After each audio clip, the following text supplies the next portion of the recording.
Varda Walk, Psychological Adventure Fantasy. Slowburn LitRPG complete. By Trath Nonan. Chapter 121, Taipan's Sport. Ulrich was certain that they'd managed to sell their cover as traveling merchants fairly effectively. They'd played a near-perfect game the night before, accessing the port documents even if they'd had to take the originals instead of copying them and leaving none the wiser. There was a virtue in having these real ones.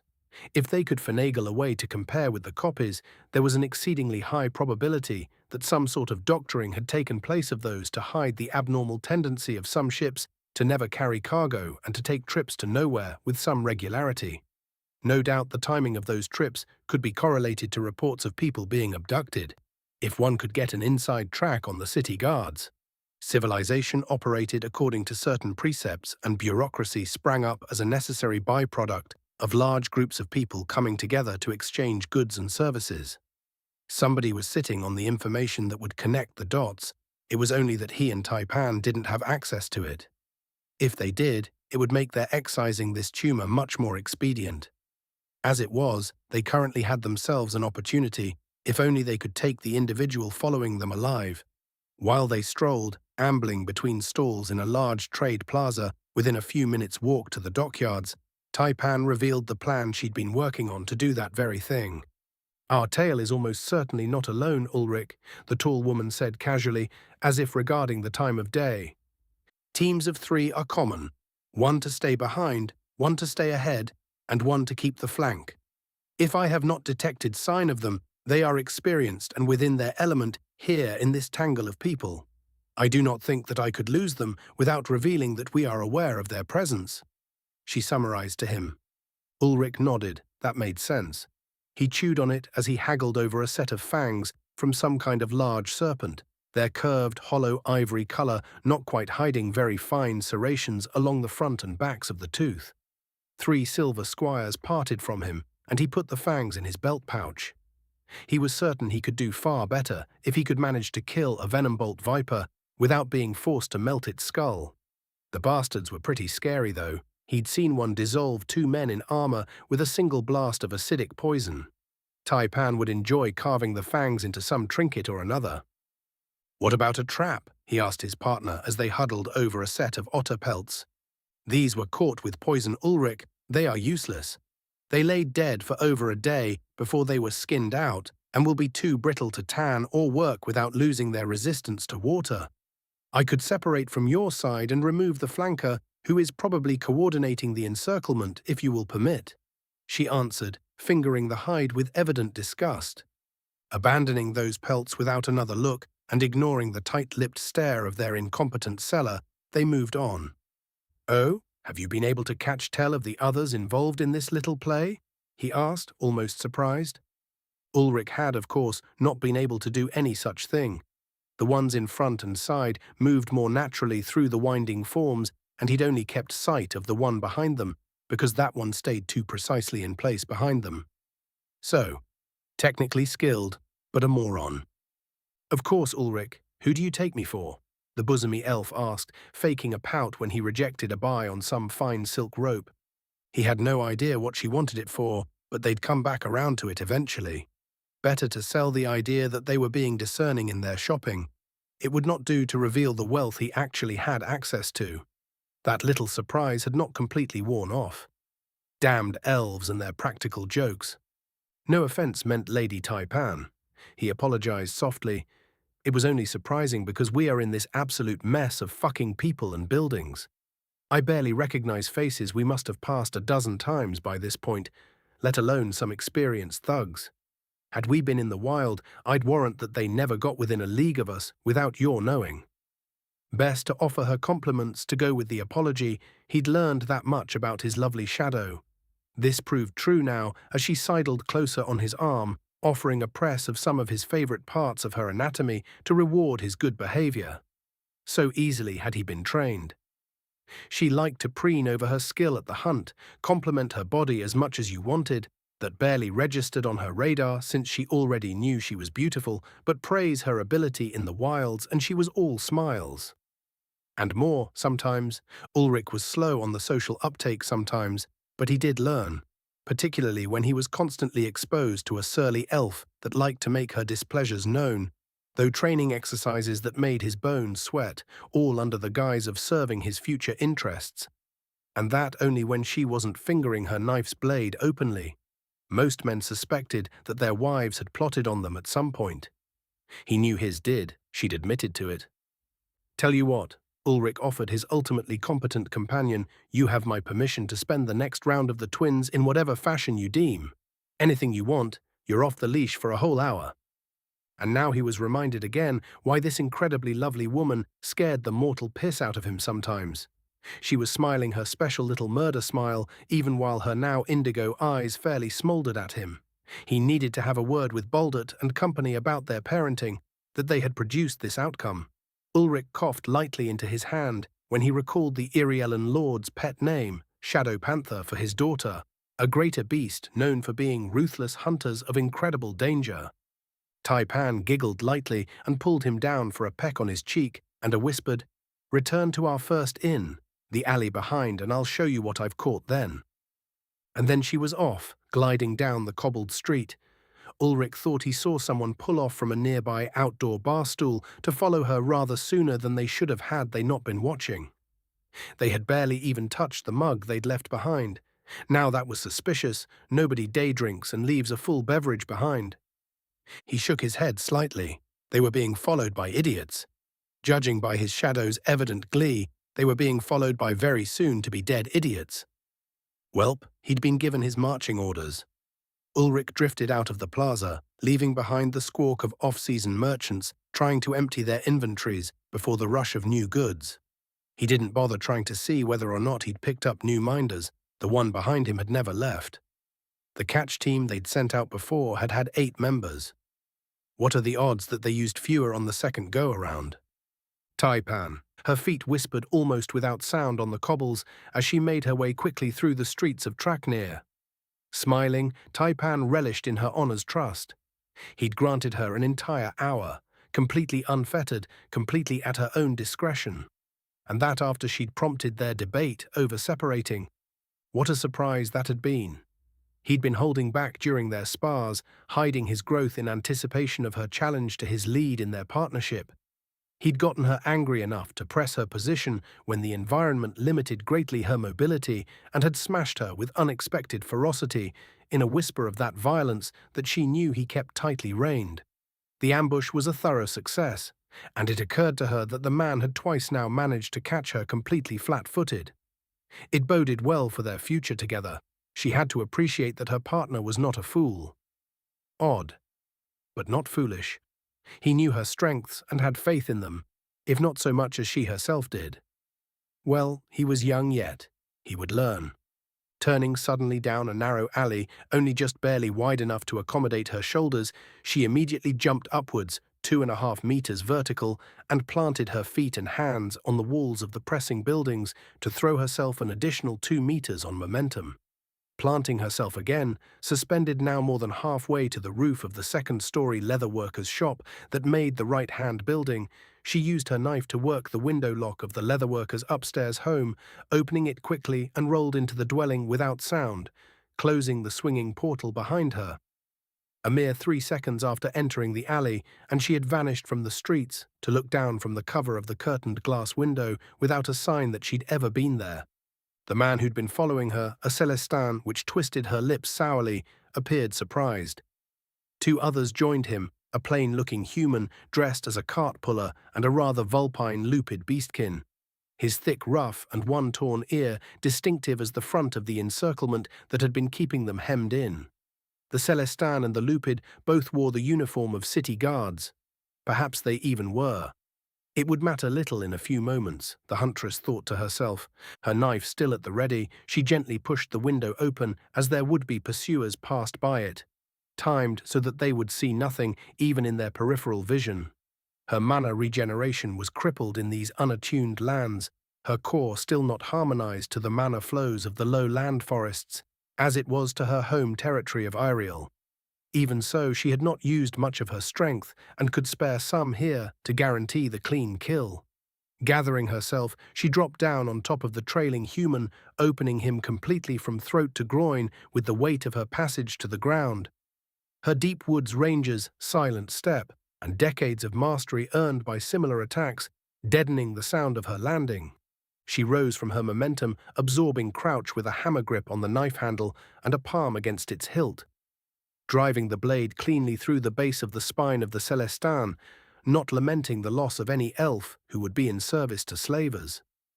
Her cousin's corpse hid her profile behind it, and she felt her shadow mana condense with intent, focusing into her blade, even as the sound of her first victim's fall turned the wolven head of her lupid tracker. Fatal thrust. She jabbed her knife hand forward, over the shoulder of the falling Acer, and the point of the immaculately cared-for blade passed easily through the bones of the lupid's thick skull, spearing through its forehead and killing it instantly. So potent was the concentration of mana in her strike, she bypassed the integrity of the bone and experienced little of the expected shock to one's wrist, or sound, as might be expected when stabbing into the victim's brain case.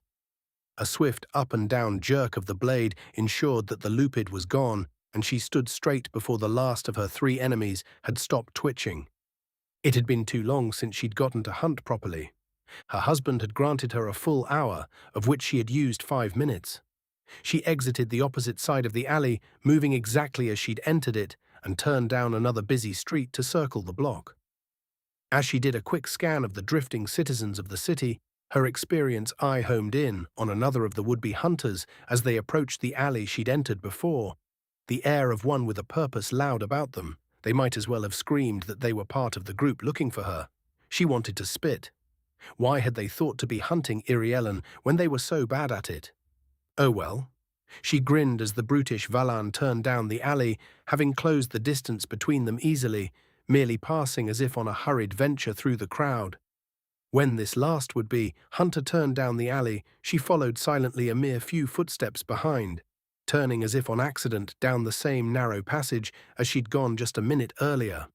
A few moments later, she strode out the other side of the alley, unable to keep from laughing openly that she'd gotten 4 of them with the same exact bait. Next, she would deal with the one that had tagged her honor.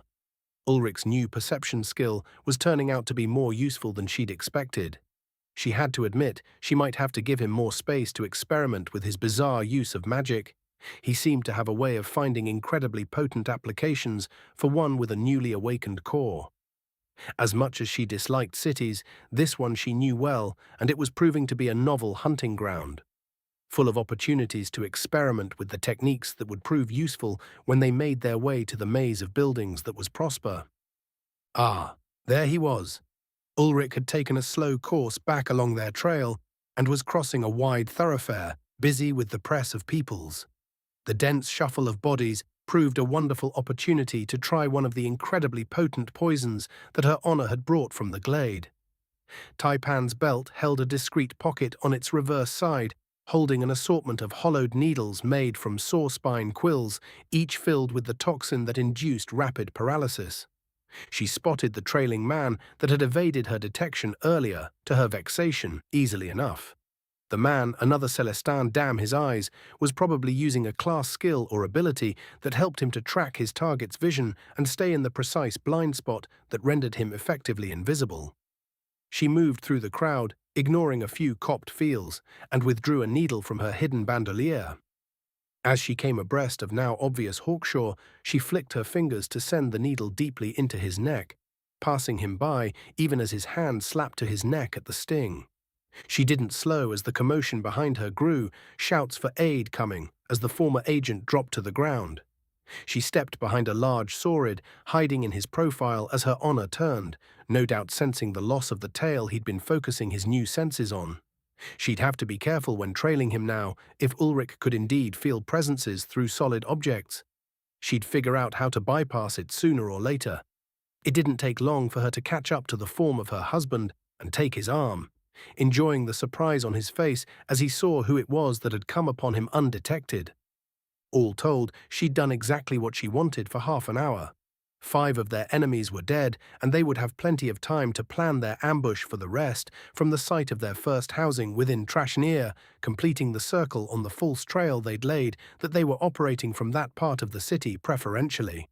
She felt her honor's hand slide around to hold her wasset and leaned into him. A glorious day it was shaping up to be.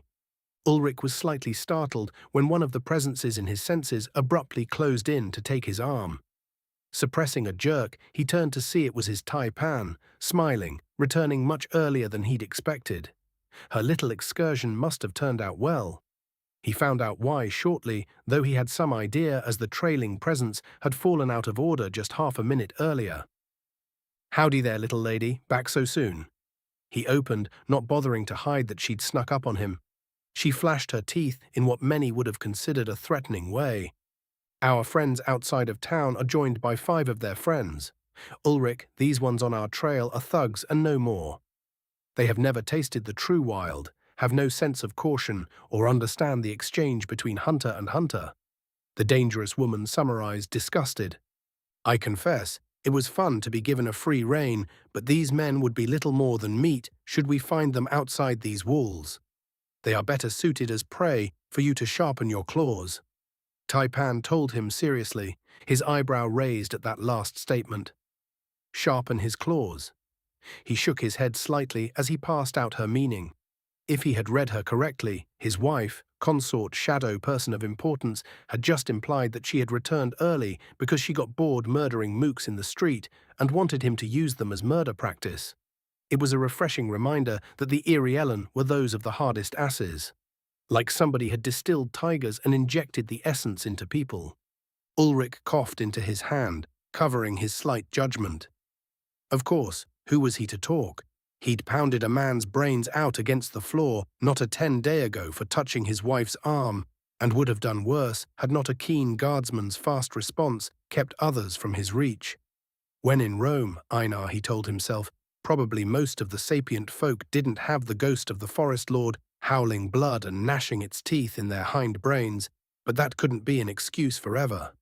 He'd quite calmly murdered 4 men in his forest before ever that ascension had taken place. "Watcher, what did you do to me?" Ulrich Einar asked himself, not for the first time. Or did you even have to do anything at all? Maybe this piece was sitting there, asleep, all along just waiting to wake up and be free. Maybe part of his old life's tension was in keeping this bit in check, dissatisfied by the inability to act on instincts that cried out to hunt for ones who made themselves into prey. "Anyway, your confidence in me continues to inspire Taipan," Ulrich told the elf. "Care to give me a rundown on exactly how you chose to divert yourself?" he asked, knowing he probably shouldn't. She told him he'd been mostly correct. The satisfied smirk painted across her features and the near laughter hidden behind her alert, scanning eyes indicated that she took great pride in her work. That shouldn't come as a surprise. Lady Taipan of the ancient glade had the heart of an assassin. The main difference was that the ones she'd killed had had their own ferryman's fee paid for them in the blood of her elder brother, and she had not yet, or ever would, come to the balance. "Then we are coming to the point of it, my sultry killer, in more than one way, I might add, wife," Ulrich said, winking at her. She was aware of this double entendre. It was one of her favorite compliments as it blended the less meaningful address to her form, which still she enjoyed, with his respect for her talents. Her lean into him let him know his fishing had come up with a small bite. "The dickbag responsible for giving these men their marching orders knows we're in the city. He probably doesn't know that you changed your looks, seeing as how they were completely unprepared to go shadow panther hunting when they followed you and thought to maybe get information, or leverage on me to eventually lead to the Irielen slave prize thereafter," Ulrich summarized. Taipan gestured her agreement in the Irielen way. He'd have to work on that with her. They spoke way too much with their hands, and others would key on it if they were well versed in the deep woods elves. Since there was local Celestan help involved, that wasn't so far-fetched. Now that 5 of their number are polluting the gutters, they will also no doubt know that we know of them. Which begs the question, how to strike the heart of the Hydra? He finished. Chapter 122. Blood in the Water. The pair were coming close to the network of intentionally gridded streets that marked the first inn they'd stayed on the first night of their arrival. Ulrich was now exceedingly glad of his shadow's insistence on dragging him along these well-traveled corridors, else he'd have been utterly lost. City travel absent named streets was completely mind-boggling. He didn't know how anybody found their way in such a sprawl without distinct junctions to key off of.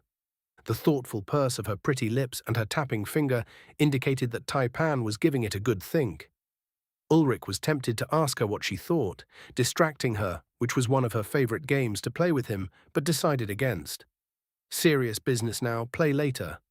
The best lead we have now is that we know that it was House Wicker's second son leading the catch team, and he had been given his command at the behest of one who could hide the movements of his house's boats. We were able to find a discrepancy within an hour. Any serious inspection of the unaltered dock register would pull immediate question from its authorities. Then we need to determine who with access to such documents has connection to House Wicker. Taipan began. Ulrich, our enemies know your appearance. They were following you with intent, but I was merely an opportunity. You have not detected any following since, have you? She inquired. Shaking his head no, she continued. Neither have I. It seems that those 5 were the only ones seeking us that had made contact. No doubt a runner had already left to bring word to whoever else they might have on hand. What I propose is that you be seen roaming the streets nearby, absent my company, to draw them in. I will be nearby in concealment, from a rooftop, I think. I will be able to judge their number and disposition as they close in, and, when they try to make their move, you will slaughter them while I cover your back. We will keep at least 2 alive to question. The guards will no doubt come to the disturbance, and you might even be placed under arrest. Do not resist this. I will remove you from custody, either through legal means, or perhaps not so much, shortly after. This will prompt our overseer to pull strings to prevent you from being removed, or to hire another killer, and thus out themselves. Ulrich almost interrupted her a couple of times. There was some highly objectionable shit going on here. Hand over his eyes, Ulrich tried to exercise one of those necessary skills for life, thinking before you open your trap. He stewed for a couple of minutes under the attentive gaze of his shadow. This was, unironically, a test.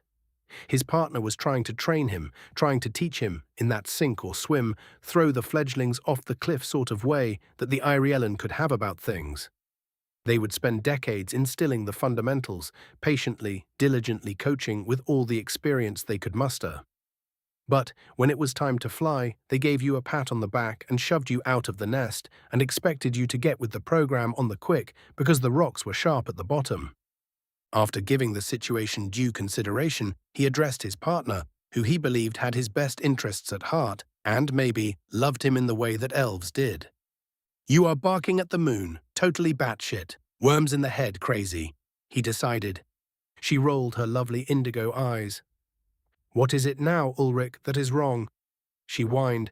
Raising a finger, Ulrich replied, First, we don't know how many, their abilities, or their potential connections our enemies have, other than that they might go well up into the higher echelons of the city. For all we know, there might be 30 of them coming, all of them members of the city guard, or well-regarded fighters, or ruthless mercenaries. Raising a second finger, Ulrich continued, Second, even if I kill every single one of them, minus the 2 you'd like, because I can totally manage to do that in a life-or-death struggle, no problem. What happens when the town guard show up to a bloodbath against locals with a single outlander survivor? Because let me tell you, in my old world, that just never works out for the stranger. Raising a third finger, Ulrich kept going. Third, all of this assumes that you do not get clubbed from behind and dragged off whilst I am having my throat cut in the street. Then they'll have you raped before they sell you to a sardine merchant in Prosp. Taipan put her hand over his mouth, scowling. He continued to mumble and started to raise a fourth finger when she grabbed his hand with her free one and shoved it down between them, glaring. Fine, she barked. What better idea do you have in mind? The problem with Irielan was that they just assumed you had to kill everybody straight away. They were stalkers, not ambush predators. They wanted to get things over with, even if they were perfectly happy to nurse a grudge for a couple of centuries until that opportunity arose. What this called for was a bit of misdirection. "We're going to set fire to all of House Wicker's ships tonight, every one of them, and at the same time burn their house down, with slaver painted on the street in front of their home, as well as copies of these letters posted all over the place for all to see. Then, tomorrow, we're going to wait and see who it is that comes out to defend them most loudly from the higher-ups in the city. Whoever it is that pulls the damage control is probably invested in seeing that this goes away. We're costing them money and manpower and raising questions that their rivals will happily use to jump down their throats, cornering them," Ulrich said, calmly answering his shadow's question. She pulled up short, face scrunched and biting her lip as the implications. "Okay, fine. I like your plan better after all," Taipan admitted, the words dragged from her. "Where did you learn to think like this?" she asked, genuinely curious. "Come on, Taipan, let's walk around and buy a water barrel, a sack of salt, and a cart to haul it, and I'll tell you all about this guy named Machiavelli. A real bastard, but he left a playbook for other bastards to follow, and I feel like our guy reads from a Vardan version of this same playbook, which makes him at least a little predictable," Ulrich explained, leading his shadow down the street. 6 hours later, they sat comfortably on top of the cart, the empty barrel tossed carelessly to the side. The empty canvas bag made for a somewhat soliferous headrest, but they'd been there for an hour after making their preparations, and Ulrich was tired of the rough wood jamming his sword's hilt into the back of his head. His hair wasn't thick enough yet to pad it. Taipan sat cross-legged next to him in her Iriellen clothes, her bow strung and sat across her lap, absent wig, but her face fully covered by her shamar. She was getting antsy. They'd spent several hours roaming the streets openly, her skin charcoal darkened to prevent anyone from realizing that she'd lightened it. They couldn't do anything about the eyes, but she'd been careful to keep her head ducked to make it hard for anyone to see that. Thus, her disguise should be intact. "I still say that this does not work. Our enemies are incompetent, not complete fools," she announced for the 4th time in 2 hours. "Taipan, you simply do not understand. We're targeting more than our foes' intelligence, we're attacking them in their instincts, using their own emotions against them. Why does the mosquito fly into the bug zapper? Because it can do nothing else, it answers a compulsion outside of its own control," Ulrich explained. "What is a bug zapper?" she asked, confused at this phrase with no meaning. Patting her thigh reassuringly, Ulrich whispered, "Tell you later, love." "No, better. I'll show you shortly," before raising his voice to address the group of 8 that had closed off either end of the narrow alley. "Our guests have arrived late, of course, but who can blame them? They have been busy burying their friends, have they not?" Grumbled curses and hateful stares met him as he stood. "Is this all of you? Only these? Friends, you are badly outnumbered," Ulrich claimed, which raised a few hackles, sometimes literally. A motley assemblage of humans and beastkin, with a single Celestin leading them. The other kin showed humble backgrounds, uneven cuts of cloth, patched and rough gear. Daggers with nicks, axe blades showing pits from rust. A few spears with burlap head covers stuffed into belts, and only the elf wore a sword. The Celestine was of a remarkable similarity to the ones they'd left outside the city. So, it would seem another of the Wicker House would join his kin. At least he was wearing his Sunday best, Ulrich thought, regarding the silk finery, the gems in metal rings, and the unscuffed, polished leather boots. Good money in slaves, he concluded grimly. Ulrich's grey eyes shimmered white as he employed the magic that allowed him to gaze on the connection of living beings to the Akashic record. Looking over these men who had decided to throw their lives away, he wanted to know who they were for future reference. Taipan was not all wrong, this was training, a test of sorts. Scan. Yeah, that's about what Taipan said it would be, Ulrich told himself. He'd questioned her thoroughly about what to expect from their enemies. She scanned the people she intended to kill out of habit and was all too happy to describe their traits, tendencies, and most appropriate means of dispatch. Well, she hadn't seen this option before, but that was mostly because he was the only one who could do it. He was, after all, a freak. Stepping forward, the Celestin cried out, "You will pay for my brother's murder with your miserably short life, you Valin animal. Your partner will not know such mercy, I am afraid." The elf leered. Wow, this was going to be even easier than he'd thought. Ulrich drew his sword even as the elf's eyes sheened white. Ulrich felt the light pressure of someone looking at his Akashic link and mentally pushed back against it, as he'd been told that he could. The pressure vanished, and the elf rocked backwards momentarily, confusion painting his features. "What are you?" Wicker, soon to be of the house departed, asked, shakier than he'd been a few moments earlier. Ulrich grinned and pushed his core into action, relishing the flow of Quran, the chase of opposites eternally trying to find unity. He overcharged, holding the magic ready, allowing it to build. About a third the mana pool, he decided, pushing the spell to readiness. "I am your enemy, and right here behind me is your prize." Ulrich gestured, and Taipan rose from her seat, still mumbling her complaints. "Keep an eye on the rooftops," he instructed her unnecessarily. She knew her job here, they'd been over it already. "Go teach your grandmother to harvest sap," she groused. Ignoring her complaints, Ulrich kept the show going. They'd scouted this alley thoroughly, no traffic in or out, no entrances, nothing. This was not a side road or gutter or anything like that. Just a space between buildings that naturally crops up within cities that have grown. The light splash of boots behind them announced that the group closing the other side of the alley had moved in to seal the only ways out. Perfect. "I am not ungenerous. Let these fine men see what they have to win, since they fear to face my blade." Taipan lifted her shirt to flash the soft curves of bare breasts, pale in the gibbous moonlight. At least half the bunch, led by the Celestin, wore lascivious expressions, eyes focused completely on his shadow's form. Ulrich understood. She had that effect on him too, even after all this time. Dropping her shirt, she punched him in the back, muttering, "This better work." Already, though, the Celestine had taken a step forward, and his lackeys were pressing ahead at his direction. Leading from the rear, of course. Oh well, Ulrich thought. That didn't matter at all for this next bit. The barbarian dies, the hunter remains alive, we will have our fun when she is brought to heel. "Spears front," ordered Wicker, to which action his minions happily leapt, pressed shoulder to shoulder, two abroad in the confines of the buildings to either side. "Look, he cannot even swing that blade in this alley," cried the Saurid in a gravely baritone.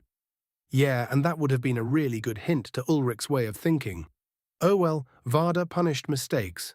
A rogue spark leapt off his frame, a particularly energetic streamer of misdirected energy finding its way to the wall next to him, mana wasted in a bright static discharge. The Celestin's eyes widened. "Mage! Rue!" he cried cut off as the restrained magic roared to life, an arm-thick arc then leapt from the Valin's hand to the soaked cobbles of the alley, water held to standing by a small perimeter ridge of raised stone, reflecting the brilliant moonlight in its unfrozen surface, in the evening chill thanks to the salt mixed into it, and also supremely conductive. If you've never seen a work crew get scaffolding into high-voltage lines, don't look it up. Such accidents happen with surprising frequency, and the results, well, they are not so very pretty. Much like the alley at that current moment, with dancing Siron arcing across the thin sheen of brine, coating the cobbles below their cart. Ulrich held the spell for a few moments more, noting the foul stink and the smoke as he cut off his core's flow, returning it to its resting cycle. A particularly astute Leor, cat-like beastkin, had leapt to the wall of the alley, only to be intercepted by an arrow from Taipan and brought splashing back to its allies in the high-voltage field below. A moment's stiffening, and the arrow didn't matter. As the spell ended, Taipan looked to him with some amount of concern. "You are certain that it is safe?" She checked. "Yep, totally fine now. Only while I held the spell active is the water dangerous. It's just salt water now. Look, see?" He answered, hopping down to the street below the cart, boots splashing lightly. She merely nodded and hopped gracefully down to the street. "Very well then. I suppose this bug zapper of yours is similar to a candle for moths then?" she asked, knowing the answer. "Sure is, but instead they land on a cage of metal that passes electricity through it and are handled thusly." Ulrich indicated to the bodies cooling in the wet alley floor. "And my breasts, they are the light that pulls them in irrevocably?" she asked even more dryly.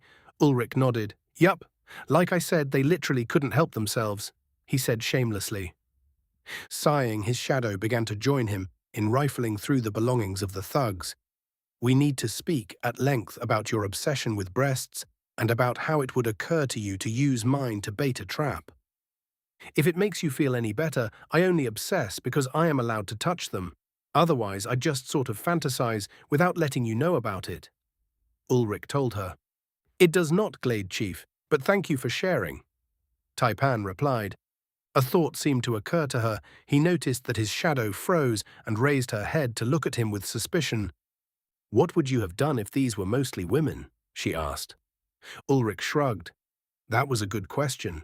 He didn't know if he had the heart to do this to women, which was super sexist. Women could be assholes and enemies too. Still, some things were baked into the hardware side of him. I don't know, probably just set the phasers to stun.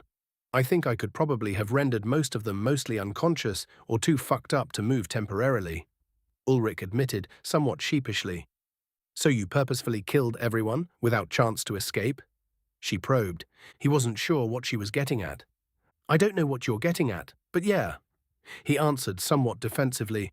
Nothing, Glade Chief. I am just glad that you are finding your killing instinct without being provoked to rage. Last time, I thought that perhaps you would weep over your enemies. She told him with some amount of relief in her tone. Rude. Believe it or not, it's not going to be an issue to kill of a bunch of rapists, in addition to murderers and slavers.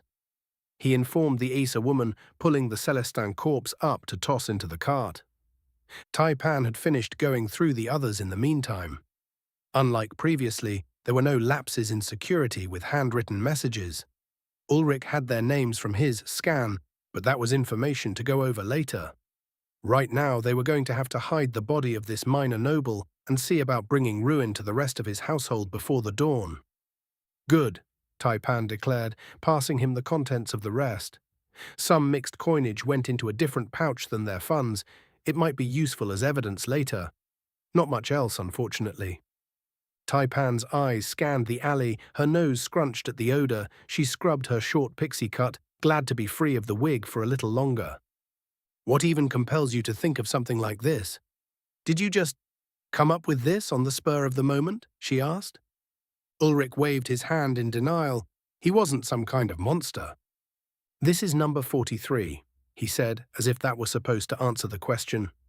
What in the seven hells is that supposed to mean? She crossed her arms. Ulrich rolled his eyes as he tossed a bedroll over the body of the minor lordling and took up the cart. This is the 43rd way I could think of to use magic. Back when I was enduring the 3 weeks of constant rainfall in the glade. Not much to do but mess with my core and think out how to use magic, he clarified, continuing to explain. A little mineral water, a little electric current, and boom, a single target lightning spell becomes an area of effect spell with effectively the same potency and mana consumption. Now that's efficiency. Taipan pushed the cart from behind, and they rattled over the small stone ridge that had trapped the barrel's water within the alley. From behind him, he heard her musical voice call out, I worry for mine future prospects. This from the woman who had committed pentaple homicide before most people had finished brunch. And he was starting to think that their little adventure had taken a slightly dark turn as he pulled the cart containing the body behind him down another less traveled but broad street. The foulness of Tanner's vats to their left was loud in his nostrils, but he stopped anyway. Taipan ran into the cart and started to curse him when her ears pricked up and she hissed, They are coming, as she readied her bow. And coming they were, 5 from the direction in which they were travelling, all dressed alike in dark grey wraps and light armour. Another 3 from a side alley to their right, and another 4 from behind. Adrenaline spiked as the dim forms came into greater focus. 5 earlier, 8 just now made 13, 5 in the front, 3 on the flank, and 4 more made 25 total. 3 catch teams, warrior's instinct, battle rhythm. Surge. Ulrich's core roared to life, mana filling his body with the crackling energy of pure Saran. He could almost hear Idra's in his ear. Against many, break their formation before it can solidify its structure. He shot forward, coming low from a lunge, and brought the blade from low left to high right. one of the strongest rising cuts he could manage, and the shocked face of the human he bisected dimly registered before he brought the long sword back across horizontally to his left, a branching step bringing him in line, while the cut whistled through a blocking spear haft to cleave the shoulder and chest behind it cleanly. A mace swung down at him, but he remained rooted to the side, and it was little effort to simply return to the unden ready and evade the swing, putting the brawny Sari off balance. A fast turn of his wrists and a pull downwards to his hips sent the tip of his sword whipping to follow, and it removed the top of the Sari's skull as it did. The other two were trying to readjust for the sudden losses to pinch him between the flankers, who had started to close behind him. Serrano perception. He pulsed to feel where his enemies were and drew heavily on his core, even as a rounded shield began to bullrush, short sword pointed over top of its metal rim to impale as it did. Ulrich reached towards the legs of his enemy with a clawed hand, the fingers already glowing violet with ionizing air. Voltaic riot. A lance of energy, mana flowing freely from his core, carved through the exposed legs under the shield, and the elf cried out some inarticulate scream as he fell to the stones below, weapons forgotten as he tried to stem the bleeding that wasn't occurring. Idiot. Wounds from lightning cauterized, and his scrabbling was breaking open the sealed vessels that would actually kill him. The last of the five had pulled up short when the spell lit the night, face drawn in dawning horror when she realized that she was fighting a battle mage. Three behind were closing, but had slowed at the flash of light and the sudden deaths of their comrades. This one in front of him found her courage with allies closing and readied herself spear forward. She rocketed forwards fast, faster than any of the rest of them in a charging thrust. And yet, compared to Christ, so slowly. Ulrich barely had to turn his chest to let the spear point pass by and caught the rushing Leor with his hand on her face. Voltaic grip. Carefully dialing back his core's exuberant output, he passed a small pulse from the cycle of his core and tasered the Leor's brains, hopefully just enough to steal consciousness. Taipan had asked for 2 alive, and he had delivered. The rest he was free to kill outright. These had had time to ready themselves, though, and were already initiating their coordinated attack. He turned, whipping Zeftocht around and trimming a spear tip. One of the other 3, a huge lupid, used a ridiculously fast leaping skill, jumping higher than possible, almost 4 meters, and hurtling down with more momentum than they'd started with, a 2-handed hammer slamming. Ulrich had to retreat, the practiced steps of the dance, and a remembered Idra's advice. The hands holding are the most prized targets against long weapons, before his countercut parted the wrists of the beastkin, and he fell back. Face a mask of realization that his hands were still gripping the hammer's handle, its heavy head buried in the stone cobbles. The disabling cut cost him his first blood, as the other 2 had not abandoned their attack, pressing him when he was forced to dodge the hammer strike that would have pulverized him. A cut flashed down and scored his temple before slashing a thin line in his shoulder, blade whipping through an amplified double cut. The headless spear haft cracked loudly against his forearm at the same time he'd flinched away from the sword, trying to open his empty damned skull, and he grimaced as he felt his left hand go numb. Just like that godsdamned golden heckler monkey. Ulrich retreated a few steps, warding them away, and caught himself before an uncharacteristic stumble, returning to ready as the 3 of his enemies came on at wide angles. Surge was costing him, the draw on mana and the strain on his body warning him that he couldn't keep this up. He was almost out of juice.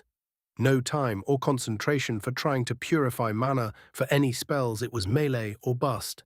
The handless enemy was rushing furiously, berserk, muzzle-wide fangs flashing, with intent to tackle and rend him.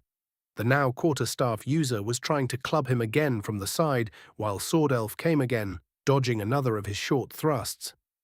He could feel his combat skills and the ruthless training of the Iriellen telling him to break out of the encirclement. Now. He swung a one-handed overhand that forced the damned agile elven sword user back and turned, arm raised in cover to take the quarterstaff blow on his shoulder instead of his head before charging the staff-wielding Celestin, who hadn't expected his blow to be absorbed. He also hadn't expected to be blown aside like a child and hilt struck as he bounced off a tanner's vat. ribs breaking and side lacerated through his light armor by the decorative razor leaves of Zeftocht. Ulrich grabbed the stunned, breathless elf with his good hand and slung him into the approaching swordsman, tangling them. Out from the corner of his eye, he saw the blur of motion and threw his knee hard into the still tackling, crazed hammer warrior, whose impressive force threw them both to the ground despite Ulrich's muzzle-crunching counter. Ulrich saw the sword hilt fly free from his numb fingers. Stones crashed into his back, and Ulrich had a breathless moment as the weight of the lupid slammed down onto him, fangs darting for his throat. Ulrich caught the approaching form by its throat muscles, straining to keep it at bay. Ulrich yelled wordless anger and turned violently beneath his enemy, slugged the creature across the eye with his elbow, the satisfying impact sounding like a bat hitting a home run. The beastkin sagged momentarily, and Ulrich took the chance as he jammed his boots against the heavy chest and kicked hard, surge-assisted strength launching it away, blood arcing from its severed wrists across the foundation stones of the tannery as it flew. Ulrich had just gotten to his side, palms bracing on the cold cobbles of the street, injured forearm flashing brilliant pain, and suddenly rolled, battle rhythm feeling the attack, in time to see the impaling sword fling sparks as it drove through the space his head had been. He kicked out and caught the swordsman's knee, crunching it satisfyingly under his boot, and drew on his core just enough for one more Saron spell, even as Surge fell away, exhausted. The Celestin held its knee with one hand and drew back, snarling, to cut Ulrich apart, and stumbled back, his swing wide as an arrow tore into his chest. Another followed, next to its brother, and a third, the mangled armor failing to resist as the last went through and through. Ulrich heard its clatter down the cobbled street. Propping himself up, he realized that the other two he'd been fighting were already dead, arrows buried in their upper bodies. Handless had caught one roughly through his wolf-like ears. Ulrich saw Taipan rising from her stabilizing crouch, the slashed corpses of the four around her already still. He stood to join her, and his combat high fell away, warrior skills going dormant, and sat back down suddenly when his head spun and some absolute bastard poured acid into his tendons. Holy fuck, the grinding of his teeth was loud in his ears as he locked them together to avoid cursing. Groaning loudly despite his best effort, Ulrich levered himself up and limped to Zeftocht. He used the priceless sword as a walking stick to hobble over to meet his shadow, who had definitely just pulled his bacon off the griddle. It was an almost out-of-body experience to survive mortal combat, a combination of glee, near to giggles, relief, shaking that had nothing to do with fear, and deep breaths of air that was the sweetest it could ever be. And there was the sheer triumph, the primal urge to scream to the skies and let the world know it had not claimed you.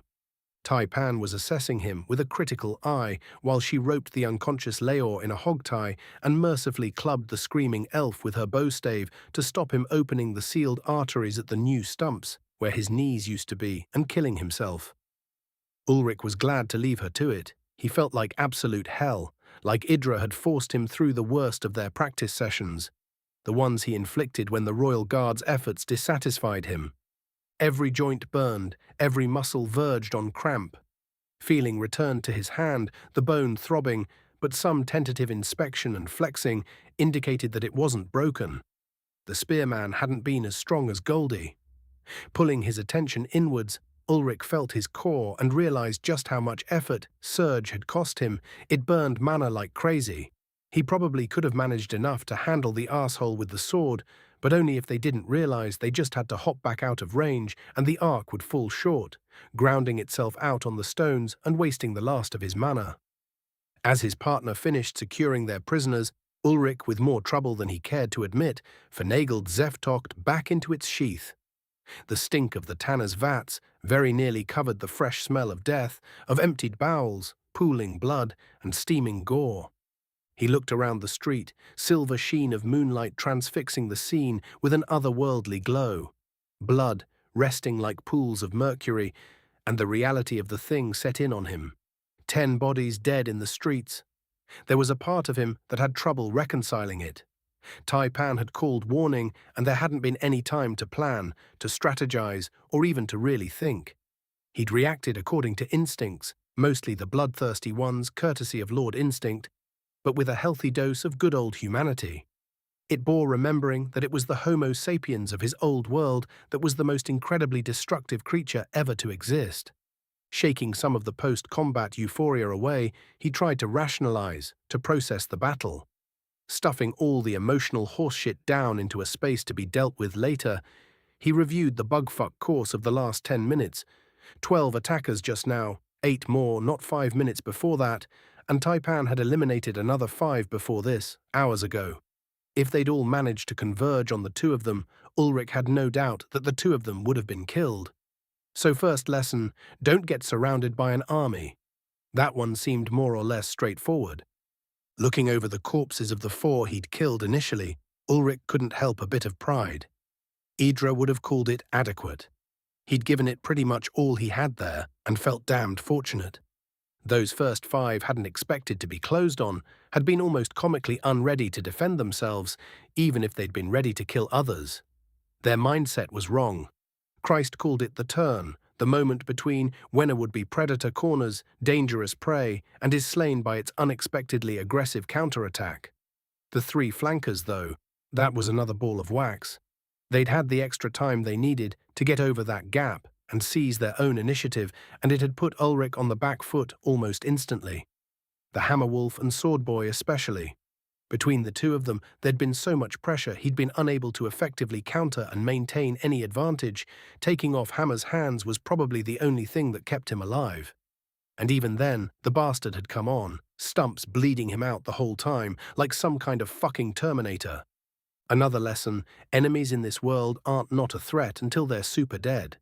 The insanely amplified biology of the peoples of Varda meant what he would have called a disabling wound in his old world wasn't here.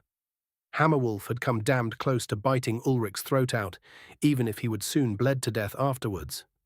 Ulrich felt the warm stickiness on his face and brushed it, seeing his own blood and feeling the sting of the cut as his fingers passed over it. Clean, like a razor. Grimacing, he checked the one on his shoulder, about a hand long, shallow, and also made as if by a surgical scalpel. Pretty fucking close to opening his head and ruining his arm then, which would have pretty quickly been the end of things.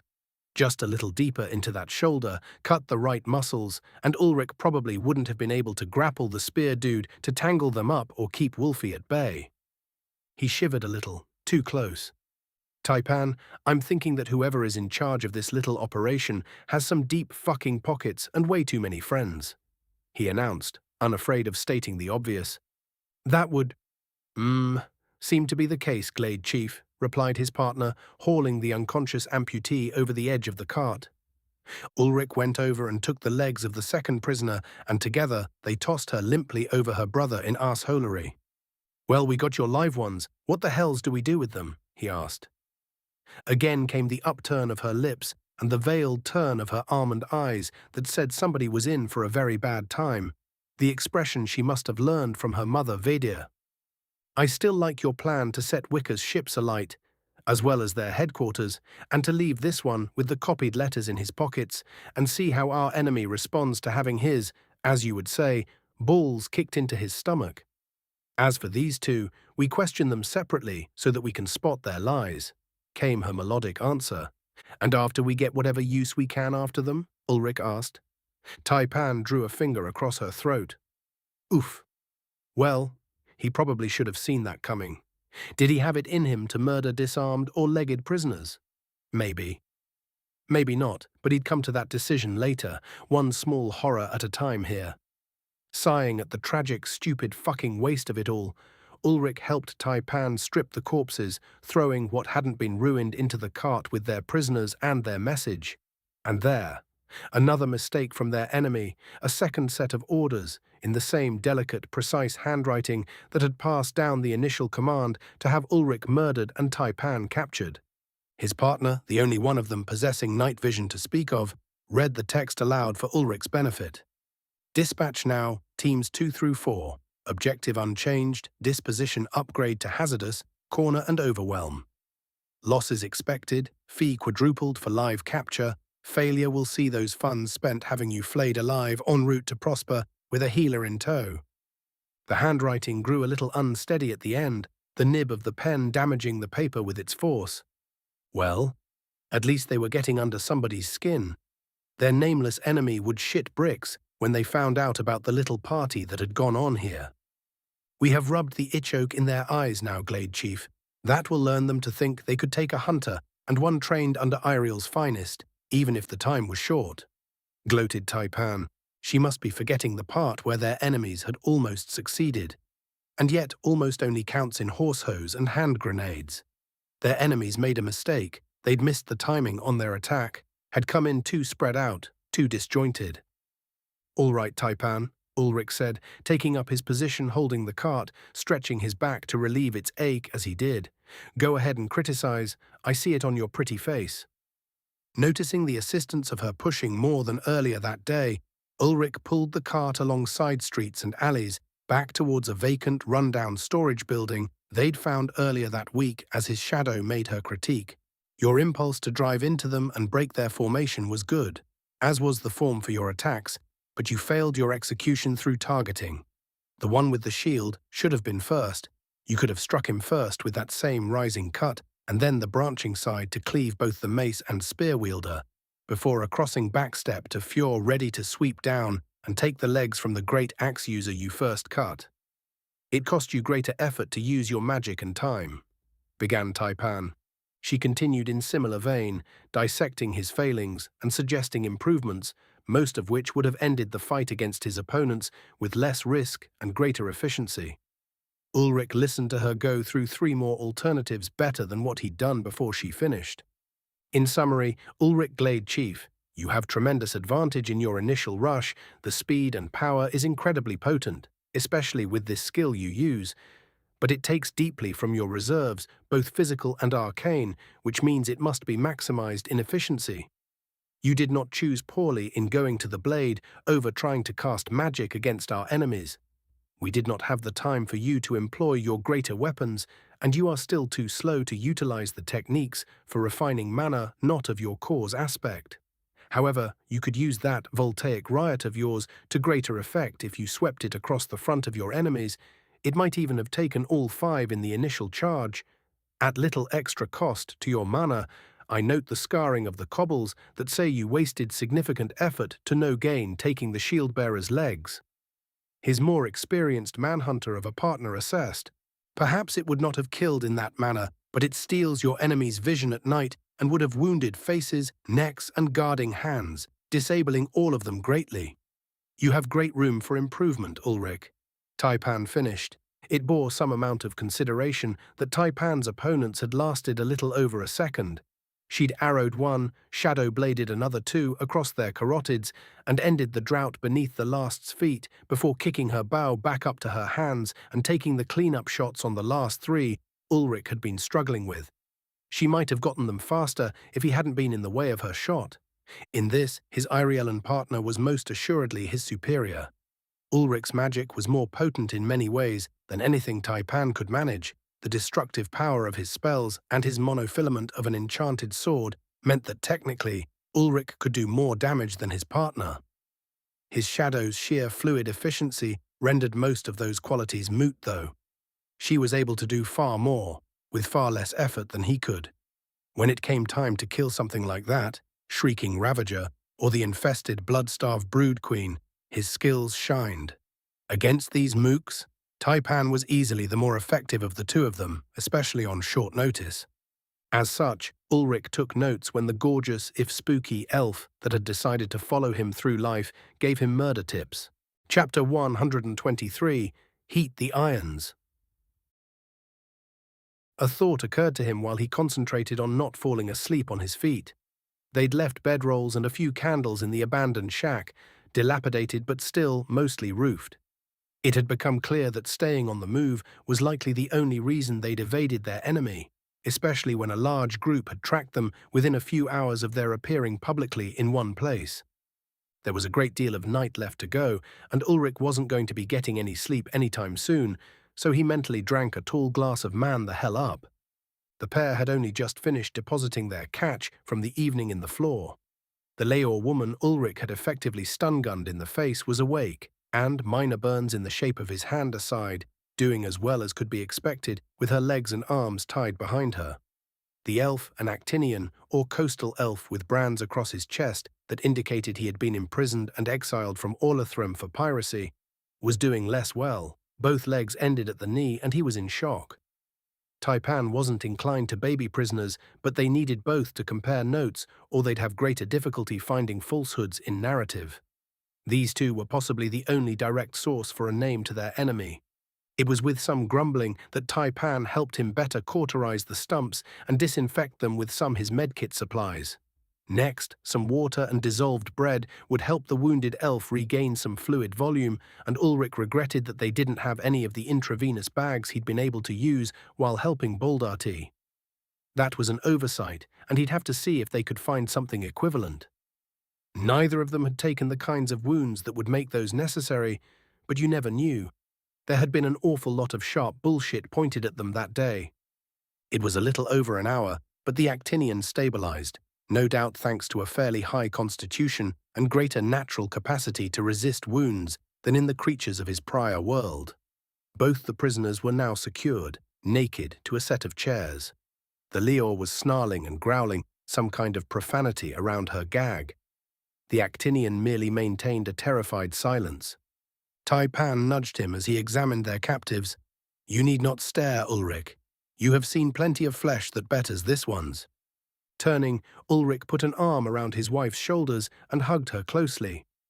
"But you see, it is the creed of men that the best pair of breasts are always the next ones he may yet see," he said as seriously as he could. Frowning, his elven partner examined the tied prisoners for a moment before asking, as if forced, "You are telling those exaggerations that are not quite lies for humor again, aren't you?" Ulrich nodded, ruffling his partner's short, soft hair lightly. "I am, yes. But I have known some men for whom my joke is a reality. I am not one such. Yours are my favorited boobs, Taipan, the altars of mine worship."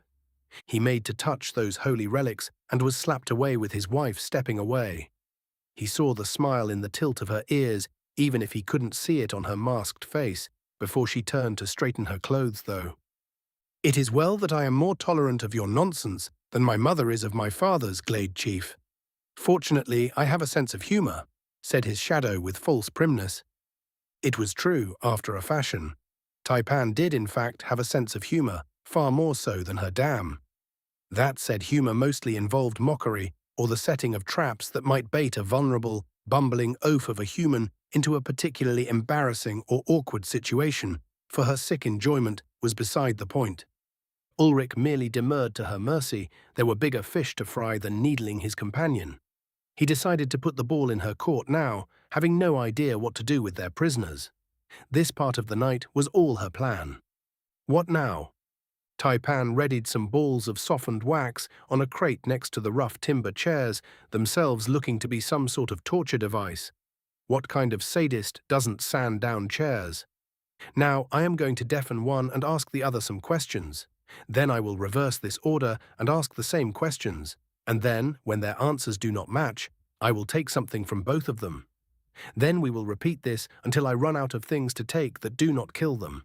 His shadow answered, as matter of fact about it, as a mid-season baseball announcer noting the strike count. First came the Actinian, the Leor's tall, tufted ears stuffed with wax.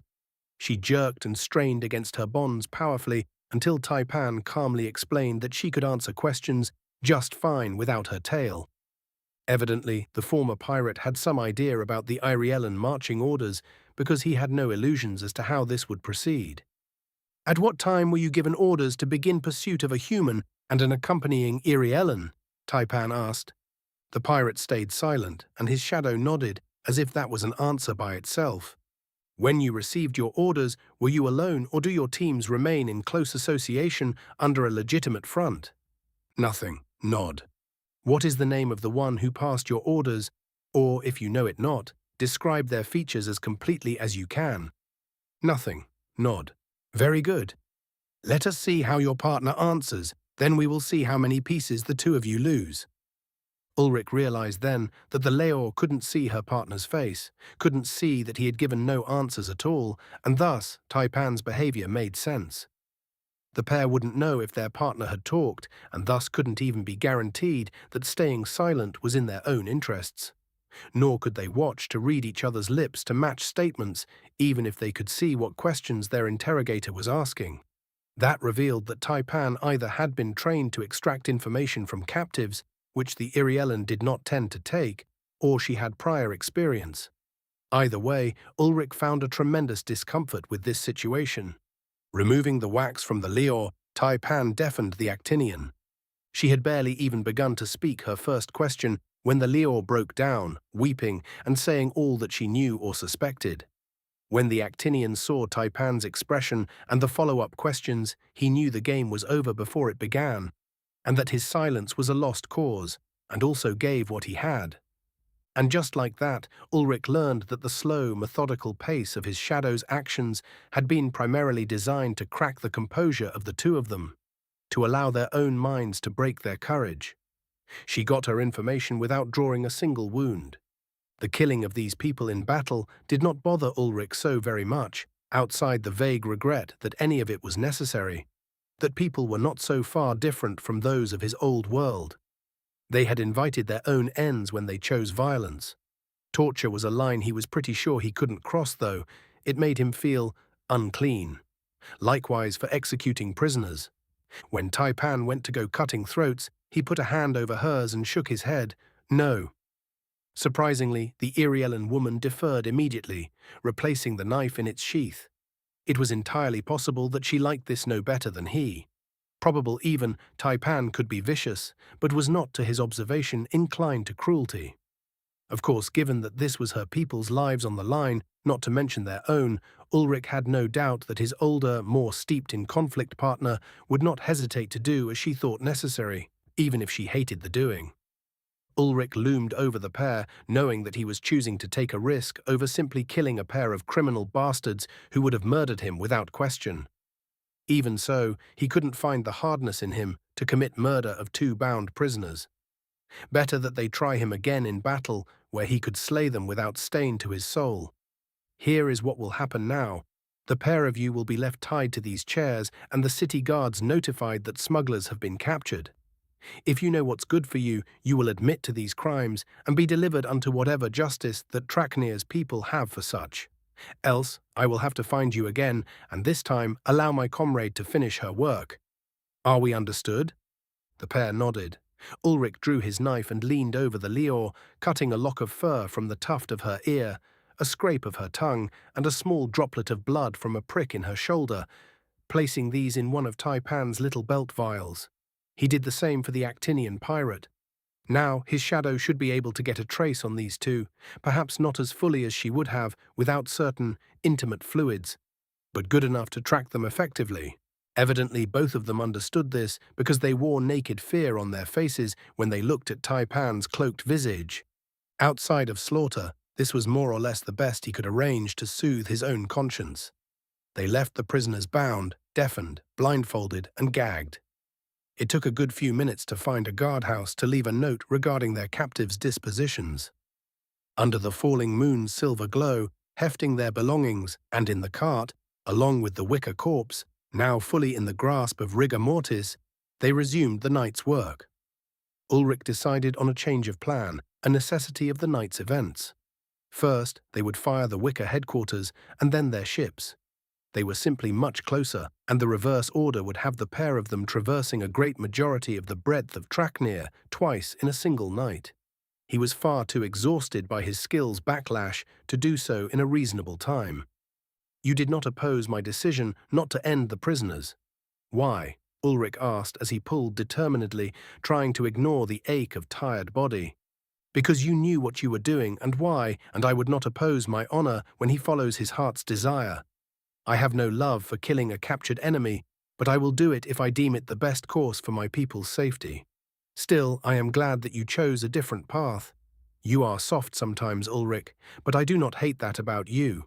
Only it will be a little sad when Varda's harshness culls this from you," answered Taipan with a note of sadness in the music of her voice.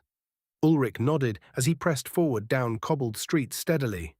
Yeah, he thought, if I'm lucky enough to live long enough to be as hard-bitten as the eerie Ellen, it'll probably be because I've had enough friends, family, and lovers killed like animals. That would mostly do away with any concern for a slaver's life, even if they happened to be a bound prisoner at the time. In his old life, Ulrich had only ever lost two critical people, his sister and a very dear friend. All the others had had almost no impact on him emotionally. Those two, though, had put him in some pretty dark places, and when a man who does not connect easily loses connections, it makes all the others both more important and more fragile. Fear turns to anger, anger turns to hate, as a wise puppet once said. However, these were problems for future Ulrich. Present Ulrich only got to be future Ulrich if he didn't get himself killed to death in the meantime. There had been kind of a lot of dudes trying to make that happen recently too, so, head in the game, old chap. The game now was to cause whoever it was on top of this shit heap so much pain and aggravation that they did something overt and drastic.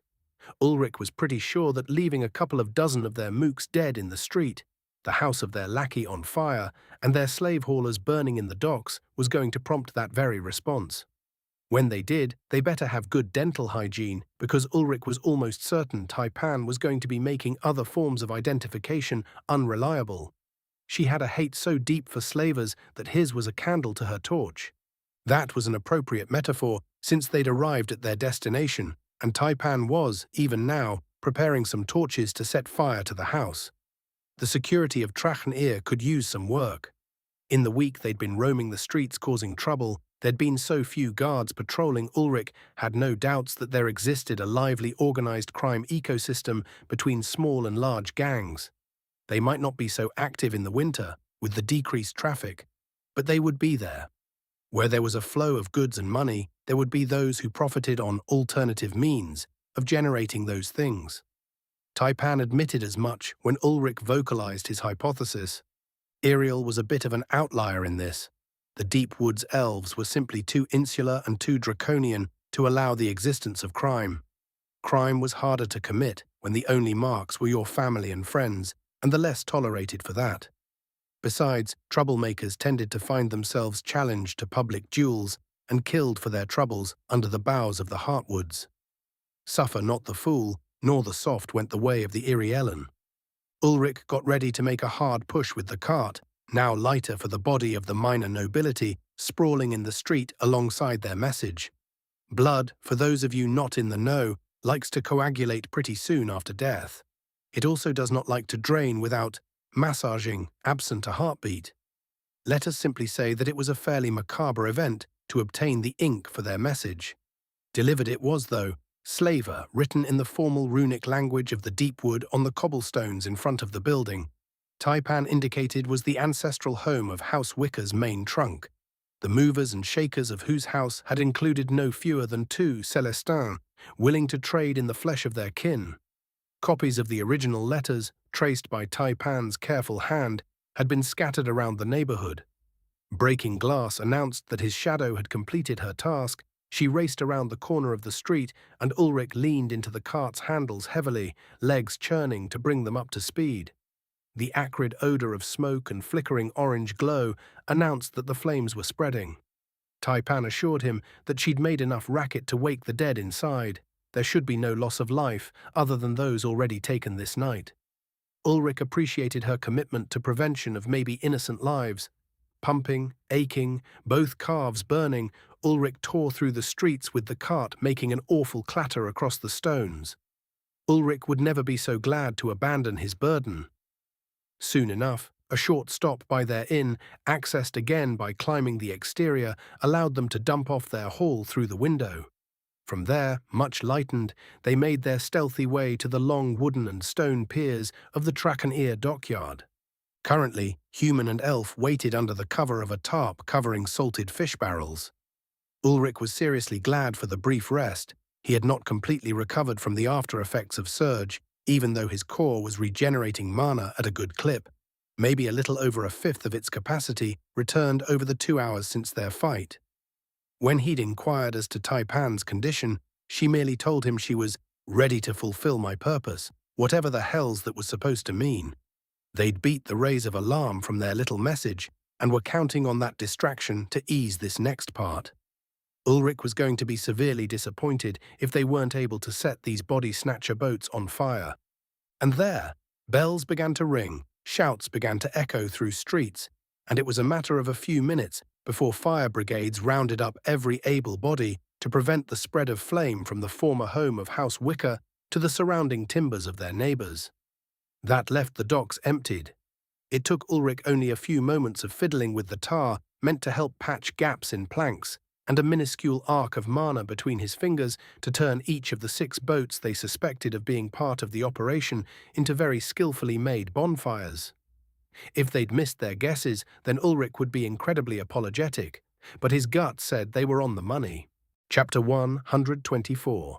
Laying Low. He and the lovely Iriellen lass, who deigned to grant him her companionship, evaded the influx of fire brigades who were in a near frenzy to prevent the flames from spreading to the port general and thus crippling the entire city.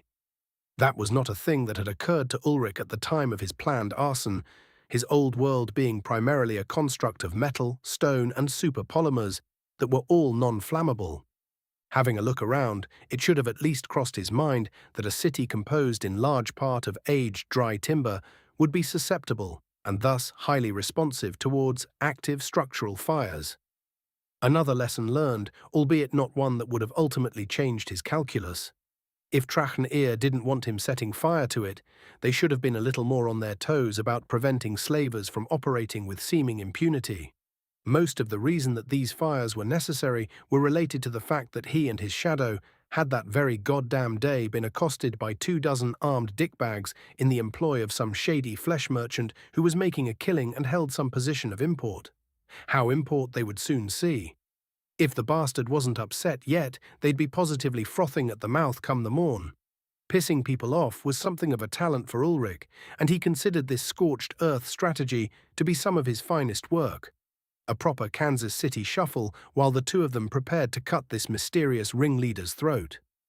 Ulrich had finally come to a realization about his discomfort with the recent spate of killings. When he'd had very little negative emotional or cognitive response to those events so long ago in the ancient glade, and later against the Morian lordling in their duel, to say nothing of that son-of-a-bitching pyromancer. In the end, as was the case for much of life, it was simple. He was no longer responding. The difference between those events was that Ulrich had been on the receiving end of an injustice in some form or other, was put in a position where violence was the necessary solution.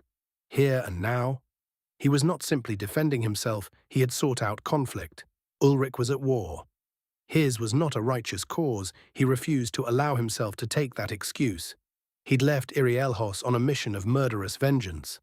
Vengeance for himself, vengeance for his allies and friends. And so it was that all the deaths that followed that decision lay squarely upon his own shoulders, consequences of his own choices. Even these poor bastards he was currently educating in the art of deconstructive politics were a tangent resulting from his chosen path. In a way, Trachenir was suffering collateral damage as a result of the ill-fated interference with his mission by whoever the fuck he was making regret their life's choices. If all had gone as planned, he and Taipan would be some 300 or so kilometers to the north, approaching the realm of the plainsfolk. But, because an enemy these slavers had made of him, he had to stop and take the time to properly deal with the threat they presented, lest he be putting an enemy on his heels as he travelled closer to Prespang, where the true enemy lay. All of this was Ulrich trying to wrap his brain around the fact that he was now not just some hermit in the woods, some poor, befuddled man coming to grips with a new world and a new life. Now Ulrich Einar, lord of the ancient glade, was, more or less, a king leading an army of 2 against his nation's foes, intent on their destruction. Ulrich had always been fascinated by the history of his people, at their seemingly inevitable descent into conflict. He had also been completely baffled by the refusal of pre-collapse nations to refuse to acknowledge that they were aggressively taking action against one another, in a state of proxy war for generations, while refusing to admit or commit to the action and make proper end of things. It was demented. Ulrich would not be playing any such soft games. He was playing by the old rules, the ones that dictated that your war was not over until you had run out of enemies, and that, if they didn't come to you, you would go to them where they slept. They deserved no less for using the bane. The pair of them waited out the initial rush of crews, both official and civil, made up of merchants desperate to protect their investments on a warehouse roof. From there, he and his shadow made their way back to their newest room and turned in for the night. There was precious little of that left, maybe 3 or 4 hours before the pre-dawn glow rose over Trachen. It would have stunned the him that had awoken naked on the litter beneath the canopy of god trees at how easily he slept following so much bloodshed. When the pair rose from their bed in the hour following sunrise, it was to a kicked anthill. The common room was jammed full of peoples huddled, the news having spread throughout the city. A declaration of heinous crimes against a fairly well-regarded, if not too powerful, house of the city. A small battle fought, bodies in the streets, and where were the guards? A good question, that one, and one that indicated that their adversary had some pull with the town's patrols, had made sure that their own people were free to work absent interference. Ulrich wasn't the only one to reach that conclusion. He heard the same not-so-subtle suggestions of corruption bandied around the hearth as he took breakfast with his companion. Trachen was a peaceful trade city. It was a place of merchants, of wealth-changing hands, not a charnel house. The citizenry were outraged that their communal tranquility had been broken and were not quiet about their dissatisfaction with the city council. The top brass that called the shots for this key mercantile metropolis of Celestin. Taipan informed Ulrich over their oats and ham, probably the cut of meat, not the actual animal, that the greater houses of Celestin would turn their eyes to events now, and they would not be gentle in extracting answers. All of this meant that the agent that was coordinating the movements of this cartel would now have vice grips on their metaphorical balls. They had to respond publicly, had to use their office to pull strings quickly, before things spiraled out of their control, as if they hadn't already. It was the fault of such to believe that they held all within their power, though, and Ulrich was glad to disabuse them of those errant notions. Taipan advised that the pair of them lay low, that they avoid moving around the city for the day overmuch, merely canvassing the immediate vicinity of their rented room to take the pulse of events and to allow the rampant gossip to inform them as to the disposition of their enemy's forces. Her judgment, as was so frequently the case in these affairs, was impeccable. Before midson's rise, they learned that the Minister of Trade of Trachen, a rising star of the political hierarchy of the city, had declared that these were the actions of agents of Prespang, a pair of conspirators consisting of a human with tattoos and an Irialan exile, fomenting discord to weaken the city for an eventual invasion in the coming years. Never mind that any kind of action along those lines meant that the Orlithrum would long since have lost their war to have so deep an incursion into their lands. It was a play on the heady anxiety of elven peoples dreading another war and would prove effective if left unchecked. By playing their hand, Ulrich and his shadow now had a target, a prime candidate for the title of asshole in charge. This was exactly the sort of official that could manipulate shipping records, hide or obfuscate large amounts of money moving through the city, and have the kinds of contacts that would facilitate the movement of peoples and ships all the long way from this tributary river down the Zealous and to Prosper herself. In other words, all the ingredients for a slaver pie. Taipan was shocked to find out that the Minister of Trade was of Ogren stock. Ogrens were large, physically imposing brutes known for short tempers and being incapable of functioning in larger numbers due to their hostility. They almost exclusively lived in nomadic, though fiercely territorial tribal communities. The hulking blue dude Ulrich had burned to death in the canopy had been an Ogran. The reason for Taipan's incredulity was that this particular Ogran had gained a reputation for even disposition and calm, rational if aggressively precise discourse. He'd risen up through the ranks from a port guard to a manager of the docks, to a partner in a trade vessel, and from there had made such money as to fund a meteoric rise through the ranks of the city's political infrastructure, aided by what was widely considered to be a keen wit and utterly implacable maneuvering amongst his peers. This was all common knowledge. It took his shadow less than 2 hours of subtle questioning to extract the intelligence they needed from distracted Celestin, who could barely keep their eyes out of her deliberately overemphasized cleavage to think about what they were saying or who they were saying it to. Ulrich was rather less effective in his methods, but still managed to obtain confirmation on most of these pieces of information, while buying locally manufactured perfumes and selling the remaining Scrimshaw Taipan whiled away her quiet hours with, when she wasn't discussing tactics, showing him dirty fighting tricks, or making love. Which leads me to my next point, Taipan. What are we going to do about it? Ulrich asked his partner, leaning on his forearms over the table at which they sat. They had taken cover in some kind of eatery promising spiced goulash and pickled vegetables, both of which turned out to be not at all falsely advertised as worth every eld night. The mid-morning rush of people granted the pair of them almost complete anonymity.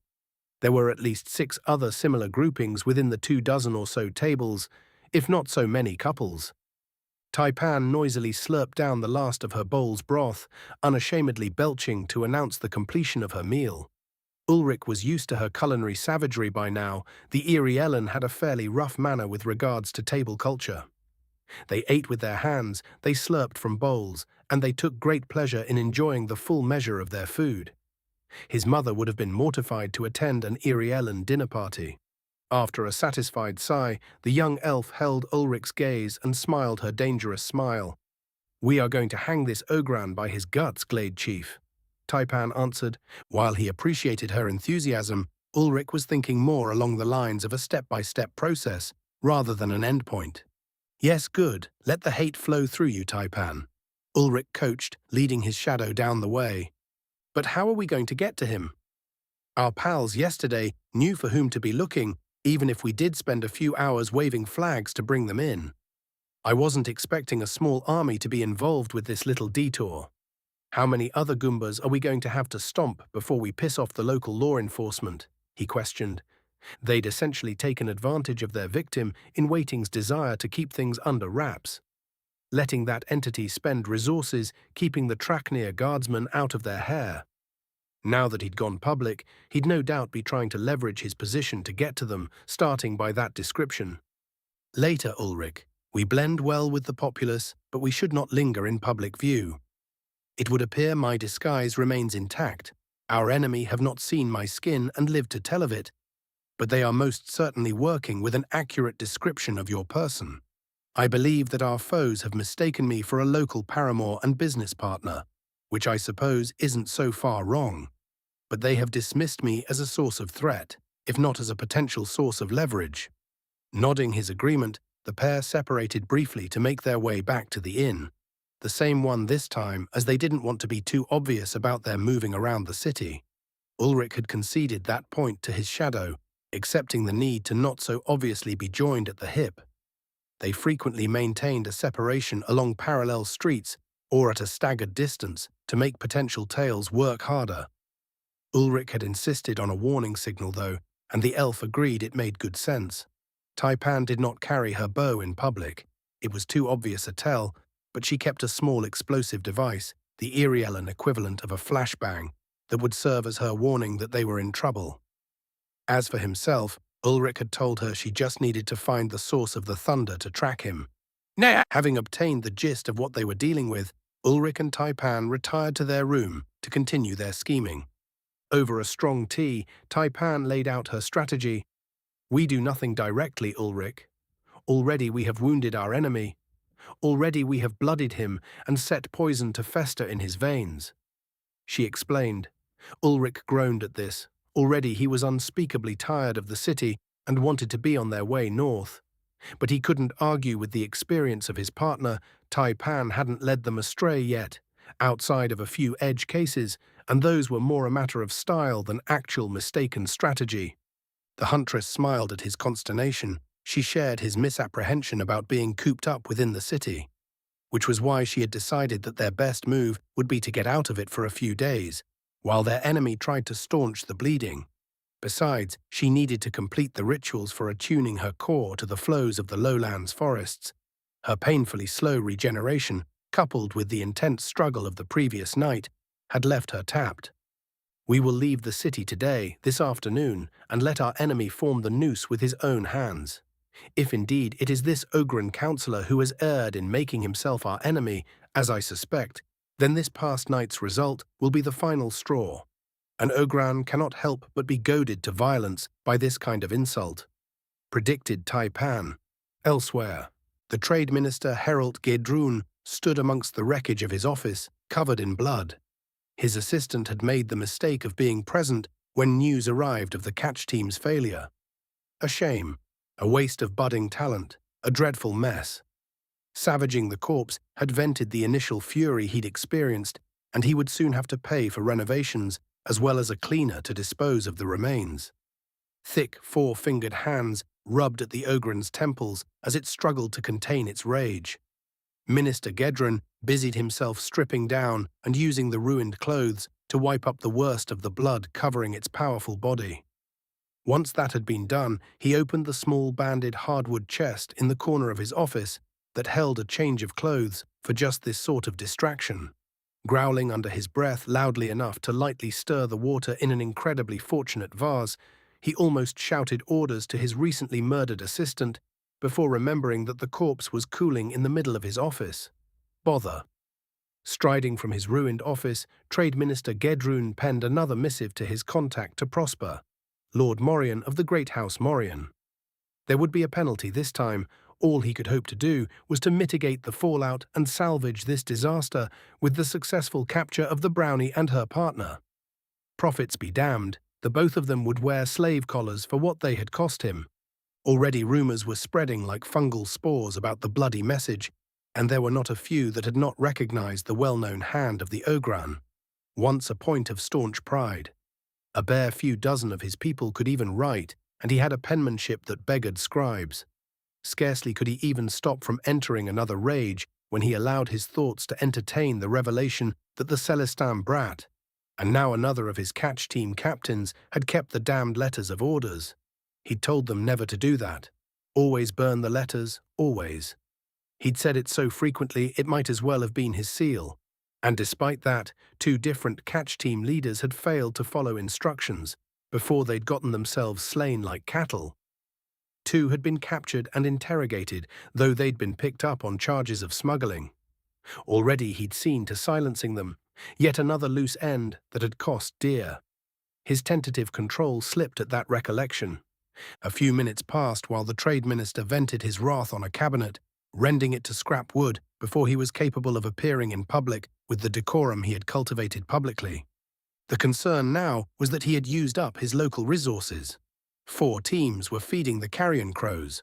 All of his available manpower had been exhausted, and he would have to send for a more specific form of assistance.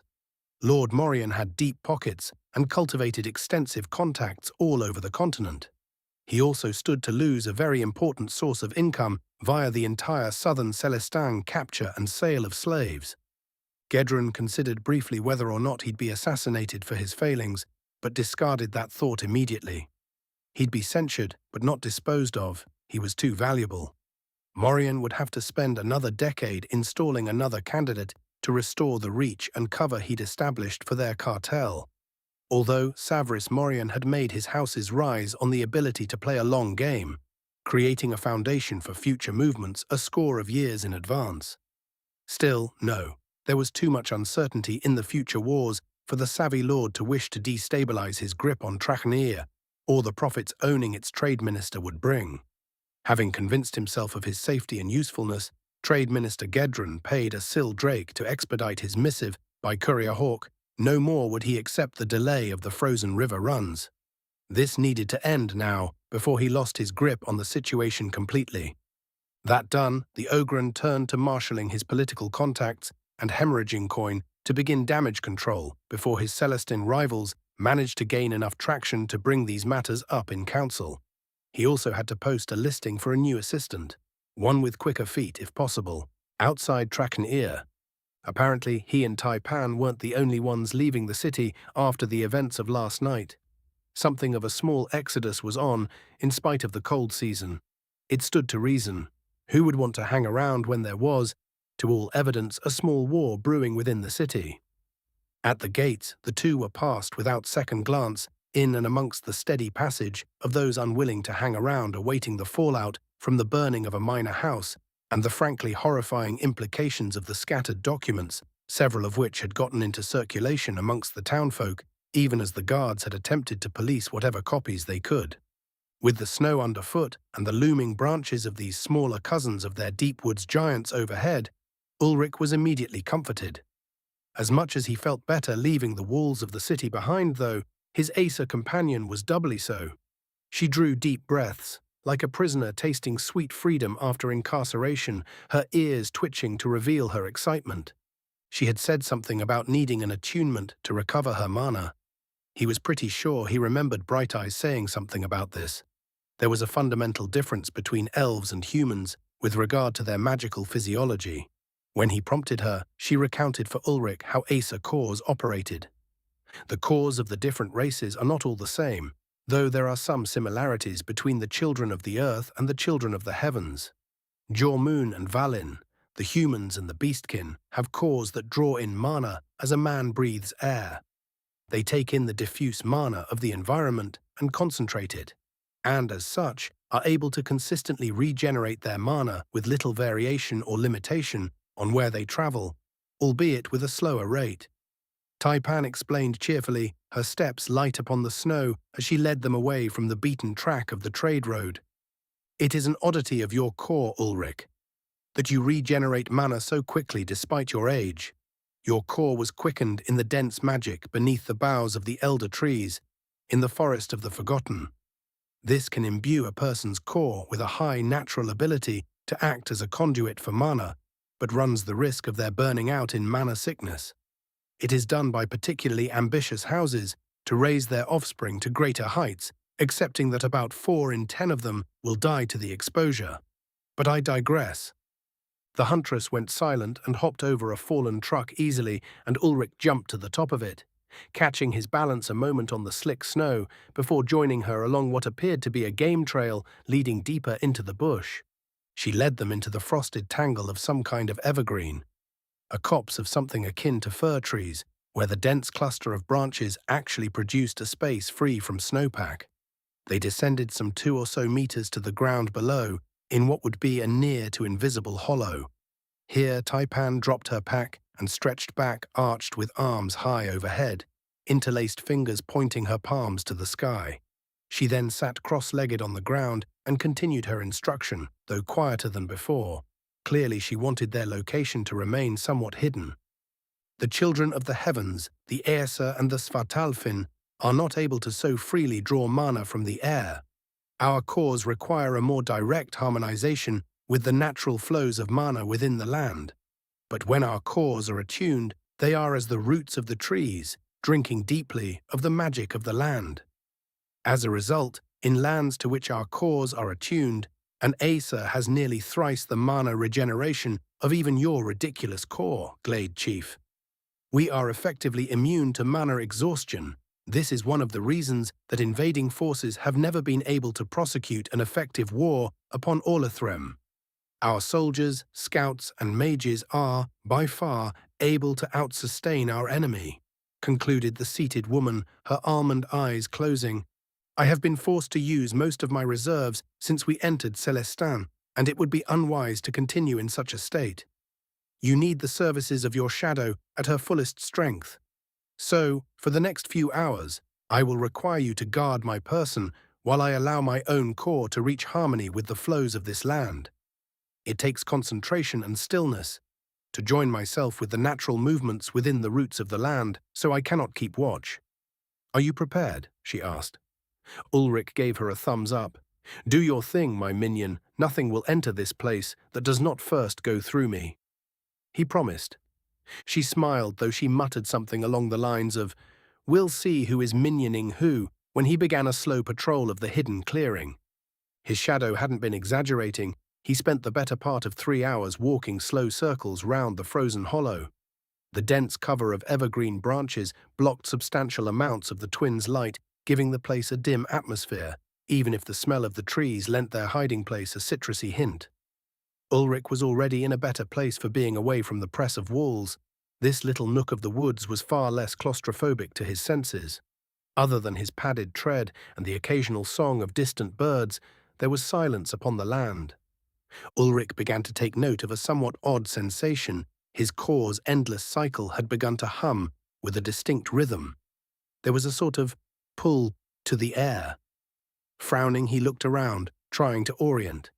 Gently, he used his elementalist skill to pulse his core's mana, using his own being as a tuning fork to sound the magic of the land. Through this feedback, he turned to the source of the draw, the seated huntress. Whatever Taipan was doing was creating some kind of current, a vacuum that drew in the mana around her with surprising potency. He'd never felt that before. He concentrated his senses and was stunned to see with his intuition that the analogy of Asa cores being more akin to a tree wasn't at all misleading. He could feel small tendrils extended from her to the ground below, as if spreading roots that tied into the subtle flows of the mana that saturated and cycled through the land. It was something of a revelation. The elves tapped the dragon pulse, the mythical conduits of energy that sustained the natural world. In this world, those were much more literal than the stories of his magically inert, or at least dormant planet. Like a sapling growing up from the roots of its forebear, Taipan's connection enriched herself and grew in strength. When she opened her eyes, she was joined completely to the flows of the land, and now that Ulrich knew what to look for, he found that he could sort of track her by the extent to which she drew upon it, filling her reserves rapidly. Rising, the elf declared with confidence, "It is done. We may return to the city, or we can make camp for the night here in this hollow." Ulrich instantly voted hollow, and the pair of them made an early camp. Having stocked up on supplies, including a Dutch oven and wok, both of some sort of extremely lightweight metal, the human man decided to splurge on a rather complex meal of stir-fried meat and fresh vegetables, along with a rice-like grain, all done in a fragrant nut oil. Separately, Taipan made some kind of dish of roasted bird, its meat dark, greasy and rich, akin to duck, wrapped in the thin, fatty loin of some animal that had been smoked in a fruit-bearing tree's wood. Ulrich's mouth dropped when she unwrapped this delicacy from its wax-paper sheath. Now this was a surprise. His shadow had gone out and obtained apple-smoked bacon. She briefly held skewers of the bacon-wrapped duck over the fire to roast, obtaining a crisp and the lightest of char before stuffing them into the Dutch oven to complete their cooking. Ulrich had to wipe the drool from his mouth several times. Ulrich declared his undying worship for the finder of bacon, and Taipan accepted his praise with grace, bequeathing upon him the first dibs of the poppers. He could have wept when the savory flavors of meat hit his palate. His own stir-fry consisted the bulk of their eating for the rest of the day, but those little morsels the elf beauty made were most definitely the peak of his culinary experience in recent weeks. Out here, in the peace of their hideaway, feeding each other succulent little treats and leaning together while their campfire crackled and popped, Ulrich could just about forget why they'd come so far. Just as well. Peaceful moments would come more rarely now, and thus possessed a greater value for their scarcity. He squeezed his partner's hand, and she returned with pressure of her own. They passed the evening in near total silence and found their bed early to rest before returning to the battlefield tomorrow. Tomorrow, Trachenir would need to find itself a new trade minister. Chapter 125. Inhume and Exfiltrate. The pre-dawn found Ulrich crouched with his hands over the low flame of their dying campfire, letting its heat combat a bitter chill. Even for him, this morning was brutally cold. It is winter's last gasp, Ulrich. A brief spell of fierce cold from the white waste. For most, it is a reason for joy, as when this cold passes every day from then on will tend towards warmer. My people would be readying a feast to mark the onset of spring if times were better, Taipan told him while she huddled under her blanket. A good thing that the pair of them had been sharing a bedroll, or they'd have caught no sleep for shivering beneath the furs. The leather of their travel shelter was brittle under the layer of frost upon it. Coals from their fire they had to lay on the bare ground inside to heat the material enough to be able to take the shelter down without cracking the embrittled hide. They ate lightly, a hearty soup, and some travel crackers. It wouldn't do to go in over full, not today. If all went to plan, they would be making their way from Trachenir before the body of the man organizing the slave cartel that had attacked them finished cooling. Ulrich felt antsy. How many bodyguards would they have to cut through? His shadow, as was usual, showed no nerves whatsoever. Untouchable was his Taipan. It gave him some amount of comfort, knowing that whatever they faced, the Iriellan woman was prepared to have it gutted and quartered in short order. He made a silent prayer of thanks to Boldart that the Elf King's twisty sense of justice had attached his most troublesome daughter to Ulrich's side. Just as the twins began to crest the horizon, gracing the lands again with their brilliant dance, Ulrich finished packing away their shelter, and Taipan covered the coals of their fire with snow and then soil. To his sense of the flows of mana, Taipan had lost that intense feeling of draw, which meant that her reserves were at maximum capacity, and they would both enter this upcoming challenge full meat. They were both dressed for action. His shadow had her hair covered and her features masked, which was not at all remarkable for this season, especially not with the sharp cold of this particular day. Ulrich wore the thicker of his travel robes, the ones that were intended to be worn beneath his armor, that he would don inside the city itself. It was not at all uncommon to see people wearing protective gear within the city walls, other than the municipal guard force. Varda was a dangerous place, and people that didn't take precaution frequently did not long survive their lack of awareness. The same was true of armaments. Ulrich had seen everything from halberds to morning stars carried openly. Of course, there was the Acer tradition of the belt knife, just as had been typical of all the Orlathrum that he'd seen, but that barely even registered to him anymore, other than to take note of an identifying feature. The knives they wore were as good as fingerprints for the elves. The tradition wasn't as stringently held by the otherkin that roamed the cobbled streets or patroned the various common rooms. Many preferred a plain hilted, purely functional tool, but just about everybody carried. Ulrich's decision not to enter armored was almost purely motivated by the desire to reinforce their cover story. He was a traveling merchant, not a warrior. While he wouldn't stand out for being outfitted as such, it would cause guards to take additional notice of him, even if just a little, and he wanted to maintain such anonymity as was possible. It was worrisome that these cartel thugs had clearly been able to identify the pair of them with descriptions gleaned from the couple's brief layover in Sinajok. Hopefully ridding themselves of their adversary here would nip that in the bud. Their entry also had another effect. To gauge the extent of the trade minister's sway over Trachn-Ir, Taipan was veritably shouting her heritage between the bow, the hip quiver belted in the Iriellan manner, and her style of dress. Ulrich had made no pains to cover his lightning scars, had, in fact, rolled his sleeve up to let the scars show on his arm. From right arm to shoulder down his back to his left leg ran the branded mark of Siron, the maybe elemental god that may or may not have marked him between two worlds. Between his shadow and his own appearance, they had left little doubt as to meeting the description of the supposed Prespang agents that had been blamed for the arson and the killings. When Ulrich had questioned the wisdom of that course, his lovely, if arch, wife calmly inquired if he would prefer to find out that their enemy owned the city guard at the gates where they could easily evade capture, or from deep within the city's walls. It was a sound point, and Ulrich had to concede it. He really did not have a natural feel for all this spy shit. He was an engineer, a problem solver with nifty tools, not a damned intelligence specialist. Well, bitching about it wasn't going to make him any less bad at it. He'd just have to pay attention and learn from Taipan as quickly as he could. It turned out that the guards at the gates gave not a single damn for their appearance. They were recognized from their previous entry and waved in without a second glance. A brief, inconspicuous bit of loitering did not reveal any pass of message or runners sent either, which pretty well indicated that they were in the clear. Taipan indicated that this made for excellent news. This tells us that someone or multiple someones within Trachn-Ir have placed themselves against our enemy Ulrich, limiting his ability to influence the city, she explained as they crossed another alley, bypassing several larger avenues to keep a lower profile. Celestins have no greater love for slavers than the rest of the Orlathrum, and it is likely that the houses within the city are employing their resources to investigate. This will tie up his attention, leaving us able to move more freely.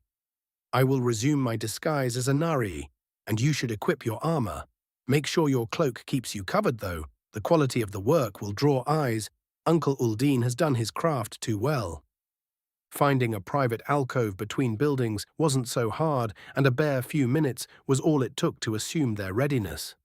Taipan's crimson wig was tied up in a stylish bun that left her looking like an elven office lady, except for the bow and its quiver. She had poisoned her arrows this morning, their razored heads black with the stuff. Ogrins, she assured him, were every bit as susceptible to striped bark snake venom as anyone else. Not all are blessed by the eternal gaze to be so disgustingly resistant, Ulrich, she told him with some chagrin.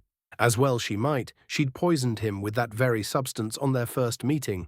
A slight scratch which had produced envenomation that had inflicted a somewhat rapid and incredibly uncomfortable illness until her brother forced her to provide the antidote. She'd expected the stuff to kill him pretty outright.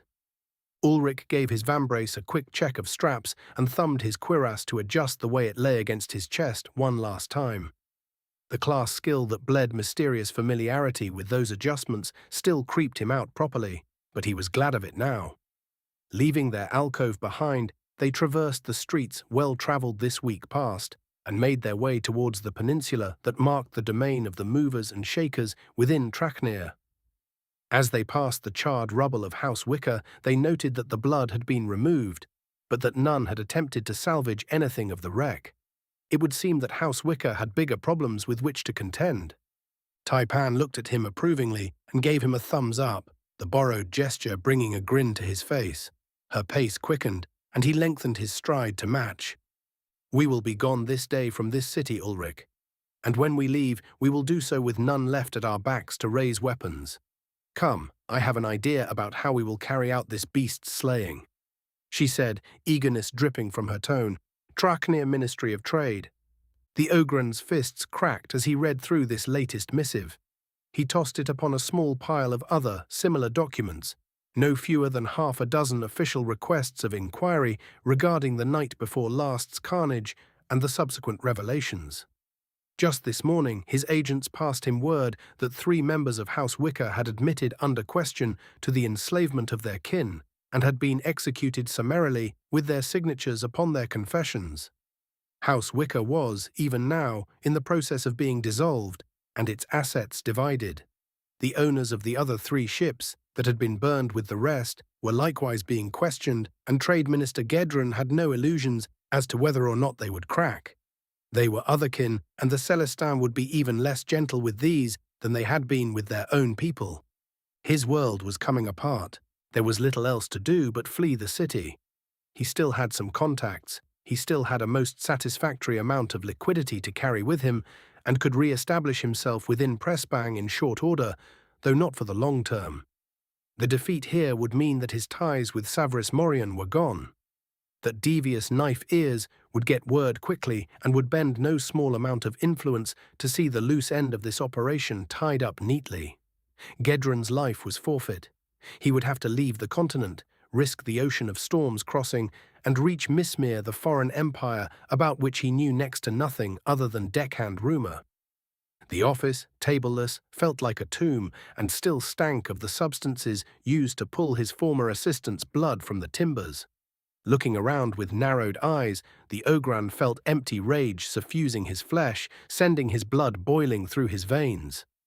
A note slid under his door, and he strode to open it and perhaps comfort himself with a final slaughter before he was forced to run like a startled crowned elk bull. Alas, quick-footed indeed was this newest assistant. The stamp of the Leor female's padded feet had already faded, and he saw the barest tuft of her furred tail as she pelted around the corner of the distant hallway. He very much doubted that she'd be seen again. A rumbling growl accompanied his bending over to retrieve what turned out to be 2 messages, one of fine material, the other rough parchment. Opening of the folded vellum first, he was startled to see the encrypted words of Savris Morion himself. The Ogren had long since memorized the cipher for this particular type of code and translated it quickly. Blight Triad deployed. Last chance. Arrival fortnight. Do not engage. Do not engage. Dangerous. Valin is Lord of Deadwoods. Personal vendetta / Asa Iriellen is eldest of Blood Moon. A laugh like falling stones filled the room. So, he'd brought in some of his best fixers, had he? It told the Ogren much about his value to the operation and about how determined House Morion was to retain its hold on their lowlands forest trade routes. It also told him that he'd been undone by supreme ill fortune. He'd never heard of the human before, but the Dead Woods were known to be an untouchable domain of monsters, guarded by a supreme monster. If one had come that could kill the beast and claim that place, then it was little wonder his men had been destroyed. And alongside that unknown was one about whom he did know quite a bit. The Ogran had studied well the rumors surrounding Trakan-Ear's reclusive southern neighbors, if only to know that he avoided drawing their attention. The daughter of that blood-soaked elf lord was nearly as bad her father, if quieter. She had a reputation for slaughtering agents of Prespang that reached back nearly 40 years, before he'd even been whelped. She was rumored to have been groomed to take her mother's role as their premier murderess. He had to leave. Geert Iriel had a reputation for being a vengeful ghost. His guards and these walls would be no barrier. Fucking brownies. Who teaches their children assassination techniques from the time they matriculate? Discarding the vellum to flutter to the floor, he read the second. The rough parchment's crude scrawl taking him a moment to decipher. More difficult than the coded message for the quality of the handwriting. Brownie passed through Southgate, Sunrise, Barbarian in tow. Free passage. Free passage meant that his gambit in announcing the pair as Prespang saboteurs had failed, likely countermanded by those on the Trashnir Council who opposed him and who he had crossed on his fast rise to power. They were in the city. He had hoped that they were fleeing. That they had re-entered the city meant that they would come for him. He wasn't so outraged that he had lost his wits. The raid on the docks, the elimination of his catch teams, the capture of his orders, and the destruction of his subverted Celestine house meant that these enemies had his teeth in a sack, or would soon. He had to hurry. The parchment joined its finer cousin on the floor as the Ogren began to load a travelling scrip with his emergency fund, and this joined the pack he referred to as his life raft, meant to get him to safe harbours. His office he ransacked as he made final preparation to leave. So preoccupied was the former trade minister that his less than stellar hearing did not detect the thump of an arrow into the top of the frame of his window.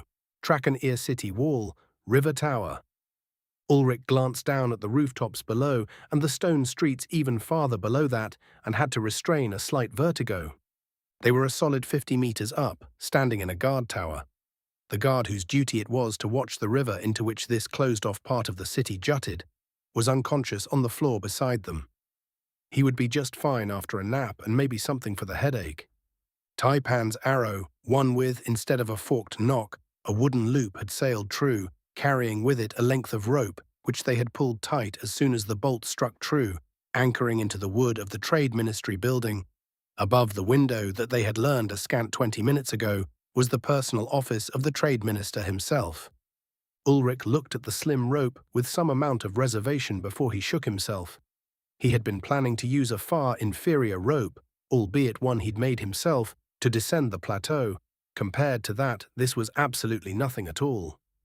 Just a nice, fun little improvised zip line into a small room that contained what Taipan described as a very likely enraged creature, about 30 kilos heavier than him, and about a half-meter or so taller. They then had to kill that creature and depart the city before the authorities could apprehend them.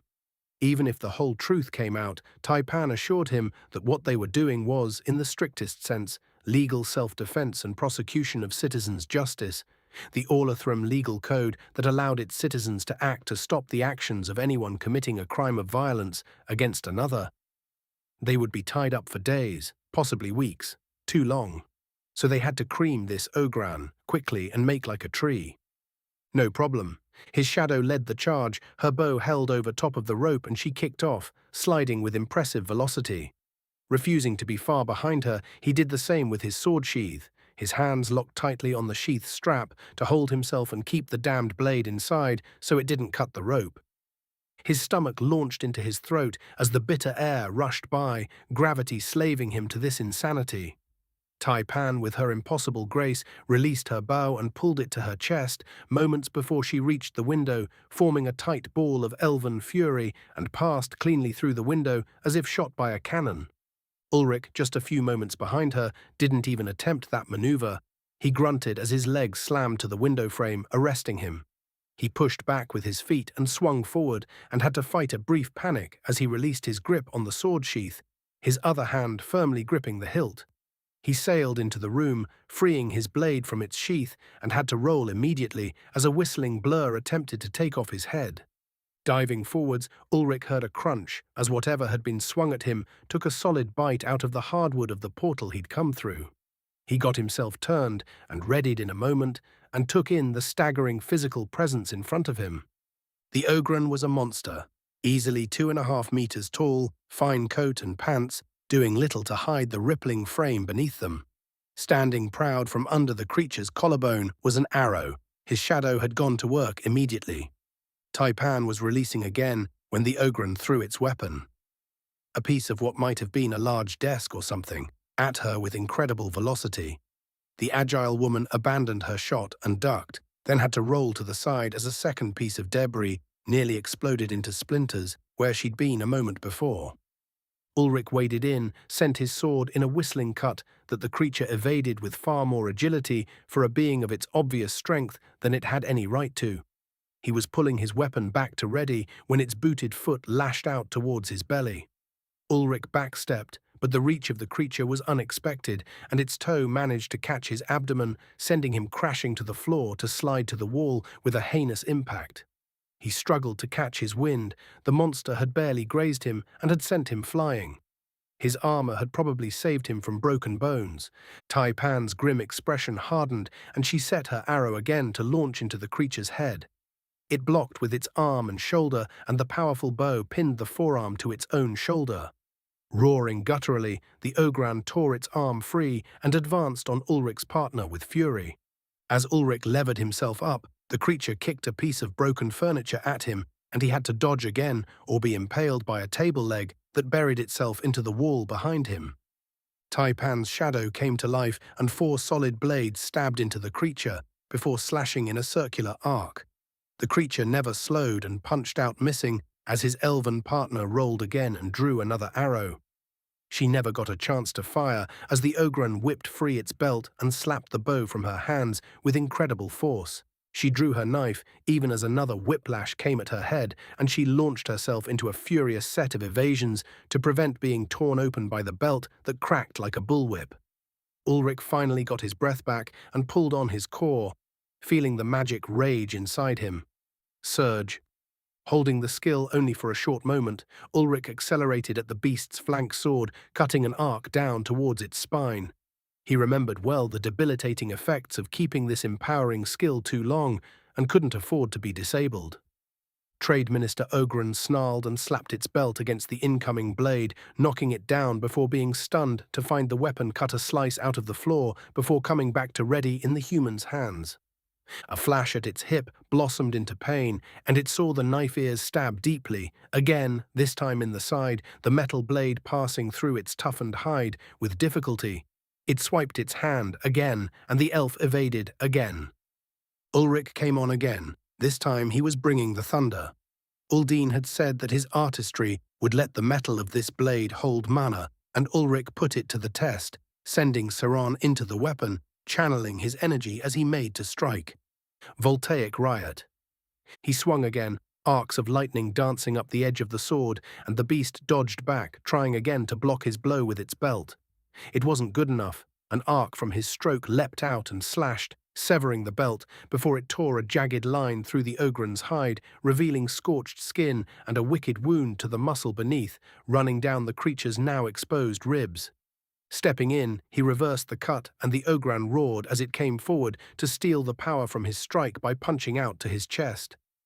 Lightning coursed up the creature's attacking arm, and Zeftocht carved deeply, almost cutting through the length of that arm before the blow hit him, and he felt his armor soak a vicious impact.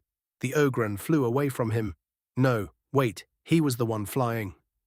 Ulrich hit the wall flat on his back, and this time saw stars as he sprawled vertically before falling to the floor in a heap. Taipan saw the monster tank her honor's lightning and counter, and set herself to bleed the creature dry, even as its arm fell dead at its side, the Siron and the blade having rendered the limb useless. She flashed in a low forward roll, using the bulk of its own great shoulders as a blind spot, and rose in an uppercut with her dagger in a hammer grip, dragging a tear from the creature's calf to its clavicle. A sidestep took her around the beast, and she slashed an X cut as she did, carving the creature's thigh even as it bellowed and tried to kick her. She'd seen the power of those blows and would not allow it to touch her. Ulrich groaned and shook the cobwebs from his mind. He heard the fight and had to concentrate to get his vision to stop spinning. Looking up, he saw his shadow in what he would have described as a dance, her twirls, steps, and hops, moving her forwards and away from her enemy as her dagger drew hatched lines across its flesh. The Ogran never seemed to notice, its fury consuming it as it attacked with blows that would have crushed Taipan's bones if they landed. They did not. After receiving another dozen cuts and making dozen more failed attempts to obliterate its Acer foe, the Ogran's composure cracked and it roared in a furious advance. A reaching hand tried to grab her and her blade whipped across, removing 2 of the 4 fingers before she, somehow, stepped through its lurching legs, cutting a line through its inner thigh as she did. Now, behind the creature, she jumped straight up in a spin and drove her knife into its neck before planting her feet on its shoulder and leaping to the ceiling, inverting herself to launch back down, kicking off the knife hilt to drive the blade to its guard as she hurtled away from her target, turning in the air to land upon her feet. An aerial ballet, utterly inhuman for its grace. The staggered Ogran gurgled, blood coming up from its mouth as it tried to understand what had happened to it. The sheer virility of the creature was incredible. It should be dead. Ulrich had nearly split its arm, had cut a deep wound through its side. Taipan had poisoned it, had carved bloody ribbons like some kind of fucked-up prom entrance, and had driven her knife through its neck, and still it came on. Focusing on his now unarmed shadow, it ignored Ulrich to focus on the greater threat, taking a halting and then a more determined stride to try to bury her. Ulrich forced himself up to his feet and gripped Zeftocht's hilt until his forearms burned. Surge. Siran enhanced strength threw Ulrich forward and he closed before the Ogren could turn, burying the point between its shoulder blades before driving the long sword all the way to its guard. Reaching up, Ulrich grabbed the creature's hair and pulled down, using his sword handle to leverage and his temporarily improved might to tilt the monster back, desperately fighting against its monstrous power. Taipan had seen her opportunity and swiftly dove to her bow, raising it as she smoothly drew an arrow, and Ulrich saw from behind the bulk her core's pulse. The arrow shimmered blue, then wrapped in her animate shadow, Akashic skills combining their potency before she released, and the bolt blew the Ogren's skull apart on its path through the ceiling above. Ulrich threw himself from beneath the Ogren's mass and let his skill fade, its lingering effects far more muted for the brevity. His chest hurt like fire with every breath, but not with such sharpness as to limit his mobility. Bruised ribs and sternum, nothing broken. He propped himself up on the windowsill and held Zeftocht in his hands, almost limp at his sides, gulping air as a man in the desert does water. That did not do his ribs any good, but the pain meant he was alive, so he'd just have to accept it. Taipan retrieved her knife from her foe and cleaned it on a rather small scrap of unsoaked fabric from its shredded clothes. Looking at his shadow, Ulrich broke the silence, the memory of her impossibly agile attack fresh in his mind. So, Taipan, can't help but notice that you appear to have been sandbagging in our sparring.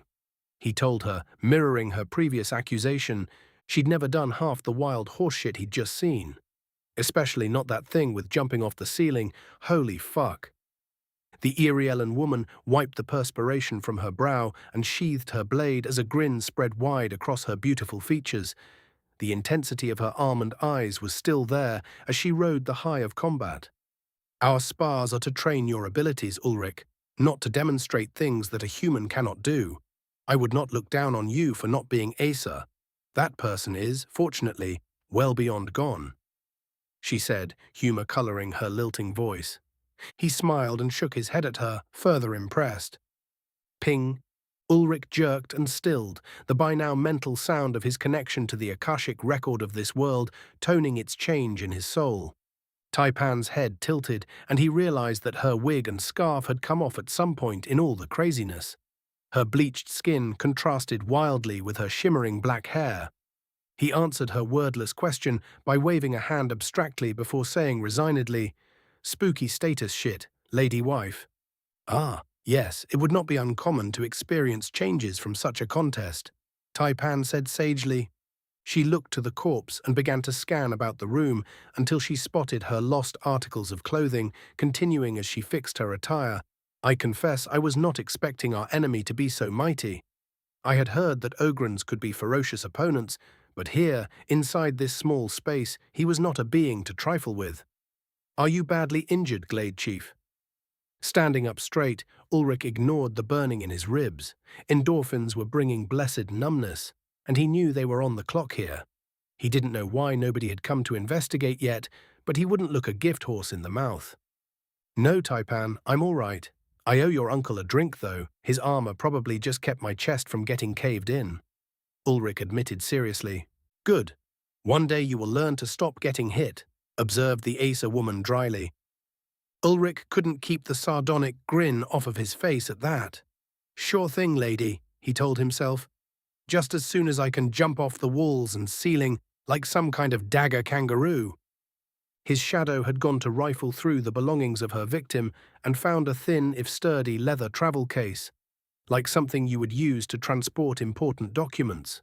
She came up from her investigation with a small purse, wax-wrapped papers, and a carved seal that he was informed was a travel pass between Orlathrum and Prespang, essentially a voucher for free movement between the nations.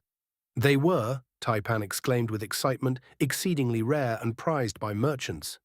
In addition to getting one across borders, they exempted you from duties or taxes. When Taipan dumped the purse into her hand, Ulrich whistled softly. 3 orichalcum coins, stamped with the likeness of a hand, their iridescent silver hue representing an absolutely astonishing wealth. 3 toon servants would buy a man an estate. So, this guy here was about to go on the lam. We gotta get out of here, Taipan, stash that shit and let's vamoose, Ulrich advised, shouldering the Ogren's go bag. Yes, we have accomplished our objectives here, and with bonus. It is long since time for us to resume our journey, confirmed his shadow, doing the same with the scrip. Distantly, Ulrich was fairly certain he heard shouting and the thud of footsteps. This next part of their plan had not sounded like much fun at all. Taipan insisted that they climb back across the rope to the tower and then go over the side wall, skipping the city gates and crossing the frozen river to make their way along the established trade route.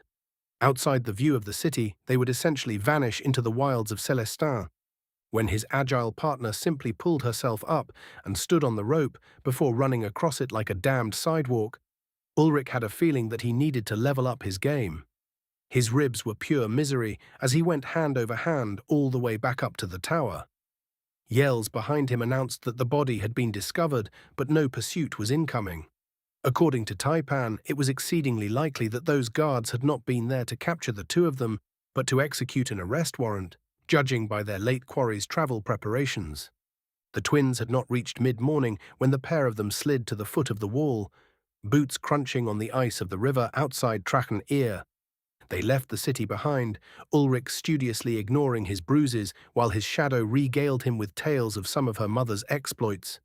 He had to admit, as she begrudgingly gave Vedir Iriel credit for being much stronger than herself, that his shadow had come by her gifts honestly. With a dad like Baldarti and a mom like Vedir, she was blessed by the gods of this world as surely as he had been. And after what he'd seen back there, Ulrich solemnly resolved to himself to never, ever provoke her to murder ever again. Former Trade Minister Gedron's office, Trachnia guardsmen, led by a delegation of the city council, had entered the building too late to see a pair descend over the side of the wall. All the sign they had of who might have enacted this vigilante justice was the savaged body of the former Trade Minister amidst the wreckage of his office. Blood still ran warm to join the growing pool upon the floor. A dark day, thought the Celestin noble, who had made herself instrumental to corralling Gedron's cronies and sweeping the city for any remaining tools to which he might have had access. It had not taken long to determine the truth of the outrageous blood message, and much was explained, though not all by the presence of a pair Irielen arrows buried above the window frame, along with a short segment of sturdy rope, as was favoured by their southern cousins.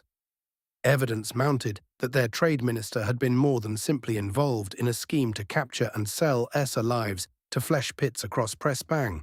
No doubt through the slavers' markets in Prosper, that enemy of old, who seemed determined to return to cause the Orlithrum ill yet again. Amidst the ruin, there were several merely incriminating documents ciphered into secrecy. Perhaps some of the more practiced arcanists of Celestin could break the code. There were a few who were known to have deep knowledge in that field. That did nothing for the documents that had been rendered into blood-sodden trash, courtesy of their recently departed counselor. Speaking of that person, he appeared to have been somewhat deeply lacerated by well over a score of cuts, had been stabbed through the chest and neck, and of course his head was mostly destroyed. The razor precision of the cuts had all the hallmarks of Irielen. They had clearly been located where important tendons and arterial vessels might be parted, and only the incredible durability of Ogren flesh had prevented its death by a half-dozen of these slices. Other wounds were most definitely not of Irielen tendency, being made by a large slashing weapon that had burned deep gouges through flesh. Shaking her head, the new trade minister lamented that her peers had been so busy with their manoeuvring amongst each other that this Ogren's actions had gone undetected far too long. Her first item of agenda would propose a sweeping crackdown on the smuggling that had been ignored as too generally profitable for too many of her peers, as was chief amongst her office's duties. Next, they would close the gaps in dock security that had allowed critical shipping manifestos to be stolen with relatively small effort. Lastly, she would see to raising the matter of notifying their Irielen cousins of the brave actions of one of their kin, whose name was still unknown, and declare an amnesty for their criminal, but perhaps necessarily so, acts. More minor mysteries remained to be solved, but were not part of her now full schedule, thankfully. 8 bodies had been found in an alley, dead of no reason that any could determine, as if their hearts had all simultaneously stopped beating. It screamed of wizardry, but no adept mages were known to be in the city. The newly appointed trade minister shrugged that away. She had problems aplenty to address cleaning up after her predecessor. First things first, she needed this mess cleaned up, and then a table, a nice one. Chapter 1, 126. Growth, Change, and Deepest Winter. It was with rather less urgency that they left Traknir than that with which they had entered it. Ulrich had to, yet again, bow to the wisdom that some problems were solved by more violence, not less. Could they have resupplied and evaded capture before making their way stealthily through Celesta? Probably. Ulrich had faith that his partner's woodcraft was sufficient unto the task, even if his own lagged significantly behind. However, that would have left a potential enemy at their backs that, allowed to fester, may have resulted in a much greater threat in the future.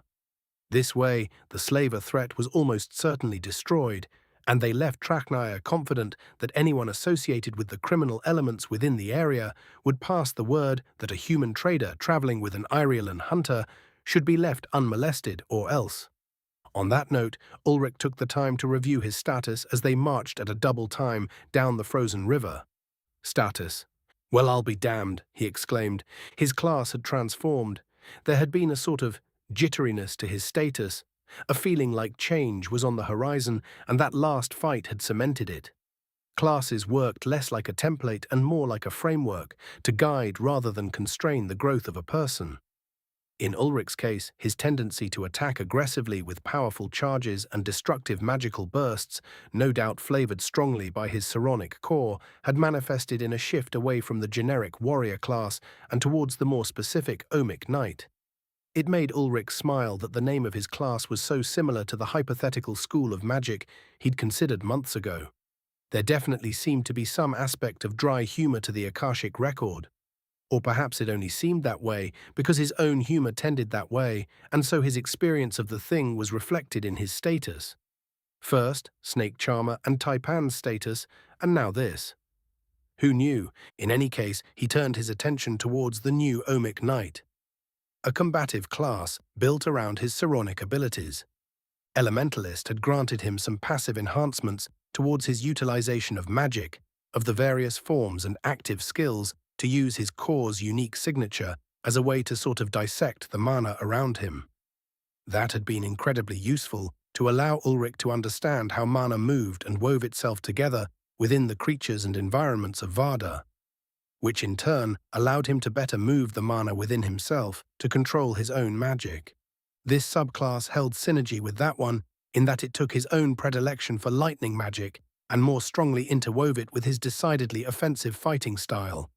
Ulrich's channeling of Charon into his sword blade had probably played strongly into this manifestation of his status evolution. It had felt like the right thing to do, just as weaving Kylum and Charon to create the galvanic Mistral had felt like the right thing to do, and had effectively allowed him to focus the somewhat random electrical arc to a more potent one that, following the tip of his blade, the power emanating from its metal as from an electrode. The master smith that had crafted his weapon had done so with a degree of skill that projected a sort of cutting aura a centimeter or so from the edge of the blade. That alone was potent, but it would seem the real power of Zeftocht was in its ability to conduct his own magic through it, focusing it. Like a wizard using a staff, only the staff itself was a dangerous weapon as well. Ulrich's use of Surge seemed also to have played a role in guiding his own evolution. He'd learned from the extended battle against the hired goons, holding that enhancement was more trouble than it was worth. It wasted his mana, burned up his body, and left him too exhausted to be worth much after the fact. If they'd come across another gaggle of opponents, it would have been completely up to Taipan to deal with them.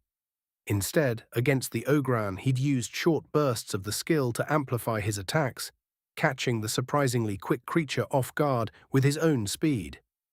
Clearly, his timing needed work. Since he'd been unable to dodge those blows from the bastard, he'd have to relearn some of the elven footwork to account for the increase in speed. Interestingly, it seemed that his traits had undergone a rather extreme adjustment. Gone were the individual proficiencies, replaced by a more general and encompassing one. He supposed that had to do with his training over the last few months, and very possibly he had Idras to thank for this. Idra's training in the dance applied to everything, to all forms of combat. Hell, philosophically his dance of 1,000 steps, operated like an Iriolan Sun Tzu, a general art of war. Ulrich could only hypothesize that the application of these fundamentals over the last couple of weeks against beasts and men alike had sharpened his understanding of them to the point where they influenced his class. The other novel trait was fascinating, a piezoelectric shock absorber that converted impacts to heat, which sounded almost like an induction heater. He'd seen one of those melt copper to a white-hot slag, and he had it from the premier metallurgist of the Irielan civilization that his sword would take far greater temperature to come close to melting, which meant that it would be a devastating weapon if it absorbed a large number of repeated impacts. He wondered if he'd even be able to hold on to it, and that deserved investigation. Class skills were likewise fascinating.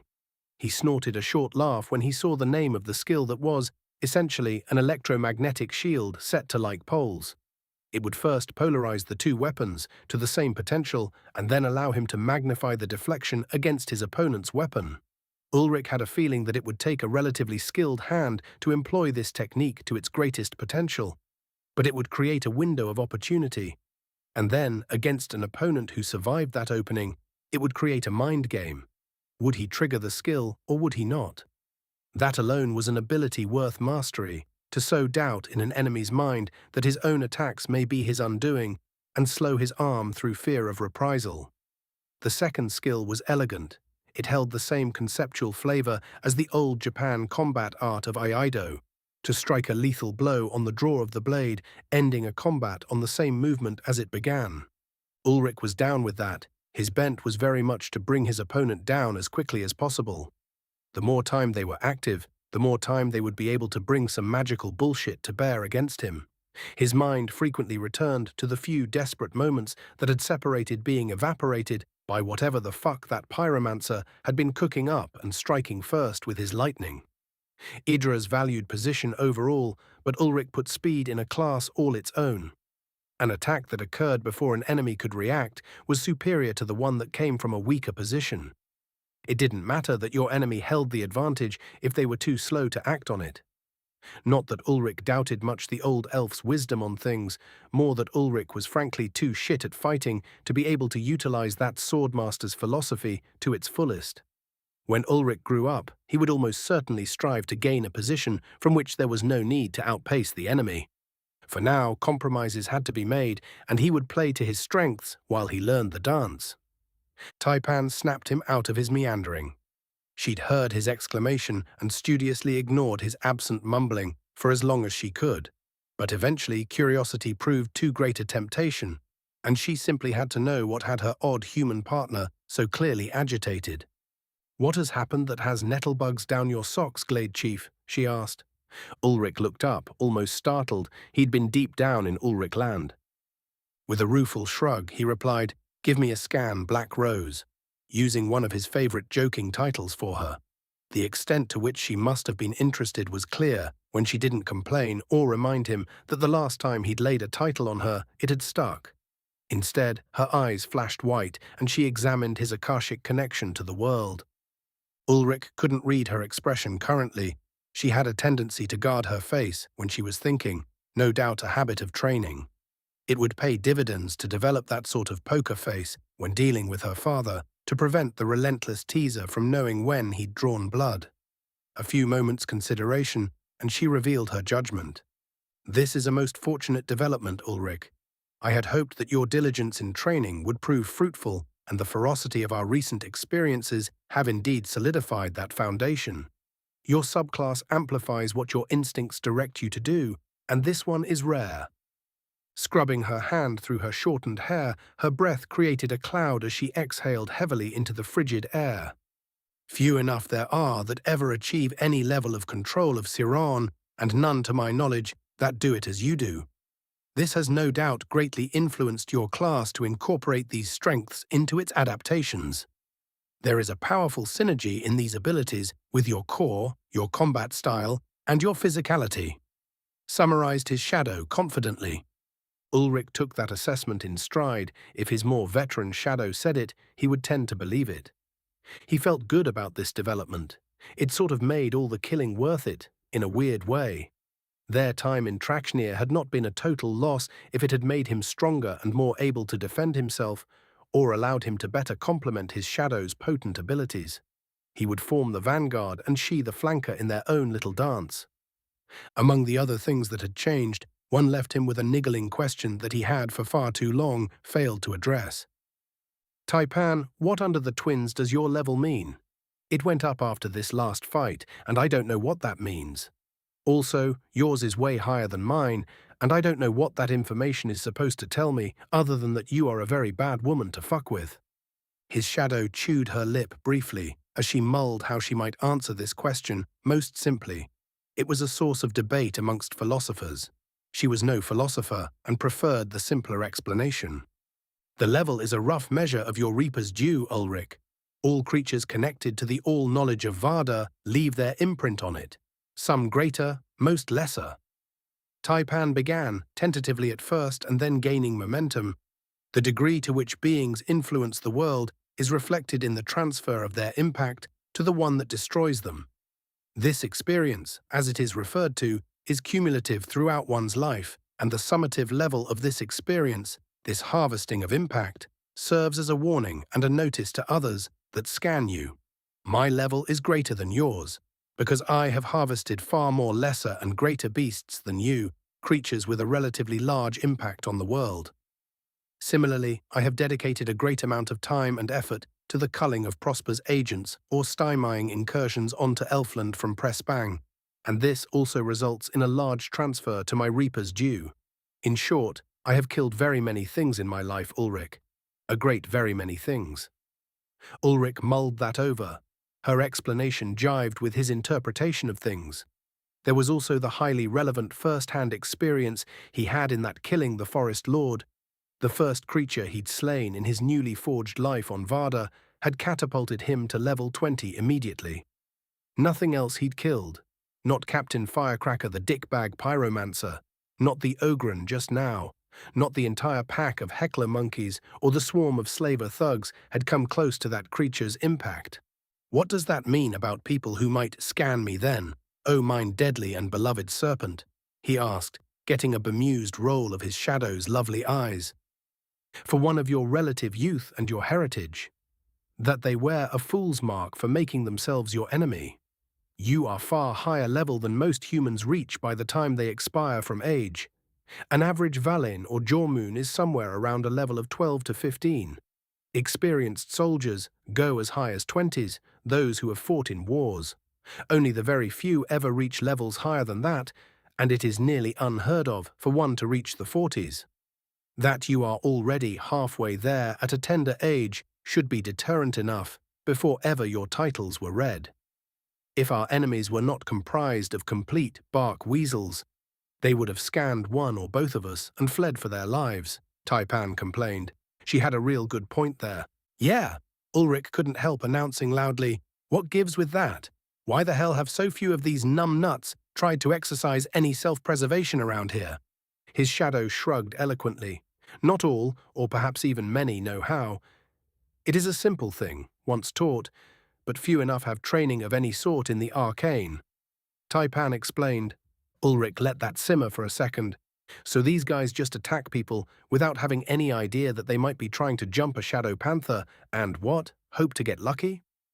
Taipan chuckled lightly and her hands made the sign for more or less. Just why the fuck would people who are so weak, so bad at fighting, think it's a good idea to go hunting someone known to be from an elite class of warriors? Ulrich had to know. Taipan's eyes lit up and she exclaimed loudly, that is what I wanted to know. Her musical voice ringing out over the icy flat of their frozen road. The duo's march was thereafter filled by the adventurers' equivalent to small talk. Mostly they spoke of hunting, a pastime both had shared, and Taipan led them down a foray into Ulrich's past when he claimed that, with a few known values, he could predict more or less exactly where her arrow would land based on her draw and release point, and she demanded that he prove it, which he did, to her astonishment, when her arrow landed within a half-meter of his calculations upon a scrap of parchment. She asked him what sorcery he used, and he said in a ghostly moan, calculus, to which she demanded he teach her this dark magic. Ulrich made a point to never speak of guns, lest those evil inventions somehow cross worlds through their mention. A magical fireball of thundering death? Fine. A little 5-pound piece of milled steel with a specially designed low-speed explosive flung bullet? Nope, not because of the power, but because of the accessibility. It was hard work figuring out how that fireball operated and coming to the magical discipline needed to cast one, and only a few could ever manage to do it at any scale. But guns. Any moron could use one, and that's what made them dangerous. In spite of Ulrich's bruised ribs, Taipan pushed a solid pace, and they were well into the fall of the twins before she made a detour from the river to find a suitable place to camp.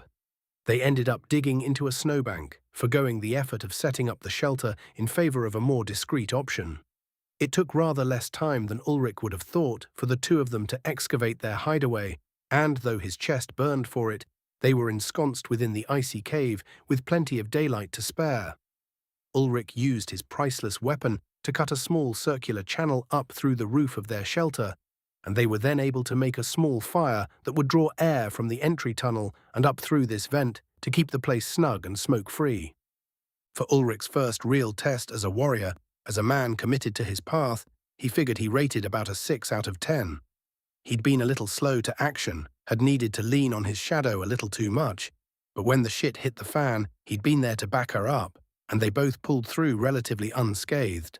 What made him better pleased about the sequence of events was, when he reviewed them with a critical eye with Taipan that night, there was close to nil in the way of luck involved. The only real piece of fortune was that the thugs had been too stupid to dispose of their copy of orders. Everything else was, essentially, a forced error by he and his partner's actions. Not too shabby at all. Huddled against the warm form of his sylvan wife, the both of them fully clothed to ward away the cold that occasionally blew past their stacked packs in the entry tunnel, Ulrich slept well satisfied. The little snow cave worked wonders for keeping them warm through the night, the insulating power of powder layered atop compressed ice proving more than adequate against what proved to be one of the coldest nights of the year. When they crawled free of their shelter, however, it was to greet a razored wind. No mere gusts either, this was a pushing, driving front that carried Arctic fury. Snow was falling heavily, but it was so fine, so absent substance, that it refrained from being an actual blizzard. This was infinitesimal crystals being forced out of the upper atmosphere by a sudden blast of cold that squeezed the water from the air in its icy grip. Shivering slightly as his body accustomed itself, he was somewhat regretful of their prolonged delay. He slapped his cheeks lightly, discarding that feeling. Done was done, move along, soldier boy. Taipan went so far as to unstring her bow to protect it from the effects of the sheer cold, declaring that it would be as likely to shatter as to shoot under these conditions. When Ulrich asked if there were any beasts that were willing to move about in these kinds of conditions, she reported that several creatures were more than happy to call this not quite frozen gale their preferred hunting ground. Things akin to the snow wraiths that they'd encountered earlier were not just comfortable with this deathly chill, they were optimal in it. Varda, it would seem, held no lack of monstrous motivation to keep your head on a swivel. The rising suns sent a kaleidoscopic array of shimmering clouds to bathe them, as the wind drove relentlessly the falling and already fallen snow to drifting. Covering the head and face was absolutely paramount to avoiding frostbite, even when the two were exerting themselves somewhat strenuously to make good time. It was so cold that, twice before noon, the two of them were forced to stop and make a fire to warm themselves back to peak condition or face damage to their extremities. That was no short process, for the fire lay had to be hidden from the wind and the frigid fuel resisted catching. Ulrich would eventually have to use his voltaic grip to create char on their gathered sticks to help the budding flame of their tinder catch hold. Noon itself found Ulrich taking a leading position to break through chest-deep snowdrifts, his superior strength necessary as Taipan simply didn't have the bulk to do the task for the length of time their travel required without rest. She could, to some extent, run atop the snow, but that was unpredictable. Blown snow had not packed well, and even her agile balance would not prevent her going through a fresh bank to her armpits. The pair had snowshoes, but Taipan declined to use them, too cumbersome if they encountered some predator that thrived in this wintry mess of a frozen hellscape. With the winds howling and their vision obscured to merely 20 or so meters, the practiced hunter could not guarantee that she would spot a threat before it became a problem, and so to be ready for combat at a moment's notice was the flavor of the day. Nothing braved the elements to test the pair that day, for which Ulrich thanked the Watcher, Irielhos, and all the gods great and small. His ribs burned fiercely with the exertion of kicking through snowbanks with better than 40 kilos on his back. Taipan relented at mid-sunsfall, bowing to the power of the seasons, and called for a halt. She had spotted a thick stand of fir, just as the day before, and wanted to utilize it to set up their shelter without having to dig another cave. They were both gassed. Ulrich slid down the embankment into this coniferous haven gladly and unburdened himself instantly. Taipan joined him, and they brushed the snow off one another lest it melt into their clothes, a real risk now that they were stopping and without the fell wind that stripped heat away as soon as it was found. To be marginally warmer and wet was a death sentence, no matter how hardy you were. The only things that could flourish in the kind of weather raging out there were the beasts that held a healthy affinity to infrig, of which there were not a few. Camp went up much as had become usual, the practiced motions of the pair carried out in silence. The crackle of fire shed the eternal gloom of the densely covered hollow, and Ulrich was happy to spend a few minutes crouched over the flitting tongues of flame with Taipan propped up against his hip. Two pairs of hands sought the heat of the small blaze and rejoiced in its glow. Upon pulling their boots off, the both of them found evidence of slight frostbite, the cold having been intense enough to make its way through multiple layers of socks and fur linings to inflict some degree of harm to their toes. It was slightly comical that the two of them sat face to face with their legs interlocked so that they could rub the feeling back into each other's feet.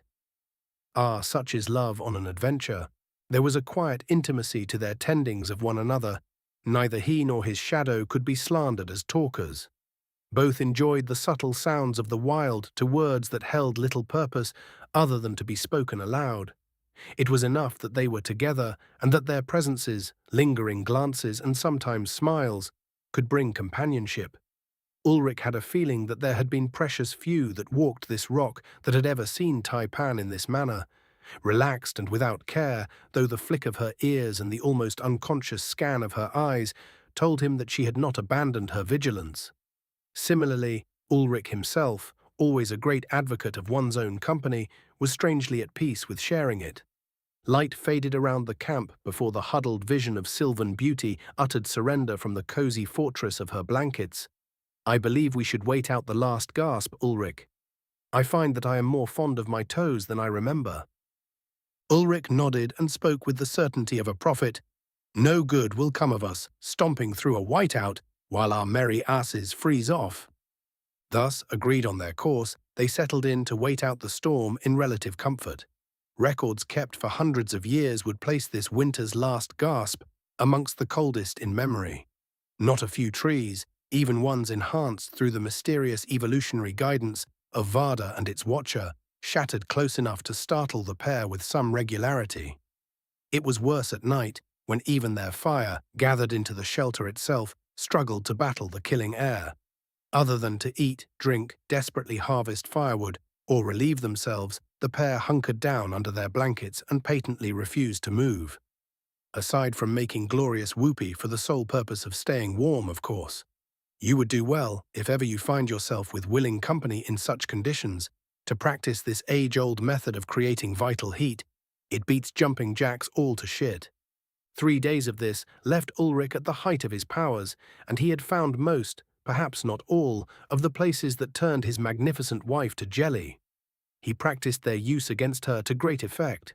She, in turn, had never had to struggle greatly to light his fires, but had elevated her arts to the point of needing to be careful, lest she cut their morning, noon, or evening short by rendering him into blissful hibernation. The wildlife must have been driven to insane jealousy at the goings-on. When at last the temperatures rose, they did so on a bemused pair that had probably forgotten how to blush. Ulrich gently shook the bare shoulder that sprawled across his chest and was rewarded with a string of drool connecting his vision of a wife's mouth to his sternum. Her bleary eyes focused, the viridian green irises returned since she'd stopped using the eye drops while they hid from the winter storm, and she gave him a lopsided grin after dragging her forearm across her face. "What? Ready again?" she asked the challenge loud in her lilting voice, "because I will not give in this match until you are husbanded to within an inch of your Valin life." "And no cheating with your thumb this time," the elf demanded, still unable to counter that weapon. "Easy now, lass. I don't think you left anything but skin to me. Your demon work is complete," Ulrich proclaimed, knowing when he was defeated. "I only woke you because I'm pretty sure the cold snap broke last night. There's an absence of bitterness to the air." Taipan lifted herself up to look around, which placed her full bosom in a far too convenient location, and Ulrich, contrary to his claim of weakness, was not above biting to secure victory. Unfortunately, his adversary held the high ground and used it to steal away his initiative, to both their delights. When she completed her foul ritual, she ruffled his lengthening hair and rose to greet the dawn, secure in her dominance. Sometimes, Ulrich, he told himself, you have to lose to win. By the time he managed to drag himself from his stupor, his shadow had already restored herself to dignity and raised the fire to cooking temperature. The pair of them had eaten little and only from travel rations, not willing to expend more fuel for something drawn out during their cough repose. He pulled his clothes on and was glad to note that his ribs had healed completely. He'd have recovered sooner had he been willing to let bygones be bygones, but Taipan had started it this time, and he refused to show weakness when a gallant response to shameless provocation was clearly called for. She claimed that his lightning scars were grossly unfair, but he knew her deceiving ways. Both knew that today would be one for long travel, as far as they could manage, and they ate in preparation to fuel that journey. The shelter they rolled around in the snow for a minute before packing away. To be absolutely frank, it stank like fucking, and while neither of them was particularly ashamed of that, it didn't do to advertise yourself so loudly to predators. The weather had indeed cleared when they broke out from the drifted snow around their haven, easily 2 meters higher than it had been before they'd entered. On went the snowshoes, and Taipan led the way, scanning for signs of life beneath fresh snow. Ulrich noted as they walked that the suns felt like they touched a little more directly, and the wind, dropped down to only the odd gust, held none of the bite of the weeks prior. He could just damn near smell spring on its way, in spite of the Arctic landscape through which they traversed. Speaking of the terrain, the paragon of Iriel hunters chose a path that did not return them to the trade roads. Instead, she made her way through warrens of trees, snow piled so high that they nearly created a tunnel between the frosted lower branches of the far closer canopies of these lowland trees. With the twins rising overhead, Ulrich noted that the bearing they took was almost due north. He unconsciously checked his sword's position and put his thumbs under the straps of his heavy pack as he leaned into the rigorous pace of their march. Taipan had insisted that he keep his Cyrano perception up at all times. It had been instrumental to recognizing their enemies' tracking, despite their ability to avoid detection within the crowds of people mobbing city streets. He didn't mind, the drain on his mana was relatively low, as long as he wasn't trying to reach way farther than he could even process at this point, and it made for good practice. It was also highly informative as to just how badly his vision served him, given that he could resolve with this skill dozens of life forms hiding within the environment that his eyes simply failed to notice. Perhaps his skillful Iriellan wife could pick these hidden beasts up, but certainly not himself. Of course, if she thought there was no risk of missing something, she wouldn't have asked him to maintain the alertness, so that added a bit of gumption to his mana-driven canvas of their surroundings. Caution paid dividends. They bypassed 3 hidden dens, one of which had a form suspiciously similar to the shrieking ravager of recent notoriety. Little desire did either of them have to ever see one of those beasts again. A little later, after what Ulrich thought was a harmless question about his Cyrano perception going fuzzy in an area, he saw his shadow freeze, followed by a gesture to turn and run, which sent Ulrich scrambling to keep up with his more graceful companion in these goofy snowshoes, as she made egress to bypass what had appeared to Ulrich's senses as a field of static, whose mention triggered her abrupt evacuation. He didn't know what it was, but he knew that he wasn't quite sure that cloud of static didn't turn to follow them for a few minutes. Whatever it was, Taipan had them both running for a solid hour afterward and didn't waste breath to explain until they were nearly 20 kilometers away.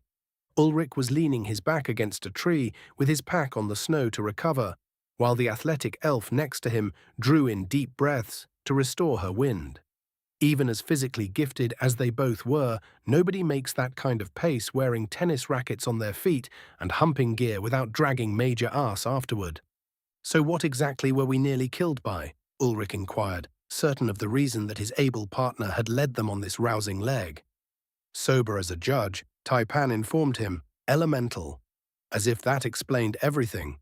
Previous lessons in awakenings, magic, and the nature of elements had seen him explained as to what an elemental was, according to the Asa reckoning, and how a mage might become one, but never had anybody mentioned that they were dangerous enough to send as potent a force as his shadow running for the bloody hills.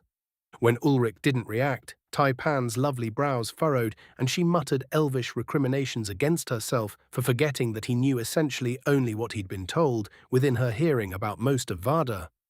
Apologies, Ulrich. I forget occasionally that you still have so much to learn. That was an infrig elemental you saw with your perception. They are incredibly hazardous to come across in winter, being nearly invisible. It was nothing but a wind-blown cloud of snow to mine eyes. In addition to this, they can pull the heat from nearly anything they touch within moments. Infrig elementals within this season can turn a creature of flesh and blood to frozen dust before they know that they've fallen within its grasp. She explained. It sounded incredibly similar to the Absolute Zero spell he'd crafted so very long ago, and which he had since lost access to upon awakening his psionic core. He mentioned as much, and she indicated that there were certainly parallels.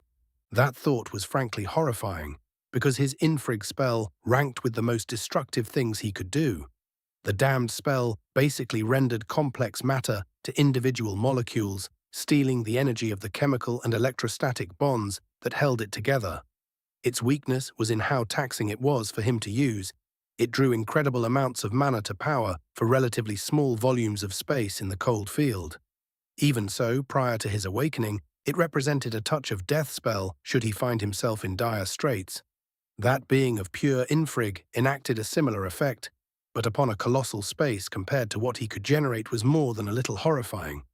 Taipan's flight was certainly well-reasoned then. How do you even fight a creature made of pure cold? He posed the question aloud. You do not, Ulrich. You die is what happens. Elementals are vastly more powerful than any mage but an archmage. They are perfectly in tune with themselves, are capable of harnessing incredibly dense weaves of magic within moments, as if an entire choir of mages cast in unison. Was her wry answer.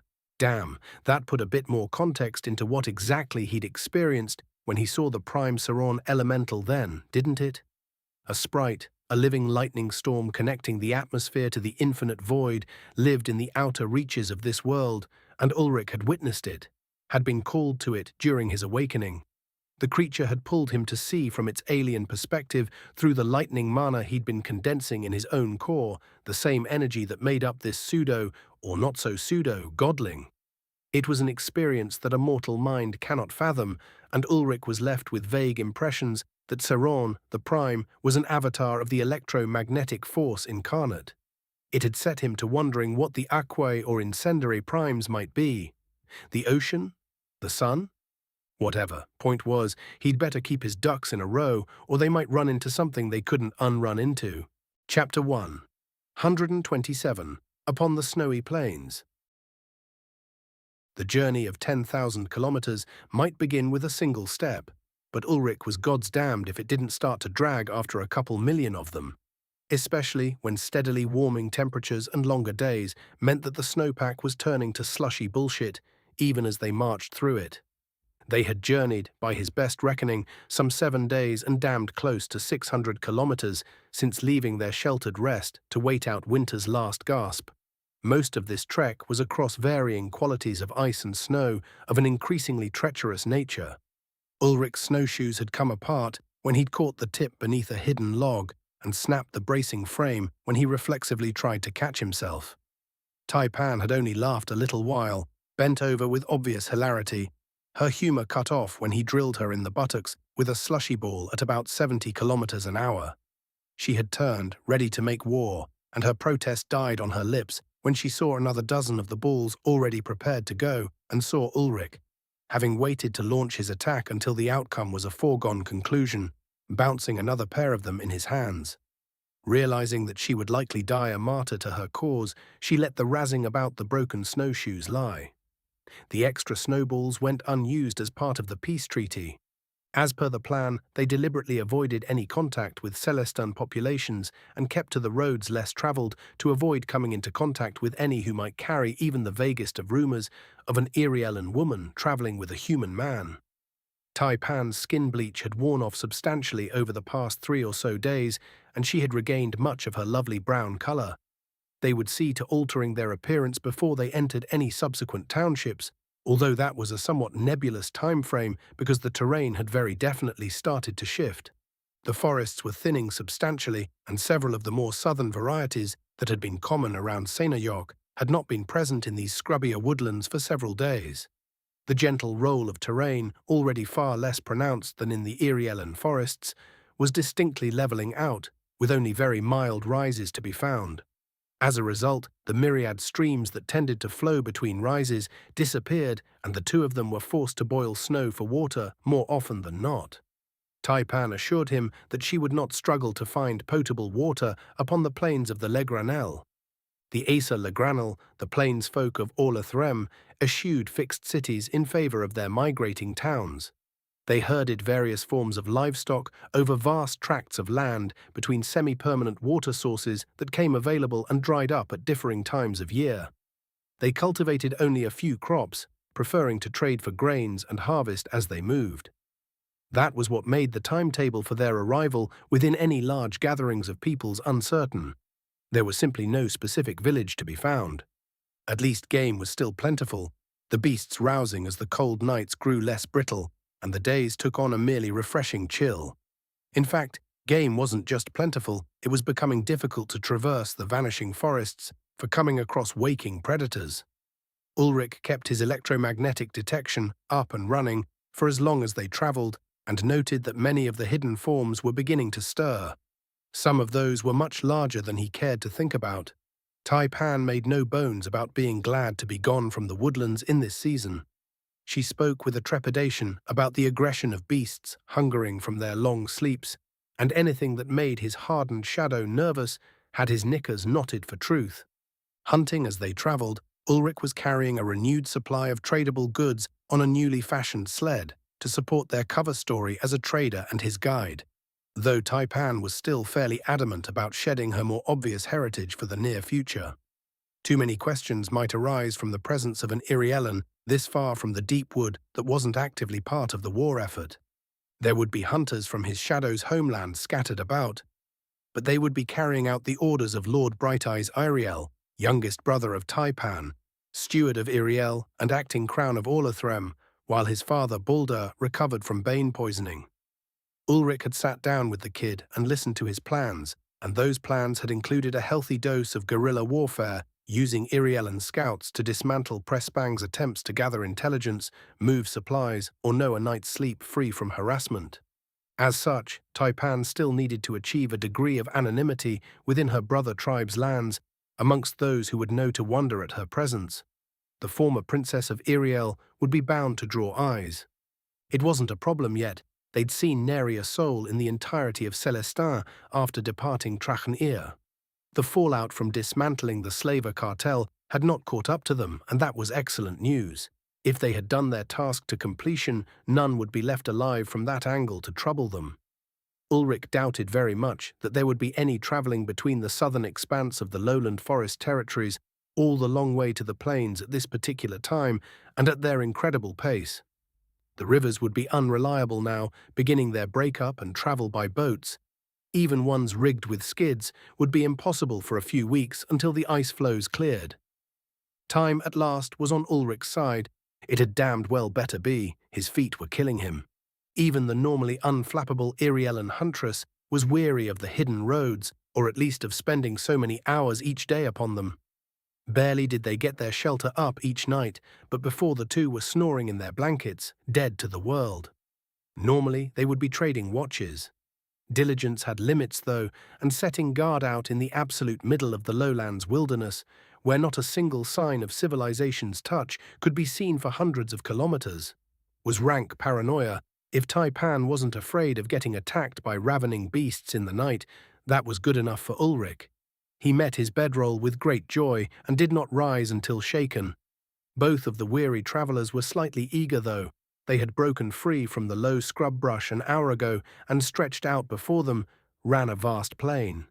Even the Heaven's Reach mountains, tall enough that they were visible from most places in Iriel and the southern bounds of Celestin, could not encroach on the horizon of these endless fields of grass and prairie. To Ulrich, the snow-blanketed plain was as a canvas ready for some protean artist to paint life onto the world. Even better, there, at a distance beyond his ability to judge clearly the exact location, was a trailing plume of smoke that Taipan said was characteristic for one of the travelling villages encamped.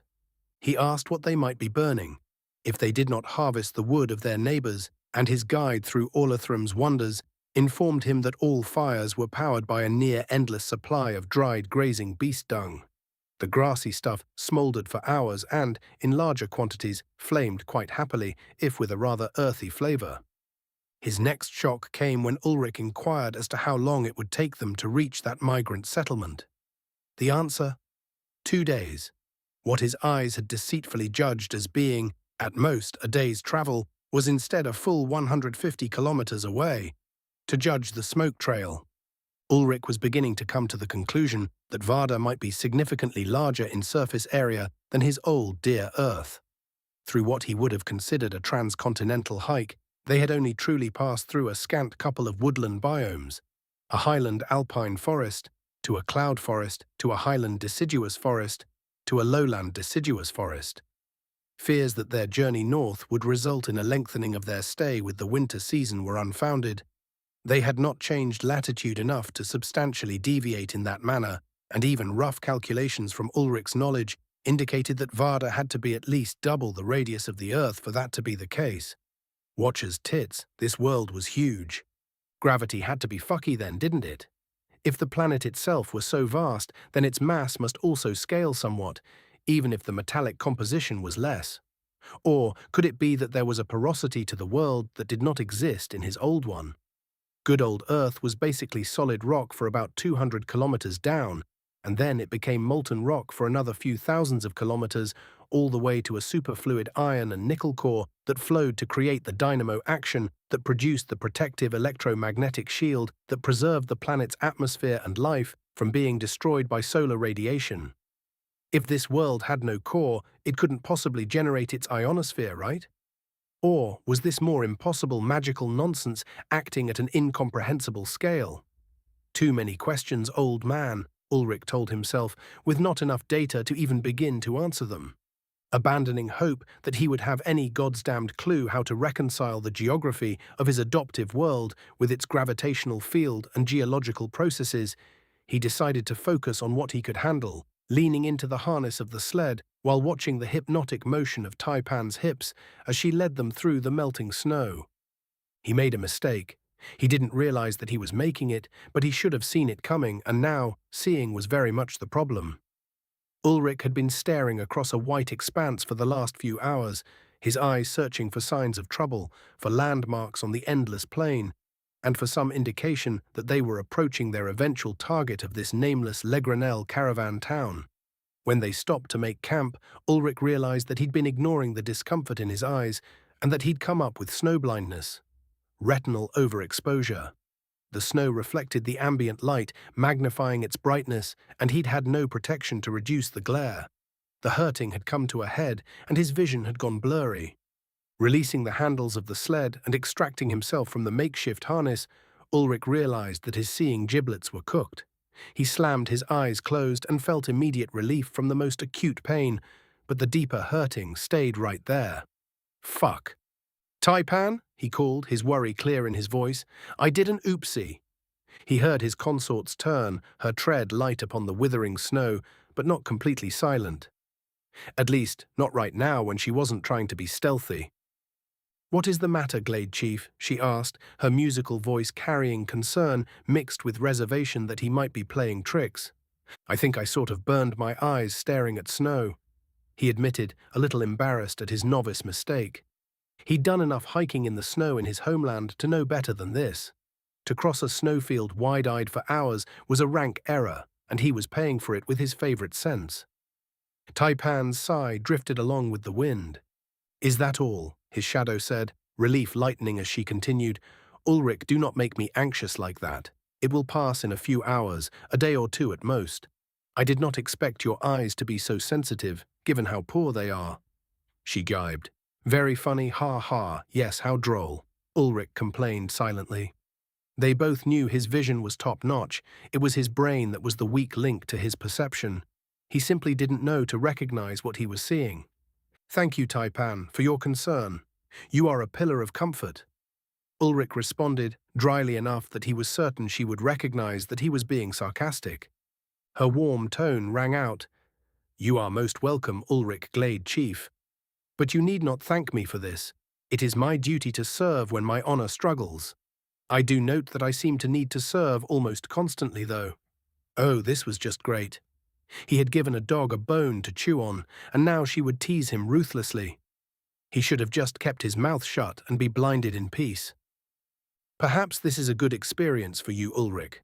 I have often warned you to better consider the sounds of the forests, the smells that may indicate prey or predators, and you have always had better fidelity from your magic sight with your eyes closed anyhow. This is a perfect opportunity to correct some of these deficiencies, his shadow declared optimistically. Oh ja, das ist toll, Ulrich proclaimed with false enthusiasm. Why didn't I blind myself sooner? He swore he could hear the woman grinning with her perfect white teeth, sharper than they ought to be, and her twitching ears that laughed without sound. He was wise to her games. There are gods of justice, Taipan, and you will rue this day. Remember when you were blinded by that stupid skunk? No jokes from Ulrich Einar, no sir. But now the shoe is on the other foot. Kicking away she is, bitched Ulrich. He felt her hand on his shoulder, patting him in commiseration. Yes, but I am a Taipan and you should have known this, she told him without sympathy. Damned elf. He heard her saunter off to start setting up camp. Ulrich tried to open his eyes and was rewarded with fresh stabs to his orbs. Groaning a loud, drawn-out "fuck," He squeezed them shut again and resigned himself to needing a blindfold for at least a little while. Getting his pack open wasn't much of a problem, fortunately. He had bigger issues when he tried to get the hide shelter sorted out. Loops to hold the support poles were going to be problematic. If he missed one, the hide wouldn't stay taut and would hold water if rain or snow fell. Fine, he told himself. This is fine. Not like there was anything to see out here anyway, just endless white bullshit nigh unto infinity. After the third time he missed a loop and had to start over his shadow's chortles made Ulrich grit his teeth. She was enjoying this far too much. All right, well, if you are quite finished dirking me in the back, can we maybe see about getting camp? At the very least, there won't be so many kinds of monstrous beastie running around, he said. Ominous silence answer him. Right? There aren't so many vicious critters out here, are there? Ulrich asked, concern becoming evident. He heard a cute prim cough before his lovely black-hearted wife answered. The plains host a great many hunters, Ulrich. Sage coyote, big grey speckled wolves, and, of course, several varieties of hunting cats. Lone savanna prowlers that are dangerous ambushers and maned amberfang who travel in largish prides are among the more worrisome. Of course, as the spring thaw takes hold, there will be numerous poisonous snakes, lizards, and insects. Ah, if we come across a swarming dagger horde, I will warn you we may need to set large grass fires or be overrun and devoured. The hive-mind insects are next to unstoppable otherwise. What great fun was Varda, a treat and a joy. Fine, whatever. This planet clearly wants to kill anyone who lives on it. I don't know why I thought it needed trees growing to do it. At least the grass doesn't try to kill you, grumbled Ulrich with resignation. Started Taipan. Oh, you're fucking having me on now is what you're doing. He challenged irritably, laughing openly now while she ran the support poles through leather loops of their hide shelter. His shadow told him through her giggles, oh, you'll see yet, Glade Chief. Or perhaps not, if you keep staring at the twins. It was times like this he wished he'd kept his damned head down and hid himself away in the glade to grow old and die a bush hermit. Track an ear. 3 forms entered the gate, receiving a few odd looks from the guards stationed there. They made a somewhat odd group, being that a tall, raptor-clawed sari male dressed in dark leathers, a lean, tawny, fierce-eyed Leor female with obvious belted long swords, and a diminutive Svartalfin in heavy plate armor that obscures his entire form, and toting a hammer as large as his own head, were not typically seen traveling together. The rivers have broken with ill timing, declared the Sari, his low, breathy voice not quite hissing. The armored dwarf scoffed. Everything happens with ill timing for you. Leave off it, Quirt. We made fantastic pace. We're here near to 3 days earlier than we thought. The Leor turned a predatory gaze around the city streets, starting to really bustle now that winter's grip was relaxing upon the lands.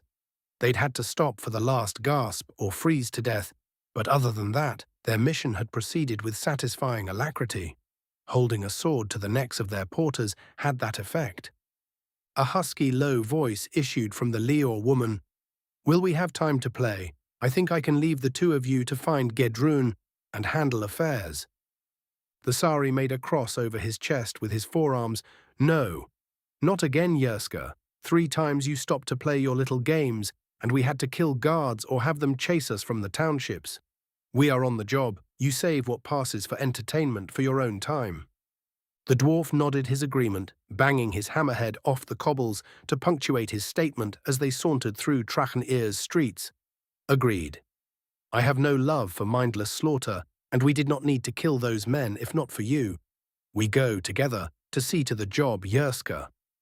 Bearing her canines at her co-workers, she muttered, Fine, damned straights. They would find Trade Minister Gedron, they would extract information about their targets, and then they would clean up the mess from disposing of the failure of an Ogren. Savaris Morion did not suffer failure, and he had not made his empire allowing his black books to be exposed to light. Once that was done, they would see to finding the pair that had so incensed their most regular employer. I do not believe I have ever seen the contractor so incensed, remarked the Sari dispassionately. You don't say? Snarked the Leor. He loses his heir to some nothing of a Valin, declaring himself lord of nowhere, and then has his third daughter's husband slaughtered like a pig in the wilds by the same man and his brownie partner, and loses crowns in the flesh business over it to boot. You think he's not going to be out for blood there, Quert? We can't all run cold like you. Enough, shouted the Svartalfin, startling some nearby merchants from their huddled over their table as the trio strolled by. I'll not listen to your racist slurs against Quert this whole trip. Sauri are warm-blooded, and you know it, you sadistic goat. The tall Sauri patted the dwarf gently on the helmet. Thank you, Ari. It is not her fault for her ignorance. If it isn't bleeding, dear Yerska does not give it her full mind. The Leor spat on the stones, and the Svartalfin laughed at her. They all knew her habits.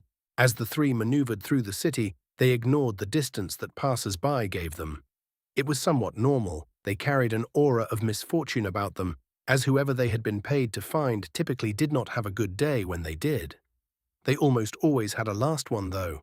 The Blight Triad was regarded as one of the more efficient teams of hitters in recent guild history.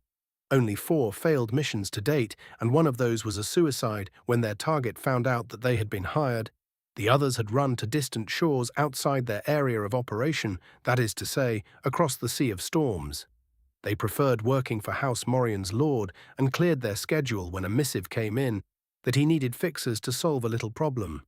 Lord Morion had deep coffers and a keen sense of timeliness. When the three arrived at the Trade Ministry, they noticed a sense of urgency about the place. A few nervous interviews later, for the interviewees, not the interviewers, and they had their answer. It was a clusterfuck. Minister Gedron publicly exposed for slave trading. House Wicker dissolved as his accomplice after having no less than 2 of its sons killed and directly tied to it by the confessions of the remaining members. Gedron and all of his catch teams slaughtered within a week's time. Ill timing, I tell you, declared the Sauri assassin Quert. Ha! Varda's bones, this will not best please the contractor. We have to send word by courier hawk. At once, said the dwarf juggernaut. Smiling, the Leor bladed dancer ran her claw over her sword hilts eagerly. Think what fun we'll have when we catch them. Worthy prey after all this time. The trio turned from the Ministry of Trade and made their casual way to the docks, where courier services would see a confidential message delivered at great haste, costs forwarded to the recipient, of course, Legranel somewhere. The hits just keep coming. They'd travelled most of a day only to find that their target was moving. The smoke plume grew fainter all day because the caravan had taken off.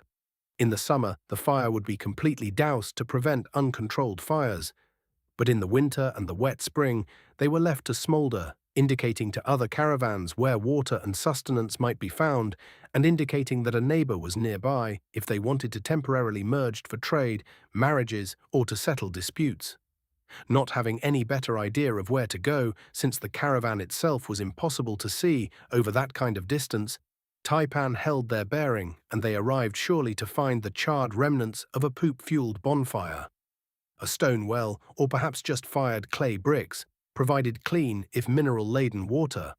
Ulrich was going to ask how they were going to keep a fire going, but his nose gave him the answer when Taipan took their sled out for a brief turd patrol and returned with a host of patties ready for burning. It is the oils that the beasts produce in their gut, you see, Ulrich. Or don't see. Sorry, I know that your eyes still hurt. Taipan instructed, with no small glee at his continued discomfort. He'd regained his sight a day ago, thank you very much. But the ache in his sockets hadn't left completely and worsened when he kept them open in the incredibly bright afternoon sunlight. Ulrich didn't know why his shadow's eyes were immune to this beating, but somehow they were just peachy. Oh, just you wait, Taipan. There will be great and terrible vengeance for your blasphemy against the irony gods. The fall from the heights is greatest, O my enemy, Ulrich declared to his crouching partner. Her smirk as she ignored his dire warning said that she did not believe him, and she continued showing him how to start a fire using dried uber bison shit. The oils, they coat the cud so that it forms firm masses that may be passed from one stomach to another. These beasts have 3 distinct stomachs and 2 gallbladders. One breaks down the fats of the grasses, seeds, nuts, or whatever else they are grazing on, but the other applies this digestive oil as the mass passes through the gut. It keeps the resulting dung from absorbing water, both within the animal and without, once it has been passed. It is incredible how hardy those beasts are. They need drink only once every 3 days. Taipan taught with frank admiration. He'd have never pegged her for a cowgirl. Well, not in the agricultural sense anyway. He knelt to join the Irielan girl and paid attention to her lesson. As much as she enjoyed giving him shit, literally on this particular occasion, having just handed him a patty, she did take her task of teaching him to be less of a greenhorn seriously. He mirrored her action, breaking open the dried patty to reveal the dense assortment of incredibly dry, for having laid under snow for months, digested shoots. These were then twisted back and forth to create a greater surface area before his shadow used her fire steel to strike a couple of sparks that caught almost immediately to produce a hot orange flame. Well, I'll be a damned, Ulrich thought. The oil-saturated fibers, loosened up like this, burned like a candle. They placed their lit turds in the charred area where the previous fire had been and carefully assembled a small hut of other patties around the lit ones. In very little time at all, a joyful little fire was burning, hot, smoky, and pungent, if not gross. To be honest, the odor of the dung was not foul in the slightest. It almost reminded him of sage-grass. It may be a good thing to rest here a day or so, Ulrich, advised Taipan seriously this time. We have pushed hard, have exhausted most all of our prepared rations, and we will need to replenish these supplies before we venture deeper into the plain. When these snows are finally gone, there will be a brief reprieve before a short season of plaguing insects unlike anything you have ever experienced. His shadow shuddered at the thought. When the twins sit low in the sky, both of a morning and at twilight, the biting clouds will descend, and only a dense, smoky fire or heavy netting will dissuade them. Twice have I been caught in the open during this season, and twice have I suffered for it. A third time I do not wish to countenance. Ulrich commiserated. The North Continental Trail he'd hiked had a similar phenomenon. Despite the long winters, there was no greater enemy of man than the northern black mosquito and the swarming no-see-um. Fear not my delicate-skinned jam fruit, Ulrich told her. I can put up a sky shield to wall the little monsters out. His shadow blinked. Then she smiled. Oh yes, that is true. I forget at times that you are gifted with magics. Then I leave this task to you, Glade Chief, and gladly. It wasn't often that he was able to garner his comrades' complete admiration, so he put a solid check in the win column. We will not suffocate within this barrier, will we? She asked, suddenly concerned. No, Ulrich answered firmly. Chapter 1. 128. Late Winter Harvest. Morning's light found Ulrich sprawled flat in the snow, its refrozen surface slick and smooth. His hands he kept tucked within their sleeves to retain the full feeling in them, and Zeftocht was laid across his forearms within easy reach and to keep the hilt free of the snow. He lay still as he had lain for the last hour, barely seeming to breathe. He had worried for the color of his cloak, but his partner had assured him that their prey was entirely color-blind. So long as he remained unmoving, they would not detect him flat against the plains, whose slight drifts produced shades similar to what he would appear in their peripheral vision. The bull ox snorted as it rooted into the receding snowpack, stomping through layers of ice to reach the last remnants of the previous year's growth. An almost delicate nibble of its enormous muzzle, a brief chew while looking here and there, and the beast moved its great bulk to repeat the process. Over and over, Ulrich had watched this routine, and he could smell the heavy odor of the direhorn ox from his position only 3 meters away. Taipan's predictions had come to fruition. She had examined the lay of the land, the patterns of the snow, and come up with this as the likely path the herd would follow. The rest of the creatures had already moved on. This seasoned and grizzled bull was the last of his group, taking up the position of the rear guard, his harem of cows safely guarded by his replacement up at the front. Old age is a bitch like that in nature. Ulrich was ready, his whole body tingled with anticipation. It had been far too long since he'd hunted, and adrenaline sang alongside the spiraling hum of Seron in his core. The ox lowered its head, and the reforged man sprang up, sword in hand. Drawing inspiration from an enemy defeated, his body pulsed with lightning consumed to become charged with its energy. Surge. He leapt high 3 meters in a great arc, with his blade in a double-handed grip over his shoulder, wind whistling through his hair and the cold stinging wonderfully against his face as he descended on his prey. Chiron poured from his core into his sword, and he felt its energies guided into place by an unseen hand. A knowledge, or perhaps an instinct, imbued by the connection of his path to those who had walked it already in antiquity, their feelings, their experiences, their beings having been recorded against the imprint of this mana-ridden world. His Omic Knight class imparted him with the guidance to strike at the moment he needed to, in the manner he envisioned. Crackling draw. Concentrating with singular purpose, Ulrich heaved both with body and mind, and his blade flared crackling purple bolts along its surface as it swept a great half-circle, the artistry of its making combined with the power of the man who drove it, and assisted by the blitz of power that channeled into the metal, permitted the edge to pass cleanly through the thick neck of the aged bull ox.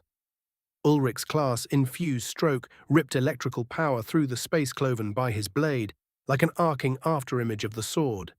His legs bent, absorbing the impact of his fall, and he released his surge, as the follow-through of his cut brought the sword level with the ground, hilt behind his hip, and one hand free to loose a bolt of lightning if needed. The head of the beast thudded heavily into the snow, and the rest of it collapsed, strings cut, the kill perfect. Or almost. He felt a twinge for a moment, a sensation of the stepping off the shallow end of the pool into deeper waters. The whisper that he could go farther faded as quickly as it came. Ulrich released the breath he'd held as he struck slowly. He felt jubilant, that odd cognitive artifact just then aside. There was a purity in the moment of taking your prey, in making it your own, claiming it from the world to become part of your life. This was a clean death, absent the taint of ulterior motive that had prevented him from enjoying the deaths of his enemies before. For a moment he shared the joy known by the predators in all their shapes and sizes around the world. Then it was gone, and he drew his knife to attend the business of honoring the old bull by using it correctly. His knife slid from the clean cut of its neck down the chest, held at an angle to avoid rupturing the innards all the way to the bung, which he cut out smoothly. From there he popped the gut into its opened cavity and swiftly drew out the organs from the cavernous abdomen. Gore steamed in the golden light of the morning, but no scent of foulness accompanied it. The bowel was intact. Smiling, Ulrich stabbed his knife into beast and cut away its diaphragm before planting the blade into the snow, and reached half his body into the animal to extract the lungs and heart. Heart, liver, kidneys, these were all to join the meat for eating. Next, he had to carry out the task of skinning this unit of an animal. The direhorn ox probably massed 50 kilos more than a big old bull moose, which put it somewhere in the 2,000-kilo range. It would be substantially lighter once they'd dried and smoked all the meat, and most of the bones would not be useful. Taipan had been specific as to which held value and which did not. What they didn't use, the carrion birds and scavengers would take, nothing would be wasted. He had the creature half undressed when his shadow strode up, her silent step only given away because she knew to allow herself to make noise when she approached, or risk a fight or flight response, which was unwise when the startled person might throw lightning and fire. It was a good kill, Ulrich. The beast was slain before it could feel any pain at all. Even my arrow through its heart would not have taken it so peacefully. She praised. This had been her idea, to go out with her to hunt, and also to practice the use of his skills. He had to admit the lady knew her business. There just wasn't a way to practice lethal arts without the intent to destroy your target. Anything held back, for fear of harming your sparring partner, made it never the same as real combat. In a fight, every attack had to be a killing one. Even a feint had to carry the intent to slay, or it would never deceive an experienced opponent. Idras moved the same, whether he was administering a disciplinary flick of a rod or a swipe of a blade that would cut to the bone. It put a rather sharp edge on his reminders to attend one's training with heart. But it served the purpose of not dulling his mind's eye with motions that were not true. Ulrich continued to skin the ox as he considered what he'd learned from this exercise. When he'd fought with the Ogren cartel leader, he'd poured his mana into his sword as a reflex, an intuitive action based on the words of the weapon's creator. The skin of the brute had been far tougher than anything he'd fought. It was nearly comparable to the defensive layer of the shrieking ravager whose fur had turned Taipan's arrows. His Siron was potently destructive, and so he'd funneled it into the mana-conductive blade to increase its ability to wound the tough Ogran. Successfully. And also, now that he'd experienced this skill, wastefully. The Ohmic Knight-class skill had concentrated his energy, focused it, removed the slop, and he could appreciate its power when he saw the nearly 2-meter-thick burly neck, bones and all, shorn as if by a guillotine. If Ulrich could impart that feeling of channeling his mana, he might be able to develop a more generally applicable way to amplify his sword strokes. The pulsing of his surge was also proving to be absolutely the correct way to utilize that ability. Holding it for any length of time was an utter waste. Its true strength was in the sudden acceleration of his movements. The leaping attack had proven itself as effective on the bull as it had been against him. It was a seriously bad idea to try to counter that kind of all-out aggression, especially when the weapon used had reach. To do so put you in the position of trying to trade against the enemy's maximum power. Ulrich's instinct to dodge away had been the correct one against that hammer user. If he'd tried to parry, he felt certain now that his guard would have been crushed, and nothing good could have followed. Against a ranged opponent as gifted as Taipan, it was of no use, of course. She would happily shoot such an enemy from the air. But in melee, attacking from above was a good option if you're willing to commit everything to the attack. No half measures, though, that was asking for it. What he hadn't figured out was how the Hammerwolf had gotten faster as it moved through the air, though. That had to have involved magic, because Ulrich was thoroughly aware of the rules for a body in flight, and the first rule was that, absent external force, they just didn't speed up. Hammerwolf had most assuredly accelerated during his flight to greater momentum than with which he'd left the ground, and that meant his own abilities had been at play. Something to figure out later, Ulrich had finished skinning the ox. Taipan joined him in quartering the animal, cutting away the ribs, drawing away the tenderloin, and she selected her choice cuts of cheeks, backstraps, and so on. These sections of meat and the bones they wanted were tossed onto the carefully peeled hide. Amongst the desired bones included the horns of the beast, sawn free by Taipan's concentrated use of her shadow blades. Ulrich didn't know she could do that. The ends of the horns were very smooth, almost like they'd been sanded. Very interesting. It took both of them to haul the massive hide sled back to their camp. Ulrich declared there that this would mark the weight limit to their trade sled, and Taipan agreed with him. More than this, and their journey would be slowed by the burden. Fresh roasted beef was a revelation. Ulrich had enjoyed a great many meats since his arrival on Varda. Most of them were some form of venison, given that deer-like animals roamed the forests freely and were not too onerous to catch. There was a somewhat diverse range of reptilian meats sprinkled in here and there, snakes, large aquatic lizards that were approximately crocodilian. That sort of thing. But at no point had there been a true analogue to beef. The hilly forests simply weren't grazing country. Together, the travelling pair dug out a pit and buried the boned shoulders, roasts and ribs, to very slowly roast them by covering them in a thin layer of dead grass, followed by soil and building a low fire on top of the pit. Ulrich had suggested this as an alternative to smoking, which would prove tedious absent much in the way of wood, and Taipan had confessed surprise that he knew of this method for preserving meat. He didn't gloat. It was a pretty obvious way to handle meat absent a smoker, but he was gladdened that some of the knowledge of his old world would find use in this one.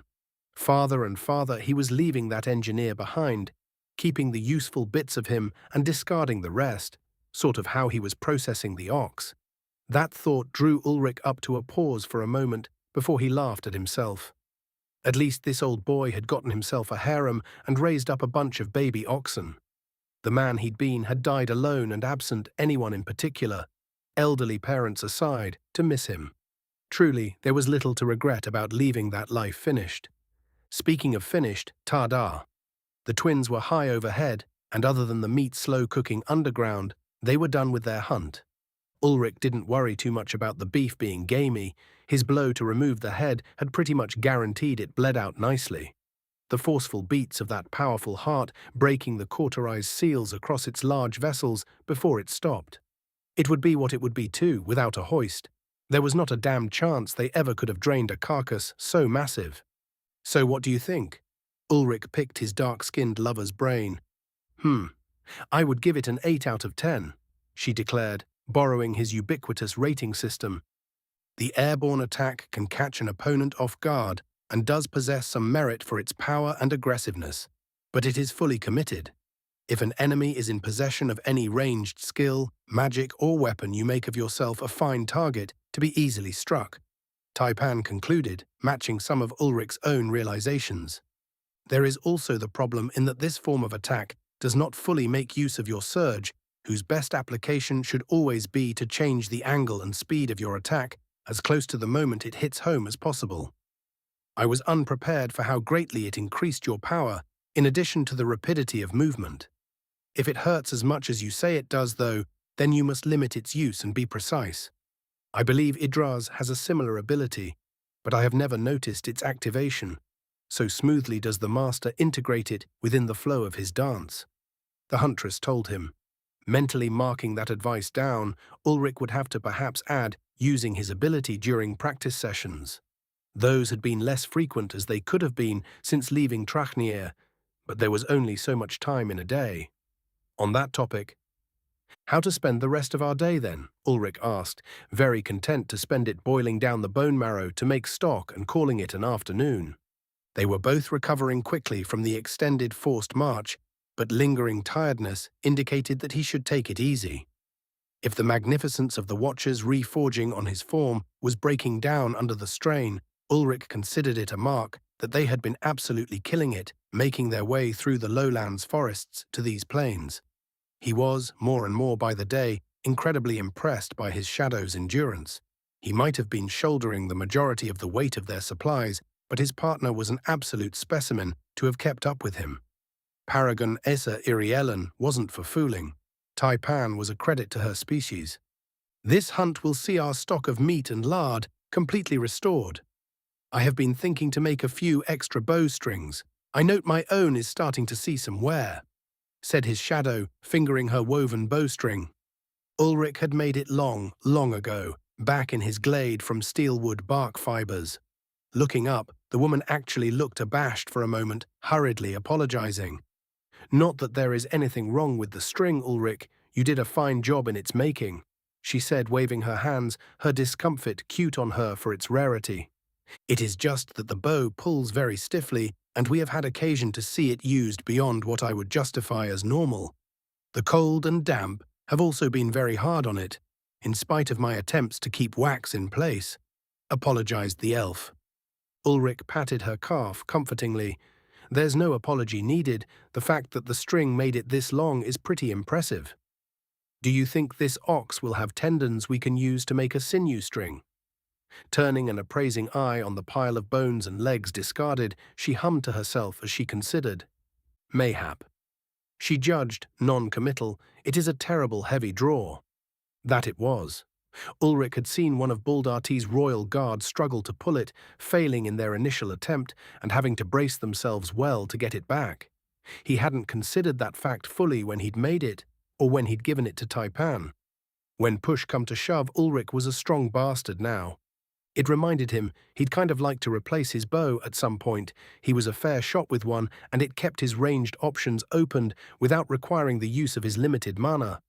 Saron was a little wild, his core tended to overexert everything. Mana was even more a resource to be rationed now that his class skills were also drawing from his reserves. The thing about a battle mage was that they were potent as all hell when they had juice. But without it, everything they did came to a grinding halt. Maybe they could trade for a stave somewhere. He helped his sylvan wife to harvest the tendons out of the legs of their catch, and she boiled them for a short while before beginning to fray the sinew into long fibers. Ulrich helped with this as much as he could, but while he knew what to do, her fingers were simply leagues more adept at the process. Taipan had woven many a sinew string in her time. After a few hours of steady effort, they had assembled 3 credible candidates for replacement strings for Blinder, the name she had given so long ago to Ulrich's gift. Those would have to dry before they could be waxed for preservation and tested to ensure they could hold up to the tension needed to draw Blinder to its fullest power. Chapter 1, 129. Unpleasantries. Now what? This time it was his shadow that prompted the question. In an odd way, they were staving off boredom. It was a jarring change of pace to go from 16-hour days rucking through the wilds to a sedate morning hunt followed by chilling in camp. Taipan's hunts along their travel route had amounted to seeing a boar or a deer and putting an arrow through its heart, followed by a swift dissection of its antlers or tusks and the majority of edible meat, and then they were gone. The longest they'd stopped, other than to camp, in the last 600 kilometers was the 20 or so minutes that those game takings had needed to replenish their meat supply. Ulrich realized that they must have been running low on their flowers by this point, and his partner had confirmed it last night. Well, let's see. Taipan's ears twitched, and she was instantly on her feet with an arrow nocked, intensity written across her features. 0 to Muckfuck. It was the deadly elf who called him husband and honor. He'd joined his shadow at ready, sword low, and his core's current set to spin up wrath at a moment's notice. The throwing knife in his offhand was already bonded to the lightning bolt that would follow its flight, and he had enough power ready to make that spell stick. Half a dozen elves approached, having risen up from the snow, wearing incredibly effective dappled white-grey camouflage. That was damned near unfair levels of blending in. His only consolation was that they were outside his high-resolution Serrano perception range, some 30 meters distant, right on the bubble. If he'd been paying attention, he'd have still probably been able to pick them up, even against the static interference of the snow. Damn, still a ways to go there, Glade Chief. Their uninvited guests had risen when his shadow's swift response had shown their stealth was broken, and they strolled into the travelers' camp like they owned the place, which Ulrich supposed they actually might. Even so, he'd grown a little more leery of trusting strangers since the whole slaver thing, so he was on board with his partner's readiness to get down with the ultraviolence. His lord instinct burbled hatefully in the back of his mind, and he didn't bother suppressing it. The murderous fury that slept in him now was byproduct, perhaps more feature than bug, of his connection to the glade that he had claimed, and which in turn had claimed him. That gift of the Plateau of Ancients was proof of his bond to that place, outside of the title and its generous boons to his abilities, and had more than once proven effective in defending himself from threats. This legacy of the Forest Lord, as Ulrich had come to think of it, dictated that incredibly violent offense was the best defense, and recent experience pointed to that being more true than not. Neither had Taipan relaxed her guard upon seeing her cousins, which told Ulrich that he'd best keep his finger on the trigger, so to speak. A stray spark escaped from his throwing knife, grounding briefly against his coat. Piss. Energy wasted and possibly an advantage of surprise lost. Overcharging Chiron spells had a tendency to do that if he didn't lock down on them. Seeing the writhing ribbon of violet mana briefly wander up his side put their visitors to a halt, which was maybe to the good. From that distance, some 15 meters distant, Taipan would feather at least a couple of them before they got close enough to make much trouble of themselves, should that prove necessary. These were Plains elves, and they carried the distinctive green and amber or brown flecked eyes of their heredity, alongside the golden-brown tan skin and dirty blonde hair, shorn up on side of their heads, and the remainder tied into some ornate bun that was caged in a bronze wire. All told, they tended to be a little on the leaner side than the Iriellen, and taller than their southern lowlands forest neighbors. The 6 were evenly distributed between the sexes. "Ho there! You are far from home indeed, cousin. Call off your Valin pet, would you?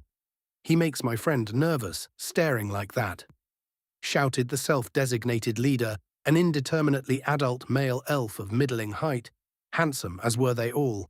Ulrich had to clamp down on his sudden desire to throw the knife at the clown who'd spoken. He and his shadow had already discussed long ago that it would be a sort of ace up their sleeves that he could speak Elvish. The insult made it a near thing, though. Worse yet, just the tone would have been enough to know it was trash talk, so he was being treated like an idiot, in addition to the racism. The unmitigated gall of this guy, he thought. Ulrich would stare at whoever the fuck he wanted to, especially when they're creeping around his camp like thieves. Fortunately, Taipan was the mirror of her honor's outrage. "You would do well to guard your tongue, cousin, before I let my companion close your mouth for you. You would not enjoy it." Ulrich had almost forgotten how incredibly venomous his lady wife could be. She directed her ire at him rarely these days, and only minimally. The Aesir looked to each other in surprise, perhaps having expected her to share their condescension. At one time, not so very long ago, Ulrich could have said confidently that she did. Not so for a good while now, though. They were bonded through life and death struggles, common purpose, and held each other's backs through the perils of their journey. Beginning a measured advance, Loudmouth led his crew closer and made to dig himself deeper. Apologies, cousin. I hadn't expected so friendly a relation between one of your clan and the other kin. I meant no disrespect. Yes, he did, Ulrich thought. Yes, you did, Taipan said tone cold. What a lass. That put Loudmouth on his heels for a moment before he resumed his idiot grin and continued. He decided that he'd let his wife do the talking, temporarily. For the moment, anything he contributed to this particular conversation was more likely to lead to what someone more politic than himself might call an adverse outcome, and what he would call a well-merited ass-kicking. Besides, he felt like his shadow was well on her way to taking care of that front and would do it happily if she felt insulted. Then I apologize to the both of you if I have offended. It has been a long winter. I and my friends are far from our roost. Surely one as far from home as you might enjoy the companionship of your kin. May we share your fire? Loudmouth asked, markedly more reserved, though he wasn't shy about letting his eyes do some roaming. Ulrich wasn't ready to cast stones on that account, and didn't really feel the need to put the elf in his place overmuch. If he got out of hand, all Ulrich had to do was stand there and watch his lover maul the idiot. Taipan glanced to Ulrich with that pinch of her lips that said she wasn't thrilled and translated, holding to their ruse. She ended her translation into human by saying, "These grass-fed bumpkins are without courtesy and cannot speak human, or they would have had the decency to do so." Ulrich almost acceded to their request, out of a lifetime of habitual expectation of accepting an imposition for the sake of maintaining social peace. Then he realized that he was under no obligation to humor Caucasus. They had claimed the camp first. One of them there in the back had been glaring at him since they'd entered the firelight. For no reason Ulrich knew he hadn't said the first crossword to these jokers. Something had left a pronounced scar across the scowling female's cheek and ran a jagged course up across the shaved side of her head. Her ear ended 2 ragged inches shorter than the left one. The reforged Valin was unconscious of the insolent almost smile he was directing towards that one in return for her menacing. Planting needles in people was as much an instinct in him as it was a thoughtful choice. Taipan, feel free to tell them to fuck off to wherever it is they came from. We don't owe this lot a damned thing, far as I can see, especially not if they want to stir up trouble. Ulrich said, making plain by his tone his irritation at the presence of this unfortunate first meeting with the plainsfolk. Gesturing with one hand in the Iriellan hand, he made the sign for ambivalence. It's your call, though. I don't feel too strongly one way or the other than to note that I seem to attract racist shitbirds pretty effectively. About 90% of the elves he'd interacted with had been excellent peoples, and had been, even if they were a bit reserved, perfectly courteous. Iriellan especially were great ones for giving proper respect to others in public. In more private settings, those conventions relaxed, and they lost no time with their joking and teasing. However, in the public settings, an insult might, and had within Ulrich's sight, been settled with naked blades. Only the fast action of healers had kept the losers of those fights from bleeding out or permanent harm. The rare instances of active derision stood out more proudly for that uncommon aggravation. The darker Iriellan turned to address the troop of Legranel and summarized her stance briefly. My partner has left the decision to me, and I find your lack of courtesy obnoxious, cousins. For the sake of keeping peace, I request you find your camp in another site. Surprise wrote itself across the features of the plains elves. Clearly, they had not been prepared to find themselves unwelcome, or hadn't considered that a single huntress would reject their presence so bluntly. Frowns spread through the group as if a breeze carried unpleasant odor. The scowling female pushed forward, clearly irate, and growled, "Who are you, tree sleeper, to tell the Legranel where they are welcome within their own lands? And in the company of an enemy of our people, no less?" Taipan leveled a heavy look at the female, and her gaze had the elf quantified and discarded within a moment. Ouch! Ulrich knew how cutting that look could be. His shadow had a way of making even small gestures hold barbs. I do not need the permission of the grass folk to go where mine own feet take me, nameless. I am Taipan of the Irielen, and this Valin is my consort. You will silence yourself, or I will take issue, his shadow said, her crystalline voice without ambiguity. It was all Ulrich could do not to grin at the rush of colour that drew up the neck of the hostile elf to suffuse her face. He did note that she did not continue to speak, though. The reputation of Taipan's folk was well known amongst these. His grip on Zeftocht tightened, though, just in case. Anybody that got any funny ideas wasn't going to have long to regret them. He hadn't relaxed his core, had maintained the spell form in his mind to be released at a moment's notice.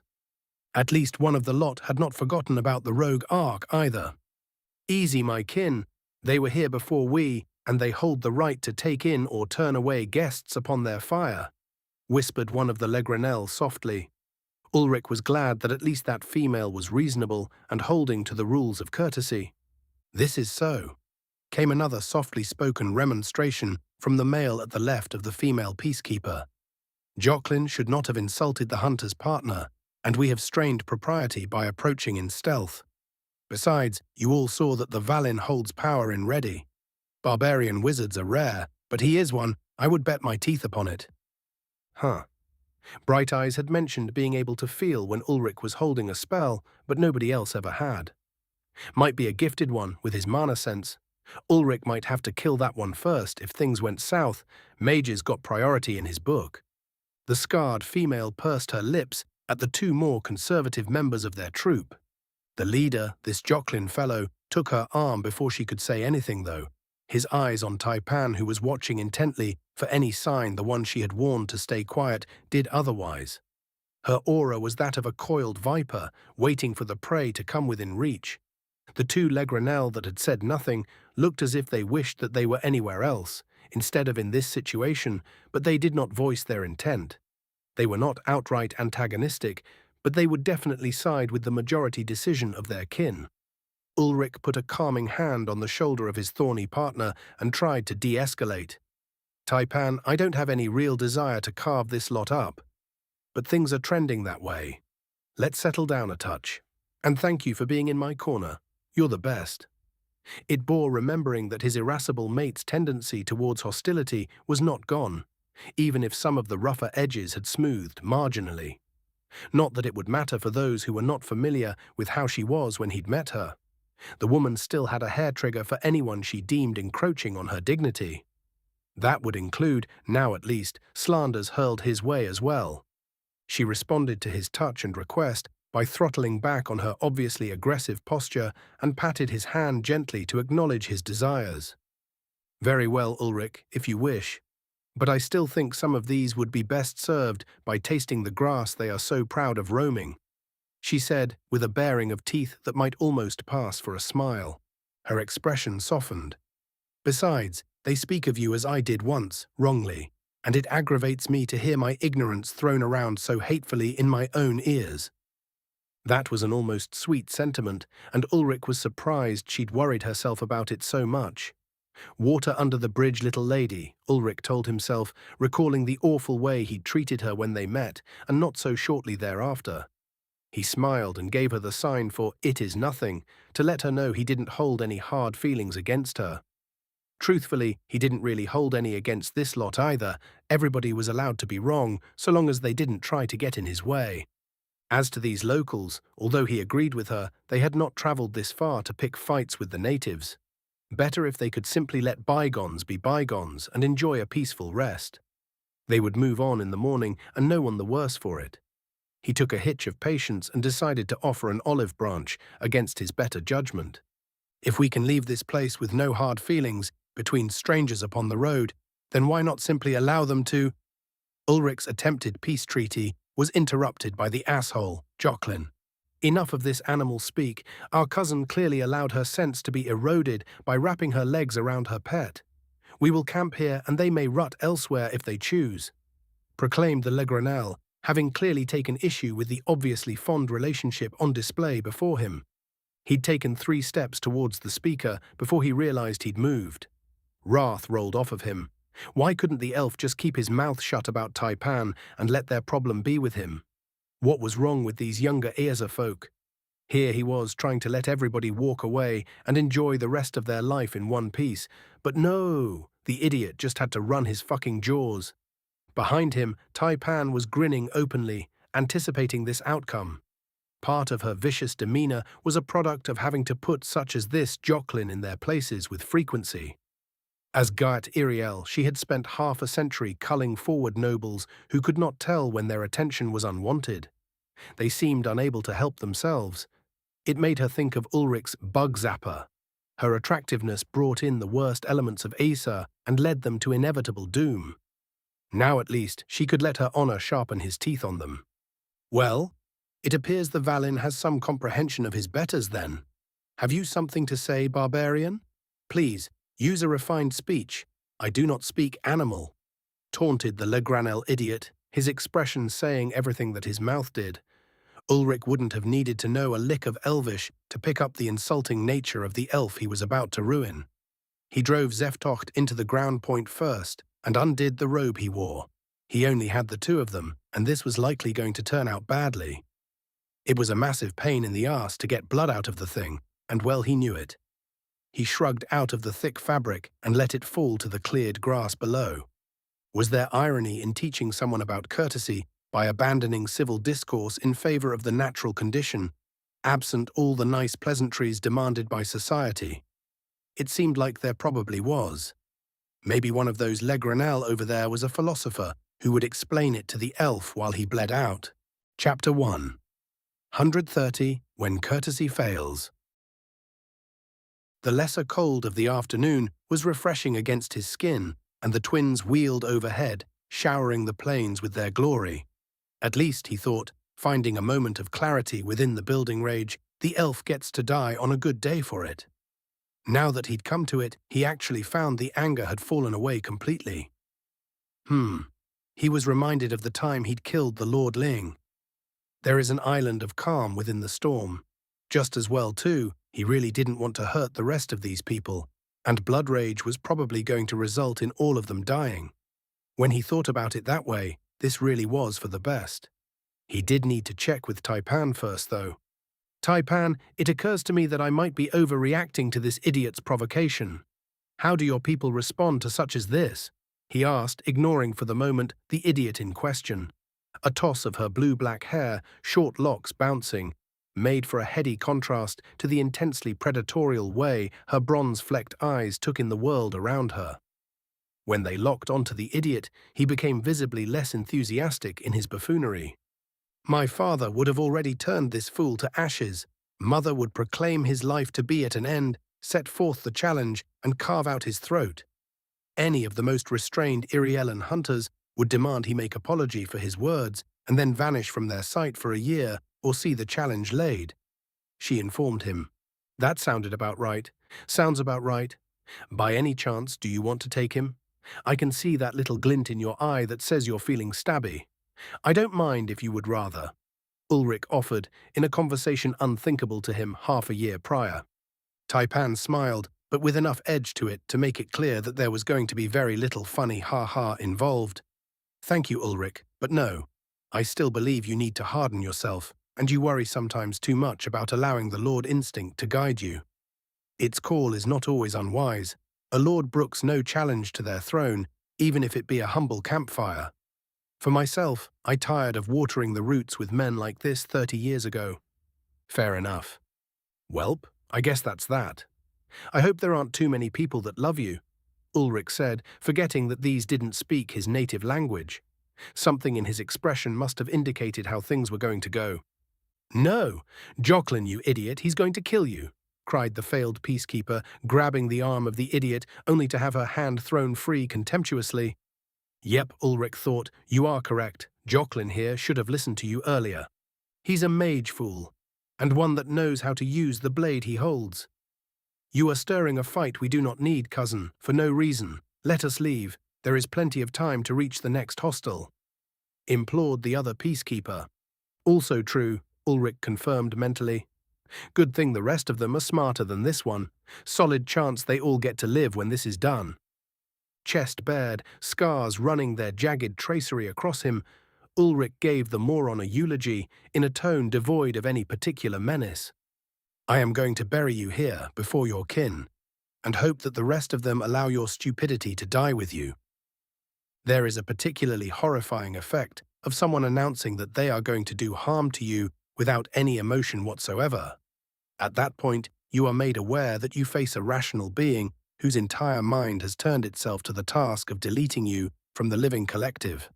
The proclamation, the knowing grin of his shadow unseen behind him, and the imposing physical stature of the human man stole the confidence from him, and his expression sickened, vapid grin fading at last. The challenge was laid. Seconds were sorted in a few moments, Taipan to be his, and the rude woman to be poor dead Jocelyn's. Poor Jocelyn hadn't yet obtained the proof of his demise, but that was coming. Soon, the elf before him, standing opposite the scribed 10-meter radius circle that would constitute the boundaries of their challenge, did not look as if he was as happy about where things had led as he had before. He had not used scan, and neither had Ulrich. That little piece of semi-religion was still being adhered to then. In a world where someone could, with the proper training, view what amounted to your living resume at will, Ulrich was exceedingly happy that there was a powerful taboo in effect for doing so outside of active combat. Scanning someone was about the same as cocking a gun or drawing steel, and normally got the same response. Ulrich wasn't born of these lands, but he did try to adhere to the major covenants and social compacts, lest he be acting as a barbarian in truth. He didn't know what this elf in front of him had to offer, but he was willing to bet it wasn't anything near as good as what Christ could do, nor would it hold a candle to his darling wife, who was fiddling with her knife handle and glaring at the Legranel female that had chosen to be Jocelyn's second. His core thrummed, almost with anticipation, as if his fighting instinct were joined to that nexus of power that lived inside him. He couldn't deny that there was a growing part of him that found the contest, the moment of struggle between himself and his adversary, where they put each other before the river Styx, more exciting than before. He didn't exactly look forward to this situation, but now that they were here, he could admit to himself that there was a sort of adrenaline-soaked joy in it. Find me a man who is more alive, Ulrich noted to himself. The overseer, one of the impartial Lagranel, who had not yet spoken up until they declared themselves without stake in this matter, being of a completely different roost from the rest of the troop, raise his hand. Here is the challenge between Jocelyn of the Legranel and the Valin, who has claimed this haven for himself and his partner. No accord could be found, no peace under the endless blue, and so it is combat, without limit, as decided by Jocelyn, who was challenged, here and now by Ulrich, his challenger. May their grudge be settled thus, intoned the she-elf as a judge before a court. As her hand dropped, she declared, "To an end." Warrior's instinct. The cool, clear calm of the combat skill settled into him, and he was in the undan ready by the time the last syllable of the judge faded. Adrenaline had already washed down his back, and he was nearly humming with its energy. Jocelyn drew his sword, a one-handed leaf-bladed spather, and his belt knife, a forearm-long, almost tanto-shaped thing, an unadorned bone hilt with a sturdy leather wrap for both. Good, at least this one wouldn't get their weapon tangled in their clothes. The blades of the Legranel's instruments appeared to be some kind of bronze. Would their craftsmanship hold against Uldin's art? Ulrich hefted Zeftocht easily in one hand. He wondered how well his deathless steel edge would fare against the elves. One way to know. A simple Mohs test would do for now. Ulrich moved easily between steps, their endlessly practiced angles ground into him by ruthless teachers. A sidestep, a half lunge to sell the feinted stab, and a quick raise of his wrists to deliver a short chop that his opponent struggled to deflect, having gone halfway through a guard to stop the feint. Blades met with a muted clang, somewhat surprising for how hard he'd swung, and he retreated immediately upon contact, as Taipan had instructed, through lashing his forearms. Poor Jocelyn's footwork was terrible. His hands were fast though, credit to his heritage, and even as he blocked the stroke, his dagger reached for Ulrich's arms, just as he swiftly withdrew from his attack, returning to ready in a breath. Ulrich's grey eyes turned to his enemy's blade, and he had the answer to his question. There, at the site where they'd joined swords, was a deep notch cut into the clearly softer metal of Jocelyn's spatha. The elf didn't fail to notice either, his eyes widening when he saw the centimetre-deep gouge in his primary weapon. Jocelyn's stance shifted as he took a hesitating backstep. Distraction. Mistake. Ulrich was moving even before his conscious mind recognized the lapse in defense, driven by the sharp lessons of Christ's beatings and aided by the surety of Idraz's dance. Calling the magic, he joined his core's exuberance to his body. Surge. He pulsed the acceleration to find his angle and strike, the tip of his sword hissing towards the elf's neck in a horizontal cut from the knife side, fading the skill after a short moment, the follow-through of his attack being unassisted. Jocelyn's fast hands saved his life again. He managed to block with his knife and sword, their back edges drawing blood as they slammed into his face from the blow. He rocked slightly and caught his balance. As Ulrich returned to ready, circling constantly towards that knife side, threatening another cut from the direction that was harder to guard. Both knife and sword had an obvious tear in their flats. The cutting power of Zeftocht, empowered by a surge strike, had ripped into the far softer metal of those blocking weapons. Ulrich fought down a smile, concentrating on the elf's everything. He'd tried twice to kill the elf, once from the front, once from the side. Both times his opponent had been unable to keep the attacks from forcing a block, unable to respond in time to parry or counter effectively. The elf was quick, though. He had to give him that. Never underestimate speed. A two-handed fighter was a dangerous counterpuncher. Strangely, though, he couldn't detect any sense of threat from the adversary. Jocelyn's steps were hesitant, never forward, never challenging Ulrich's space. Always backwards, always in retreat. Scared, keeping his eyes on the plane's elf, Ulrich suddenly realized that his opponent was deficient, not worthy. He was starting to lose some of his bloodthirst now that he wasn't so juiced up on murder. Warrior's instinct had brought him to a calm, and he saw that Jocelyn's face was written in what might be described as stark terror. This was no warrior. The understanding made him distantly angry at the idiot's willingness to tempt fate, challenging strangers. Growling, Ulrich stepped into a rapid series of slashes at the elf's body, his back and shoulders bringing the long blade into a glittering blur that his opponent barely managed to survive. Loud rings of clashing, grunts as the elf struggled to hold his grip against the blows that carved into his spatha and dagger.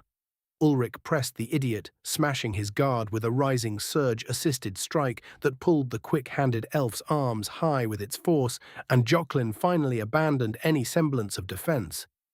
Desperately, the elf tried to attack, an almost childish effort that had to be aborted. The elf breaking away by throwing himself into a roll to escape being gutted by Ulrich's riposte from the slow, clumsy attempt at a thrust. Ulrich followed the evasion, his feet sure, while his enemies were barely under him. Ulrich used a high stance, right to low left feint, which drew exaggerated response from the overmatched elf, before his wrists rotated to flick the blade left to low right, drawing a clean line across Jocelyn's sword arm, from bicep to forearm. The wound opened as the spatha fell toward the ground from numb fingers. Stumbling, the Legrenel dropped his knife to grasp the handle of his longer weapon in his off-hand, before it could be lost and its superior range lost with it. Poor Jocelyn stood with despair inscribed on his features. His sword had a half-dozen bites out of it and shook with tremors. A few more failed parries, and the thing was as like to fold in half as to deflect Ulrich's cuts. He'd never block one-handed. This was a complete farce. Ulrich was never one to underestimate an enemy. He'd made it a point to fight with power, aggression, and the assumption that his opponent was stronger and faster than he expected. But this, Jocelyn was either the best actor he'd ever seen, or a total incompetent. "How old are you, boy?" Ulrich asked in Elvish, disbelieving that any seasoned adult would have committed themselves to a mortal combat with so little ability. He never stopped his circling, kept Zeftocht ready to break through Jocelyn's guard. The next rush he'd use, surge, and end this stupidity. The scared elf had to swallow, and his eyes widened when they dropped to see the blood running freely from his limp arm. Droplets painted the withered grass beneath his feet with a steady patter. 57 cycles. Why? Jocelyn couldn't help his stutter or the higher pitch of his shaking voice. 57. Ulrich echoed flatly. Older than him, but barely more than a child to the elves. Iriellen weren't even considered adults until they were 50. Hell, they didn't even stop maturing completely until they were 70. He had to suppress a sigh. And this is the first time you've had a blade at you. One that seeks your life. He checked. The elf didn't even speak this time, nodding, his face tan skin blanched from fear. Ulrich looked to the other plainsfolk as if to say, "Really?" The rest of them looked like they'd been caught in the open by greater beasts. His opponent's second, the scarred female who had been itching for a fight a few minutes ago, looked to greatly regret her choices by the pained grimace she wore. The two would-be peacekeepers had clearly already seen their kin's demise playing out and gazed sadly over the scribed arena. Insanity. What were they thinking? Ulrich questioned, keeping his eyes on the shivering, bleeding Lagranel that had proven so wanting. Fuck, Ulrich noted. Taipan, I'm not sure I have the stomach for this anymore. Ulrich called over his shoulder, keeping the loud-mouthed youth in sight, disgust loud in his voice. He's a goddamn childish fool who needs a lesson, but this is just sad. It feels like I'm killing a cripple. Thoughts? The dark elf shrugged. Fools feed the roots as well as any, and more frequently. But it is your decision, lover, to stay your sword or to see the insult paid in full. Know that, if he weren't inept, he would almost certainly have gone for your life without the mercy you feel. Fuck, Ulrich was purely out of the mood now. He'd killed men these past months, done it in cold blood and in rage. He'd slept well afterwards too, after coming to terms with the more brutal necessities of warfare. This one, though, this one would sit ill with him, he had a feeling. Jocelyn over there was an ignorant little shit, contemptuous of otherkin and ignorant of what lurked beyond the grass of his homeland. Nevertheless, he was more or less just a young idiot, and Ulrich had been one once, had made mistakes in judgment. Those had never involved mixing racism and blood sports, but what are you going to do? Varda was a hard place. This one's folks should have known better than to let him out of sight unattended. Budding empathy and the whispers of the Lord instinct warred briefly, though that vengeful thing was lessened now that Ulrich had realized that poor Jocelyn was no threat at all. Just a loud frat boy, letting his dick steal all the blood that could have let his brain do some thinking. Did this elf, of a similar age to Christ, deserve to die? That was the question. Sighing, Ulrich jammed Zeftok's point into the cold, loamy soil to sway hypnotically. All right, boy, here's your last chance. Drop that sorry excuse for a sword and try me with those noodle arms and I'll only beat sense into you, and ass-kicking is still owed for the lip you've served. But I won't kill you, otherwise I'm— He was interrupted by the soft thud of the sword hitting the matted grass and dirt at the elf's feet. Jocelyn, it would appear, was not entirely without functional brain operation. You are being too kind, Ulrich. This one has not earned your mercy, only your contempt. And his friends are too soft-willed to temper the failings of their kin. They are all of them weak. Advised Taipan, deliberately using her native tongue to make her feelings known to her kin, who flinched at her venom. A predator was his wife, unapologetically so. It would do him well to consider that she had lived so long by being unhesitant about delivering violence. She was not wrong to be as she was, nor were the rest of her people who were so similarly inclined to leave no enemies alive behind them as they walked their life's path. Still, he was not them.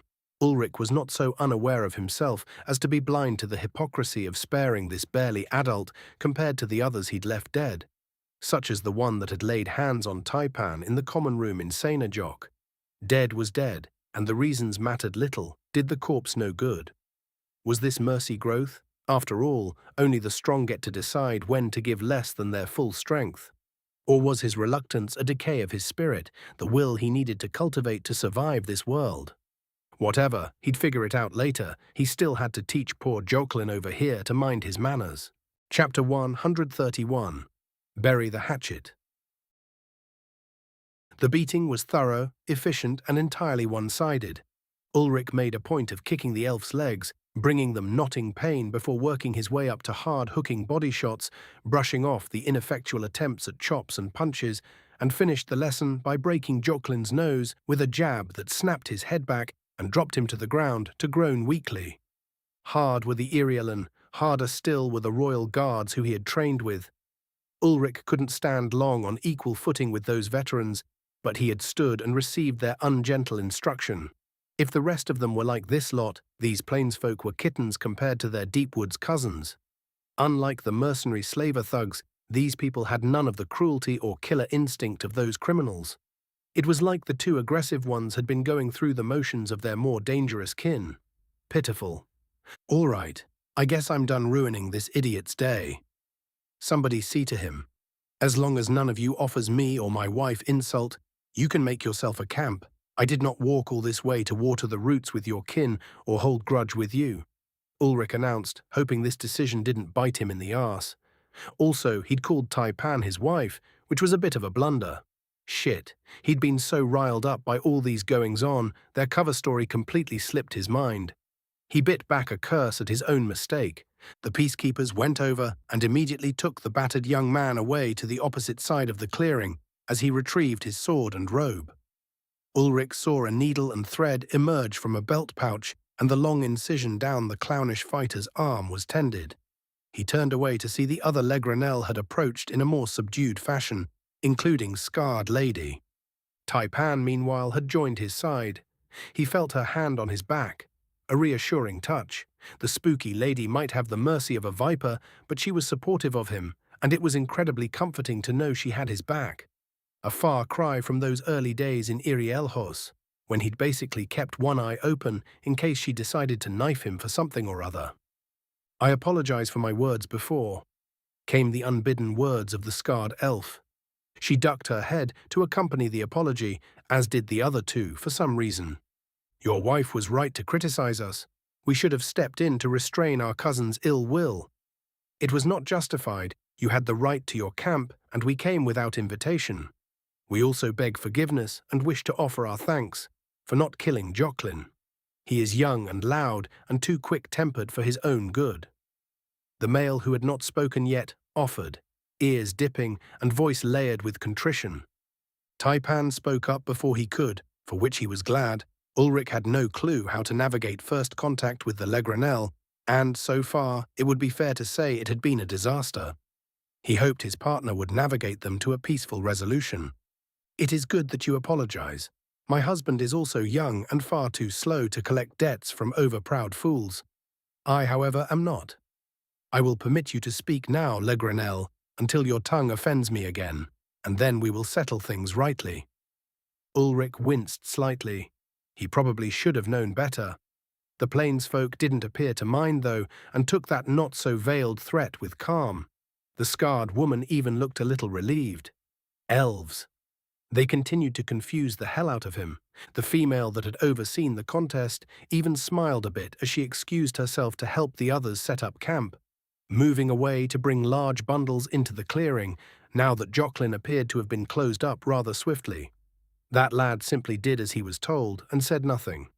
The male that had said little up to now remained behind, apparently to keep an eye on everyone and see that peace held. "I am called Prenya, aunt to Jocelyn." The scarred elf introduced herself, much chastened. "Thank you for sparing him. This is his first trip between roosts, and he wanted to impress the others.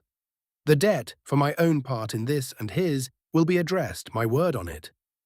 Continuing on, the tow-headed female's expression turned inquisitive. "How does it happen that one of our reclusive Deepwoods kin finds herself company in one of the Valin?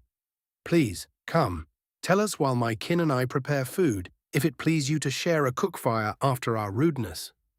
Ulrich hummed to himself as Taipan graciously accepted tribute by food and led him along with the two Legranel. He recalled the angry exclamation of this aunt to the idiot, and her slang, tree sleeper, for the Irielen. Evidently the temper ran in the family, seemed to be a fleeting thing though. The whole lot of them were abashed and, so far as he could tell, intent on making up for the unpleasantness. So, things were just fine? Taipan had begun telling the now familiar cover story of their meeting in the wild some years prior and traveling together, improvising to mention that they had enjoyed one another's company so much that she'd accepted his blundering offer of marriage when it came. Everybody was now, to all evidence, totally back to normal. Unexpected meetings of strangers in the wild, some feelings run a little high, some unkind words pass, there's a maybe death match, and then everybody just kind of moves on. He had to admit that was rather par for the elven course. They didn't really dwell on things too frequently, which meant he had to stop being an awkward bastard for once in his life and be civil with strangers again. Damn. The scarred elf Prenya looked over her shoulder and beamed a smile at him that startled him greatly for its warmth. The smile was accompanied by a decidedly approving once over, and he realized he hadn't clothed himself with his robe. Double damn. He was mostly certain his partner hadn't noticed. She was currently enmeshed in joking about the awkwardness with which they had gotten along in their early days together to the trio of Le Grenelle, her attention on the male-female pair that had remained neutral throughout. Ulrich had to fight a frown off his expression at how little exaggeration that story required. Old earth notions of courtship and proper steps to relationships were long since flown from the coop. Twice Ulrich had unintentionally stumbled into an archaic Iriellan manner for proposal, and the second time Taipan had accepted. Her father, who had been angling for that outcome for months, ratified it with the approval of his wives, and, just like that, blammo, one married glade chief, a la mode. He recovered his good cheer when he considered all the rather notably good sex that had followed since, on the regular. Yeah, Ulrich mused, not going to complain about how that turned out. Taipan's mood was just about as much improved by the serial bonkings as his own. Her uncle Uldine had once joked that a long dry spell had put a nice jagged edge on her mood, which was already a thing of notoriety amongst her people. Gone were the days. Ulrich had gotten the impression, at times, that her kin viewed him as a welcome sacrifice to walk less softly around her. Prenya over there probably should be a little more careful about how she looks at married men. Taipan didn't seem like the type to appreciate rivals sniffing about her territory.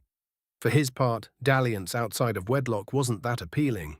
His needs were met, he lacked inclination to invite trouble into his own private affairs, and he was, frankly, shit at hitting up women in a culture with which he was intimately familiar, to say nothing of the still cryptic ways of elves. The first woman he'd known in this world was a warrior named Hallet, a bouncy, joyful, laughing girl of indeterminate age who'd won rights to him on a drunken celebration night following the return of Bright Eyes to his people. She'd done all the work, so to speak, of making her interests known, and he had merely followed along. And along, and cough. Just so's everybody is in the know, when an elf girl asks to be peeled like a jam fruit, the answer must be, definitively, yes. He shook away the musings as they came to the fire, dung-heap coals still glowing merrily. A glance towards the source of their recent troubles noted a soft yellow glow about the wounds the overconfident youth had suffered at Ulrich's hands. Well, well, well. The peacekeeper girl knew how to heal, that was fortuitous. Ulrich shrugged into the robe and secured it, closing his flesh off from the refreshing chill that lingered from the waning winter. The air held that taste of coming spring, and he was looking forwards to it.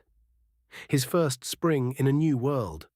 His sword went into its clever sheath, which could be popped open to free the blade from his back in a moment. Taipan's uncle Uldin was a genius smith, and his craft would have been welcome in any machinist shop Ulrich could name. Now, what to do about the U-turn elf over there? Certainly, he wasn't going to encourage her. For more reasons than a healthy dose of fear about what his rather intense wife would do to him or to her. No, there was also the matter of his being entirely unwilling to risk putting himself into another weird scenario that spiraled out of control. Best to just be polite, as much as he was able. Ulrich knew he had all the social grace of a wood rasp, but he wasn't trying to make enemies. If anything, enemies just kept making him. Anyway, another more than warm glance and a pouting smile that he didn't return were being directed his way, and he crouched to stir the poop fire rather than acknowledge it.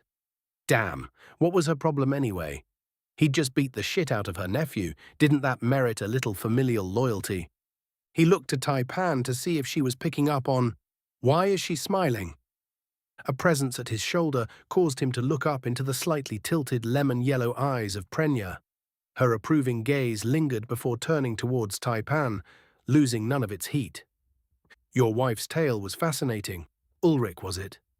Yes, a tale of crossed stars, as if from story, the woman said. Let us start anew, to spring from more fertile soil than earlier, yes? We are traveling towards my home roost, Isivor, whose marks are on this camp but a few days old. They are headed north and east, towards our end of winter grounds, to await the thaw that will let our herds begin grazing and foaling. My companions are Hild, the woman who officiated your contest with my nephew, and her husband Thomas, from a neighboring roost, called Jorn. The plainswoman rambled, all smiles now as she pointed out each of her companions. Accompanying them are some of my fellows from Isivor. The woman who so deftly treated Joclyn is one of our gifted handlers. She is young yet, but has not lost a foal or calf yet, and goes by Daisy. Her brother Ricker is a handler as well, but excels more towards breaking colts to ride. Prenya introduced her kin, the two peacekeepers, who had tended Joclyn. You are, of course, now familiar with my little Joclyn. She spoke of the elf as one would a troublesome younger brother. He is a new herd rider, on his first riding of the herd to market. And I am Prenya, riding with him to teach my nephew the ways, while I keep an eye on him for my elder sister. It is a pleasure to meet fellow travelers under the endless blue. She indicated herself with a hand on a smallish bust, her ears bouncing slightly for emphasis on her greeting. Ulrich was now properly weirded out, especially by the jocular, league-minute pace of the elf's introductions. She made out like they were old pals catching up, not a hint of the initial hostility. Was it because of Taipan's warning? Was it the fight?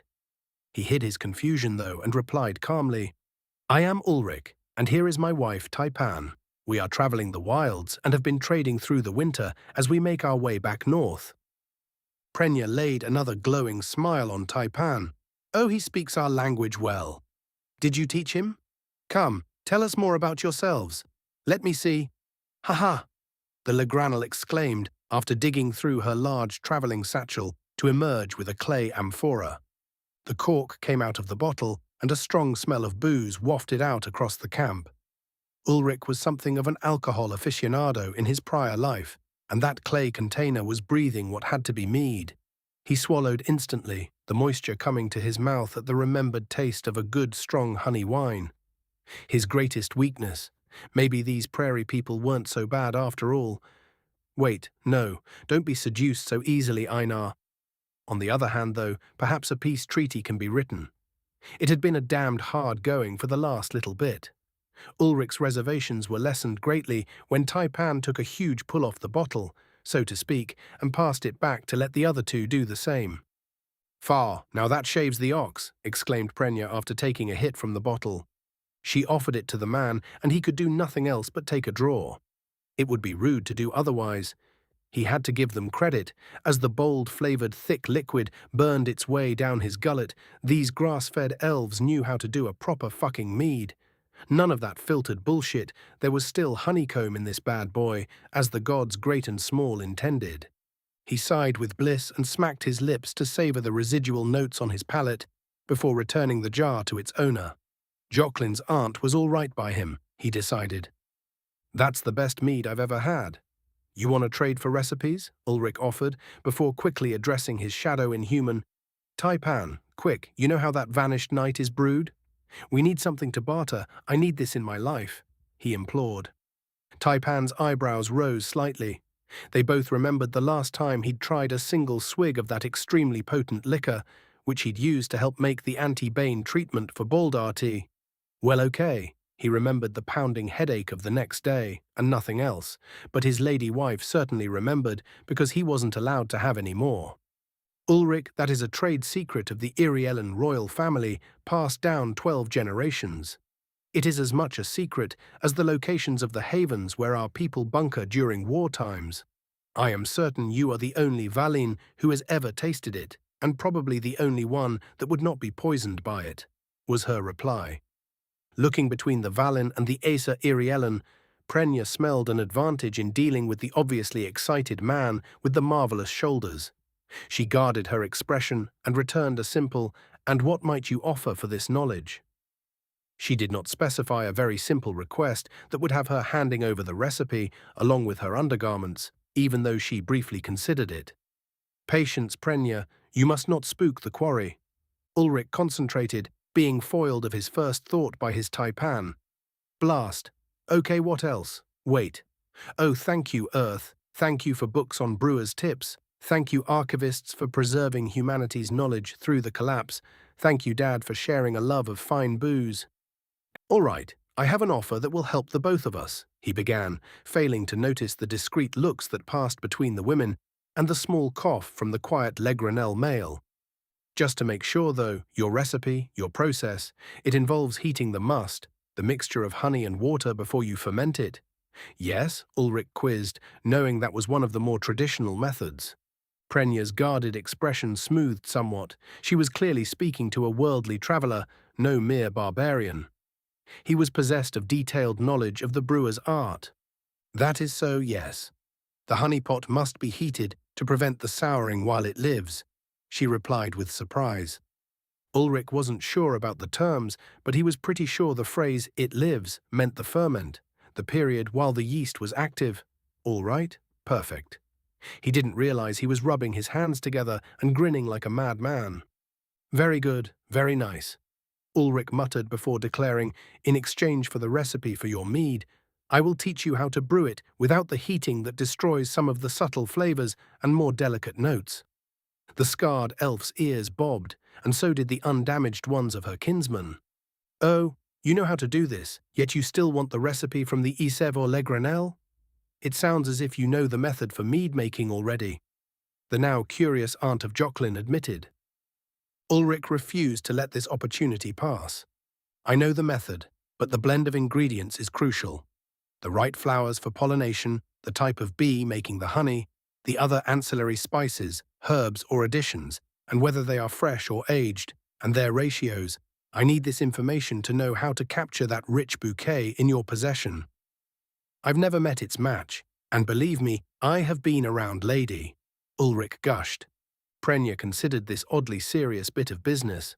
Her clan traded in mead, and while she would happily sell her personal stash, giving away the specific recipe was a far greater thing, one which she could not do lightly, or she'd face repercussions from her clan. The traveling people of the plains did not cultivate vast fields or mine deeply from the earth. Their trade goods were their livelihood. However, this was not merely an offer to take the recipe, but a chance to improve its results. But how to know the oddly interested Valin was serious? Her doubt was visible.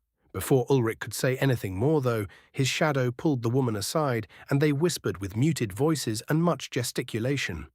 There were a few worrying glances thrown his way, and he was almost certain he saw Taipan. And her brothers, now he thought on it, favorite accusation of his being worms in the head, cross her lips, but then they were turned away, and he couldn't even try to lip read. That level of conspiracy just about got his hackles up. Taipan being up to something was frequently a prelude to his being sorely put out. Mostly it turned out okay, but she had a twisty skew mind sometimes. When they rose from their deliberations, though, an agreement was had. Ulrich would teach them the method for a heatless mead production in return for the recipe to produce that mead specifically. The catch was, they would have to go to the Legranel caravan town of Isevor and show the method directly to the brewmasters of Prenya's people. No second-hand information would be sufficient to reveal the secret. Furthermore, any trade of the mead by Ulrich or his clan would be done through Isevor first. They would not lose out on their clan's means of wealth. An acceptable bargain, sealed gladly. 2 kisses, one over each eye to denote the oaths taken under vision of the gods of the skies, were the final official signature to the deal. A strange sort, were these Legranel, a bit more earthy than the Irielen, and more intemperate, but also more open than the somewhat reserved Celestin and their deep woods cousins. 2 camps there were now in the clearing, one consisting of a single smallish teepee of a rather worn hide, and the other of 3 larger yurts, whose exteriors appeared to be some kind of waxed canvas. Damned heavy things. Ulrich found out how they managed to haul something like that around when a team of 4 large oxen pulling a massive flatbed cart was driven in, whose wheels were as tall as he was. Watcher's tits. Now that was a proper wagon. No wonder they didn't mind such luxurious and heavy housing. The oxen were of a similar largesse to the wagon. Great woolly creatures with tremendous musculature and heavy horns, which had been filed to metal-capped flats, except for a bull who would act as protection for the rest. Ulrich knew it was a bull because the great swinging danglers it pulled behind it might drag the ground if it hit uneven terrain. Son of a bitch. Those sweeping, curving horns spread wider than his arms and looked like they could have gored a rhino. He had his answer to how the things didn't draw predators. It'd be a brave critter, or incredibly dangerous, to try to take on that bull. Ulrich's mind flashed back to the Crimson Bull, all raw power and spark-throwing hooves. It had taken a shadow panther, a greater beast, revered by the Irielen for its ferocity and incredibly dangerous ambushes, to bring that massive creature down. Perhaps these open plains didn't hold an equivalently sneaky beast, although Taipan's brief lecture on plains predators gave him little hope he wouldn't be finding out, sooner or later. With their yurts assembled, the Legranel got the fire rolling, building a sort of brick house of dung patties that drew air efficiently up between them, getting a far brighter and hotter flame than Ulrich had managed. He watched eagerly to learn from the professionals the ways of patty flame barbecue. Chapter 1, 132. Hunted. Many questions Ulrich had about the events of this day, most of them with regards to how easily the elves seemed to just gloss over the, shall we call it, the friction of their initial meeting to arrive at where they now sat, drinking fine booze and grilling wieners. When the cloth-wrapped bundle of brats had unfurled, he heard again the ironclad voice of his dearest grandmother yelling, "Raus aus meiner Küche," as she prepared a kraut and schnitzel, waving her spatula to run him and his sister out from her domain. The flavor of these was more oniony, and with a hot pepper note that was absent from the cuisine of his Oma, but excellent nevertheless. The memory made him briefly sad, but in a good way. His sister had died in an avalanche not long after, and his grandmother a few years later of age. He'd missed them both terribly, and that moment was one of his fonder reminiscences. Ulrich was rolling with it, but some part of him struggled to get his head around the atmosphere of relaxed companionship.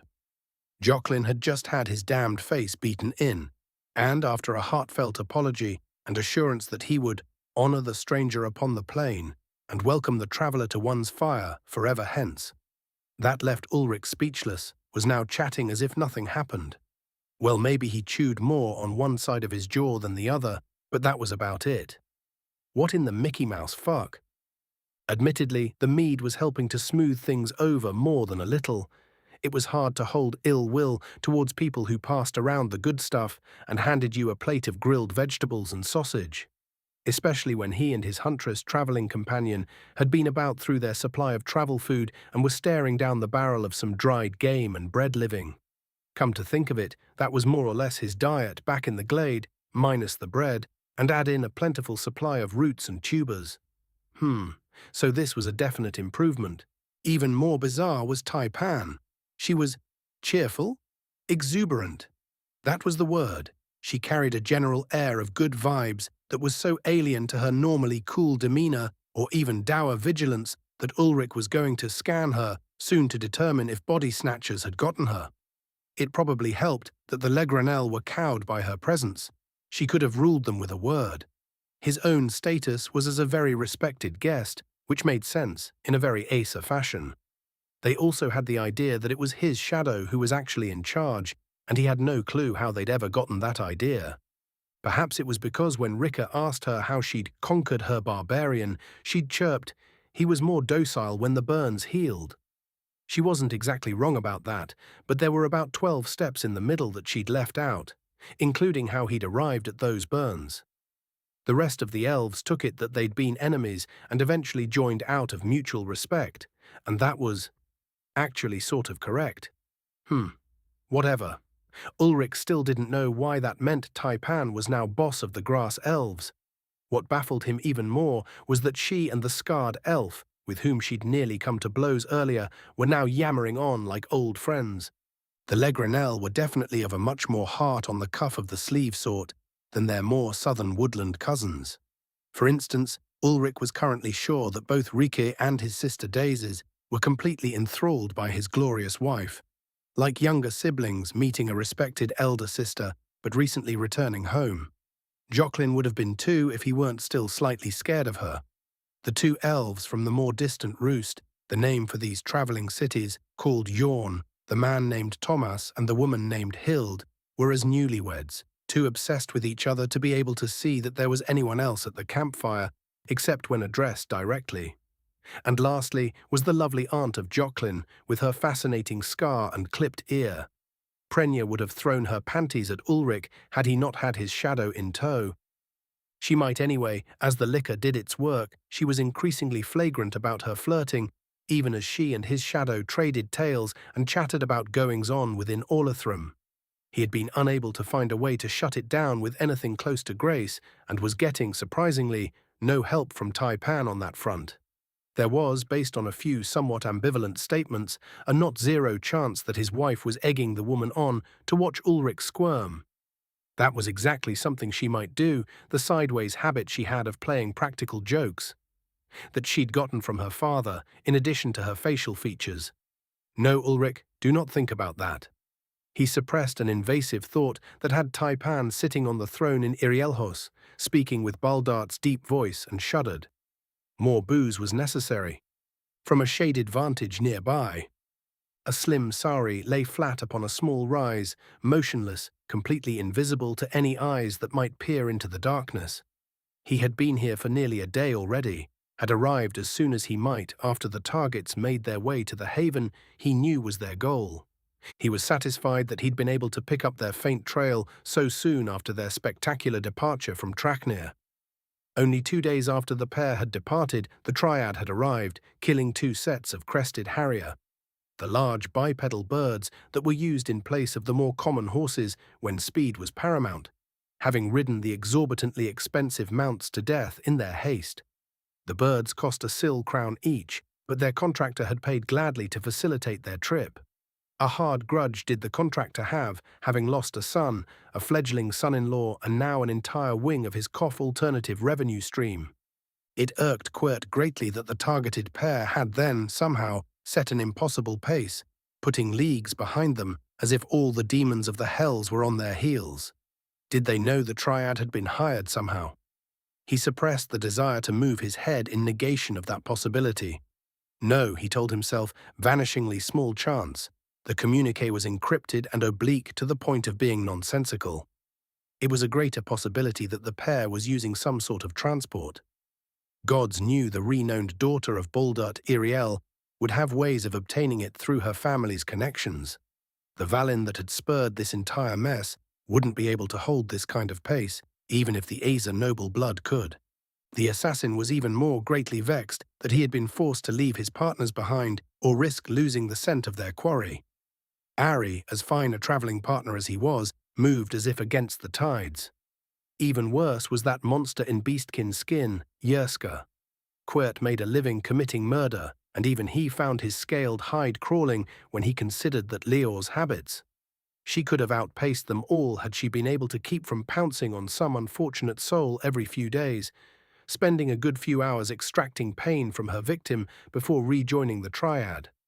As often as not, they would then lose even more time cleaning up her mess before they could return to the task for which they'd been paid. Quirt resolved again to send a formal request that Yerska be removed from the triad and replaced with someone less unstable.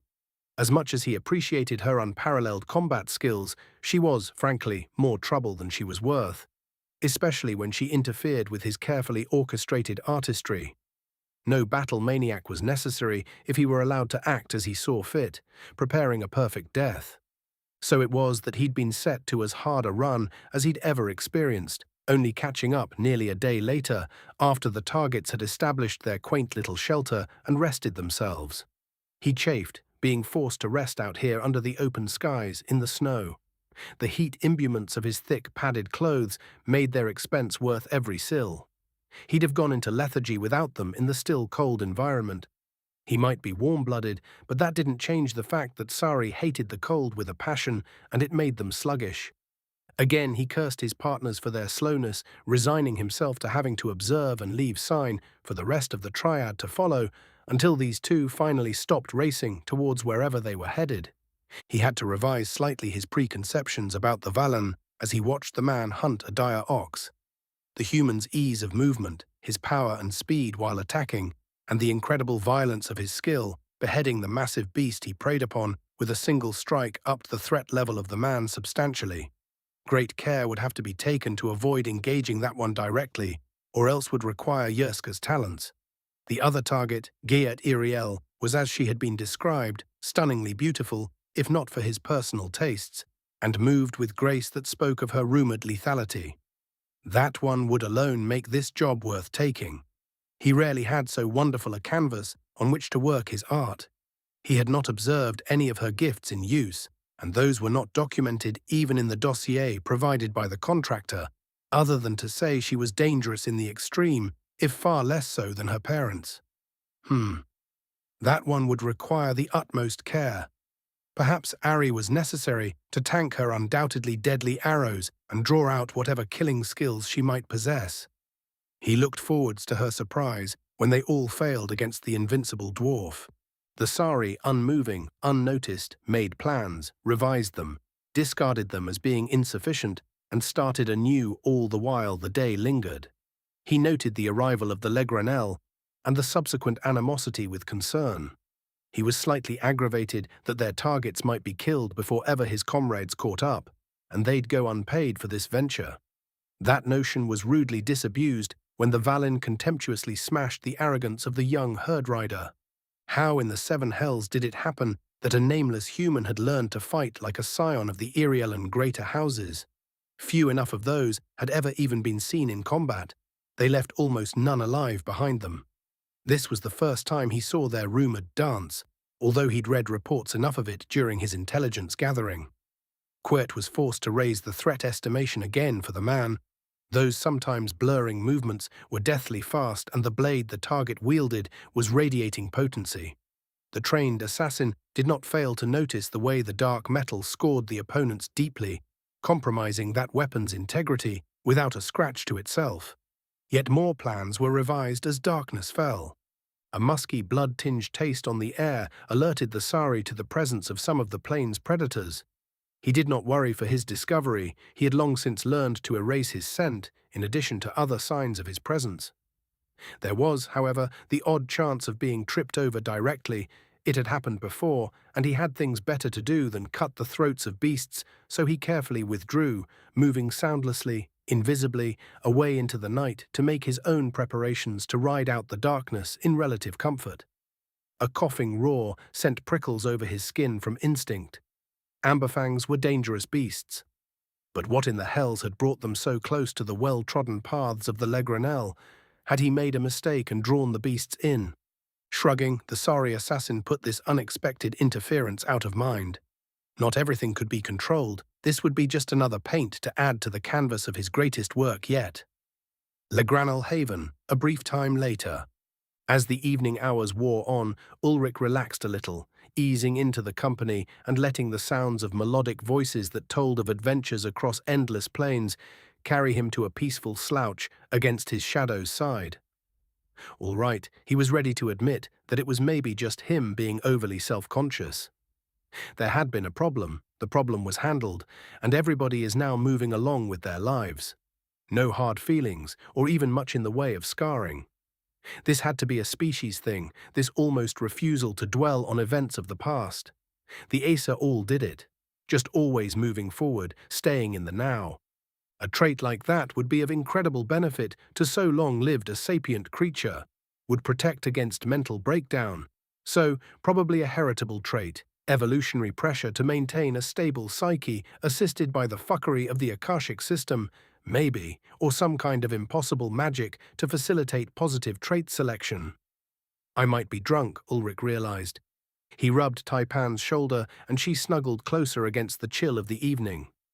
Unfortunately for Prenya, who Ulrich would have been glad to give a pass to his blankets under other circumstances, as she was a slim, sleek bit of athletic loveliness with beautiful eyes and a nicely squeezable rump, he held a woman that, to his senses, was unrivaled under the suns.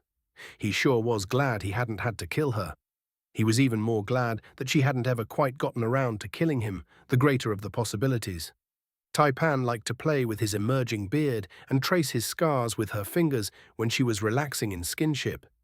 She was starting to show signs of getting a little frisky, given that her tracing was wandering south and he had to catch her before she went under his robe, earning a pouting purse of her lips. They played public displays of affection chicken from time to time, but Ulrich wasn't going to risk it right now. His bosomy partner had a hunger in her viridian orbs that declared she was in a mood to drop all reservations and demonstrate her ownership by vigorous humping, flickering firelight be damned.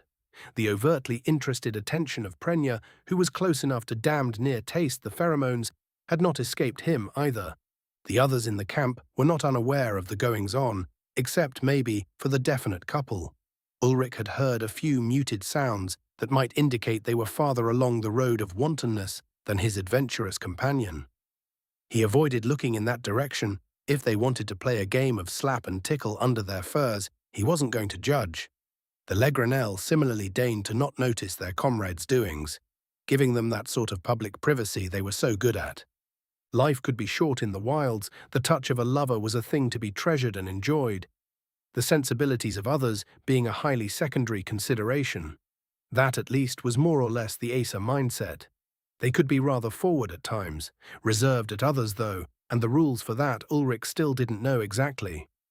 Exposure training was bearing fruits, however. Ulrich was starting to get a gut instinct regarding when to move forwards and when to retreat, especially in public settings. He more or less played Taipan by feel. She made her desires or reservations known to him in a straightforward manner, for which he was eternally grateful. One of the major hurdles to him in his old life, especially in the romantic scene, was trying to decipher a train of cryptic messages and signals according to a set of guidelines it seemed like someone had forgotten to CC to him. It was not that way here, inasmuch as he had seen thus far. Never had he witnessed a set of crossed wires. Men and women pursued or were pursued in equal measure and with an openness that left little to the imagination. Not that all relationships were instantly kindled to flame. Courtships could run a slow smolder until one or the other combusted. Christ had been after a rather comely healer woman whose tender care he found himself in almost daily from the results of challenging Idras more days than not.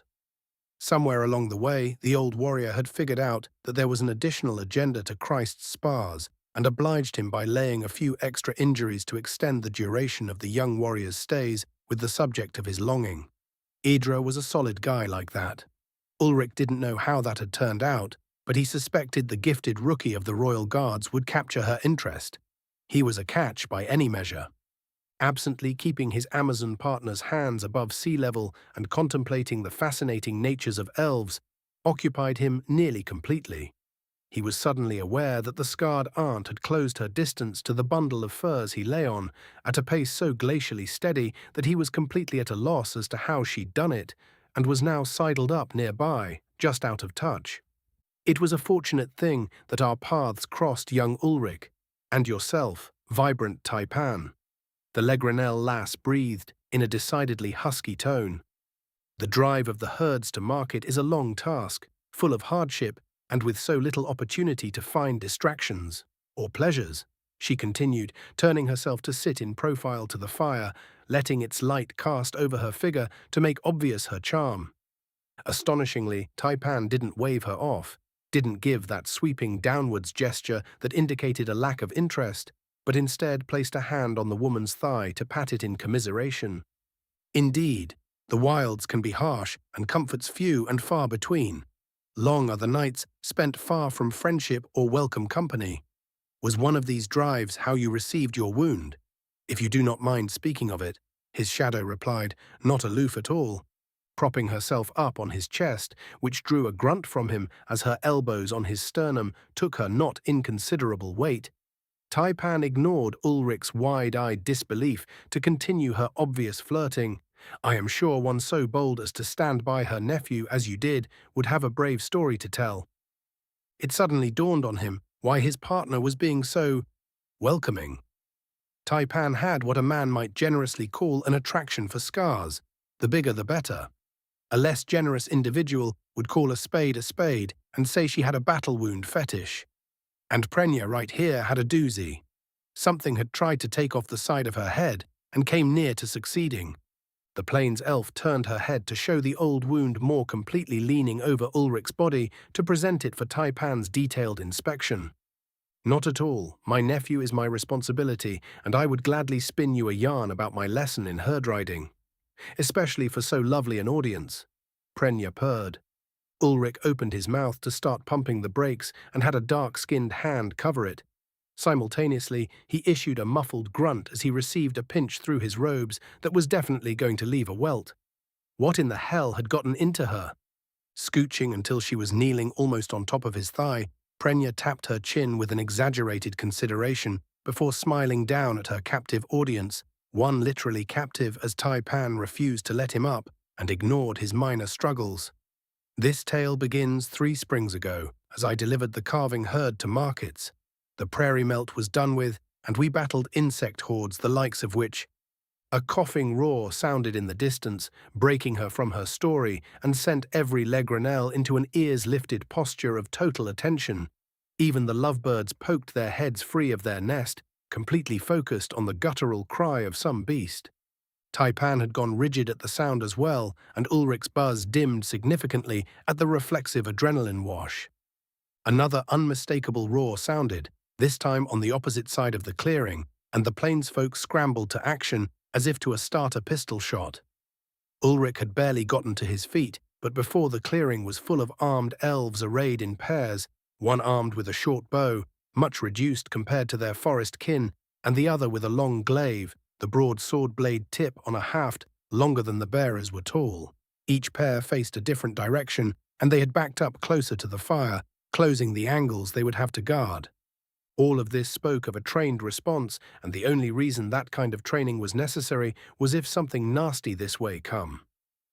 Joclin held his bow in unsteady hands before a comforting hand from his aunt, spear held firmly, settled him down.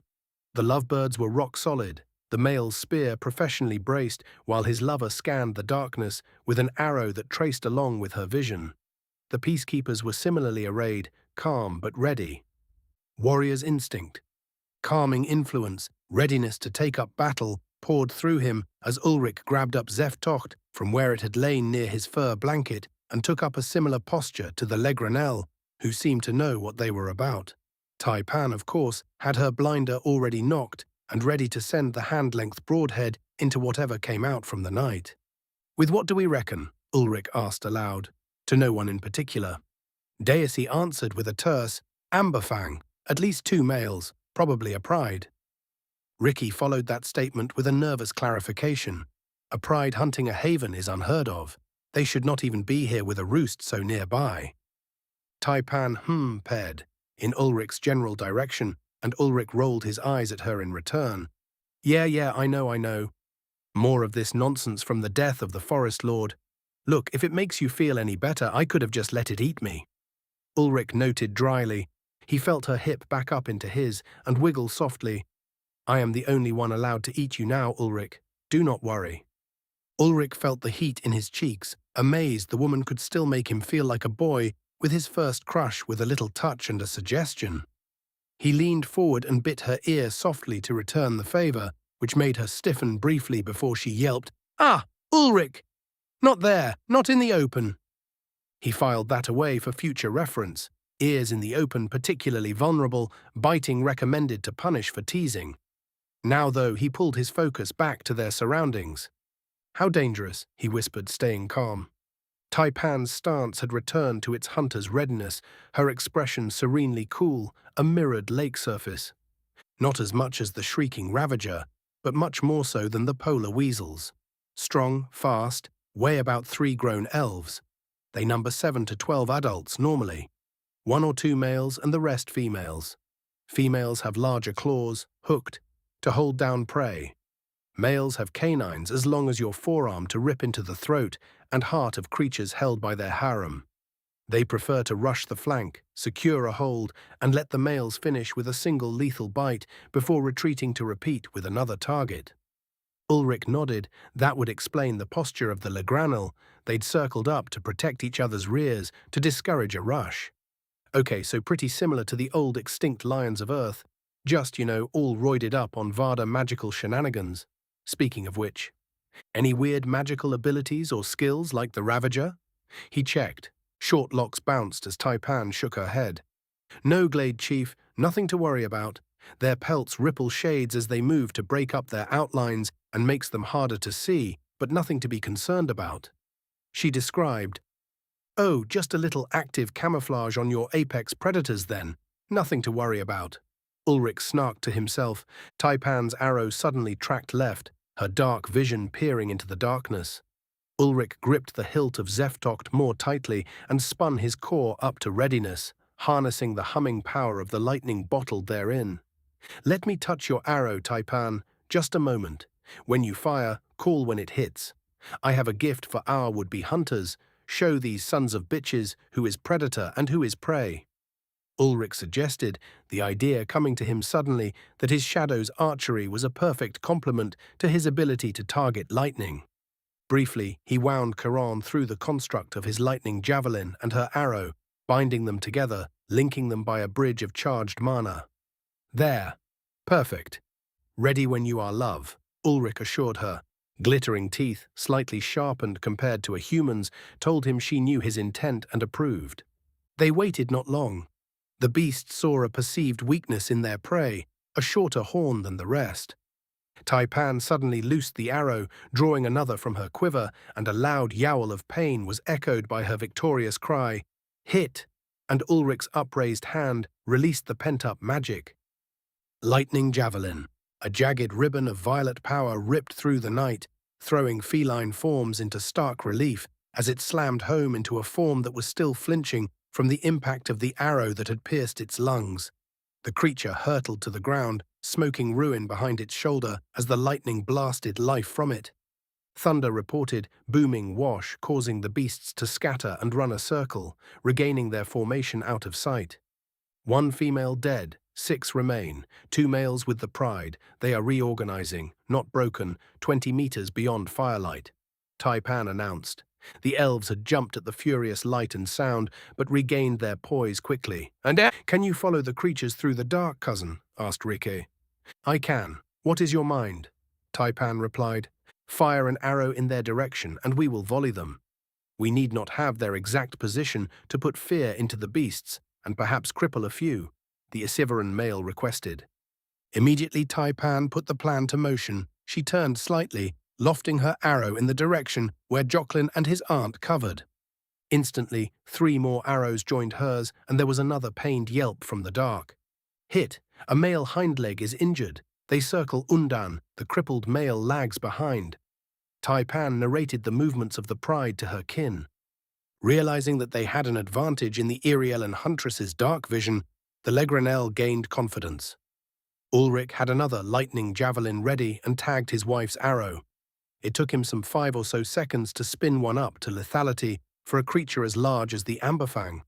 The pride must have judged that they were losing momentum against their prey because they rushed suddenly.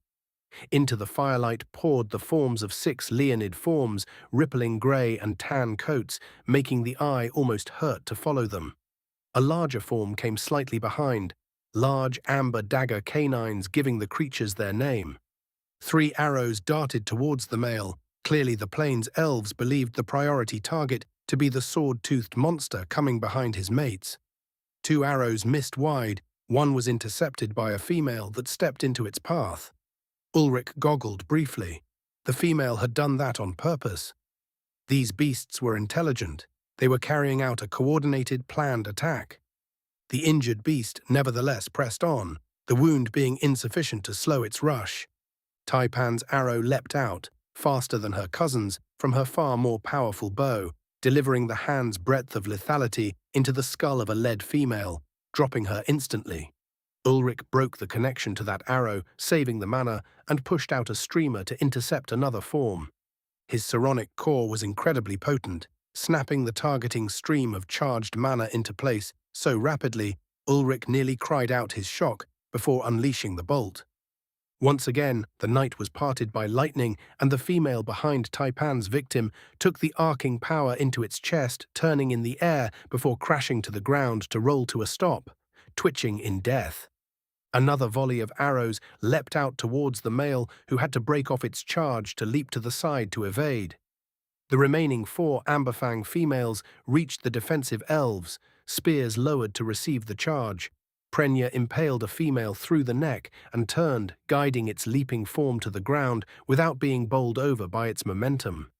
Jocelyn readied an arrow with impressive poise and put it into the pinned female's heart from point-blank range.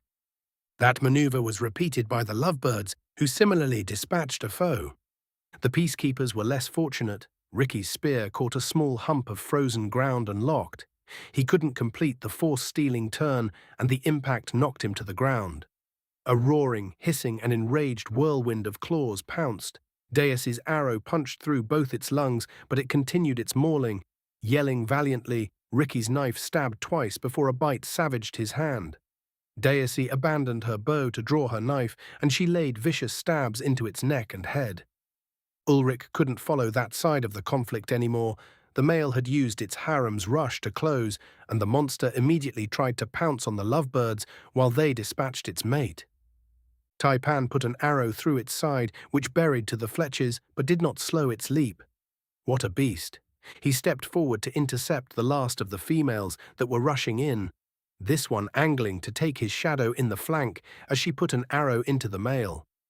From the corner of his eye, Ulrich saw disaster, even as he readied himself to take on the female, not having time to line up another lightning javelin. The leap of the Amberfang hit the female lovebird. Hild was tackled to the ground, her arrow having been expended to kill the female beast, and her partner's spear still buried into the dead cat's neck. A flash of golden yellow fangs drew an agonized cry from her. Her mate Thomas put his life between his mate and death. He discarded the useless spear and drove his knife into the monster's eye. Claws raked at him savagely as he held the head at bay, his body shielding Hild, who had wrapped herself around her stomach, blood pouring from between her hands. Prenya turned and received another leaping form. This time her spear only penetrated its shoulder. Growling, she fought to keep the beast pinned, while Jocelyn put arrows into its flailing chest and abdomen, unable to get a clean shot into its heart as it struggled. "Taipan, help Thomas. I have this one," Ulrich ordered, drawing on his class, his focus narrowing to the rippling cat blurring across the camp. Ulrich let the surroundings fall away, concentrating everything on this creature that thought it could challenge his territory, thought it could make prey of his mate. He saw its gathering of limbs, the pounce coming, and dropped the point of Zeftocht, turning his shoulder. The beast leapt at his shadow's back, turned as she was already going to the aid of the elves, locked in melee with the Amberfang male. He heard a piercing cry from a beast, a dying keen, and put it away, moving through the dance-like turn, a Perut whose momentum he used to throw his vorpal blade up, and felt the faint tug of resistance as the lioness he cut lost both her front legs and most of her wide-open maw, brains spilling from the opened skull even as she fell. The dying beast hit the bare dirt of the clearing with a muffled thump, and Ulrich was able to breathe again as he saw Taipan go to work. Her practiced archery left him in amazement, pumping 3 more arrows into the beast, locked in mortal combat with the lovebirds in as many heartbeats, causing it to sag as the lifeblood poured from it, poison racing through the blood that remained. Jocelyn had managed to land a mortal wound to the lioness pinned by his aunt, and Ulrich saw the peacekeepers, ragged but victorious, already moving to help Hild, who hadn't stopped moaning while she held her impaled stomach. Ulrich almost missed the sliver of golden yellow light, a bolt of energy from the corner of his vision that slammed into the lithe form of his wife.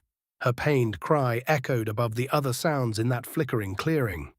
He turned to the source and saw the oncoming form of the second Amberfang male, murderously suicidal, bearing down on the sprawled elf that had wounded it, namesake fangs still flashing an inner fire that it had used to strike her down.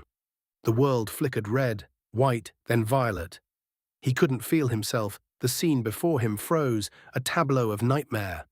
His core tightened, compressing the racing mana, Seraion's keening note loud in his mind.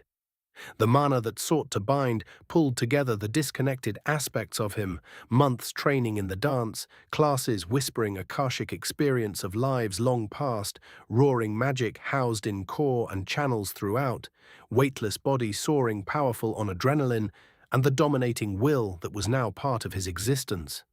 Unity was achieved. Arclight drizzled briefly, falling from his form to throw a cascade of sparks.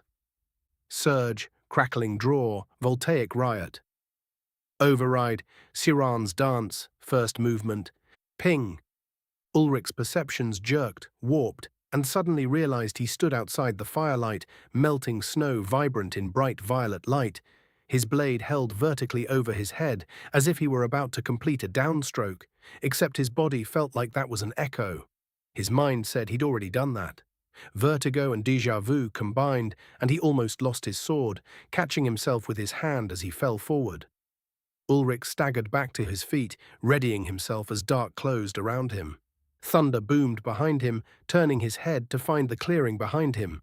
Ignoring the confusion about where he was and how precisely the fuck he'd gotten there, Ulrich saw the campfire, the elves scattered where they'd been locked in combat, and Taipan's glimmering eyes on him as she raised herself from the ground. The wounded Amberfang male was bisected, smoking halves cauterized, and explosive wounds that Ulrich distantly recognized as high-voltage electrical discharge entry and exit cavities. Was that him? Ulrich couldn't remember it. He'd needed to kill the Amberfang, needed to stop its leap. There'd been some kind of coalescence, like a jigsaw puzzle finally falling into place, pieces assembling according to common sense, as if it were the most natural thing in the world. Next thing, he was standing outside the camp and his brain felt fuzzy, like he'd been in two places at once. The memory alone nearly made him nauseous. What the fuck just happened? Abruptly, mana exhaustion crashed down on him, and his body burned like molten steel ran through his veins. His core had gone dark, the latent power that had hummed in the background of his being ever since waking in this world was missing. He felt weak as he'd ever been, not unlike when he'd woken from his burning. Ulrich gagged and broke out into shivers. Pain nearly brought him to the ground, only using his sword as a cane kept him from collapse. Taipan was suddenly at his side, and he let her half carry him into the warmth of the camp. He didn't resist. Couldn't. "My thanks, wife." He mumbled into her shoulder, barely hanging onto consciousness. The deceitfully strong woman gently laid him into the bedroll inside their shelter, tucking him in like a boy with a fever. He hadn't been tucked in since he was a lad, all those long years ago. He flashed a weak smile her way, which she returned, concern evident in her emerald and bronze-flecked eyes. Ulrich had to fight another wave of flaring agony and a dull weight in his limbs. "I don't know what happened, but I'm burning from the inside out. Worse than the mana sickness before my core tempered. I can't feel my magic either." "You're going to be on your own for a bit, lass. I'm out, I think," he whispered, letting the comforting hand on his cheek pull him under. Chapter 133, It Can't All Be Blood and Terror. Taipan's gentle presence and his own exhaustion eventually overpowered the waves of burning through his body's magical conduits and the dagger-like migraine that threatened to split his head. He faded out with his head pillowed on his shadow's lap. Consciousness returned to him suddenly, with none of the transitional phases of waking. He sat up instantly and regretted it when his brain pulsed a still quite potent headache. That discomfort he ignored immediately, though, when he felt, to his ultimate relief, the return of the gentle hum of his core and the cycling of the Seran within. His last complete thoughts before falling under were of having somehow damaged his core or his body's ability to use its magics. To be unable to use one's core in this world was to live a cripple. He'd had enough of that for one life, thanks very much. After a brief, carefully minimal, but very intentional pulse of his core, though he found those concerns to be unfounded. He was fine, bone-tired and worked like a logging mule, but fine. The mystery of what exactly he'd managed to do to himself, and that Amberfang, would probably have to wait. Even so, he'd inspect what he could. Maybe the status had some clues. Ulrich concentrated on his link to the all-knowledge of the world and saw his own reflection on the world presented in all of its glory. Damned thing was getting positively girthy. Status. The information from his status fairly well confirmed that Ulrich had done something either monumentally stupid or absolutely incredible. Both? Maybe both, he decided. There had been a single desperate moment, with Taipan knocked down by some kind of magical attack from the Amberfang that nobody had mentioned for some reason, and the rest was akin to the dream where you fall off a cliff. That weightless moment where he'd felt a missing something from hunting the direhorn ox, the joining of motion, magic, and the instance of attack, had sort of congealed in his mind. The out-of-body experience he'd had from when his core awakened was repeated, if not nearly so vividly, or to that stratospheric extent. Fortunately, he'd barely survived experiencing the reality that was the Prime Elemental's presence. It would seem that this time the Prime hadn't found him. In a moment of perhaps lucid insanity, he may have reached out to it instinctively, seeking something, anything to stop the monster from burying his wife. Ulrich's breath rattled out of him shakily. So close. A second, half a second, and those huge fangs would have entered Taipan's body. Fear rinsed through him, and he was glad no one was around to see. Being afraid was a quiet background noise to him, ever since he'd come to Varda. There was always something out there trying to get you, always danger around the corner. This was different, though. He had long since accepted things trying to end his second chance. What he wasn't at all prepared to face was losing someone special to him. That immediacy of loss was another kind of terrifying. Taipan would probably scold him for feeling like this. The Deep Woods elves treated dying in the wilds like an inevitability. Well, Ulrich Einar wasn't ready to accept that. Varda would wait until he was good and goddamned ready to let go of anyone he'd come to love to have them, and that was final. He relaxed his clenched grip on the fur blanket, choking the thing wasn't going to help him deal with nearly losing his wife to some bastard child of a lion fucking saber-toothed tigers. Continuing his inspection of the Akashic link, he saw another change in his class. That was the missing piece of the puzzle then. His subclass, the one born from integrating his core's magic into his elven combat training and naturally aggressive inclinations, probably driven in part courtesy of Lord of the Ancient Glade, had manifested a change. By drawing into his core's elemental nature, he had used it to tap the reservoir of knowledge held by the class, and had merged the budding skills into a greater one at the cost of almost cooking himself with his own magic. Just one more of those amberfangs, and he'd have been a goner, completely unable to fight back. Even now, what had to be hours later, he was pretty much defenseless. His mana was recovering and the pains were much reduced, but he had a feeling that channeling any significant amount of energy would be severely ill-advised. Saran, he mused, is proving to be more than he'd bargained for. That bizarre need to integrate and unify was more than a little disturbing.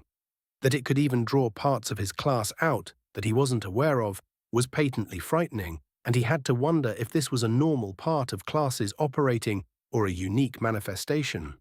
The Saran Touch title was an indication for the latter, evidence that the connection between him and this elemental god of sorts predated his reforging, or at least had somehow been reflected in it, was also seriously spooky. The devil is always in the details. Nothing comes free, and Ulrich had the misgiving that becoming enmeshed too closely with the elemental would result in his mind being scoured and going elemental himself. Would he, in a future loss of restraint, destroy himself? According to Gotha, it was another sort of inevitability for those who reached the highest realms of magic. The more in tune with the mana of the world, the closer they came to merging with the fundament of the world. Power comes not without risk, it would seem. Abrupt movement disrupted Ulrich's meanderings. Taipan had returned, throwing open the hide fabric that made up the door to their shelter to loom over him. She did not look well pleased, to judge by her hands on hips posture and her tight expression. Ulrich couldn't stop himself from appreciating her outright Amazon beauty, the soft curves contrasting well-defined muscle, all bundled up in her hunter's attire. Those long legs emphasized so well by the thigh-high leather boots. Her angry lean forwards to show her dissatisfaction with her only made her lovely bosom more appealing. His appreciation for her magnificence did not go unnoticed. She rolled her eyes at him and complained, "Do not ogle me when I am being angry with you, you worms in the head silly child of a Valin. What were you thinking to merge class skills like that?" Crouching down over him, she shook a finger in front of his face, still using her cold, scolding tone, one he'd not had leveled at him in some time. It was almost nostalgic. "I am being serious. I told you that I only barely used 3, and I am far more in tune with mine own abilities than you. You are not ready for this, Ulrich. Nearly killed you it did. When I scanned you, your health was less than a fifth of the total. Without Dias's healing, you are almost certainly not yet waking, and your mana channels might be permanently damaged. And I said to stop leering, you thoughtless oaf." Her expression broke then, and she buried her face in his chest. Ulrich had no words for her, no comfort to offer, but a gentle hand on her head, petting her softly while she loosed pent-up emotions.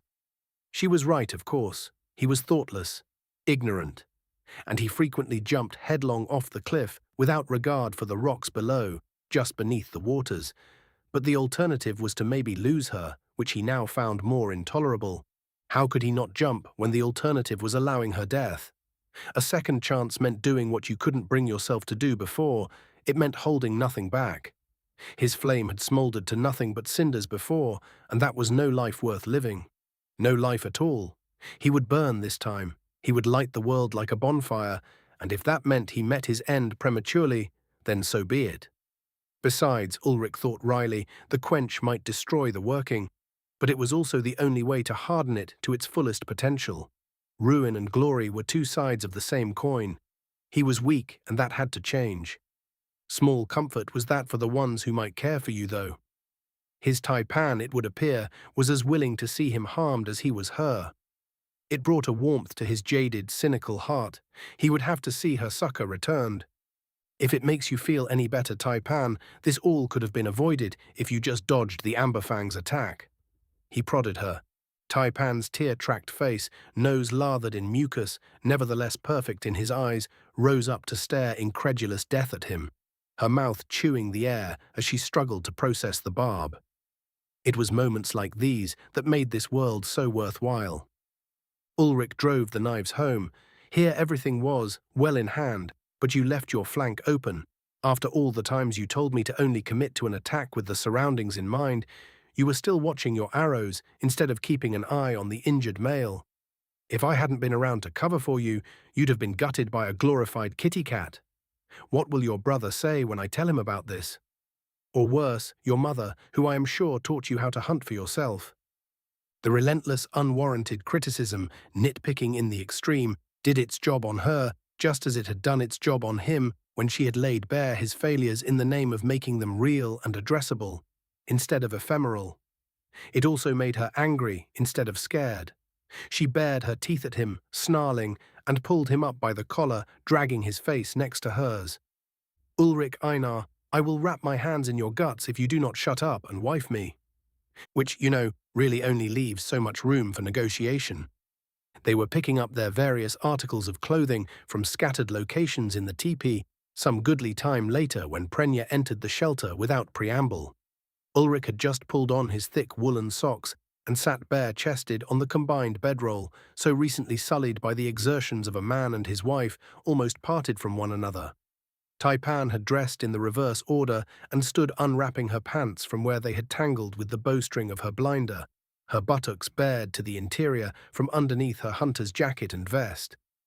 Eyebrows lifted high on Prenya's forehead, and she whistled approval at the sight before her, before even thinking about what she did, appreciative of the flesh on display. Ulrich would have expected harsh words regarding privacy from his shadow, but she instead turned and stood with a posture that was unashamedly flashing her, admittedly marvelous, nethers. He'd pretty well explored them by this point and had not yet gotten bored of the sight, so he could well imagine their impact on the uninitiated, even against one who possessed similar bits. The brilliant glory of Asa womanhood brought a flush to Prenya's face, and Taipan grinned roguishly. "Why, what brings you so quietly into my and my partner's chambers, Prenya?" she asked innocently, with a minor hip rock that Ulrich knew was not accidental. Wait, was she playing the same game with this Legranel that he'd played with her those months ago? That minx, she was stealing his moves. He wasn't afraid to grant that she was better at this game than he, given that his shadow was far more attractive than he ever would be. Prenya was pinned in place, as a mouse quaking before the unblinking stare of a cobra. She struggled to remove her gaze. Had he misread this elf's inclinations? Maybe she'd been sort of sideways angling after his goddess last night all along. Something of his confusion must have made it to his face. Both women turned their gazes on him, and he looked between them. Taipan was still doing nothing about covering herself, and the scarred plains elf turned a brilliant smile on him, drinking in the masculine sight before her. She then gave the air a pointed sniff, which made Ulrich blush intensely, to his own surprise. Yeah, it definitely smelled like fucking up in here, Ulrich had to concede. Wait a damned second, why was he the one getting embarrassed? Ulrich deliberately shook off that remnant of times bygone. If anybody wants to stroll into his tent, shared with his lawful wife, they'd have to settle for smelling love funk. Them's the rules, y'all, he drawled to himself.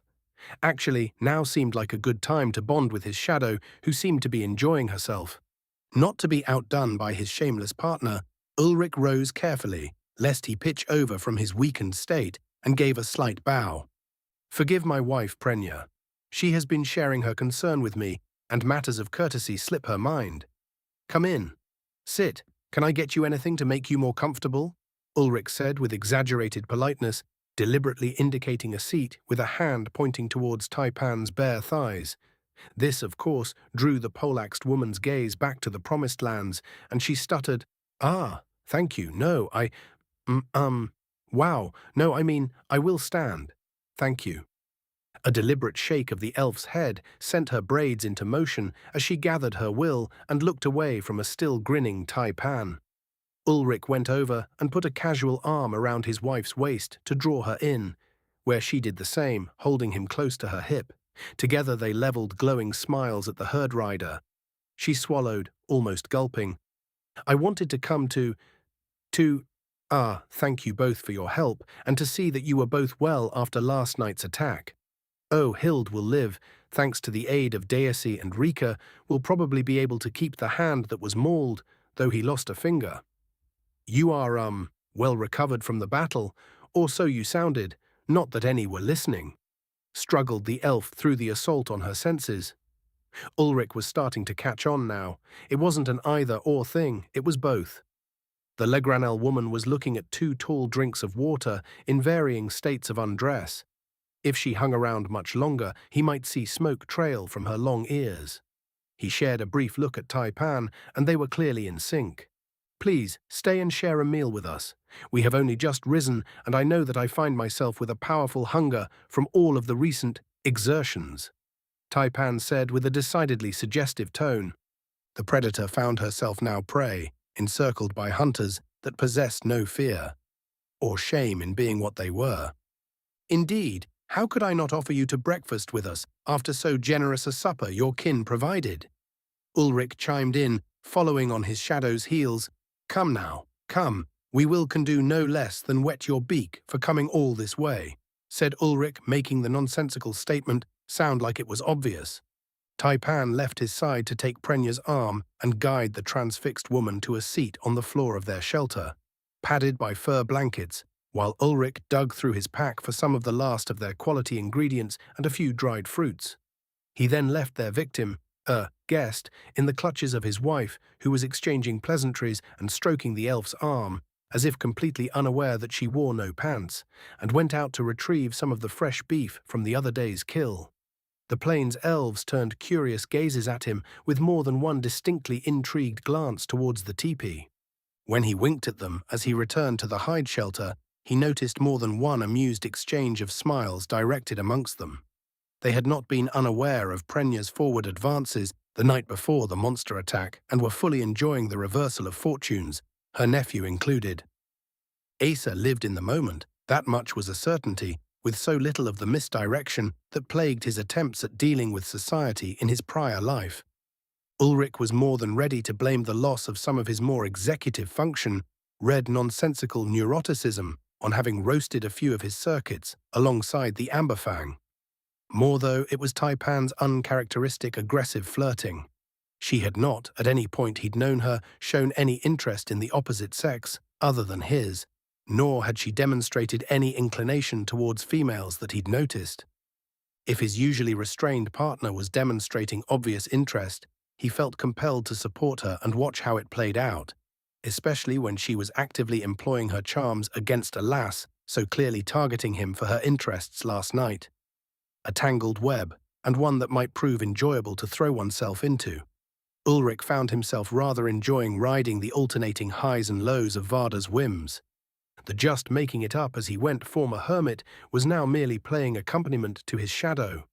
He wasn't sure exactly how much of this was a simple game, another of Taipan's jests that tended to go much farther than they ought, and how much was real. The elves made that into muddy water sometimes, a tease, a prank, a challenge, an invitation. They could all be intertwined into the same act. It confused the hell out of Ulrich, but Taipan normally had a way of clarifying the situation for him in short order. This little adventure had something of a few of those elements, so far as he could recognize. He decided he'd just follow along with his wife's whims and see it through. Call it morbid curiosity. Call it a response to the fact that two incredibly attractive ladies of exotic lineage were screaming along a collision course for a ménage à trois, in which he might just be more of a third wheel, a garnish, than a main participant. He shrugged as he wedged himself through the flap of the shelter. Fuck it, you only live once. Most of the time. Ride the wave, Glade Chief, it can't all be blood and terror. They would normally cook game like this in a stew, or roasted, but Ulrich felt like doing something a little quicker. He ground the spices into the meat alongside some of the animal's rich fat to supplement the lack of that present in the lean cut. The ox was definitely a little on the stringy side after the scarcity of winter grazing. Fine, Ulrich sliced the rubbed shoulder into thin strips. Under normal conditions, he might light a fire under the steelwood pot with magic, but that was straight out, so he made use of Taipan's flint and a swath of fluffy tinder from some marsh plant, working his hands to bring up a small tongue of bright fire. Crushed, shredded poop patty held gently over the infant flame took and began to burn cheerfully, spreading the sagey odor of this particular fuel throughout the shelter. A low moan from over his shoulder indicated that Taipan was engaging in some less than chaste activities. He restrained the reflexive urge to turn and see what sights might have produced that sound, but concentrated on the task of building up the fire and preparing breakfast. He was absolutely ravenous. It also helped that Ulrich felt distinctly the results of last night throughout his entire body. Everything was still a little off, a little slow, and accompanied by low-grade ache. Mana burn was no joke. It made simple mana exhaustion seem a mild tension headache. The flame reached an acceptable temperature, and he settled the strips of meat into the pot to sear. Using the flat of his knife, he crushed the last of the dried fruits to a mushy slurry, mixing in a bit of melted snow as he did. This went into the pot to caramelize with the meat, adding a rich sweet note to the burning dung. Ulrich had very deliberately ignored all the rustling that had gone on behind him as he went about his business, so when Taipan's hand on his shoulder slid to cup his chin and turn him for a kiss, he was a bit surprised. When she released him from her clutches to rejoin her partner in lascivious crimes, the cookpot had been removed from still lively flames, and he found himself taking in the sight of two stupendous examples of Acer genetics in the buff. Funny how the darker woman still had the ability to dry his mouth. Ulrich would likely go to his grave without managing to be unaffected by her sheer primal influence on him. Hopefully. The other woman was, to no surprise, a marvel to behold. Lightly tanned, tawny-haired with that exotic hairstyle, and delightfully built to blend athletic figure with slim charm. The sight froze him, even though he'd been somewhat mentally prepared for it. Imagination only does so much heavy lifting. Welp, that's certainly a thing. He acknowledged to the Cheshire cats lolling about on the shelter's hide-padded floor. Breakfast first or dessert? Ulrich volunteered with a final effort at reasoned restraint. The pair of them made some kind of sinuous motion with their hips that properly deleted all options but the one. Sunscrest came and went before all parties could be found in an acceptable state for public decency. He wasn't sure why exactly they bothered anymore, because there had been enough noise to leave no doubt as to what heinous acts were being conducted beneath the cover of the hide shelter, especially when Prenya started getting very specific about what she wanted to happen. Yikes. Good yikes, though. The twins were just beginning their descent, and Ulrich had to squint against the brightness of light reflected from the snow of the plains. Both the women slipped past him to rejoin their brethren at the fire, while he took in the pile of beast corpses to the side of camp. He couldn't figure out which one of them grabbed his ass as they passed. Shameless harlots, the both of them, and he wouldn't have them any other way. Ulrich found that he was now as equally a shameless man-slut. It felt pretty damned good, and he found himself baffled as to how anyone had performed the magic trick of turning something as awesome as passionate fucking into a negative about one's character. A giving lover was worth their weight in ton crowns, says he. After a brief stretch to praise the sons, he joined the group. The entire group held that same air of those joyous in their survival from a close call. Ulrich's inquiry as to how the injured fared were met with positive assurances. Rika waved a bandaged hand, missing its ring finger from the first knuckle, and several fresh scars on his face attested to the desperate struggle with the beast. Thomas looked like he'd tried to stuff himself down a wood chipper, but smiled through the bandages on his face and indicated confidently that he was still pretty enough to warm beds. Hild confirmed that her mate would do nicely for her purposes, scars adding to the adventure. The most badly wounded of the lot, the woman's middle was heavily bandaged, and she reclined back on a pallet, unable to move freely for another few days at the behest of Diocese, who had saved her life with deft weavings of Sano. Had, according to Taipan, maybe saved his as well. Healers were an absolute miracle. The elves returned his how do you do with their own, and he happily reported that he was worn down but getting better by the round. All told, the group had come out banged up but relatively unscathed. Not the usual outcome for an Amberfang Pride's hunt. It makes no sense, Jocelyn said plainly, echoing the opinions of the rest of the plainsfolk. The roost is but a 2-day travel from its stop here. Amberfang avoid the roosts with dedication, approaching no closer than a league as they hunt. We have trouble even pinning the prides down when we sent hunters for them. They flee at the smell of legrenelle. For a middling-sized pride to assault a group of herd riders within the light of a haven is unthinkable. He summarized grimly. Ulrich traded meaningful looks with Taipan. There had been an awful lot of that going around. He couldn't very well raise a hand and say, "My bad," either. Even so, they deserved some kind of heads up. My partner has had contact with her people that indicates something tremendous has occurred in the deepness of the wilderness. Ulrich told the native folk with a severe tone, underscoring the danger. There has been an upheaval that has caused a shift in the habits and movements of the greater beasts. They move unpredictably now, vying for new territories, and places that were once relatively safe are no longer. We encountered several examples of this on our way north. The journey has been spectacularly dangerous. Without my wife's skill in navigating the forests, I shouldn't doubt we would have found ourselves even more hampered by the aggression of the monsters. The Legrenelle glanced back and forth between each other with concern. They addressed his huntress lass with their questions. She was the expert in this. Then this Amberfang pride is not a thing of isolated cause, not a starving bunch or led by a rogue variant? Diocese's hands knotted in her lap at the thought of similar happenings. I fear not, Taipan said with careful slowness, emphasizing the reality of the great disturbance. Hunters I have known for decades, talented in the craft of going through the wilds unhindered, have been lost to the monsters. My kin see no end in sight to this, and the war prevents Iriel from concentrating its powers to restrain these movements. We might have culled the worst of the greater beasts, or pushed them back into their strongholds, but we are forced to make ready to receive the armies of Prosper and whatever allies they have bought from the city-states in Prespang. Ulrich almost flinched when his wife mentioned Santa Serlich, the hunter who died when they investigated the movements of Prosper's agents in the canopy of the plateau. Some kind of greater beast version of an owl had killed him in a single swoop, silent, invisible.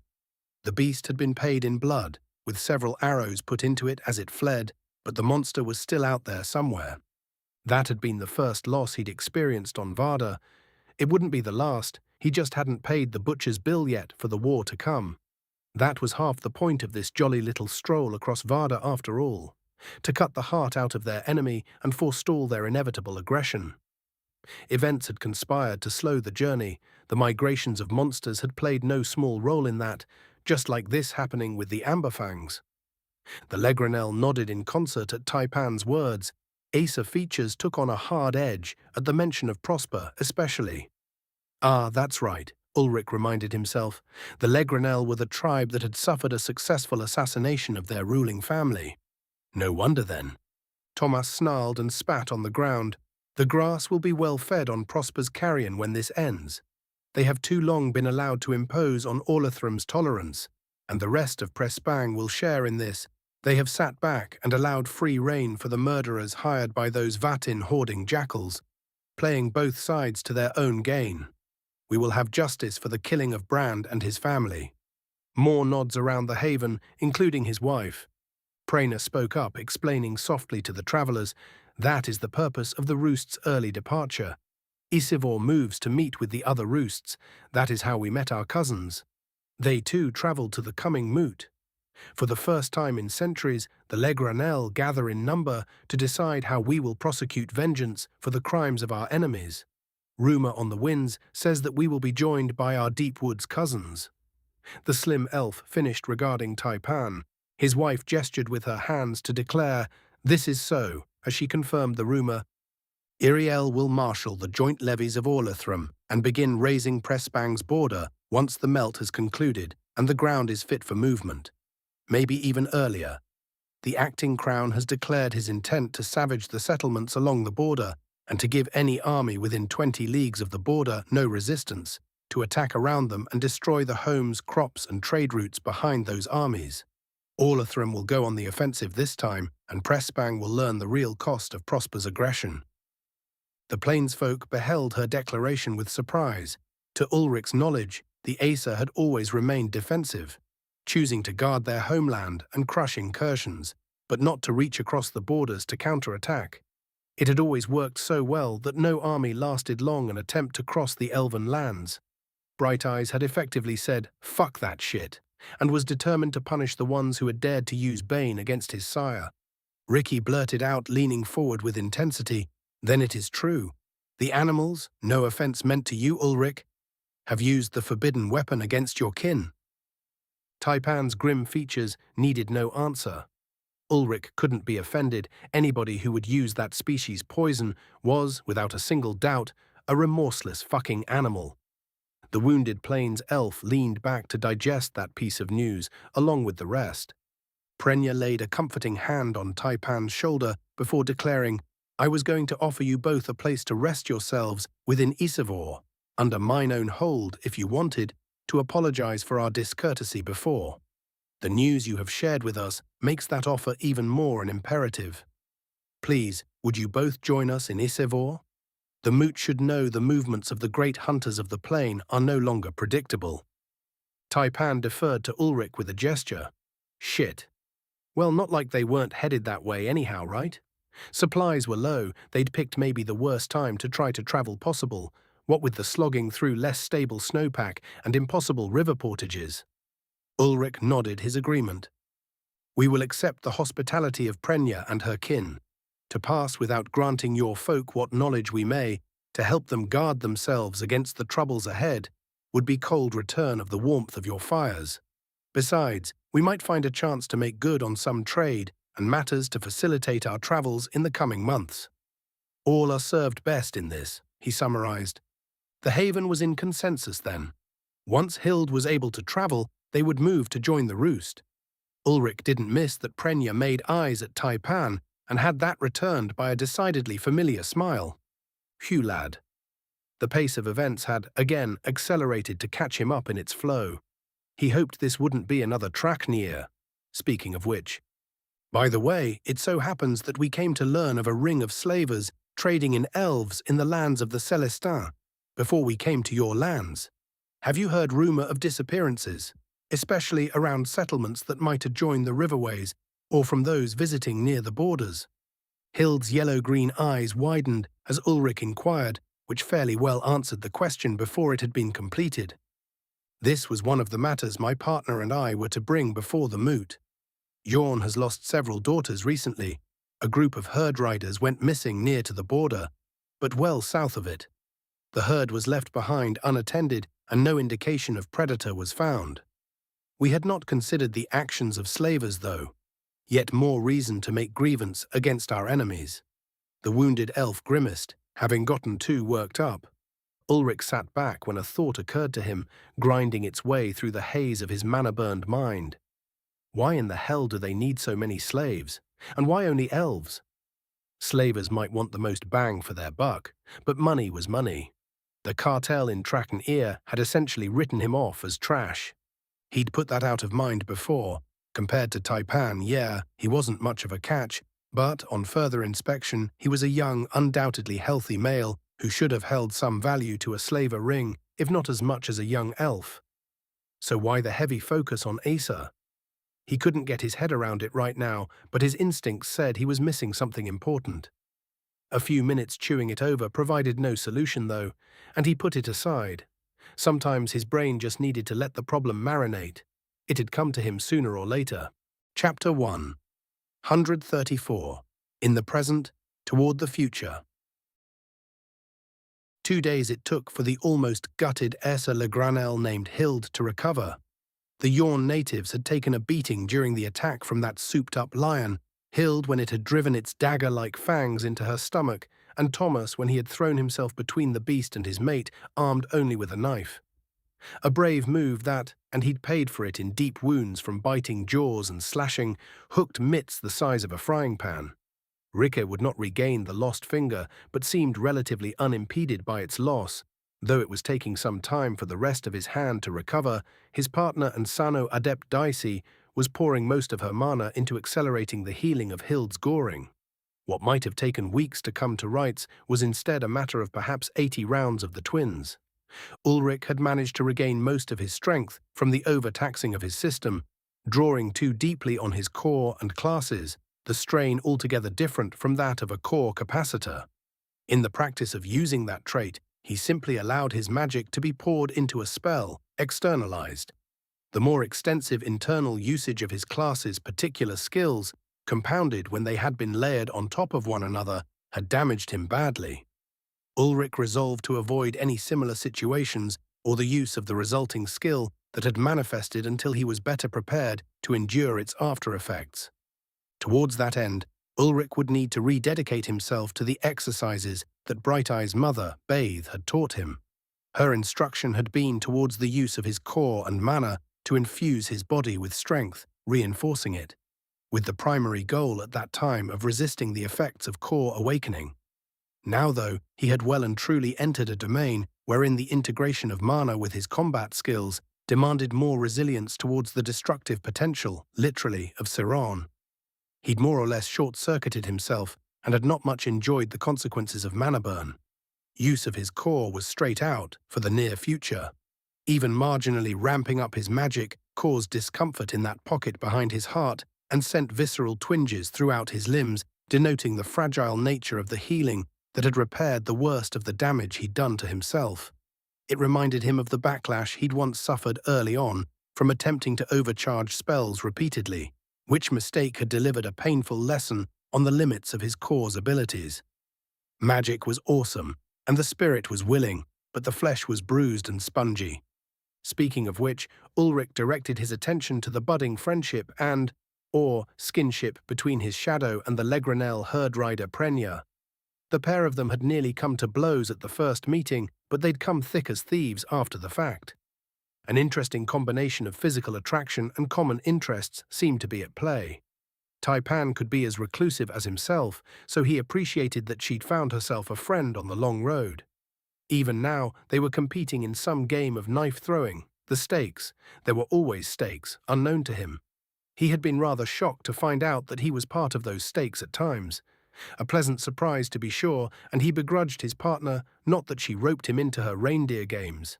It beat, laying around aching all day and regretting his failure to grow more rapidly in the ways of otherworldly combat arts. The classes had been almost of negligible importance for the majority of his reforged life, the direct manipulations of mana and the fundamental use of his core being more immediately important to decipher, alongside the lessons of Idras to help him learn to use his body to its greater potential.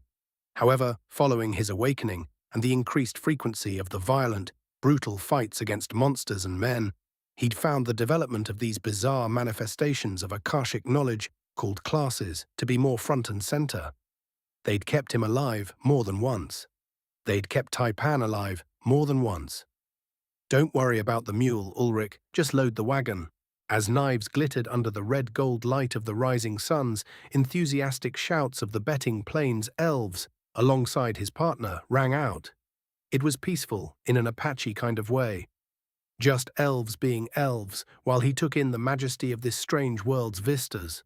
Snow was thinning rapidly under the daylight, had melted in great swathes across the visible plains. Some of the rises were even ever so slightly bare of the stuff. Winter's hold was near to gone. He was assured that spring would come fast. The failing of the snow would be almost immediately accompanied by the waking of the vast grassland to new growth. Already the creatures of the plains stirred, their calls echoing across the savannah. Following the Amberfang assault, traps had been set outside the haven to make any visiting predator regret its temerity for intruding on the plains travelers, a thing that was only normally necessity when roaming far, far from the usual tracks of the migrating Legranel cities, known locally as roosts. Night watch shifts were undertaken with deadly seriousness. Not a second time would the herd riders and their guests be caught unawares.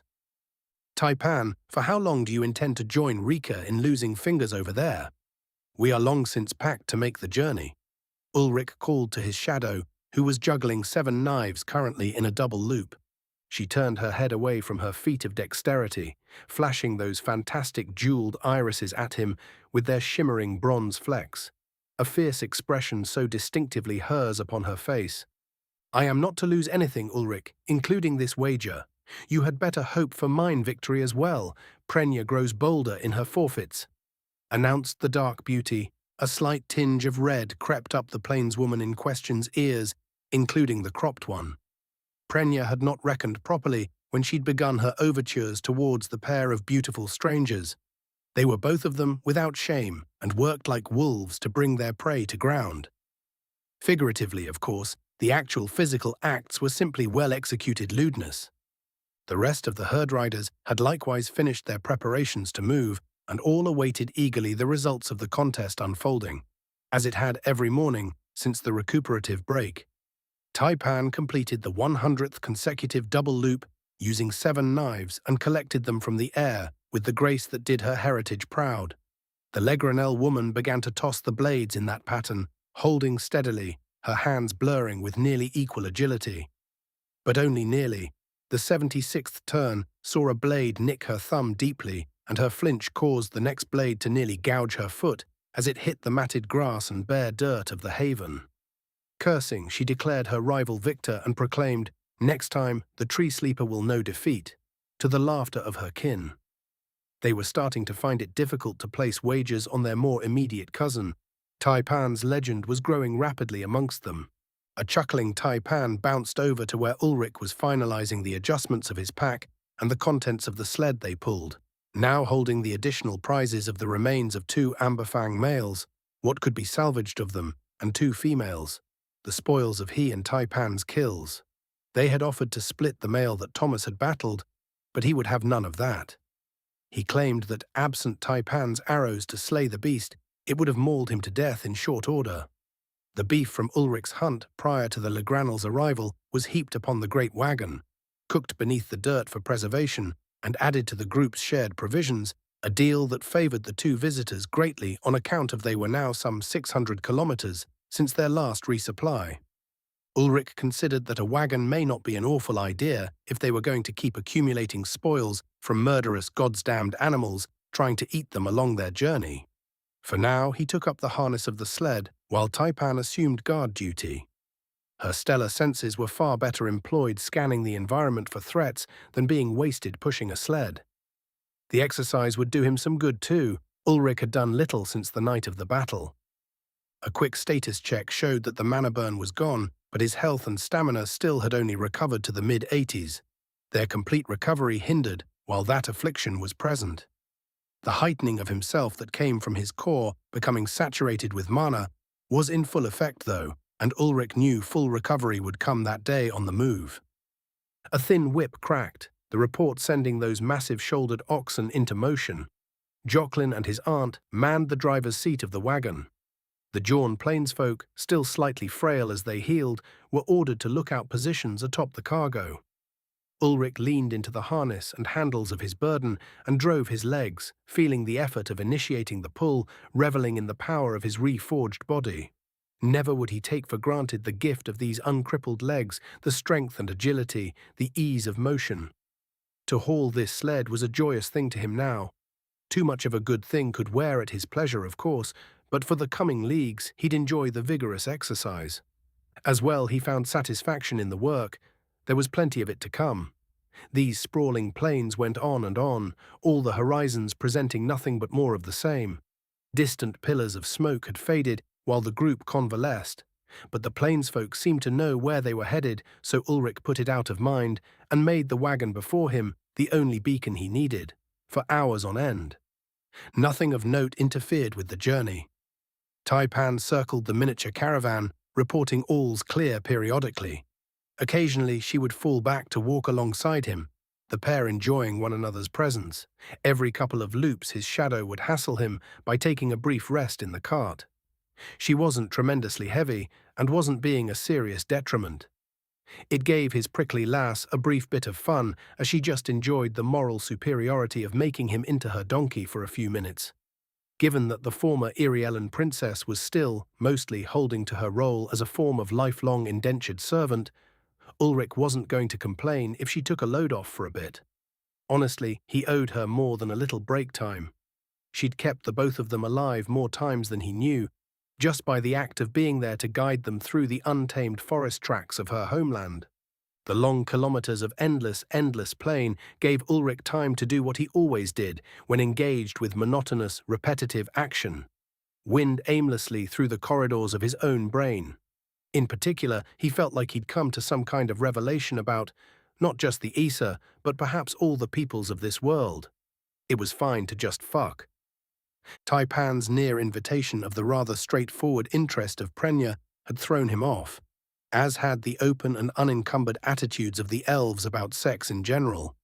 He hadn't quite put the disparate facts together until now, but likely the explanation had to do with Vardan biology. Many of his own society's hang-ups, the Bronze Age religious ones aside, had come about as a form of protective mechanism to avoid untimely pregnancies, a dangerous thing for much of the species' history. Asa didn't have any such concern.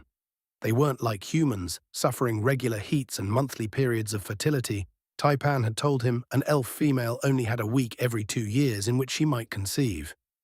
Unintended pregnancy wasn't such a big deal when it happened with so little frequency. Perhaps, given the average lifespan of these fair folk, it roughly averaged out, but that meant that, day to day, it just wasn't an issue.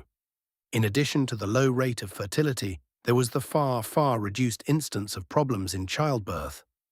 Various cuddling conversations following their evening amusements had revealed that complications during birthing were nearly unheard of amongst any of the sentient races. Hell, even the foaling of thousands of herd beasts only rarely resulted in a turned calf or stillbirth. The creatures of Varda were far more robust, almost engineered for success. This also meant that the instance of sexually transmitted disease was about nil. Immune systems of the complex organisms handled infection, to the point that Ulrich had to wonder if their cause didn't have some sort of magical assistance, just burning away foreign agents by force of concentrations of mana. It wasn't exactly impossible, given the other bits of natural thaumaturgy he'd witnessed. The only time he'd even heard of infection being an issue was when he'd lost the majority of his hide after that cock-ass pyromancer had blown him up. That had been coupled to severe depletion of his core, as he'd used all the arcane oomph available to him to kill the mage before he'd incinerated the greater part of that floor of Iriel Hos. Other than that, however, disease was uncommon. Sano mages being able to deal swiftly with any that arose put the kibosh on infectious pathogen vectors, and Varden Pharmacy used some kind of wickedly potent, heavily magical antimicrobial plant extracts that rather aggressively dealt with whatever microbes might linger. All in all, if you take random pregnancy, risky birthing, and disease off the table, there isn't much reason not to engage in a little routine slap and tickle. That explained the societal differences between the people of Varda and his old world pretty well. In short, procreation wasn't a big deal, wasn't a limiting factor, so there was little reason not to get in there and take some batting practice. Metaphorically. Socially, there was a more obvious difference between the Aesir tribes and his old civilization. Elves simply didn't care about the same things that humans did. He didn't know why, but there was little in the way of jealousy. More problematic had been the too-forward nature and the way that elves made things into competitions, into status or power plays. The overly aggressive propositions of some were clearly intended as a way to incite a rival or to lower their respect in the eyes of the others by making these advances in deliberately public spaces, which was why Taipan had insisted that Ulrich would end up killing a few people who crossed the line. Which he had, so, good job there, Nostradamus. His dissertation on Vardan habits of fucking was interrupted when a whip-crack announced the end of the day's journey. Oxen brought the great wagon to a slow stop, bleeding away the momentum of the heavy load to stand seemingly unaware that they'd just marched for almost 12 hours uninterrupted. Those beasts might be going at a ponderous rate, but they could do it until the suns went cold, like a low-gear mechanical hauler from his old world. Ulrich's own much lesser load rolled easily to rest and, standing there harnessed, passing his eyes across a sensational sunset, reds blurring into violets across the horizon, he realized he was warm, not only comfortable, but actually warm. The winter had, at last, broken, it would seem. "I'm pretty sure we're about done with the cold, little lady," he called to his partner in crime.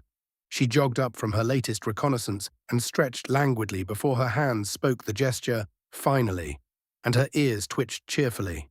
Indeed, Varden winters were long affairs. No haven was there at this stopping place. The roost would, according to the natives, push on through the night, guided by a late shift. They wouldn't stop until they had reached the haven that would become the site of the coming moot, a gathering of roosts. Instead, the somewhat eclectic group of travellers would scrape back a clear spot for a fire and shelters. Ulrich wasn't looking forward to having to dig through more melting slush to find the lovely Bon biscuits they'd be burning. His worries were unfounded. The Legranel were professionals at traversing these yawning velds. They had packed inside a large chest a large number of the processed vegetation packets. Joclyn had a cheerful little conflagration, shedding heat, light, and the smell of sage in short order. Ulrich was glad there were no hard feelings there, and even gladder he hadn't had to kill the young elf. Young men got a little uppity from time to time and needed one of their older brethren to settle them down, some was all. At a tender age of 57, the elf just needed some time to mature and find his place as an adult in society. That, and to learn not to pick fights with strangers who may or may not have murderous instincts whispering in the backs of their heads and a freakish gift for wielding infinite power. He pulled the hide shelter's components free of their bundle and jammed the poles hard into the grassy soil, already softening thanks to the thawing weather. The crossing tops of the poles lashed together, courtesy of a sort of lasso and slip knot that Bright Eyes had shown him way back when he'd helped the kid return to his people. That technique turned out to be one of the last lessons the lad received before his kidnapping, and sort of bittersweet moment shared between the two. Bright Eyes had watched a dear friend, the son of his trainer, murdered by his captors that day. As he cinched the last knot holding the hide in place around their travel shelter, calling, "Done!" Taipan pulled up with their packs and immediately disposed of those inside. They'd have to do something about the floor space. It was roomy enough in there when it was just the pair of them, but when Prenya added herself, things got a little tight. Well, go ahead, you're all thinking it. It's fine, just get it out of your systems. Besides, it's no worse than the lascivious mutterings of his shadow, who had won herself some kind of rewards from the blithesome girl after their game of knife juggling. Ulrich hadn't been involved in those discussions or his opinions on the matter asked, and had decided, conjuring such wisdom as he was able, to let Taipan do all the talking. That strategy was thus far working, and the engineer's creed was, "If it is not broken, do not fix it." A brief survey of the doings of the rest of the travellers showed they'd gotten their damned near luxurious canvas yurts set up in the time it had taken him to get the hide shelter lashed together. Damn, maybe he'd trouble somebody in the roosts to sell him an upgrade. He had very possibly underestimated the challenge of crossing half a continent while sleeping in a teepee. Horses were more trouble than they were worth, given that the things seemed to draw predators, of which they'd attracted a plenty, thanks very much. Be that as it may, perhaps a couple of those oxen to pull a wagon were not completely out of line. Ulrich spread the bedrolls and made room for a fire lay, a small one, meant for shedding a chill rather than cooking, and Taipan hung roped a series of lines along the teepee poles so that items could be hung instead of occupying the floor, an innovation that she had long ago added to grant them more space within the interior. Humming, he exited the shelter to scoop snow for water as he continued to consider the adjustment of their conveyance. It made sense, even as only a temporary measure while crossing the plains. Between his own foraging and outdoorsmanship and Taipan's far greater skill at the same, they'd lived off the forests pretty easily, even through the bleakest season, but these plains just demanded a different mindset. There was too much open fuck all to hope that you might get between resources without carrying more of them along with you. Carrying more shit meant more effort doing it, and while Ulrich was not a man to shy away from some exercise, they were approaching the limits to his capacity without slowing greatly their pace. The Legrenelle were similarly busying themselves about the myriad tasks of making a camp, the sort of doldrum that fades into the background of existence on the move. He imagined setting up cooking tripods, grill grates, and rotisserie spits was akin to the professional corporate slug who flew from place to place selling horse shit that didn't matter all day, only to check into yet another hotel room. Discarding that comparison, Ulrich continued to assess the established system he and his shadow had used to make their way all those kilometers from Irielhos while mindlessly carrying out camp chores. It really did need to be him doing the donkey work, he told himself. Strategically, it simply didn't make sense to overburden his Amazon huntress humping gear. She was far too valuable scouting and securing their road. They'd need to spend a bit of money, but what was money to him? He hadn't needed it until they'd hit Sinajok, and his shadow had revealed a, for once, less loathsome prank played by her father in the form of an astronomical dowry. Fitting, perhaps, for the daughter of the Lord of the Deep Wood, and entirely unexpected. So sure, spend the resources to acquire a short-term benefit that almost certainly wouldn't be a total loss and made their travel both safer and more comfortable. Sign my ass up, concluded Ulrich. According to the eventual course they'd planned, they would come to the inland sea that virtually split the continent, Great Vartin, at which time they would be mostly voyaging by sea routes. Until that time, however, it was all savanna, tundra, heathland and prairie, forever and ever.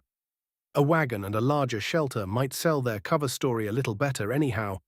The folk of these lands were already looking askance at two travellers braving the wilds carrying nothing but packs and a ghetto sled. Okay, he'd just about talked himself into some revisions on their adventure method now. They could sell the wagon once they got to the port city. Not that he'd likely see it any time soon, but his lovely wife informed him of a near-to-endless forest of evergreen trees that dominated the northern wastes, a land of brief summers and days that held either constant day or constant night. Ulrich had always wanted to experience the taiga that had prevailed over much of the Asiatic continent, but it had suffered greatly during the collapse, a surprisingly frail ecosystem that could not withstand the rapid shifts in climate. There had also been the nuclear weapons. Yeah, those hadn't done the place any favors. In any case, maybe when this shit was over, they could take a nice boat ride to the place known as the White Waste and see these coniferous forests as well. A nice world tour to celebrate, in an easygoing wagon with a nice big yurt that let them do it in a cozy fashion. Definitely bookmark that glade, chief, he told himself. The daydreaming ended when he was poked, and he attended supper, arm in arm with his lass. They were both due for a haircut. He could use a shave as well. Post-burning, Ulrich was all about that clean if rugged look. Viggo Mortensen could eat his heart out. Many curious glances had accompanied the use of his clearly wooden cookpot on the cookfire, from the Irielen and now from these Legranel. They soon realized he wasn't adding to the firewood when it easily brought water to a boil, and saw that the blackened bottom was entirely due to the char of the coals it lay on, not the pot itself burning. It would eventually catch flame, but only in a serious rager of a fire. The modest flame of the Legranel's dung castle didn't come close. "Great blue skies! What kind of tree makes lumber that doesn't burn?" exclaimed Hild, wincing as she got a little too excited. Ulrich couldn't help a little smugness. The steelwood was a particular variety of tree unique to the ancient glade, his distant home. Strong as mild steel, resistant to flame, durable beyond belief, and lighter than a similarly sized hardwood, it was a purely miraculous timber. Also an absolute cast-iron bitch to cut, having required tools made of the bones of the forest lord, driven by strength above what an average human could muster. The peoples of his old world would never have been able to work the steelwood by hand, more like a machine shop. He was all too glad to tell them it was a discovery in distant wilds, and that he could procure more of the same if they would be interested in trade. They voiced unanimous enthusiasm at that suggestion. Ulrich suppressed an inner dry washing of hands and an evil giggle. His empire of small goods was growing. Not that he'd ever consider cutting the trees, but he'd gladly plant an orchard of them to grow into eventual sustainable harvest groves. It was a long-term project, but that was fine. Either he'd have a stable source of income in the future, or a lovely little steelwood grove to enjoy. "Taipan, do your kin import saplings of particular types of highly sought trees to plant harvestable groves?" he inquired of his shadow. She nodded, a bit caught off guard by the seeming randomness of his question, though she quickly caught on to the direction of his thinking. "This is a thing that is done, yes. These are kept isolated, however, and must be tended closely to prevent the uncontrolled spread of those trees into the surroundings. Sometimes foreign pests or invasive accompanying molds or blights can come along with them. The grove tenders are careful in their work with cloistered boskage." "You are considering the future of your hold, then?" she replied. "I am," Ulrich admitted in a low whisper. "If we are lucky, we might finish our tasks, and I would like to dream of a stable, peaceful life. Adventure is fine, and your company makes it finer, but I miss the solitude of the glade often and would like to return to it." Speaking of the desires he'd held in his heart, brought them more to the forefront.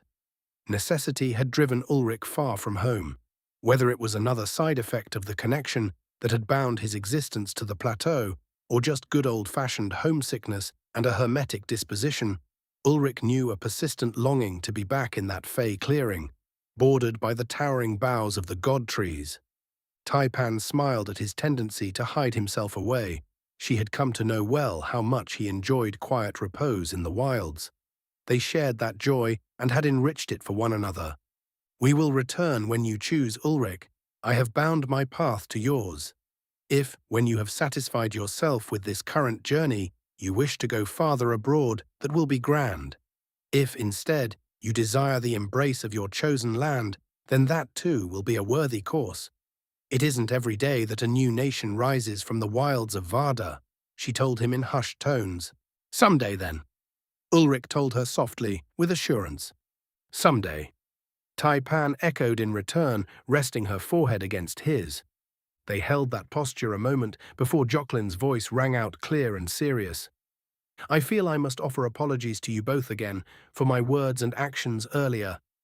Clearly the two of you are closer than business partners and occasional bedmates. It was rude for me to imply otherwise." The young herdrider apologized earnestly. "They are nearly as bad as our Jawn comrades with their incessant snuggling and cooing, aren't they?" noted Deises, but with a smile to indicate it was a jest. Thomas patted his wounded partner on the leg and took up the defense. "You may bask in your envy as much as you like. Some of us make the road less a chore and more a holiday," he chastised in a good-humored tone. "Who could blame them anyhow?" continued his mate Hild, addressing her partner as if in a loud false whisper. "The Valin performs with commendable vigor. if the cries of Prenya and his notoriously hard-to-please Irielen are any evidence. Perhaps, if you Iseveri would ask nicely, he might teach you some of the tricks. Ulrich joined the banter. I make no claim to secret knowledge, only attention to detail and enthusiasm. Taipan's lilting call claiming, oh yes, my details are most enthused, repeatedly and thoroughly, garnered a round of laughter from the group. In that manner, Jocelyn's embarrassment was shed, and the party enjoyed a bit of levity in what had turned out to be rather an odyssey than a routine homecoming. The mead jug had been emptied the night of the Amberfang ambush, but sobriety had done little to dim Prenya's ambitions. Ulrich was now certain his Taipan had conquered the woman. He wasn't entirely certain what to make of that, but it only took a moment to consider it purely a boon.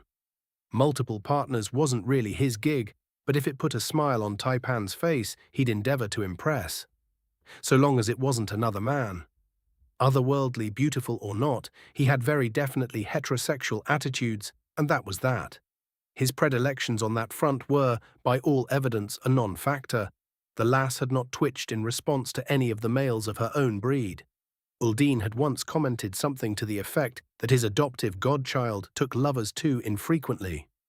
Thinking of the incredibly buff elf, who preferred men and had used that preference to tease Ulrich relentlessly, put a smile on Ulrich's face. That confidant of Baldarti had laid a might good fucking with on him once upon a time and had then done the same to Taipan at Ulrich's behest. He suddenly found himself wishing the Irielen good luck. Spring's arrival meant that war would begin in earnest. As much as he was wont to live in the moment, part of him couldn't help but chafe that the delays to this wayfaring quest meant that the mission of decapitating Prosper's warmongering front was unlikely to be completed before Asa lives were lost. Nothing for it, old man, Ulrich told himself, forcing himself out of such gloomy ponderings. We're going to see about resupplying here at this moot, and then we'll be closer to crossing the border into Prespang than ever we would have by wandering around the plains on our own until we found a roost. Once we're into Prespang, we'll make way to Vatin, and from there, a fast ship will have us within reach of Prosper in short order. Satisfied that what could be done was being done, Ulrich returned to the lively conversation happening around the camp. Razzing jests, stories of far striders, and more circled the hazy flames of the traveller's temporary haven, well after the reds of sunset had bled into a cloudless night, the great moon overhead laying silver light on the prairie below. Ulrich found the bewitching reflection of moonlit snow, the dance of flame, and the chatter of fairy folk hypnotic. He was asleep where he sat and only roused when Taipan indicated that she was ready to make for her bedroll. He trailed along as the siren song of her rolling hips led him towards their teepee. A nude Prenya prone on the fur floor shocked him to stillness briefly, but Taipan had already gone to extract her punishment for the game that morning. Ulrich shook his head ruefully and closed the flap behind him. In der Gegenwart, he whispered before undressing to join his mate in her play. Chapter 1. 135. The Great Moot. Only 2 days of sojourning through the melting snows upon the lands of the Legranel were necessary to find the evident site of the coming moot. It took no rocket science to determine the location. No fewer than 7 great pillars of smoke rose, drifting towers that marked the meeting clans of Plains elves. Only 2 days more were required to cross that deceivingly large distance between that horizon and the increasingly road-weary travelers. Few happenings served to distinguish one day from the next, and Ulrich quickly fell into that timeless state of mind that had blurred entire swathes of time in the glade. Slow, easy, gentle cycling of the inner storm that was his core, along with the metaphysical enhancement of continued mana saturation, served to rehabilitate his abused body. The methods of Bathe Iriel, methodically suffusing tissues in the energies his arcane nexus produced, while circulating the barest trickle of power, helped to gradually restore Ulrich's ability to manipulate his magic. It was, more or less, the only thing he could do to speed up the recovery process, and Taipan had approved the method, this being the way of elven mages to strengthen their abilities or to heal from overtaxing their talents. Taipan had little else to offer in this field. Her expertise were not in the realm of the mystical. His shadow was a master in stalking, woodcraft, and the wielding of her core's umbral elemental energy towards assassination. Her classes did most of the heavy lifting towards manipulation of her magic, that odd transcendental knowledge supplementing the skills of those who tread along parallel paths through their lives. For Ulrich, he hated the thought of relying too much on semi-mythological horseshit, so he buckled down to understand his budding powers. As Chiron chased itself through his body, he bent his mind towards the principles and theories that dictated the forces of electromagnetism. Long had it been since his days poring over textbooks, but he'd been a diligent student and most of it came back to him in the almost trance-like process of trudging across a couple of 100 kilometers of endless gentle swells of budding grasslands. Shoots of green were starting to peek through the growing gaps in the receding drifts of white nonsense that had overstayed their welcome. At last, as his legs churned a rhythmic, steady motion, Ulrich decided that the source of the elemental energy in his body was the mana field that pervaded the entire planet. His core was a form of biocrystalline matrix that condensed the field into an almost fluid state, through which it might be directed to flow inside his body, using the techniques shown him by his long-eared teachers. Where before his awakening the mana was without aspect, making it easy to inflect a specific pattern which Ulrich had come to think of in terms of waveforms, his core now exclusively generated a purely lightning-inflected waveform. In so doing, that mana took on many of the properties associated with electromagnetic force. Ulrich discovered as he walked that he could create effective monopoles. He could isolate a particular charge and concentrate it in space. Doing so utilized more mana than a paired charge distribution, for reasons he did not understand but assumed had to do with utilizing his core's energy to fuck with quantum fields on some fundamental level, just like happened when a mage used mana to form matter, as in the case of creating ice or water or stone, or accelerating the growth of plants, or whatever the fuck else sorcerers were doing out there. The doing took a great deal more energy than manipulating what already existed, exponentially so, but matter-energy conversion was a far more fluid affair than in his previous life.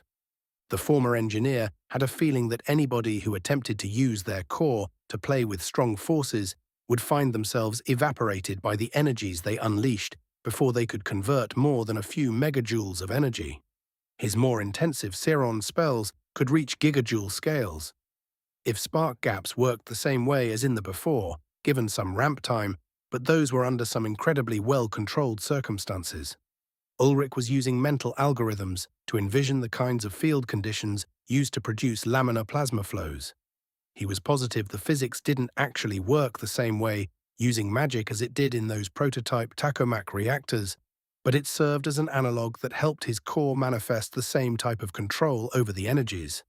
The results were clear, had allowed him to create incredible energy densities with a minimum of collateral damage.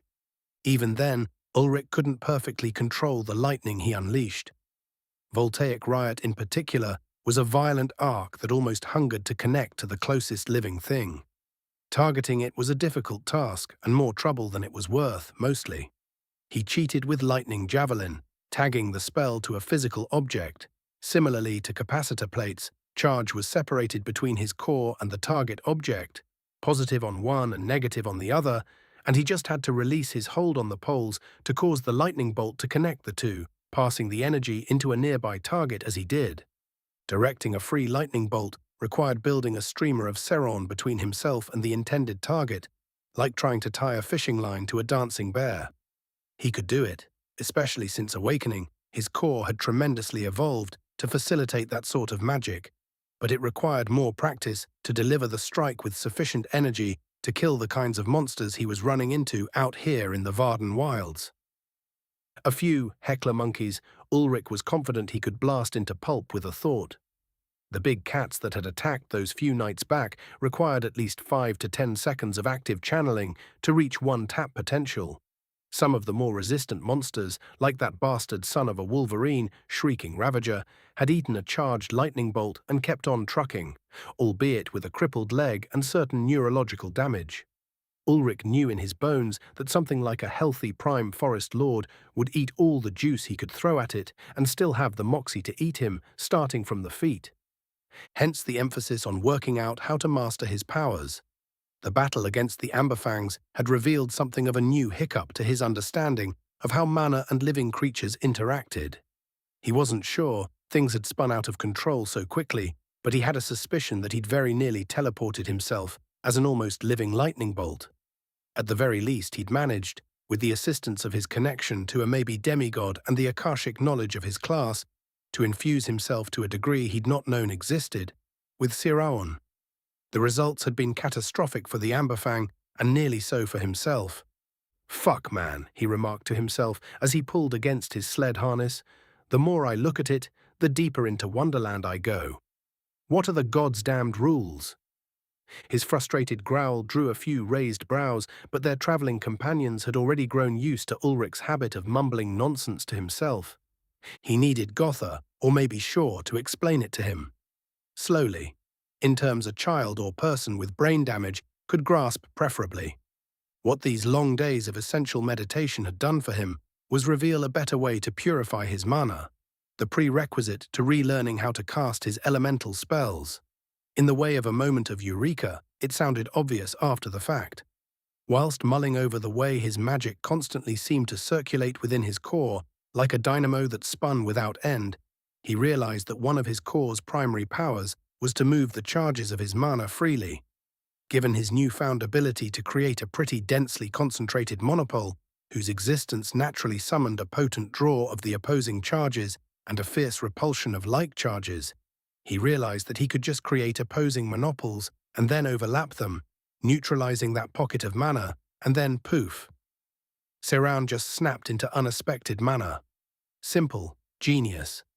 And best of all, it didn't explode like he was expecting it to. Less a raw mana manipulation and more a spell all its own, Ulrich could now produce pure mana at will, and from there cast his old spells without all the idiosyncratic phenomenon that accompanied Siraon impurities. Things like hungering pyroclastic storms that almost blew up in his face, or whirling blenders of electrified Kalem blades moving like a ballista. The moment he'd figured it out, the internal bell of his Akashic connection had sounded. Ping. He'd gained a class skill for that first, seemingly bottomless class consisting of the wielding of various elemental magics. An active skill this time. In the way of that esoteric class of mages, it didn't sound like much on first glance. The effect was rather straightforward. Ulrich could pull on the mana around him, draw it in, and, as the name of the skill implied, extract the individual waveforms to hold separate streams of elemental magic, all completely distinct from one another. Neat, but to his untrained eye, not immediately useful now that he could produce unexpected white mana. After a little time chewing it over, though, Ulrich realized that this was a new path to power, the gateway to the Archmage. This was the way forward to creating the tapestries of different elements combined, the prerequisite for truly great sorcery. Ulrich could, if he ever figured out the method, manipulate the very weather. Infrig to increase the density of air, holding it close to the ground, Coelum to draw that air into motion, circling in place, Aquae to build clouds, and Siraon to impart a powerful draw of charge from the earth to the sky. He could create storms, he could call lightning at a scale, making his current abilities a pale imitation of the real thing. By the addition of Incendere to create a heated channel, he might also be able to create the conditions to generate tornadic activity, a true supercell. It was a sobering hypothetical, and one that he wasn't going to touch for a long while yet. Too complex, too apt to go out of control. But it was a possibility, and that was sobering. He had a feeling that Gotha could show him ways of applying this skill that would take decades to figure out on his own. The Legranel had responded to Ulrich's apparent wielding of the arcane with the same kind of muted surprise as to Taipan's ability to see through the darkness. Was it unusual for a barbarian youth to use lightning? Surely. But in the words of Hild, the plains are vast, and Varda yawns vaster still. An elegant way to say shit happens. In the long lifespans of the nomadic plainsfolk, they had no doubt seen some sights unimaginable to the reforged man. These well-travelled people were of a far more egalitarian bent than their mostly isolationist southern cousins. The yarns they spun over a hot meal of an evening supported Ulrich's suppositions. Great storytellers were the natives of the endless plains. Where leagues had once implied a bustling of peoples, the steady approach of this impromptu party began to resolve the place that would hold this moot into a frenetic chaos of nomadic Issa. Elves of all ages scrambled hither-yon and everything between to assemble a metropolis from nowhere. Yurts arranged according to no pattern that Ulrich could decipher came up in mere minutes. Clusters, tightly packed corridors, impromptu neighborhoods, diffuse thoroughfares. It was insanity. Ulrich was reminded of a time-lapse of ants building a nest in the growth of the gathering. Groups akin to the one he and his shadow were accompanying trickled in at a hearty pace, adding continuously to the sprawl. All day long the borders of that Legranel host swelled towards the travelers, bringing it to meet them even as they approached.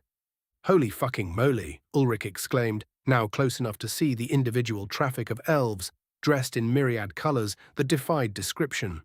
Kaleidoscopic was the nearest he could come to putting a word to it.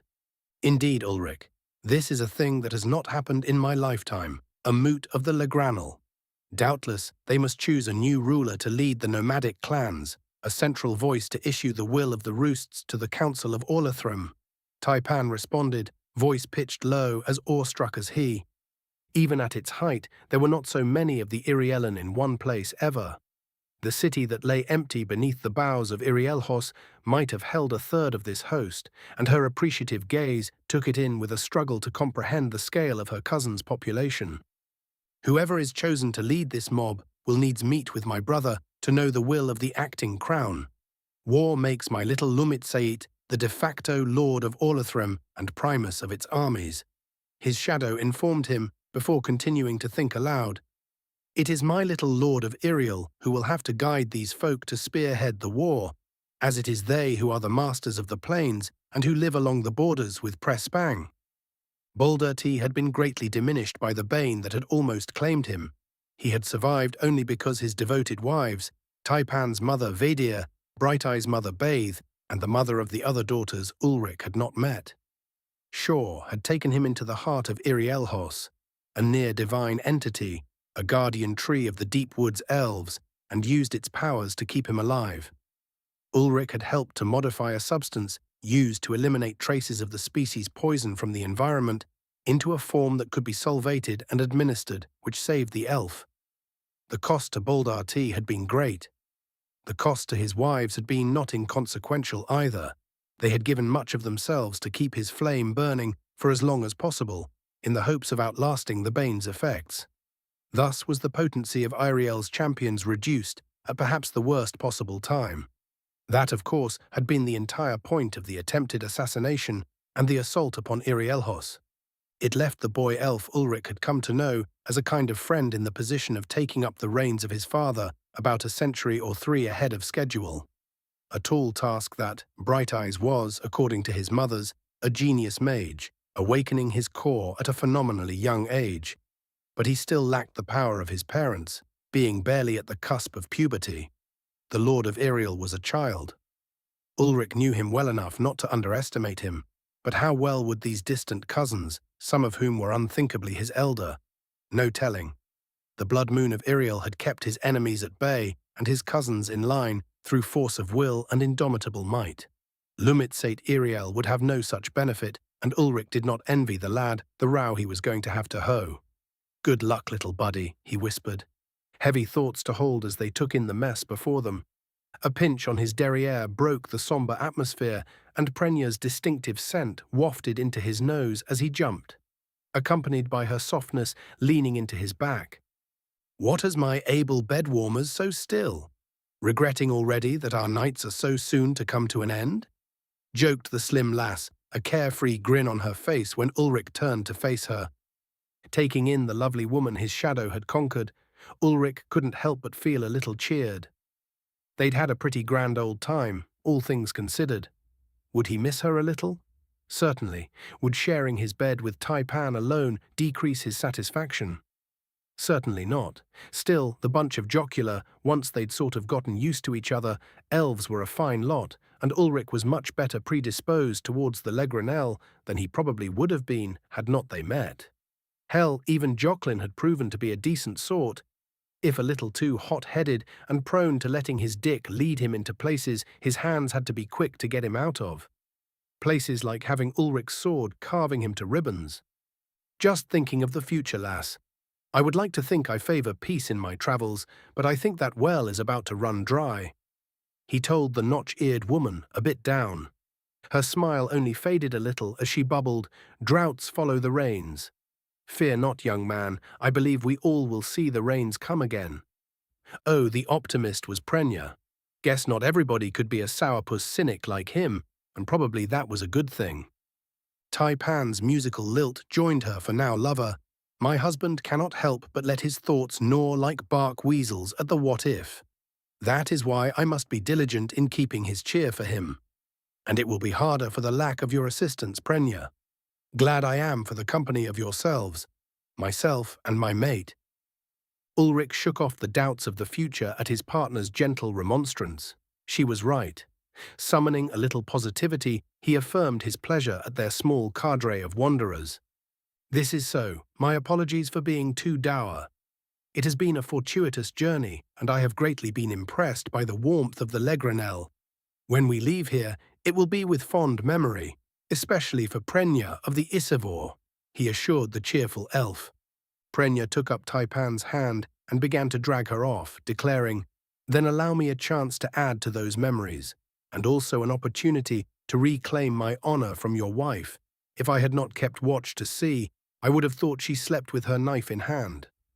And off they went, his shadow shrugging at the insistent tug to partake of another game, leaving Ulrich to stand there alone. He laughed briefly at the antics.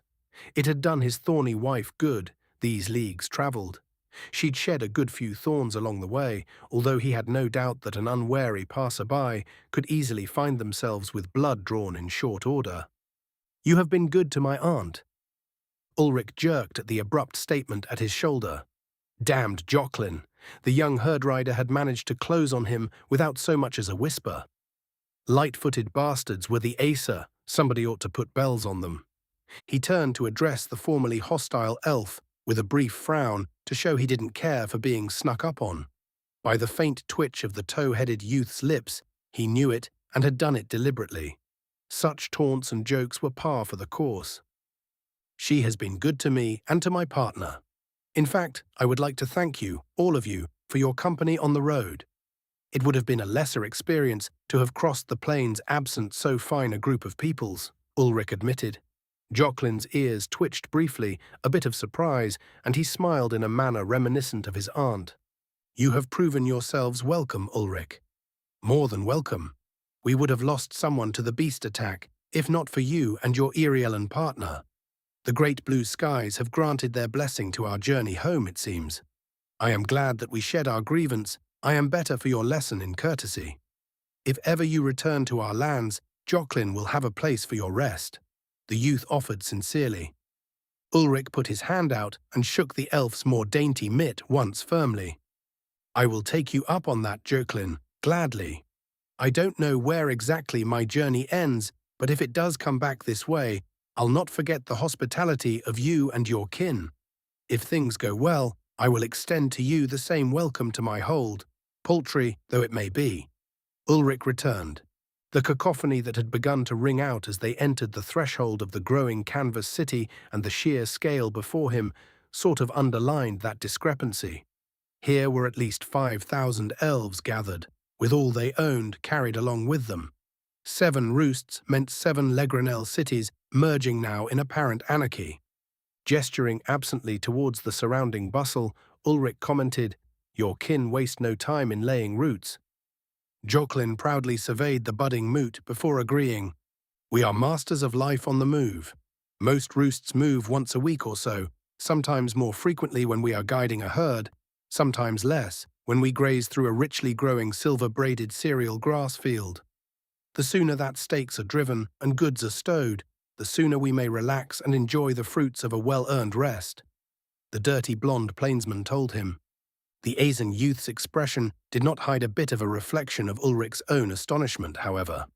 "I will admit, though, Ulrich, that the moot is a passing rare thing to occur, and seeing so many of my people in one place is more a sight than I was prepared to face. It is daunting, but a good chance. Many young elves will find mates from between roosts to strengthen the lines of our clans. Perhaps I will even be so fortunate as to find a beauty as you have done. Not Iriellen, of course. They do not come north to indulge in games so frequently, but I have heard that there are some prodigious women amongst the herd riders of the other roosts. This is my first time returning from a drive, so I have not had the chance to venture between to find out," confided the youth. Ulrich found himself commiserating a bit with the Iseveran greenhorn. He'd be a solid sort once he calmed down some, just like all those fresh into manhood, always itching to prove themselves to everybody everywhere. It took about a decade before they figured out they didn't need to try so hard. At least, that was how it worked back in the before. Out here, Ulrich had a feeling you didn't live long running your mouth or being overzealous in your posturing. Not amongst the Iriellen anyhow. Perhaps the Legranel were a bit more gentle in the reining in of their less wise rookies. He couldn't help but grin, thinking about the antics of Christ, that young friend who had so fearlessly thrown himself into the grinder of training with the royal guards, honing his talent by taking on everything his elders could throw at him. That budding friendship had had some significant portion of it shared under the hands of Asano healer's ministrations. The Iriellen Royal Guard did not much pull their punches, even in practice spars. Those who weren't fit to endure their high standards did not stand on their training pavilion, or they would be carried off of it in short order. The kid definitely needed to go and find himself some friends to go play with, some ladies to woo, that was for sure. A likely lass would knock most of the teeth off that saw, smooth him out some. Ulrich clapped the herd rider on the shoulder and told him as much, which earned a laughing agreement. They parted then, Joclin deciding to put that advice to action and promising he wouldn't pick fights with any barbarian Valin without getting to know them first as he departed. While the two of them had been standing there, the others had begun setting up their own yurts now, having decided that the moot would likely expand to encompass their location soon. New additions were still streaming in from all directions. Truly, the Acer that cultivated the wide horizons out here did so in a diffuse manner. Taipan erred when she allowed Prenya to make the contest one of using an atlatl, a spear-throwing stick. With knives, bows, physical feats or skills of the hunt, his shadow was a master. The plains elves turned out to be artists with the thrown dart, mustering an incredible velocity and accuracy with their meter-long, thumb-thick throwing spears. The smaller plains, elf must not have bones in her spine, because the way she twisted to generate the torque of her throw looked almost impossible. The flexibility turning her into a whip to sling the dart 50 meters, to be joined by another 5 similar munitions within a 10 count. That being the challenge. The space inscribed around those buried spear points could be paced off at less than a normal bathtub. He reasoned that they had preferred their short bows to defend themselves from the amberfangs instead of those more potent weapons, was that they didn't want to break their spear and bow formations. The atlatl throwing motion did require significant wind-up, which would have made it vulnerable to the beast's flanking habits. Their responsiveness of the quick-drawing bows let them afford to miss and still direct effective fire at the agile monsters. Always learning was Ulrich, and these people taught him something new every day, even when they weren't trying to. Tiring of his inspection of the looming metropolis that threatened to consume their camp, Ulrich went to help set up the shelters and tackle necessary tasks. They would be staying with Prenya, it would appear, as she had promised to act as their host until they left the moot. Once Ulrich had pounded the last stake and lashed the last tie down to pull the canvas yurt taut, he entered to find that his wife was being punished by being disallowed the use of clothes within the shelter. She shrugged when he raised an eyebrow at her state of undress and said only, "Prenya prefers her plums peeled." To which Ulrich found he did not disagree. By the time they had stowed all of their gear, settled the oxen down with their feed bags, and generally put their miniature camp together, the press of the moot was all about them. Elves coming and going, of every variation that their clan had to offer, and then some. The nomadic Legranel intermarried more than any other clan, and Ulrich saw more than a few humans wandering here and there, even a few beastkin, though other tribes of elves were more common in the pairings. The sea folk were well represented for some reason, given how far from the ocean these plains lie, but Ulrich didn't get a chance to ask about it. He was soon diverted by tasks of the cookfire. "You'll have plenty of time to gawp, Ulrich," he told himself. For now he was glad to rest and to enjoy the company of the companions who had shared in battle and in common roads for these long days. No one so much as glanced askance at him, and he was gladdened for it. It would seem that they had left their identities fully behind and could bask in anonymity. 100 kilometers south of the moot. "That sadistic lynx stuffed in Leor wrappings is gone again," raged Quirt for not the first time in the last week. The Svartalfin in plate armor pulled off his helmet and spat casually to the ground to share his disgust with his partner in crime. "Aye, comrade, that she is.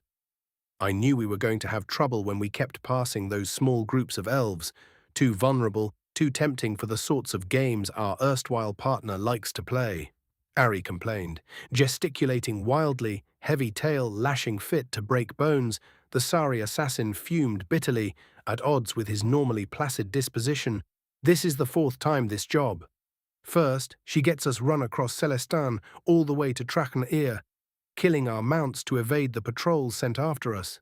Then I sit in the wilds for 2 days, wondering where the both of you are, only to find that you, my stolid partner, have had to pull her out of one of her little torture dens, where she wasted an entire day. Now we have finally, at the cost of 2 more sets of mounts, I may add, finally caught up to our quarry, just in time to see them enshrouded by more Legrenel than have ever congregated in living memory for anyone not 2 centuries old." "And then," screamed the killer, his voice hissing with fury, "she disappears again, no doubt to play her sick games with a couple of traveling herdsmen, leaving us to either wait or find her and clean up after her again. That half-whiskered yarn-rolling psychopath is done. Never again will I work with her." The volume of the cursing Sari jarred the Svartalfin. He now knew how greatly incensed his partner truly was. The Phantom had a reputation for having never committed a murder that wasn't in cold blood, ironically enough, for one of his kind. Calm, analytical, professional, and without ill will was his assassin partner, but if their 3rd member showed up right then, Ari the Juggernaut didn't know that the Sari wouldn't vanish, erase his presence, and try to cut her heart out with all haste. This could end in problems because, for all her aggravation, Yerska was a member of the Blight Triad because she was one of the most efficient slayers their guild could muster. Ari would likely be playing peacekeeper again, although he couldn't help but admit that they had been denied their opportunity to catch the contract in the wilds almost entirely thanks to the amateurism of their 3rd member. He hated it when a job got sloppy. The reported events of the city, the ease with which the pair had dealt with the catch teams and then decapitated literally their organization, and now these delays were leaning towards the job getting sloppy. They'd killed their last mounts last night, catching up to the slower-moving group of travelers the contracts had joined. Quirt still lived, but the creature had been hard used when he'd been forced to find the quarry, as they'd somehow put unbelievable distances behind them upon entering the wilds. The bird was lame, and they'd probably be eating it tonight. That haul from Trachen-Ear was worrisome. If the pair had made that pace on foot, it meant they were both of them more formidable than he'd given them credit for, an assessment further justified when his raptorish beastkin comrade had told him what he'd observed about the human's actions and the rumors he had of the elf. Not just the Irialan hunter to worry about then, a combat-capable Valin of a remarkably young age for the skill with a sword he'd demonstrated. What the hell's kind of assignment had they accepted here? If only damned Yerska wouldn't keep getting distracted, they could just ride in, kill the targets, and be done with these soggy plains. Ari's boots were sinking worryingly into the thawing ground, his abnormal weight proving a disadvantage in making this passage. That problem would only get worse before it got better. Perhaps they could buy a small wagon for him to ride in. He wasn't a great fan of making speed anyway. Better to go slow and certain, leaving no loose ends. The dwarf Juggernaut briefly considered grabbing his catkin comrade and squeezing her ribcage through her lungs. He could do it. It was the second most of the reasons she'd been assigned to their team. Dear Yerska had a habit of killing her partners on the job, and him she couldn't so much as scratch, especially when he wore his armor, while Quirt simply couldn't be found 4 in 5 days, being of the habit of lurking about with all of his stealth abilities active. Ari appreciated the Sari's dedication to the craft. He didn't so much appreciate waiting around in a grass-covered mud pit for their blood-frenzied ally to find time in her busy schedule of playing with her food to get the damned contract done with so they could return to their comfortable lives back at the guild house. Maybe he would be giving that cat a hug after all. Chapter 136. Visiting Scholars. It was incredible how quickly time passed when one was amidst a massive elven festival. Upon the rise of the day after they'd established their temporary housing arrangement, they woke to find a nomad city had sprung up around them. It was far lesser in population to Trachnir, but with the density being so much lesser thanks to the absence of multi-storied structures, the Legranel moot extended for kilometers in every direction. The plainsfolk, in spite of the serious events that had summoned this meeting of clans, had gone full tilt into celebration of the event.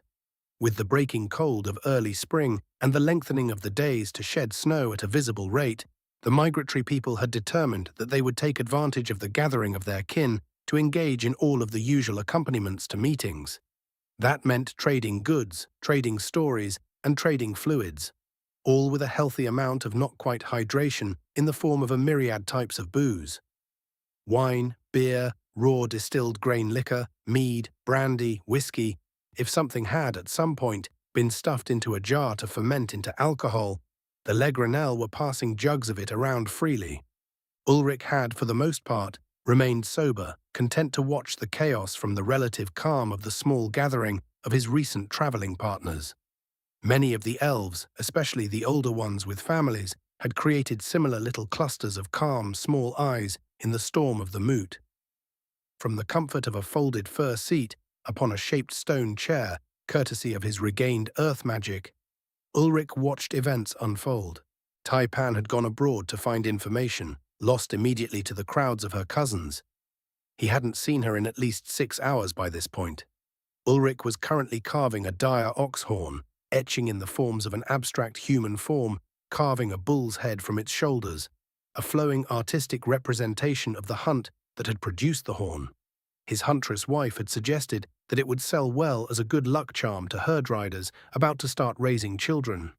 At least they weren't going to grind the horn up to eat it for virility. The task was something to keep his hands and mind busy while he hunkered down, more or less out of sight. It was also a good way to make a little cash on the side and build up his dexterity with a knife. He received only a little attention from the mobs of roving elven youths. There were some few other human visitors who had been traveling amongst the nomads, either for business or as part of the family. A few times he had to employ the downward sweep of his hand to indicate he wasn't interested in attracting amorous sorts of attention, to men and women both, which fact no longer surprised him. In a crowd this large, there would always be those who wanted to try something new, particularly while properly soused. Mostly, however, Ulrich was left to his own devices. At the moment, in fact, he realized he was the only one in this little haven of yurts, and put down his carving to throw a few bricks of oily buffalo chips on the fire, topping it up. The others must have gone to pass word to their elders about the warning he and his lady wife had given.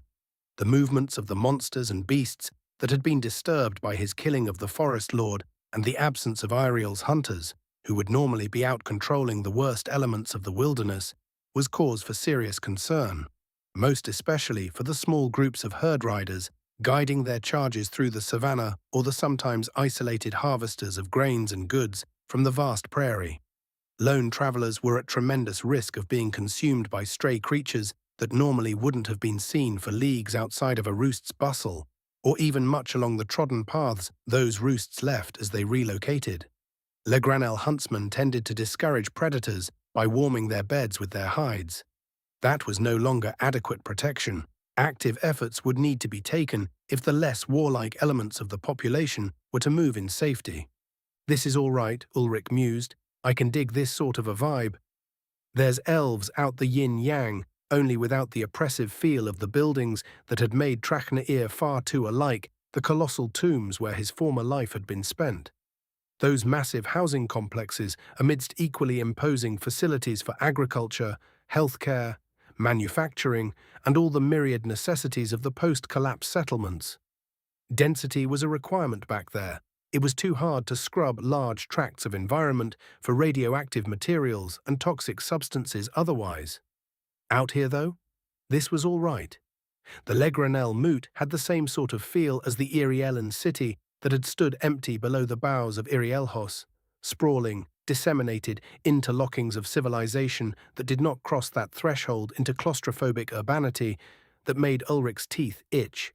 He put the finishing touches on the carving and then concentrated on the dynamo of his psionic core.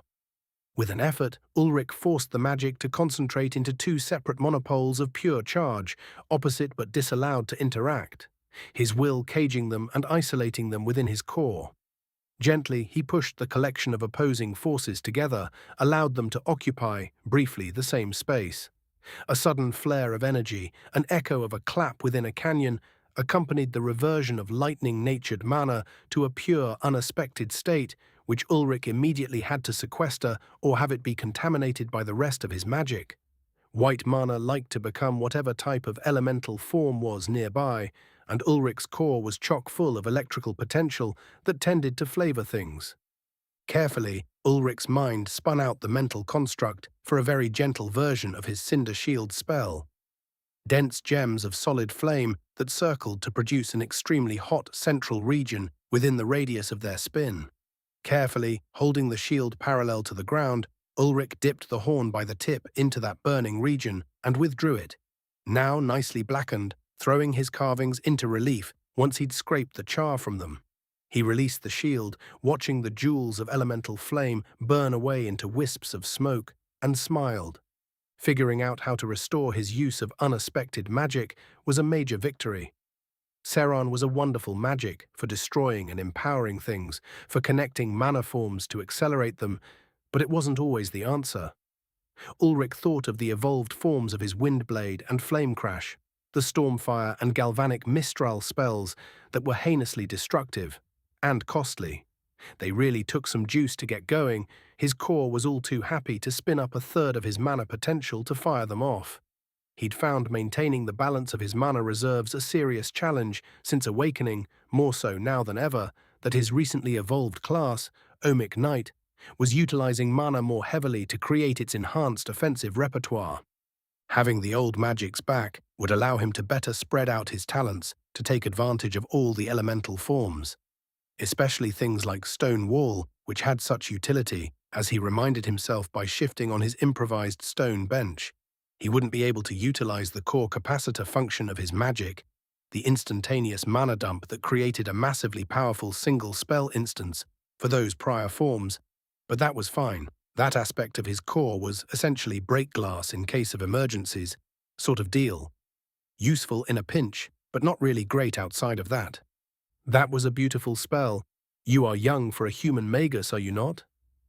A low melodic voice interrupted his train of thought, and Ulrich glanced up from his horn artistry to take in a lovely pair of vertically slitted eyes, a rare female sauri.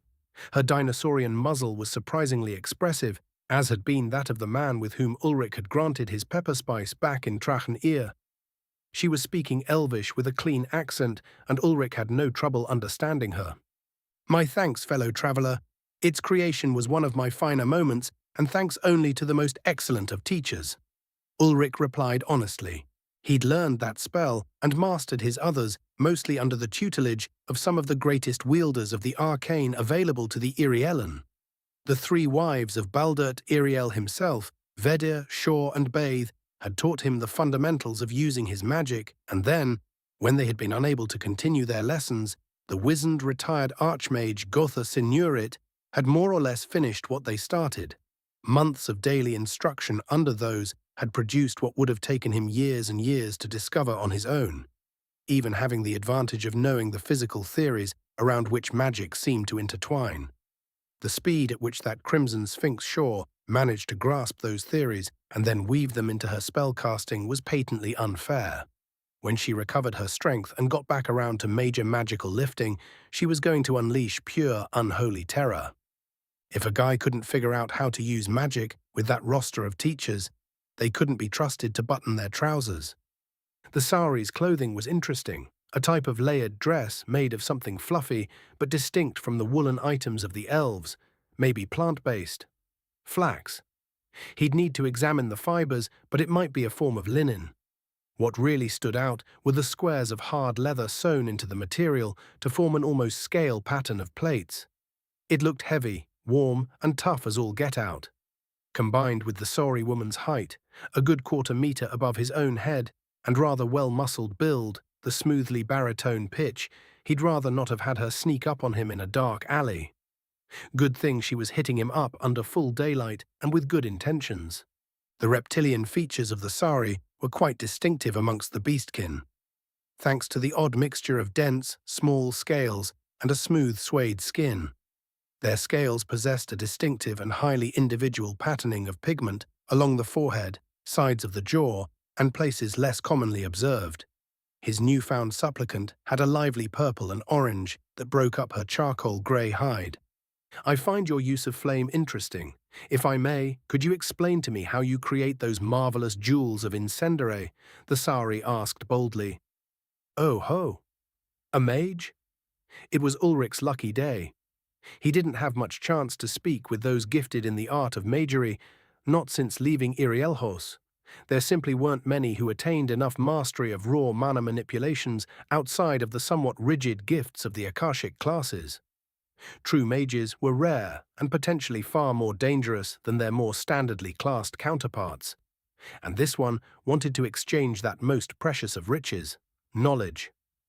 Ulrich smiled a greeting and gestured at the ground, concentrating briefly to pull up another stone bench for his guest. Her lips parted to show sharp, dagger-like teeth in a fearsome grin at the casual display of spellwork. He offered a fur to use as a padding, but the sari waved it away and sat eagerly, using her coiled tail as a cushion. Ulrich suppressed a wince, but the beastkin evidenced no discomfort, so it must be fine. The now thoroughly fascinated sari smoothed down her thick armored dress unnecessarily clearly, making time to gather herself. While she did, Ulrich grabbed himself another piece of bone to begin carving the old bearded, one-eyed man totem he'd been practicing. Bone was difficult to work, far more so than it would have been in the before, due to the innately stronger and also magically bolstered physiology of the beasts of Varda.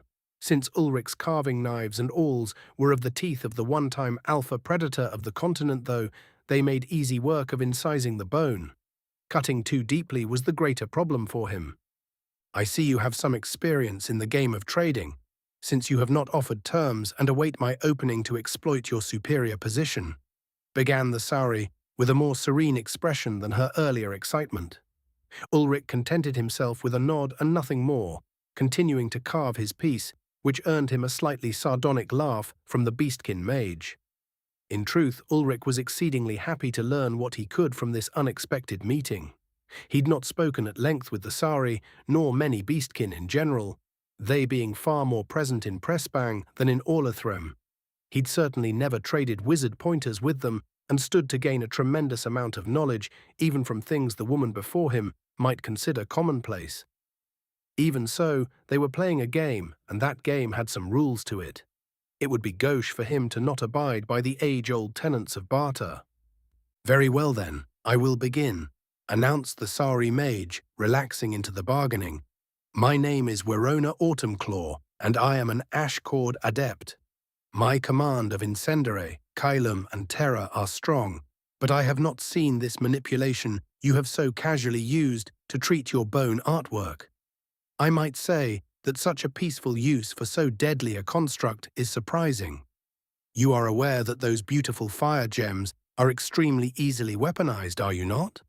Ulrich laid aside the carving in his lap for a moment and focused to first create the necessary white mana and then to inflect it into the familiar Incendere waveform, molding the energies into those dense, not quite crystals of solid fire. 5 jewels hovered momentarily in place between them and then spun, creating a ring of burning light as they traced a path of heated air. He slowed the spin and let 3 of the jewels drop into the dirt, immediately sending up a plume of steam and hissing earth. When the cloud of vapor dissipated, there was a vitriolic glass where the flame drops had landed. The other 2 kept their spin, slower now. The initial spell was a refinement of an earlier one, made as a somewhat crude fireball that exploded to send a wave of flame around its impact. The conflagration was potent enough to harm even thick armor, Ulrich explained, offering his magical colleague the information as a freebie for being open. That flame crash had, when properly juiced up, melted the face and scorched the lungs of an Ogran in sturdy armor, which peoples were already robust and tough on their own. These little cinder pearls would and had carved through solid stone like butter. Several of the beasts he'd struggled with would have been better dealt with using this spell than his lightning javelins. They were much slower than the electrical discharges and more prone to missing, but their sheer destructive potential was greater. Up to a point, he'd found swiftly diminishing returns, overcharging this spell compared to lightning javelins. The Seren spells scaled better with more input. For his flame magic, they were better out of the box, so to speak, but gained less from the addition of more mana. My name is Ulrich Twiceborn, and I am an elementalist-classed psionic chord adept. It is good to meet a fellow artisan of the craft, Ulrich said smoothly, offering his class in addition to his core as a gesture of good faith and to put his compatriot here off balance. Neither his class, obtained by learning the use of all basic elemental harmonics and creating a spell with each, nor his lightning-natured core were common. Psionic cores were vanishingly rare amongst the sapients, or so Instructor Gotha had told him, and were almost exclusively only found in certain greater beast variants. That fact checked out because Ms. Autumnclaw here was leaning forwards on her elbows and staring intently. With an almost hungry look to her eyes, they flicked between the circling flames and him eagerly. Oh, so rare, so very aberrant. Yes, this is a fortuitous meeting indeed. Did you— No, mercy me, that is private. Would you tell me how it is you went about condensing the magic without it shedding so much heat? You could not bear being so close to it, the Ash Witch inquired. Ulrich couldn't so much as open his mouth to get a word in before she rode over him in her enthusiasm, imploring, I feel the intensity of the working, but the magic is incredibly well contained, not leaking mana, though I feel its heat clearly. This is a tightly woven, efficient spell, and its method of casting is beneficial not only for this one application, but for others I can think of. I will offer coin, knowledge, or a single year. No, 2 of indentured servitude as your apprentice for it. That sat him aback instantly, and he released the spell. What the fuck? Was she serious? Oh no, fuck, she is more than serious. This lady is drooling to know how to make those fire pearls. Money and servitude were straight out. He had enough of the one and needed not the hassle of the other.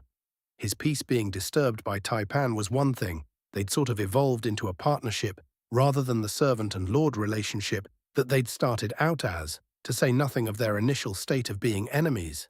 No, he'd not saddle himself with another stranger to tag along and bother him. Knowledge it was. Chapter 1. 137. Investigations of Ash. I will have to determine if you have something to offer in the way of magecraft that is of interest. My technique is arguably more valuable than the single application of it that I have shown here, and my research remains ongoing, Ulrich said, not being disingenuous. When he had the time to sit down and relax back in the glade, he'd probably spend a great deal of his time just being a bushmage. He'd gladly retire to working out different ways to manipulate magic and combine the fantastic aspects of Varda with the mundane, if profound, theories of his old universe. This current project of finding and slaughtering whoever had instigated this conflict, punishing the ones behind the creation and use of the bane, and redressing the responsible parties for the murder of a child and the kidnapping of another, were all tangential to Ulrich's goals for this second life. Ulrich's heart sang to return to the glade and be a hermit mage, living amongst the bounty there, and maybe in a few years traveling the world.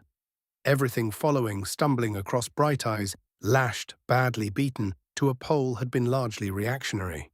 Sons of bitches, Ulrich remarked to himself out of habit before returning to the negotiation in front of him.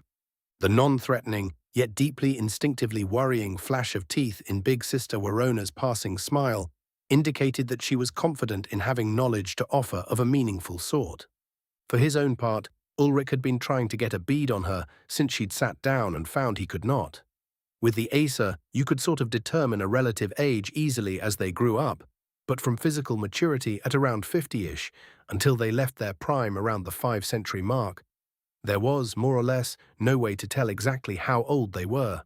Signs of being long in the tooth for an elf were that they got visible crow's feet and wrinkles.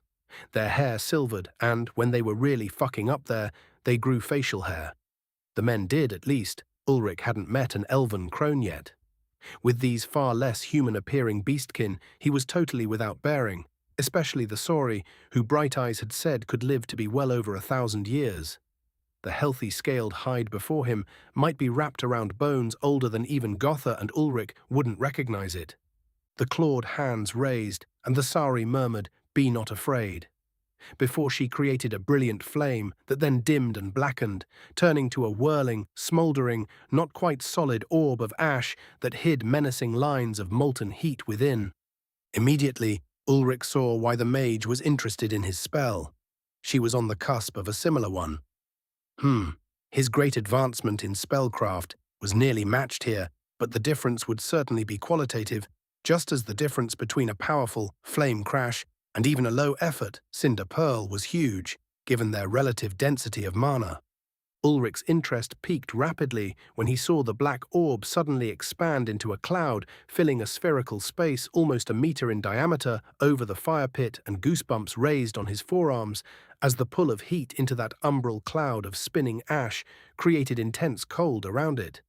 This ash mage was creating a fantastically efficient heat sink. Impulsively, Ulrich created a small cinder pearl, and Warona grinned fiendishly as her cloud ate it, ripped the incendiary from it, and added it to its own power. Watcher's tits. This was better than his cinder shield by an order of magnitude. It bled the thermal energy almost violently. The cloud of ash grew smaller, small cinders and sparks of fire appearing now and then within it, only to fade to black snow-like flakes. "Is it still hot in there?" Ulrich asked, staring into the constrained pyroclastic blizzard. "Very," the ash mage confirmed with a wink of her amber slit-pupilled eye. "Your horn would not merely darken inside my pyroclasm," she assured him confidently. He watched the spell continue to churn and felt the cold region growing slowly around him, baffled at the interaction of mana with thermodynamics as he knew it. The Sauri mage did not appear to be exerting any particular effort. Holy smokes, was the spell feeding itself? Does it store all that energy without loss? Do you need to add mana to allow it to continue to draw, or is it using the incoming energy to do it, self-sufficiently? He tested, almost thinking out loud. "And I take it that a trade of knowledge for knowledge will be acceptable then?" Warona offered, with a gloating tone. "Oh yes. Yes, indeed. A spell that could ravage other sources of mana, consuming them to add to its own power, was useful in the utmost." Ulrich had a couple of similar concepts at work in some of his magic. His cinder shield could absorb heat and add it to the orbiting flame jewels that created it, empowering them for when he struck with the cinder pearls themselves, as he'd done against Captain Firecracker, the bastard pyromancer that had attempted to assassinate him. Stormfire had an element of consumption as well, where Saran would ionize the air, feeding it into the plasma contained within and accelerating the explosive bolt of fire combined with electrical arcs. Both spells were far weaker in this consuming aspect than Warona's working. Both were slower too. Ulrich could magnify his cinder shield's ability to defend against pyromancy and, potentially, amplify the speed at which Stormfire hit its critical threshold to launch, making it better able to be used against fast-moving targets, which it currently was nearly useless against. Either, or, and both were wonderful, and Ulrich was certain he could make use of the mana consumption and self-sufficiency concept in general. It might bypass his need to create so much unexpected mana within himself. Fuck, maybe I can just create a seed of the spell and let it feed from nearby aligned mana sources instead of tapping my own power. That's like true elemency, instead of merely weaving my core's own limited energies. Ulrich mumbled to himself quietly before pouncing on her offer. "All right, lady, you've got yourself a deal. I'll teach you how to create an architecture that crystallizes your mana if you show me how to draw and store ambient mana with my spellwork at such lovely efficiency, Ulrich declared. He wondered if she knew she was, in essence, teaching him how to battery his magical potential massively from the environment. Probably, if her smugness was any indication. An excellent artisan is frequently proud of their work, especially when another craftsman looks upon it with as much appreciation as Ulrich had viewed her ash spell. The Saori mage released her black blizzard, and the heat it had been stealing, which had nearly included their unfortunately diminished campfire, abruptly rushed out in an intense rush, like opening a blast furnace. Ulrich had to close his eyes against it and check his facial stubble for singed stubble. God's blood, good thing he'd shaved recently. Wow, he was so stirred up with imagined applications he almost didn't notice the dainty mocha hand on his shoulder. Instinctively, he looked up to his shadow wife and told her, bleeding enthusiasm with his tone, "Hey, Taipan, look, I met a mage, and she agreed to show me. Ah, fuck." He broke off when the surprise of her presence registered. Ulrich flinched and scowled at the superior leer of his too stealthy partner. Bells on them at birth says I. The twice-born mortal bitched to himself quickly before directing his ire towards its source. "I told you not to sneak up on me like that. You'll give me a heart attack, or I'll accidentally shock the ever-loving piss out of you again, one or the other," groused the Valin engineer. "And I would stop. If only you weren't so cute when you startle." "It is worth the risks, husband, I assure you," answered the paragon huntress cheerfully. Seeing a losing battle, down a road he'd rather not go if he weren't careful, Ulrich withdrew with as much dignity as he could, conceding the field to the chocolate slattern before him. For now. "On your head be it then, I will not accept responsibility for any lightning calling that you may or may not receive for belligerent sneaking.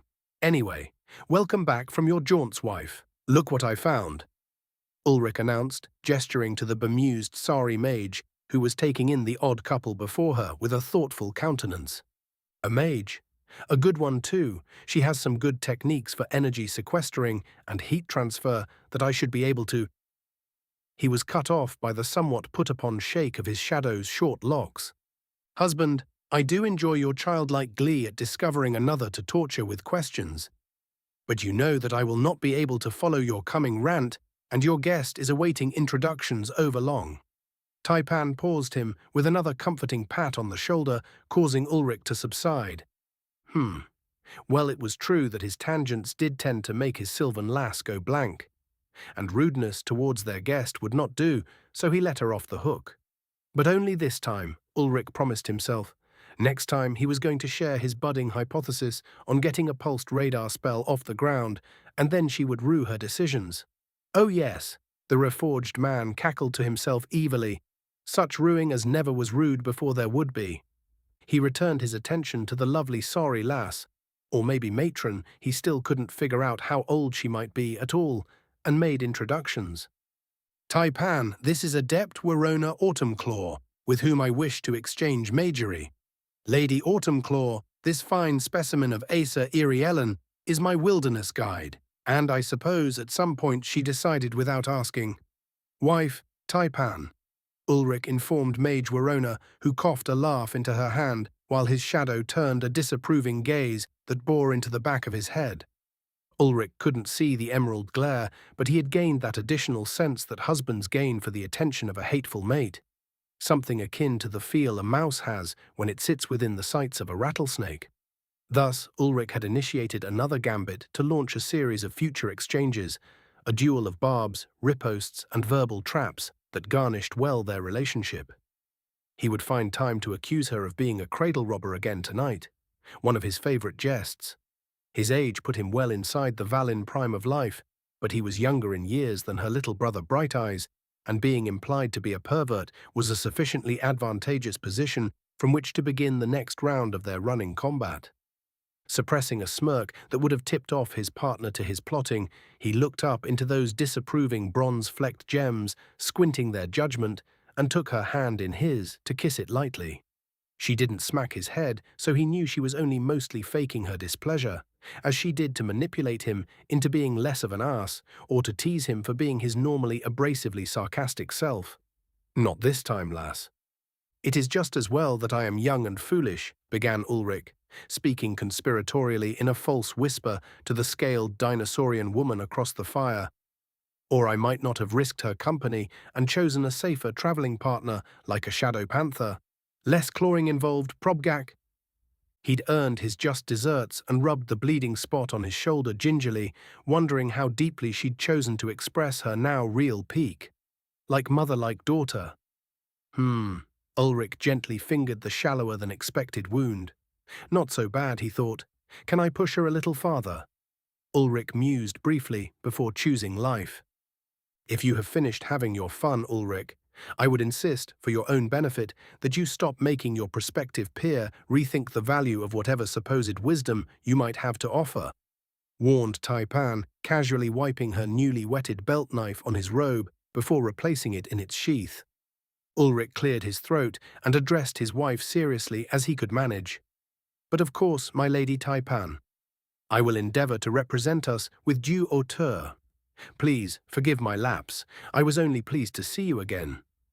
The knowing bounce of her ears suggested that she, for good reason, wasn't buying his shit, but would allow him to continue. She liked to give him plenty of rope, the better to abruptly halt his inevitable fall. Their reptilian Rakshasa guest was clearly enjoying the show, eagerly watching, as a race fan tunes in for the purpose of observing high-speed, multi-car smash-ups to see where this interplay would go. When both parties seemed content to avoid any further bloodshed, she decided to get the conversation back on proper track. As amusing as this diversion had proven, "It is my pleasure to make your acquaintance, noble wife of this odd Valin adept," Warona said, her pleasant, mellow voice addressing the true power in this clearing. "I hope I am not intruding on your camp. I am afraid that I quite invited myself when I saw your mate performing an astonishing feat with what appeared to be ease.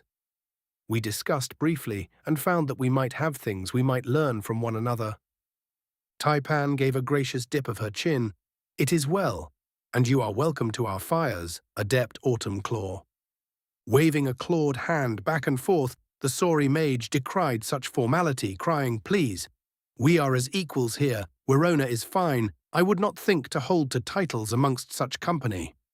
She seemed genuinely to disdain being regarded in a forestanding light, which was good. His meetings so far with uppity folk never failed to end in disaster. Taipan acceded to the insistence and gestured to include himself as well as her own person, before continuing the pleasantries. "Then you may simply call me Taipan, and this, of course, is Ulrich, my ward and husband. Welcome again.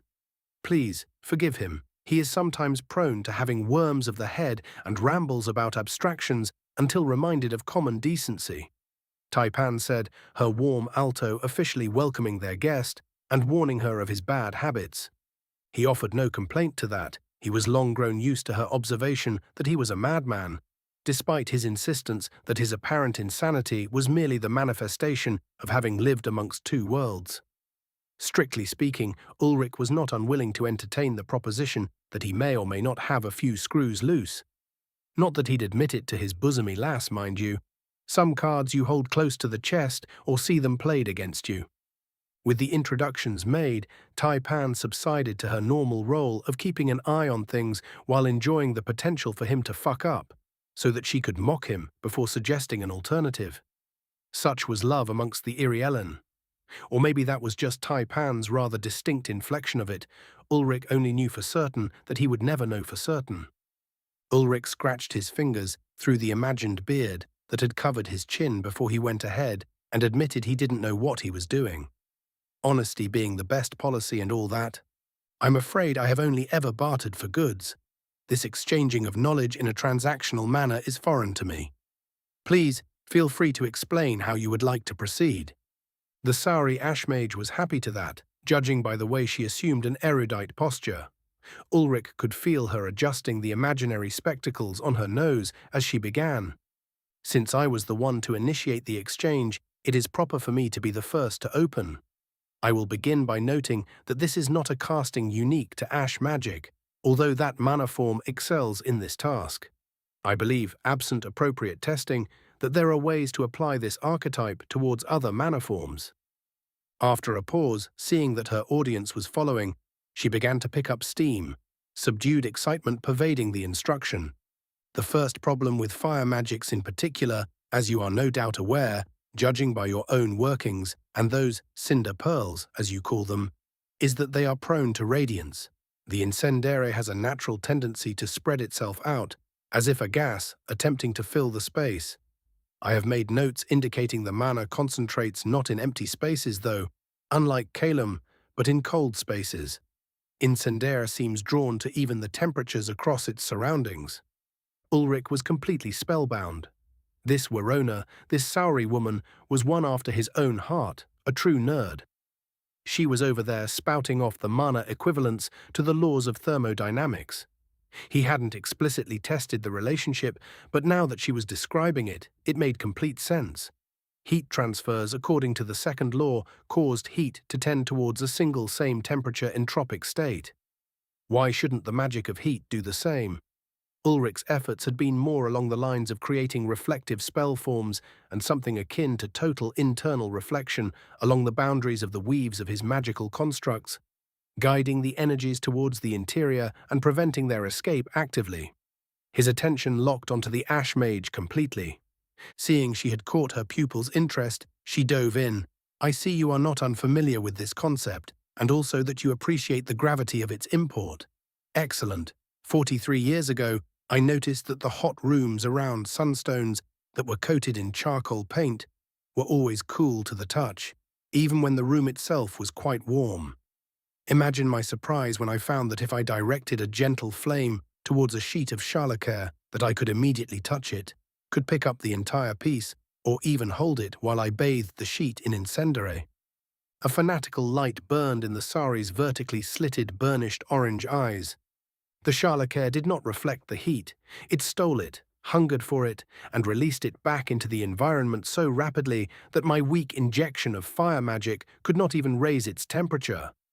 For the next 4 decades, I continued investigating. I learned many things about the tendencies of incendiary and the ways that heat moved in or through materials of various kinds. A high quartz glass, blown by a terra mage, for instance, will not permit incendiary through it at all. It is as if the magic is somehow repelled from entering the glass. Almost as good, but far lighter, is a simple mesh of carefully layered wool, coated in pitch, mixed with the finest ground coke that is then baked at high temperature until it, well, I can simply show you later anyway. For nearly an hour, Ulrich delighted in the wash of Verona's winding tale about studying thermal conductivity and pyromancy. The woman knew the rough process for how to make C/C, carbon-carbon, an almost thermally indestructible composite ceramic. How the fuck did she figure that out? All from noticing that a black paint stayed cool in a hot room. A quick glance at Taipan confirmed what Ulrich knew would be the case. Her eyes had long since glazed over, lulled nearly to unconsciousness by the sheer power of the nerd energy radiating off the Ash Mage. It was hard to suppress a grin at his shadow's weakness to geeks. It wasn't that she was in any way too stupid to follow the discussion. Ulrich couldn't have been able to enjoin himself to an unthinking mind. He'd have gotten bored. Taipan had a mind like a spiderweb made of razor wire when it came to most matters. No, the issue was that his partner lacked even a single whisker of interest in the topic of majory and the esoteric principles of physics. She didn't care so hard that her mind shielded itself from basking in the semi-autistic radiation of a nerd in their element by turning off. He was tempted to pinch her to bring her back, but he'd already prodded her enough for one day, and going over quota on harassing his beautiful, vengeful sylvan wife was unwise. The key to handling venomous snakes was in recognizing the extent to which they were going to tolerate your attention before checking to see if you might be food. While Mage Autumnclaw continued her dissertation on thermodynamics of incendiary, Ulrich noted that they had not even arrived at the first inkling of specifically how her ash spell had eaten his Cinder Pearl, though he had a general idea of what she was doing with her magic. Verona was an anti-pyromancer, which thought almost made him giggle aloud. Her magic centered itself around thermal conductivity and using carbon to pull and isolate the manner of heat. The shoe was on the other foot indeed. This Sari's nerd peen was every bit as large as his own. He needed to bring her down, gently, so that he could rest without losing any of the torrential outpour of knowledge she had to share on the matters of thermal magic. He raised a hand in surrender. Mage Warona, I am afraid you've given me too much at once. I need a pause in our lesson to absorb and process these findings. Please, let us take a meal together. It is the least I can offer for so fascinating a discussion.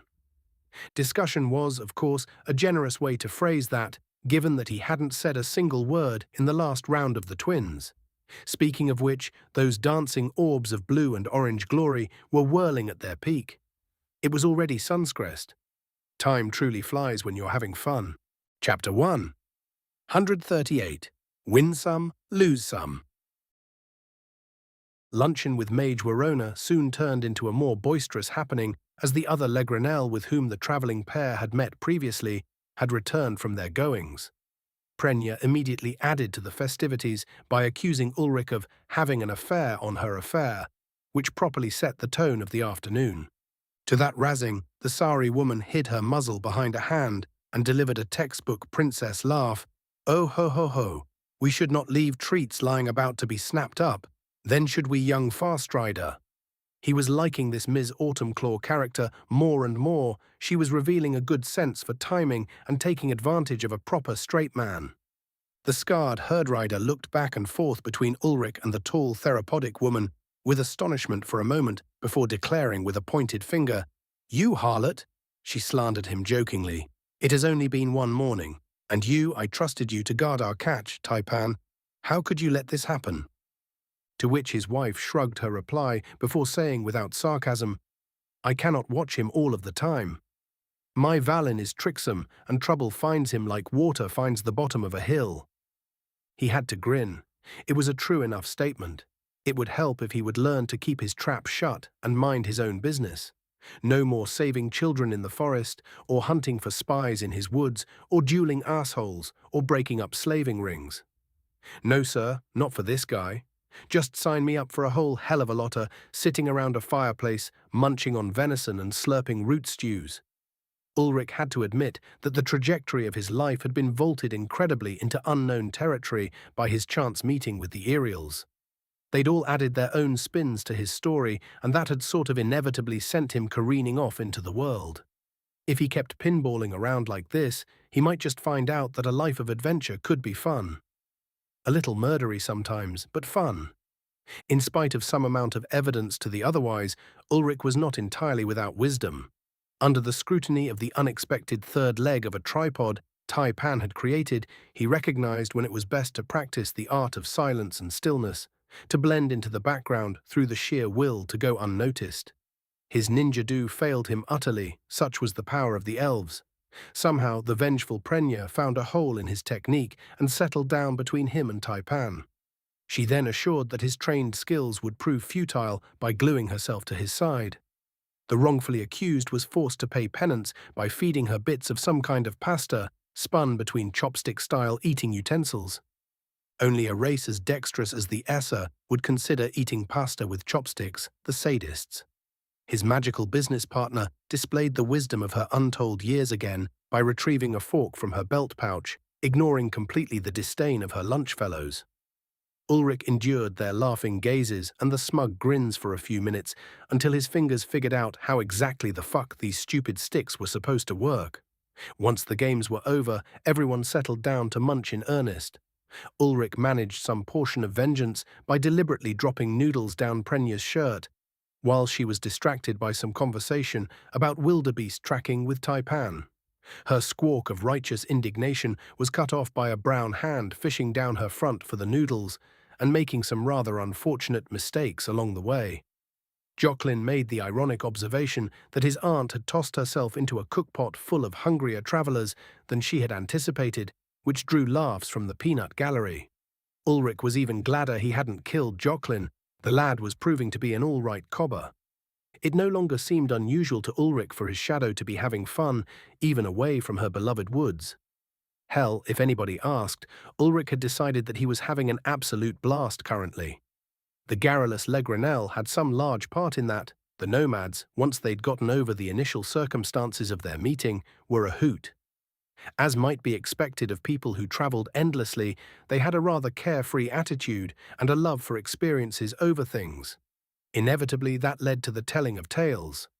Trading embellished stories, which did not qualify as lying to their culture, proved a fantastically pleasant game. The real goal was to slip as many lies into the tale as possible without getting caught blatantly making shit up. He and Taipan won serious points when they told the mega-skunk story completely straight, being accused of heinous untruth at multiple times only to be able to assert with utter sincerity that it was the truth, the whole truth, and nothing but the truth. So help us, Watcher. All too soon, they'd be on the road again, back amidst the perils of this vast world. For now, he was glad to be allowed to have this moment's respite. If he were a betting man, he'd chalk some of his partner's rather blatant wildness up to decompressing from the strain of their journey. They hadn't really taken a break, her least of all, since they'd left the Deepwoods fortress. Even their stays in Sainajok, and most particularly Trashnir, were, unfortunately, not exactly restful. The great trade capital of Celestin had proven to be nearly as full of vicious animals needing put down as the hinterland around it. Now, though, just right at the moment, the moot was as safe a place as Ulrich could think of. Even if they had enemies here, they'd be hard-pressed to navigate the thousands of virtually identical Legranel yurts, that endless sea of canvas and support poles. Aside from his inclination to just sort of unwind and tinker, now that he had the time, Ulrich didn't explore the moot because he didn't want to risk getting lost amongst the rabble. And a motley rabble it was. Not just the plainsfolk were in attendance any longer. From nowhere had sprung a seeming deluge of merchants that descended on the moot from the surrounding Big Sky country, defying the mud and coming war to beat the competition to the start of the trade season. The prospect of coin made men and women of the merchant classes go to insane lengths, it would appear. Increasingly over the last 2 days, beastkin of all sorts, humans from Pressbang, largely ignorant of the greater happenings and doing as they had done for generations, and elves of the different tribes of Orlathrem had come out from the woodworks. Even the Iriellen were beginning to be seen, passing through as they set up Bright Eye's network of scouts and the trade routes he planned to use to choke the life out of Prosper's economic domination. That was half the reason Taipan had sojourned out that morning, to find her kin and learn what doings had transpired while they had blitzed through the better part of 1,500 kilometers of wilderness. At the conclusion of the storytelling, most of the Legranel were inclined to retire to their canvas homes for a time-honored tradition of an afternoon siesta. Taipan hauled Prenya along with her to their own. The serpent had her prey well within her coils now. "You will be missed, Prenya," Ulrich lamented. His shadow did love her body pillows made of actual bodies. Preferably warm, but he had to at least suspect that had not always been the case. Taipan was Taipan. Mage Autumnclaw appeared to think that break time was over. He noticed she was indicating towards the fireplace, which had a fresh set of shit bricks upon it. Tangy sage smoke wafted freely into the air to complement the tongues of flame that reached to the sky, their crackling little song of happy fire song fitting nicely with the atmosphere of the camp. "Sorry about all the hubbub, Warona. Things can get a little lively around here." Ulrich apologized, still speaking Elvish.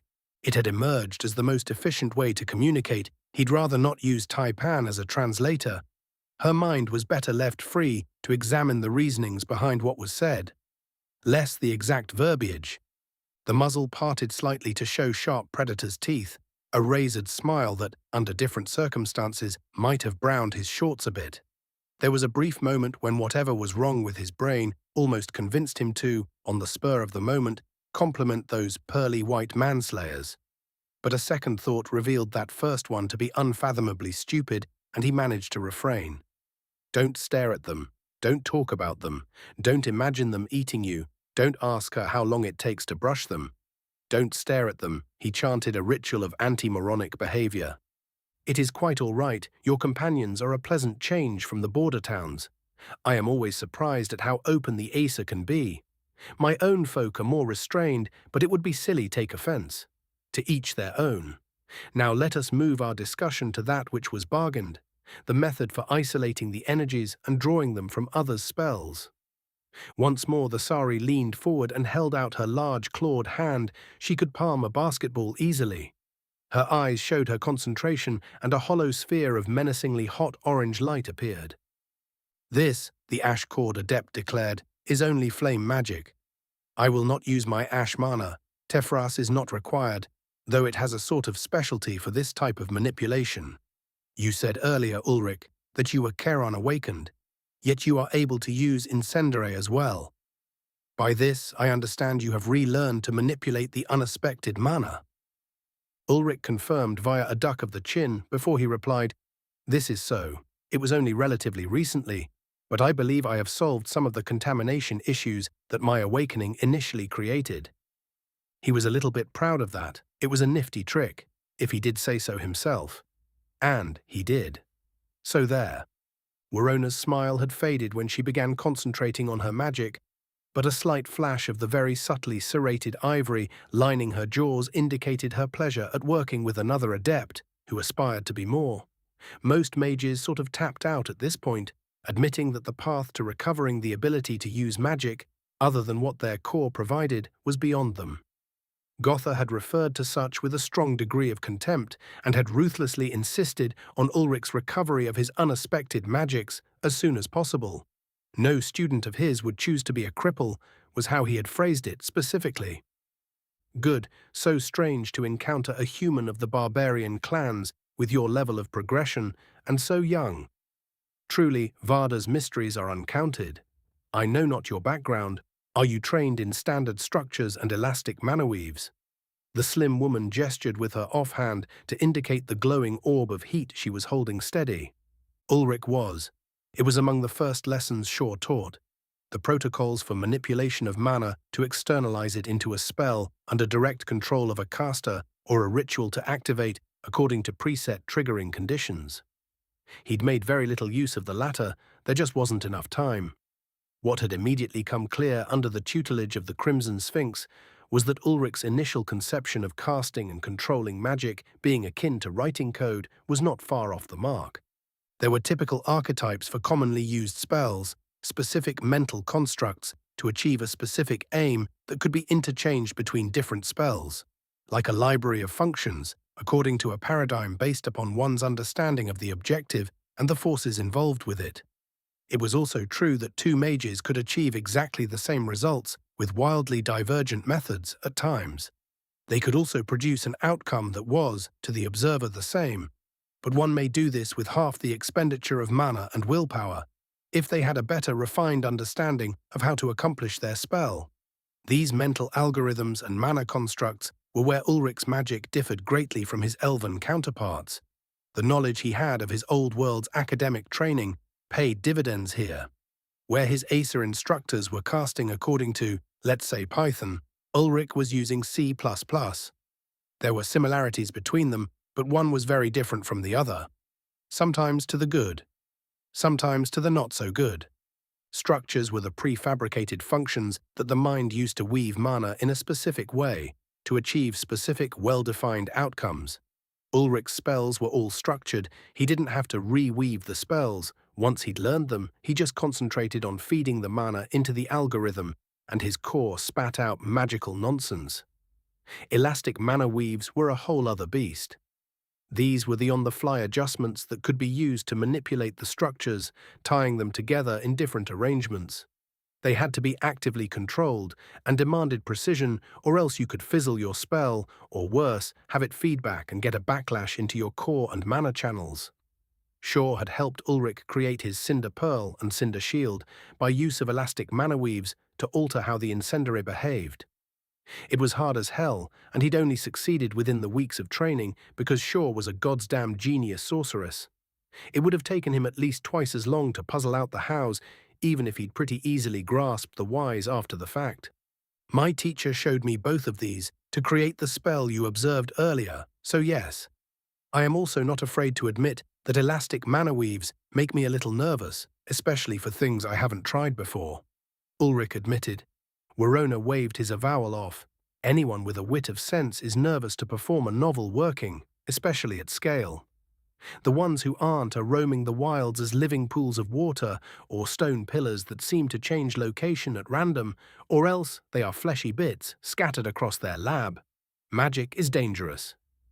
Those were very nearly the same words spoken to him in warning by all three of Baldati's wives during his mage training with them, at some point or another. That all the people he respected said the same thing made it akin to gun safety training. When the range officer asks you if the firearm is loaded, the answer is always yes. Ulrich's one-time drill instructor during mandatory service, a 2¼ meter giant of a black man with the frame of a Pro Bowl defensive tackle, had once demanded to know why Ulrich had handed him a loaded weapon. It wasn't. The man had watched him, not 5 seconds earlier, remove the magazine and rack the slide back to show an open, empty chamber. Ulrich, in his naivete, immediately replied, "Because they're all loaded, drill sergeant." The man smiled his feral smile and told the rest of the boots, "See, he gets it. See that all of you do too. And give me 50 pushes for handing me a loaded weapon, you scum-suck asshole. I want to feel you sweating through my boots."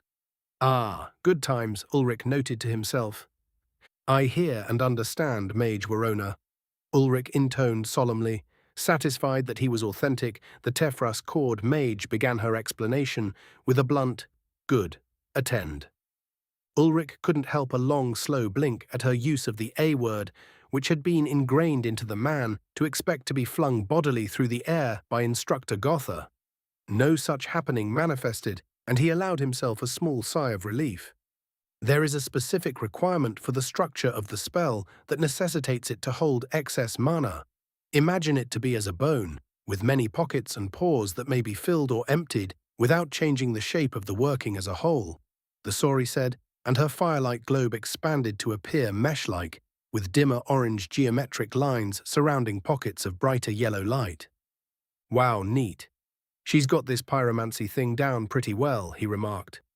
The Sauri mage concentrated, and Ulrich saw those bright yellow regions grow even brighter, and there was a distinct cooling of the air around her. The air started to move, a gentle draw of pressure as the thermal she was birthing displaced the column above her demonstration. The difficult aspect is, as you have no doubt suspected, the elastic mana weave that draws ambient incendere, or, when you have mastered the technique, the concentrated incendere in another's weave, Verona said before releasing her spell, letting the glowing orb of fire magic fade away. To create a weave strong enough to pull apart the structure of another mage's working, without displacing your own structure, is a challenge, but you will get the knack for it with some practice. Starting slow, with just enough strength to draw ambient heat, is a good place to start. I imagine a sort of barbed net for mine, catching, enmeshing, and binding the energies before drawing them in. Each mage had their own distinct way of casting, their own mental pathways. Some things would end up being very similar. Other, more nuanced applications almost always ended up being very distinctly individual. The Ash Mage's metaphor, her visualization, worked for her but might not be optimal for Ulrich. Even so, it was an exceedingly helpful starting point. It also indicated that she wasn't holding out on him. Giving away your mental constructs was as much as you can do, alongside explaining the underpinning concepts and specific outcomes of the spell, to teach another your own workings. Magic was, as might be obvious, not definitively an art as much as a science. There was some element of constancy and determinism to it in the experimentation, the application of principles, and measuring of inputs compared to outputs. But the act of creation itself was certainly more resembling a painter at their canvas. Ulrich liked to envision himself writing a program that created the painting, working the functions, solving the relevant physical equations, rather than slopping around with the brush. Ulrich decided to start with his cinder shield as the basis. He was really just modifying an existing construct that already had all the elements necessary to incorporate Verona's methods. First, the construct. He envisioned the formation of the jewels of flame, the crystalline matrix of mana that would pull Incendere inside and trap it. Then came the binding lines of mana to form the vertices that would make up the centroid, the focal point of magic at the center of the shield. Next, the entire structure was driven to spin, to cycle and complete the shield's interior. It also, in Ulrich's mind, to shred incoming attacks and deflect their momentum. All of that was rigid, was structure. He frowned. The spell was full already, was filling its space with the power from the cinder pearls. He was up from his seat without thinking, pacing while the problem rolled around thought space. Carefully, Ulrich concentrated on the binding lines of magic. These should be the elastic mana weaves, the ones that caught mana and drew it away into the crystallized magic. He might have to adjust those structures too. Wait. He realized that he could just pocket the incoming mana within his pearls, like interstitial depositions within the matrix. There was room already. He'd done better work than he knew with this magic. Still, he needed to refine the heat sinks. That's what he was making. Magical analogues to a heatsink, drawing in the energy and dispersing it to the reservoirs. Instead of solid bars, he envisioned hollow tubes, which then evolved into cylinders whose inner walls of incendiaire were ridged, creating a regular grid of fans. It needed something else, something more. The spell was now far more complex. He was struggling to keep it together in his head. Something important was absent. Fingers snapped absently at his thigh. He didn't see Warona's curious inspection. He didn't hear the bustle of the moot around him. He was gone into his head, drawn into the kind of focus that blots out everything outside. Years of engineering solutions, of poring over thermodynamic applications wound through his brain. His shield wanted to be a heatsink. It needed to pull the energy of a concentration of fire magic, weigh Incender to draw itself inside the mana weave and something else. A working fluid. He smiled to himself when it came to himself. Something was needed to carry the energy from the heatsink mana weave to the cinder pearls. But what? What mana analog? Delicate circuitry liked fans. Could he use Calum? No, he had a feeling that wasn't going to work. Not with the kind of energies bastards like Captain Firecracker were throwing around. It needed to be better, something to absorb and carry heat without being greatly changed by it. Ulrich wanted to hit himself. It was obvious. Water. Water? Ulrich envisioned the entire structure of the heat sinks filled with aquae drinking in the mana, carrying it to the crystalline matrix. Liquid cooling a fire shield, he could have laughed until he sicked up. This was the sort of insanity that he was all about. Gods, where was a computer to create a model and run a simulation? Carefully, Ulrich prompted his core to generate the monopoles, opposite, and superimposed them to create the ground harmonic, pure white, unaspected mana. Tuning it towards the merry burning notes of Incendere, he concentrated on the spell he'd been composing, willing its structure to form. 3 rubies of flame spun into existence, hanging in the air before him. Lines of fire raced to connect them. Before they swelled into thicker conduits, the insides of the conduits melted and reformed into an array of bars. The entire thing began its rotation. Ulrich was sweating, his focus tested. Now he just needed to… Fuck, he shouted, startling Warona and a few passing Legrenelle. He'd forgotten to make any aquae with the white mana. This shit was hard enough to do. He couldn't hold the spell, and then create more pure mana, and then, on top of that, attune it to its water form. Dual elemental casting was already a massive task. He would need to split the initial load of pure elemental magic, 2/3 to fire, 1/3 to water, then begin the construct holding the water in isolation within his core until the elastic mana weave heatsink was ready to fill. Watcher's tits, this was hard. What is the matter, Ulrich? You did something very interesting with your weave. Was there something more? Mage Warona's thinly veiled concern sat atop a burning curiosity. Irony there, Ulrich remarked to himself before replying. Ah, sorry about that. Ulrich scrubbed his hair and stared at the ground a moment before returning his gaze to the sari. Frustration. The working is… well, I'll be honest. It might just be too damned much for me right now. There's a somewhat subtle manipulation, and I'm not used to doing so complex a task. It requires 2 mana forms to be made, and a specific sequence of their use. Hard as all hell, but I think it's going to be incredibly potent. Her tail swished back and forth once, a reflex born of her excitement. It is no failure to be unable to complete the casting on first try, Ulrich. Just the creation of the spell form is a monumental undertaking. To actually manage a construct… How old are you, if you don't mind me asking? Ulrich squinted slightly at her sudden interest in his age. He saw no harm, even if he didn't see how it would help him get this stupid spell wrestled into submission. 27, Ulrich replied.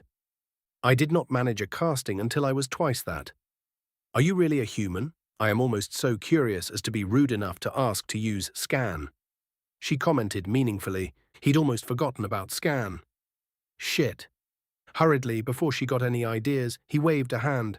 No, not necessary. I'm as Valen as they come. I had the fortune of parents who wished only the best for me, and saw that I would gain an education, whether I wanted one or not. Mother knows best, I suppose. He babbled. Oh? Would your instructor be anyone I know? There are not so many schools for the arcane, not in these lands. I know of only 2 academies in all of Prespang, and, forgive my saying, the Valin are not so deeply impressive as Magi as they are as classes, Warona inquired.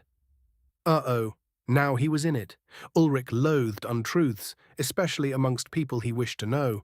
One of the side effects of that was that he was absolutely terrible at lying. He needed a way out, a deflection. Where was a damned squirrel when you needed one? You might. He hedged. They're all elves, though. I'm afraid my kin don't really have much in the way of contact with the city-states of Prespang. Still less Prosper, with whom you might say I have something of a grudge. No untruth there, not even much of a misdirection. That explains much, Warona exclaimed, as if it really did, flashing those daggers and impinging slightly on his space, and she closed in with an understated rapidity. He didn't realize how much the sorry naturally loomed until now. He didn't have a chance to move away before she gathered him up with one arm, her clawed hand encasing his shoulder entirely, patting consolingly, and led him back to the fire. Sit. Worry not about failures, young Ulrich. It is only natural to struggle in the beginning. Believe me when I say your talent will lead you to success sooner than later. What I would have given to have had your gift at your age.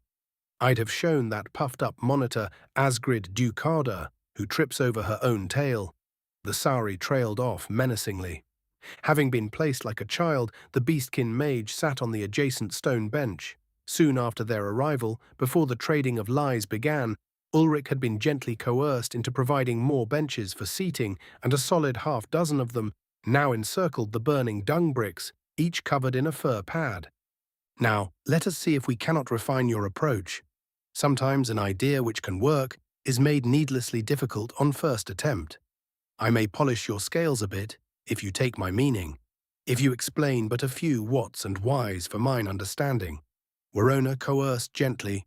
Ulrich knew he was caught firmly. This Sauri woman had the same sort of deceivingly placid attitude as Bathe Iriel. Bright Eye's mother never yelled and only marginally ever elevated the tone of her voice, and yet Ulrich had never seen anyone actually do anything but what she, pleasantly, asked them to. Like a great wide river carrying you along with her will. Struggling just brought you down river drowned. It didn't change much else. Oh well, he didn't mind feeding the beast, so to speak. He went over his idea and how the spell was supposed to function. Adept Warona's ridged eyebrows tried to climb to the top of her head when he told her what he needed with Aquae. She immediately dug at her belt pouch, throwing aside a few unimportant items like a pair of glasses and her coin purse, before she retrieved a small, for her, book. The pages of the journal-style book had its pages of some kind of exceedingly thin leather. Swiftly she also came free of the pouch, holding a sharp-nibbed pen, along with an ink pot and starting scrawling indigo notes with a practiced hand that Ulrich couldn't read at all. When she looked up, she had him go back over the whole process, and then again while she made annotations in the margins of the page. When, at last, she finished, she indicated that they should halt there. Now it is myself who has need to think this over. I do not know what led you to think of using raised scales to shed the incendiary or to make a flow of water magic to facilitate the transfer of energy. That alone is ridiculous. This behavior of Aquae to swallow and then spit back out incendiary is incredible. Such applications, I already have a dozen. The sorry woman coughed into her scaled hand with a sheepish effort at reeling herself back in. Her tail, meanwhile, was twitching despite her attempts to still it. Apologies. I must meditate on our lesson today. Shall I be able to find you here again on the morrow? She inquired, trying to maintain an air of calm professionalism. Ulrich wasn't buying it. He knew how he got when he had a challenge before him, and he saw the signs. The darting eyes, the claws grabbing at nothing, the lips muttering 1,000 unsaid thoughts. Oh yeah, Warona was definitely nerd high. She needed to ride this out and sleep it off. Of course, it would be good for us both to take time to consider what might have been learned. Thank you again for your lessons. I hope you will find us again tomorrow. We will stay here, for now. I cannot promise how long I will stay with the moot, but probably long enough for the last of the snows to melt and to avoid the insect plague I have heard follows the thaw. My partner has warned me it is not a thing to experience in the open. Ulrich told the mage before they wished each other a good evening. Alone at the fire, he did some geeking out of his own. Magic was so fucking cool sometimes, and he was just getting started. A shield that ate fire and, if he could figure out how, maybe a led on doing the same with other types of mana. Advanced materials science coming from the jaws of a fierce-looking yet tranquil beastkin mage. All of it new and exciting, and so very complex. Having gone over the intended spell so many times, Ulrich was already plotting improvements. He would need a sort of subroutine for generating unexpected mana, first of all. Having to dedicate precious noodle time to the task limited him greatly, put constraints on how much mana he used at a time, and thus hard-capped the scope and scale at which he worked. He had to commit ahead of time to the exact magical force needed, which meant over-engineering the magic to ensure it met functional tolerances. Proper engineering protocol dictated a 50% margin of safety, and that was as near to an inviolable commandment from God as Ulrich was going to get. Until night fell, Ulrich sat by the fire working out the details of the exact procedure. His thoughts spiraled down warrens and tangles of light diffraction equations, wave equations, and interference filters. He was rewarded as the twins fell below the horizon. Ping! Ulrich had reinvented the single-slit diffraction experiment, but in reverse. His core's crystal structure, both the real and metaphysical matrix, worked perfectly to stream the magic and create a singular node of cancellation that he could maintain actively. In layman's terms, his core was designed to allow him to create a flow of unexpected mana from its native Saron, if only one knew the trick. Maybe a coincidence? No, probably not. He told the dimly glowing embers of the neglected campfire, too many signs that cores and the biota at large were being optimized, being assisted in their growth. The Akashic connection was, Ulrich was now near certain, a tool for the acceleration and direction of evolutionary processes that had been entirely randomized and selected on the basis of survival rates and successful gene transfer rates to descendants on his good old Earth. His concerns that he might be losing energy from the destructive interference were thankfully unfounded. The laws of energy conservation were in play, even if they maybe got a little fuzzy around the edges sometimes. The energy of the mirrored Siron streams was exactly out of phase, no slop. The energy in both was then completely converted to the unexpected form. Just like two jump ropers swinging in opposite directions, having their helical force transformed into a sinusoidal rotation. It was the same idea behind noise cancellation, actively applying the inverse sounds to detected frequencies other than the audio playback nullified them, minimizing heard sound except for the intended one. One small step for Ulrich, one giant leap for the Ohmic school of magic. He crowed internally. The Reforged man couldn't help but observe that physics was doing some heavy lifting for his core. Once again, he owed a debt to those masters of reality that had deciphered the laws of electromagnetism and wave equations and loved humanity so much as to write them down. The thought that magic might be related to quantum mechanics made his stomach churn a little, and he idly wondered, as he rose stiffly from where he'd petrified deep in thought, whether the prime elemental Siron played dice. Perhaps the reason for his reforging was so that the wisdom of his forebears was not lost when the humanity of his before inevitably extinguished themselves. It might be that the Watcher's payoff for dipping its proverbial toes into the time stream was to preserve that which was worth preserving and kickstart advancement of a perhaps stagnant world. Magic might be crippling certain schools of thought, stagnating them when other methods, though more difficult, might open doors yet unseen. His brain hurt thinking over the implications, even though he couldn't stop grinning like an idiot, even when he retired to his bedroll in the shared yurt, stepping over the entwined form of Prenya being small spoon to his shadow's big spoon.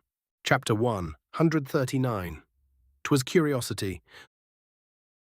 Soft, warm fur wrapped him into a cozy burrito, and Ulrich made ready to escape consciousness.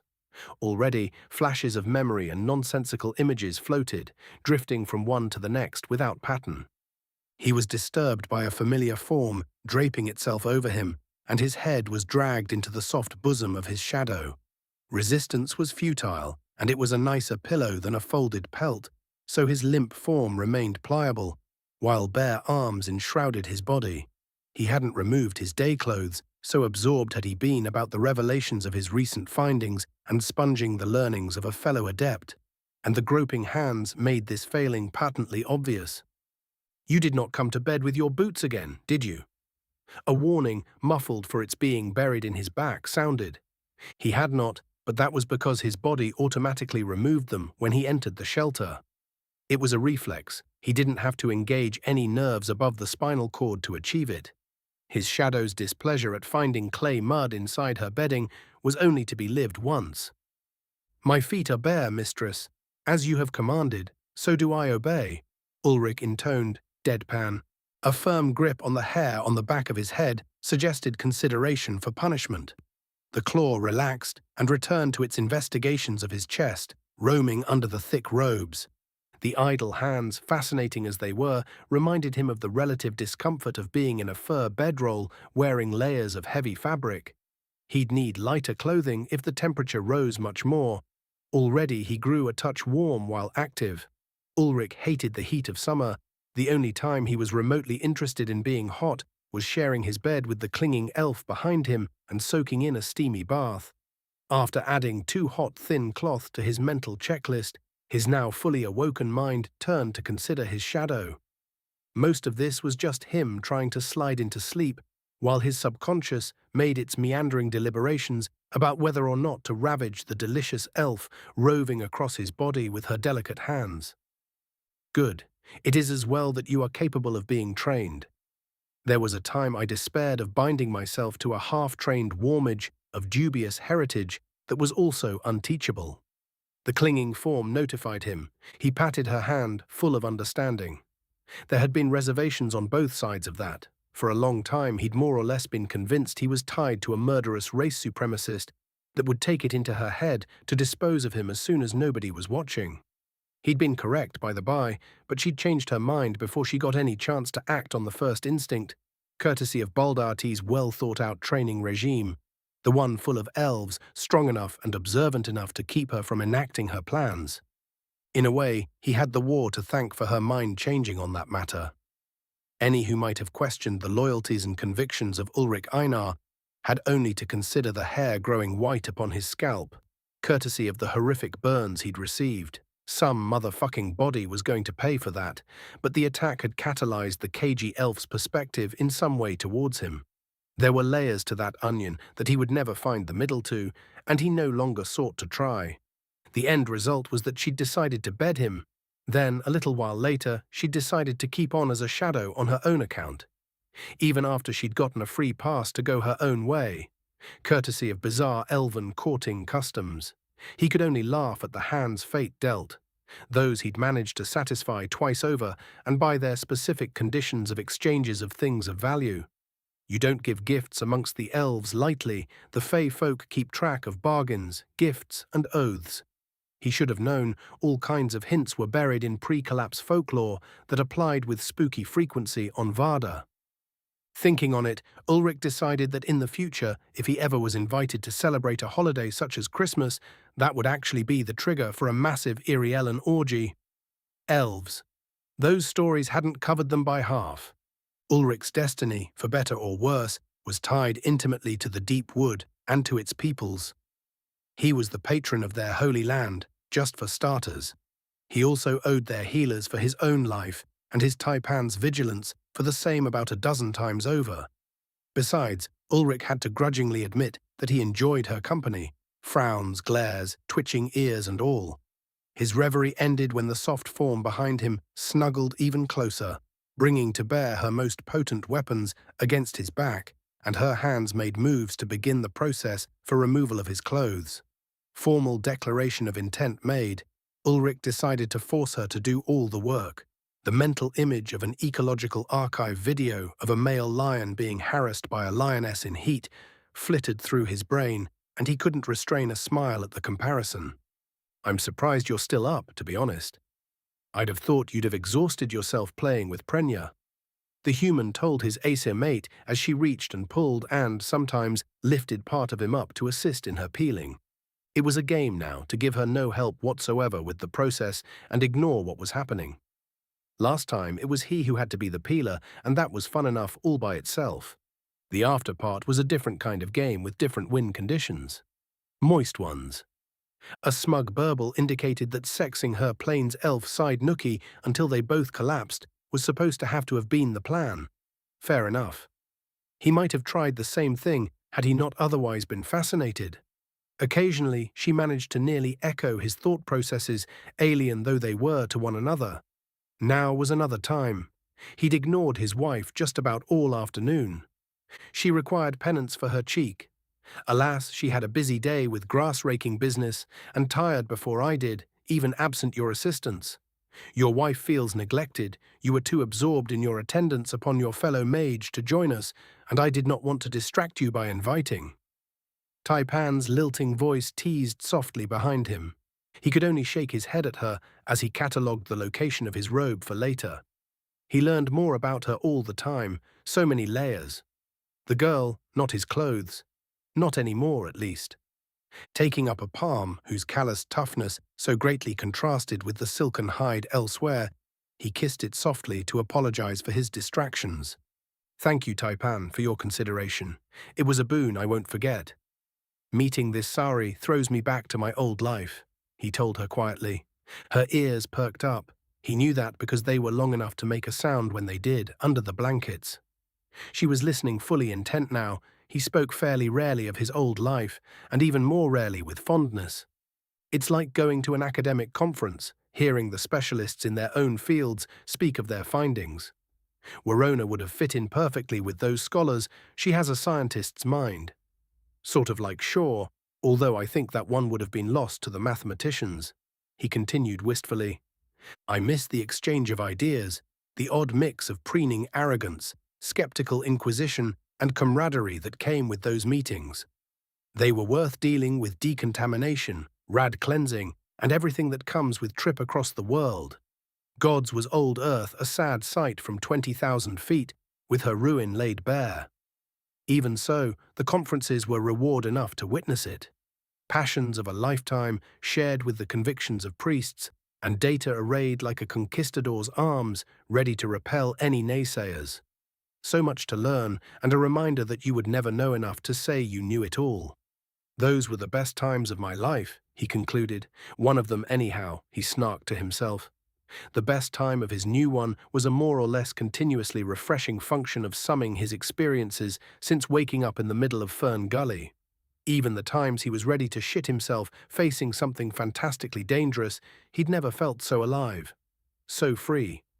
In spite of the obligations he'd somehow taken on in relatively short order, a land that had claimed him as much as he had claimed it, a shadow that followed him as the name implied, and debt that had to be settled. Freedom didn't have to mean alone, a lesson learned far too late in his eyes. Taipan saw fit to remind him with vigor and frequency, just as she was winding up to do now. She could see in the dark, so he had no doubt she had caught his amusement as she worked pants off of dead legs. He was a heavy bastard, even if she was much stronger than she looked. Ah, but there they go. Behind the backpacks, Ulrich, you'll miss them if you don't actually walk over there, he noted as his sylvan lass made ready to begin her lovemaking in earnest.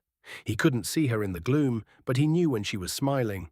He was also familiar with the brush of finger-tracing lightning-carved scars across his torso, so light, so ephemeral he only noticed because of the heightened senses of his reforging. Gently, Ulrich took the first aggressive action since the play had begun, placing a hand on the knee that rode up next to his ribcage and running it along the line of her thigh up to its usual resting place at the top of her hips. A slight pat and firm cupping fired the sounding shot of the night's heavy-breathing phase. Later, once passion's fire burned to embers, they revelled in the post-coital spoon. Ulrich had Big Spoon this time and abused his privileges to cuddle the altars of his pagan worship, his idols to rival the Watcher. They will not run away if you release them, his partner noted, although not unhappily. He firmed his grip a moment before relaxing. Never can be too careful. Who knew what magical bullshit lay in wait out there? I'm not taking any chances, love. You practice dark magics. How am I to know you won't lock me away in fey lands beyond time if I turn loose? He teased. A distinctly musical snort accompanied her reaction to that sally. It wasn't even complete bullshit. She really did have a pouch that contained his, fluids, by which thaumaturgical link she could find him across all the reaches of Varda. I practice iskios, shadow magics, and only with the facilitation of my class to guide my core's flows. And you know this, Glade Chief. Touching the dark is a fool's game, she replied to him in response to his jest. Touching the dark was an elven euphemism of which their language practiced exceedingly few, which fact gave an indication of the perceived horror of that act. It stood for attempting to wield kaikus in its purity, the prime element of darkness. More specifically, of absence of energy. Not the first spark of light in the universe existed, but that kaikus didn't harbor resentment for its eternal umber. Trying to wield it with a mortal core resulted in its consumption of all the unwary victims' mana.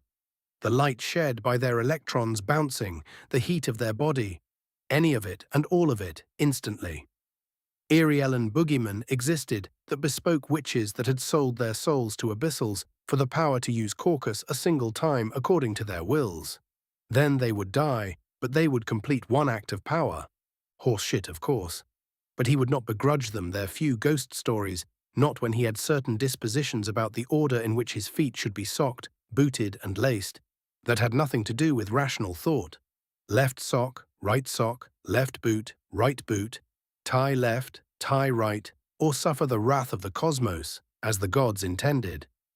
Taipan knew of this tic and razzed him mercilessly for it, going so far, once, as to hide the right boot to attempt to disrupt his ritual, the wily minx.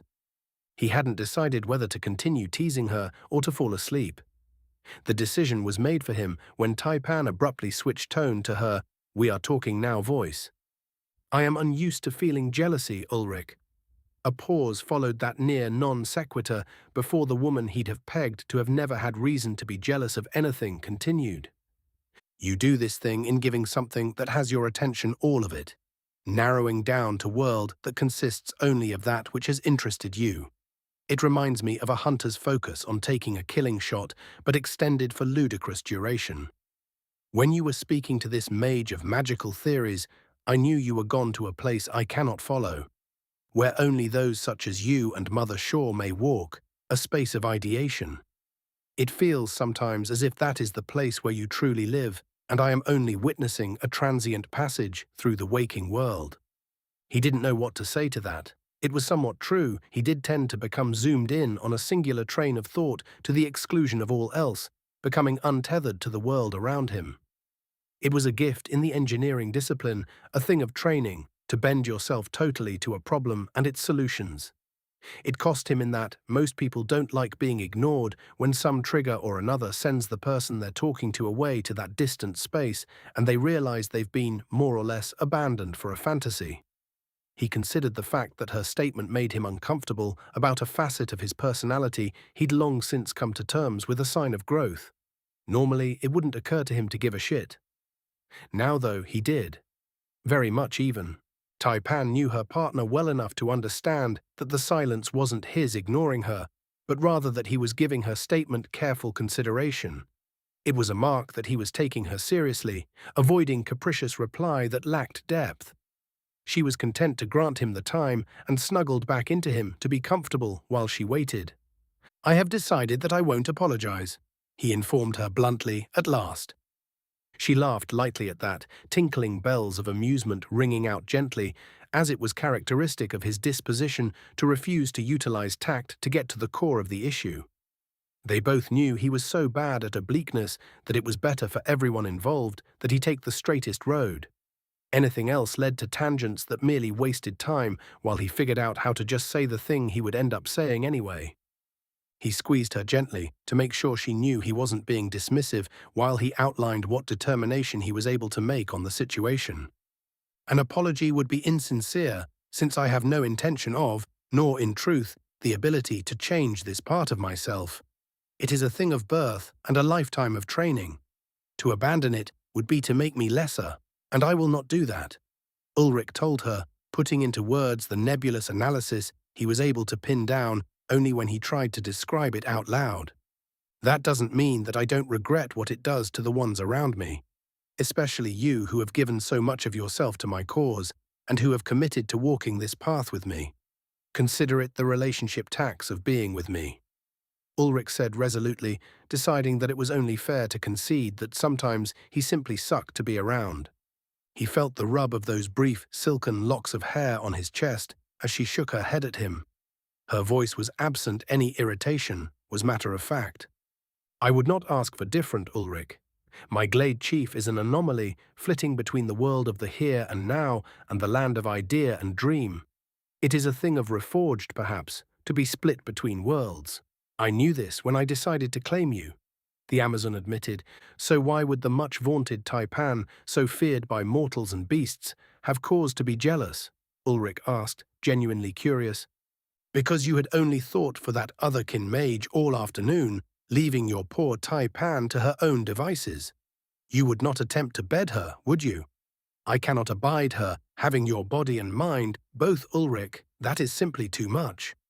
He choked briefly on his own saliva, coughing roughly for a few moments. The slight shake of the form pressed against him gave away her silent laughter. I jest, husband.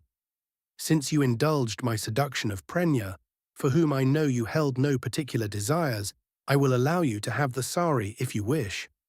Or another, so long as I may vet them first. Not just any will be allowed to share my lover. They must be excellent, must be worthy of our bed. He'd always sort of known that Iriellen weren't exactly monogamous and didn't innately value rigid mating pairs outside of married couples raising their children, but it was a distinctly odd feeling to have it so, in the open. Oddly enough, it was sort of nostalgic for his old world, where things were conducted in a similar, if not so direct, manner. His Acer partner was making sure to keep the air clear between them regarding adventures of the romantic. So, he had a pass, but only for someone who she would acknowledge. How very interesting. Not that he planned to make use of it, active pursuit of another was well beyond the required effort for this rookie adventurer. Maybe in a decade, when he finally had his shit together. On second thought, he might never satisfy that condition, better to just play it by ear. My thanks to you, wife, for your consideration. Be at ease, I have no desires to find another for our bed at this moment. You alone are enough. Prenya is a spice that I am glad to add to our nightly entertainments, but I would not wish to try to balance multiple lovers for any length of time. So far as Warona is concerned, I just want to pick her juicy wizard brain, nothing more, he assured his partner. Was that correct? Did she want him to be more explorative? Ulrich had no attraction at all, physically, for the sorry mage. Beastkin, generally, was still a touch too foreign to register on his radar. He wasn't a Captain Kirk, ready to sleep his way across the infinite galaxy. Certainly, they'd both enjoyed the Plains Elf edition, but he had a feeling that was more a transient thing for Taipan, a blowing off of steam rather than a permanent fixture. Hell with it, she would let him know what she wanted directly. It was the reason they meshed in the first place. Both were comfortable speaking their minds. Very well. May the Heartwood grant her strength, and the twins shed light on her soul, that she unleash your endless questioning upon herself. I will busy myself on the morrow, finding what news may assist our journey. Rumors fly like vultures over a carcass with spring on the horizon, his shadow declared. Her tone grew fondly reminiscent, oddly disjointed from the actual meaning of her speech. It is almost like old times, scouting for incursions into Orlathram, hunting the scum of Prespang. Many were the fools that found their shadows holding my footsteps, to end up watering the roots. We will yet be reaping Prosper's agents, Ulrich Glade Chief, mark my words. The elf huntress claimed, almost enthusiastic, before passing him his marching orders. While I obtain information and resupply our kit, you will grow your mastery of the arcane, Take tomorrow to ring Mage Warona of all that may be of use, Taipan directed. Aye, Taipan, this one hears and obeys. Ulrich intoned, rubbing the scalp of this most deadly serpent, which was one of her favorite places for a relaxing massage. I'm a little surprised by your, let us call it, adventurousness with our friend Prenya. Back in Irielhos, you were so damned standoffish, so on guard all the time, that even your own kin seemed wary of you. If I may, what changed? Ulrich asked, voicing the curiosity that had plagued him for the last few days. A hand softly traced his face. Mostly you, Glade Chief, was the elf woman's sincere reply. He was immediately confused, but she gave him no time to inquire. I lost the one closest to my heart when I was still a child, my brother, slain by outsiders, by the pigs of Prosper. As with all young elves, I had my own, how you call it, adventurous period. These things happen. It wasn't long, however, before I felt that such things were a distraction, a betrayal of my brother's memory. Besides, the headaches of being a daughter to the Lord of the Deep Wood proved many. He felt her intake of breath before she sighed. Before he married Shaw, who gave him 7 daughters to take attention away from me, I was the only marriageable heir of Baldar T. The lordship of Iriel lay at my feet, and I did not want it. But very many others did, and they tried for it through me. A young woman's heart is easily wounded once, but not twice, Ulrich. My contempt for their boorish attempts to curry favor for future rule, at the expense of my body and pride, were infuriating. So I gave them the treatment they deserved. Afterwards, there were only casual flings, which became ever more rare, thanks in part to my reputation. Taipan summarized, the implications for violent reply clear. His Taipan was a proud woman, and vicious when her dignity was offended. He knew firsthand. Besides, the elf continued, unburdening herself of thoughts long held under her iron discipline. My truest desire has always been for the wilds, as it was for my mother, before she became Lady of the Deep Wood. I wanted to be the Heartwood Spear, the weapon of my kin against our enemies. To punish them for taking my brother became all to me. I understand all of that, Ulrich whispered into her hair, continuing his massage, and he did, mostly. But how does that have anything to do with me? Because you were my enemy, and I began to enjoy you in spite of myself. She told him plainly. When I stopped trying to hate you and decided to embrace my choices and my life, and what I had come to feel, many of the other things fell away. Being fascinated by you did not. Later I realized being your shadow in many ways freed me from what other expected. I no longer have to dwell in the image of Geat Iriel, first Princess of Iriel. Now I am allowed to be only what I wish to be. It is interesting, is it not? That being free, my only desire since father's sentence, my first choice for my freedom was to remain bound to you. Life brings unexpected turns around the bends, many of them hiding perverse jokes, it seems, mused the woman, mirroring again Ulrich's own thoughts. And this relates to your being a relentless, perving lust beast, how? The man inquired. He felt teeth scrape gently across his forearm. Just a warning bite. Because I need only make choices that makes myself happy. With you in mind, of course. Prenya, for all that she needed reminding that it is not the place of the grasswalkers to dictate terms to the deep wood, is a winsome woman of good cheer. And she slavors at the thought of being handled by the two of us. You do not object, do you? Ulrich shook his head before replying, Negative, boss lady. You've got good taste in third wheels. Just, I wasn't sure how all these pieces fit together. It helps to understand you a little better. So, thanks for telling me all this, Taipan. Hermits are mostly bad at communicating because they choose not to, not because they can't. Ulrich was being pulled slowly out from his cozy shell. Or perhaps it was more that the shell was being carved out to include room for one more. The elf that was riding shotgun on his journey made the process not so repugnant as he'd have thought, back in the old days.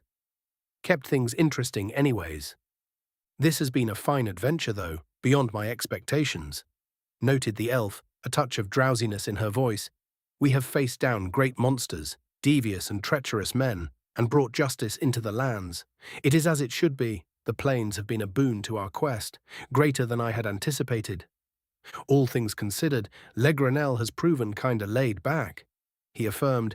These have been some trying days, what with the ravening beasts, the Slava circle in Celestin, and the long leagues. I reckon we can only spend another day or two here before we need to get on with things, but we needed the rest. Speaking of rest, I am for bed now. A murmured agreement was all that was needed. Silence descended on them, and Ulrich was again drifting in that land of whispering images and what might have beens. As usual, his untethered mind roamed far, but always returned to a central lodestone. Even in his dreams, he felt the solid anchor that was his glade, so far away, awaiting its lord to return. Pre-dawn. Earlier and earlier, the soft purples replaced dark along the distant horizon. Sun's rise across the vastness of the plains was an experience. It also left little doubt as to the incoming weather. As the morning light put a painter's palette to shame, Ulrich got his ass swiftly into gear. The two of them broke fast lightly, a bit of bread and some bison bacon. He then ran through the set of balance exercises assigned so long ago, keeping his eyes closed as instructed while his body felt its way through the motions. Magic was the order of the day. Mage Warona's insights were based on methodical experience, a framework built upon the foundation of a lifetime spent living in a world bathed in mana. A foundation Ulrich lacked.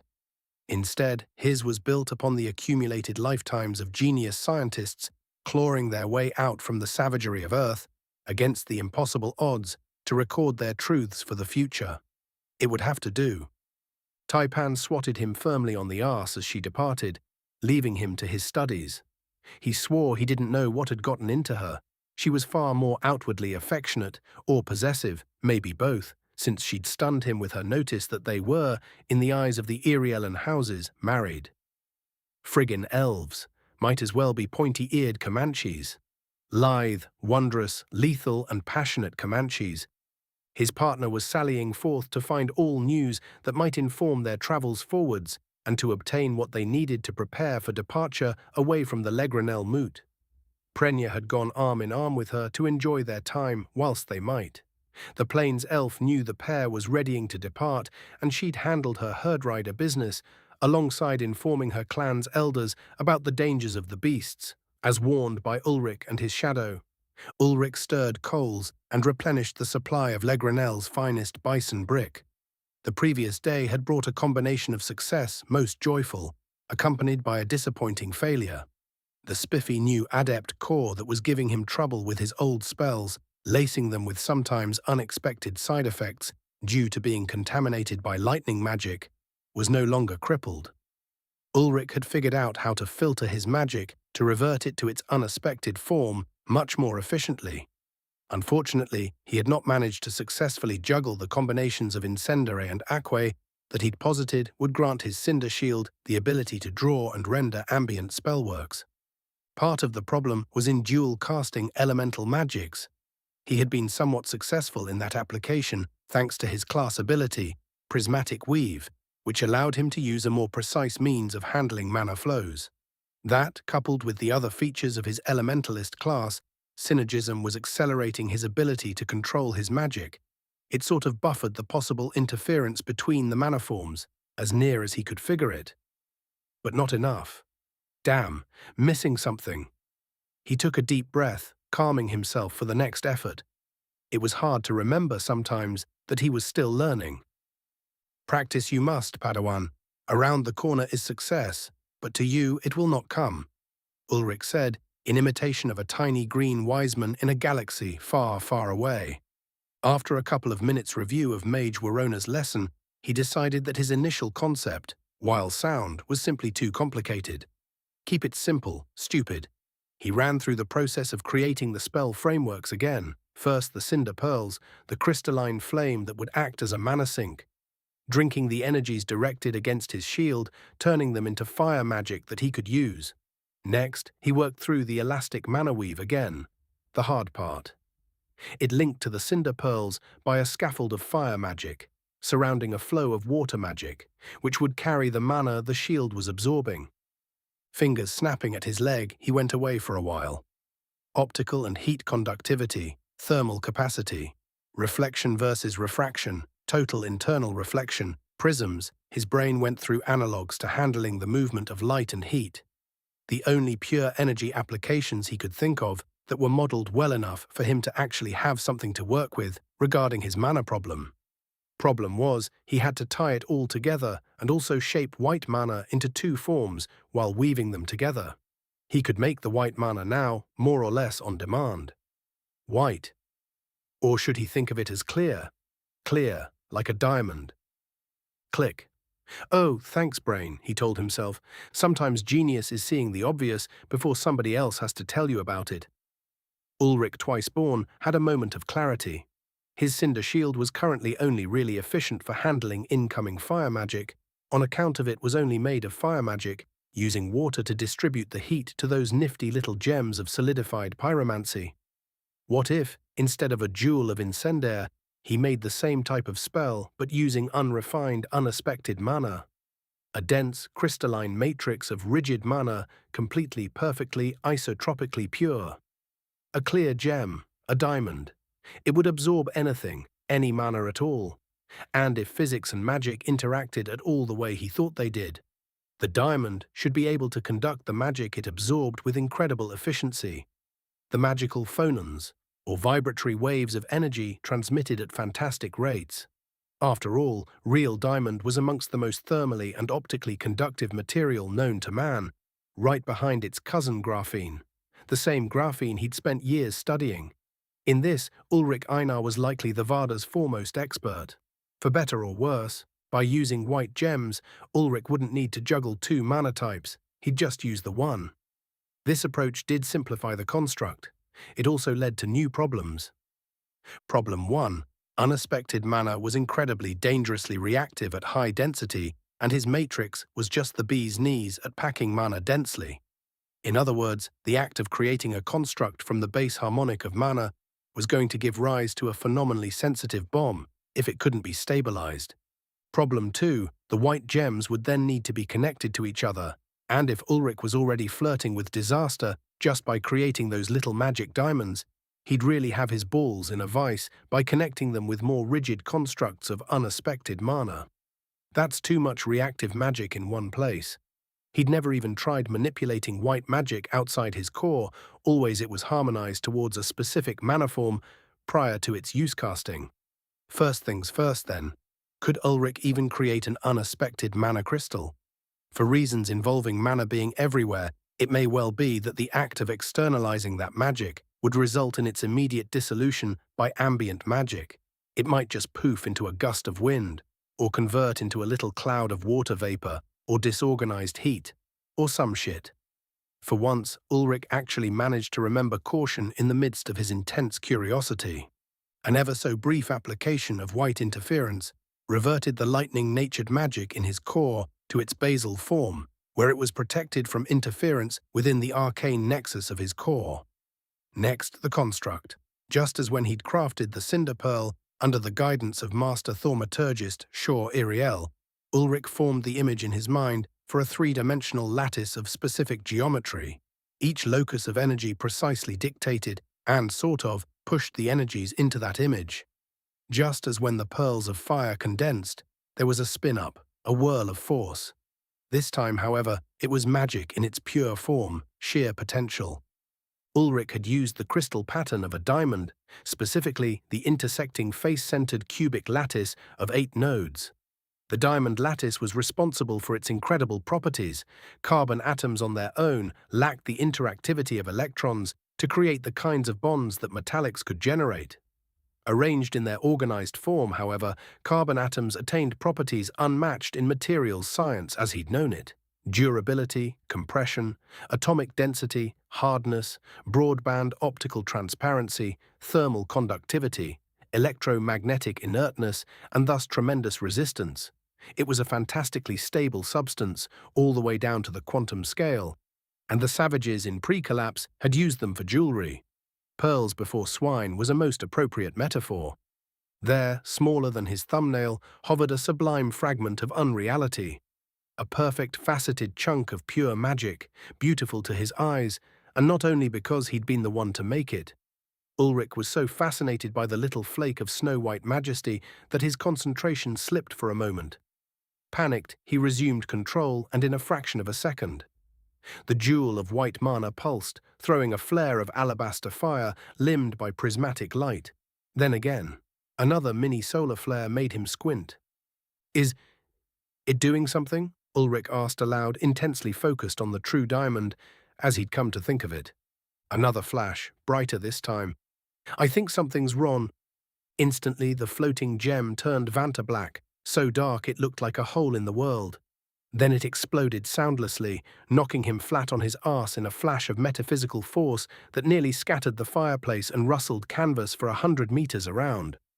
From his back, looking at a blue sky whose thin, wispy clouds promised rain for somebody, Ulrich meditated on what might be defined as success. Chapter 140. Varda turns. That was magical bullshit too, Ulrich 0 on the scorecard. As he reclined, still uncertain if he wanted to see if the tiny little nova of chaos he'd created had destroyed anything, his pride aside, he realized that he wasn't frustrated by failure. Not even a little. Ulrich wasn't a man who enjoyed sucking, but this was science. Science was almost entirely an exercise in sucking.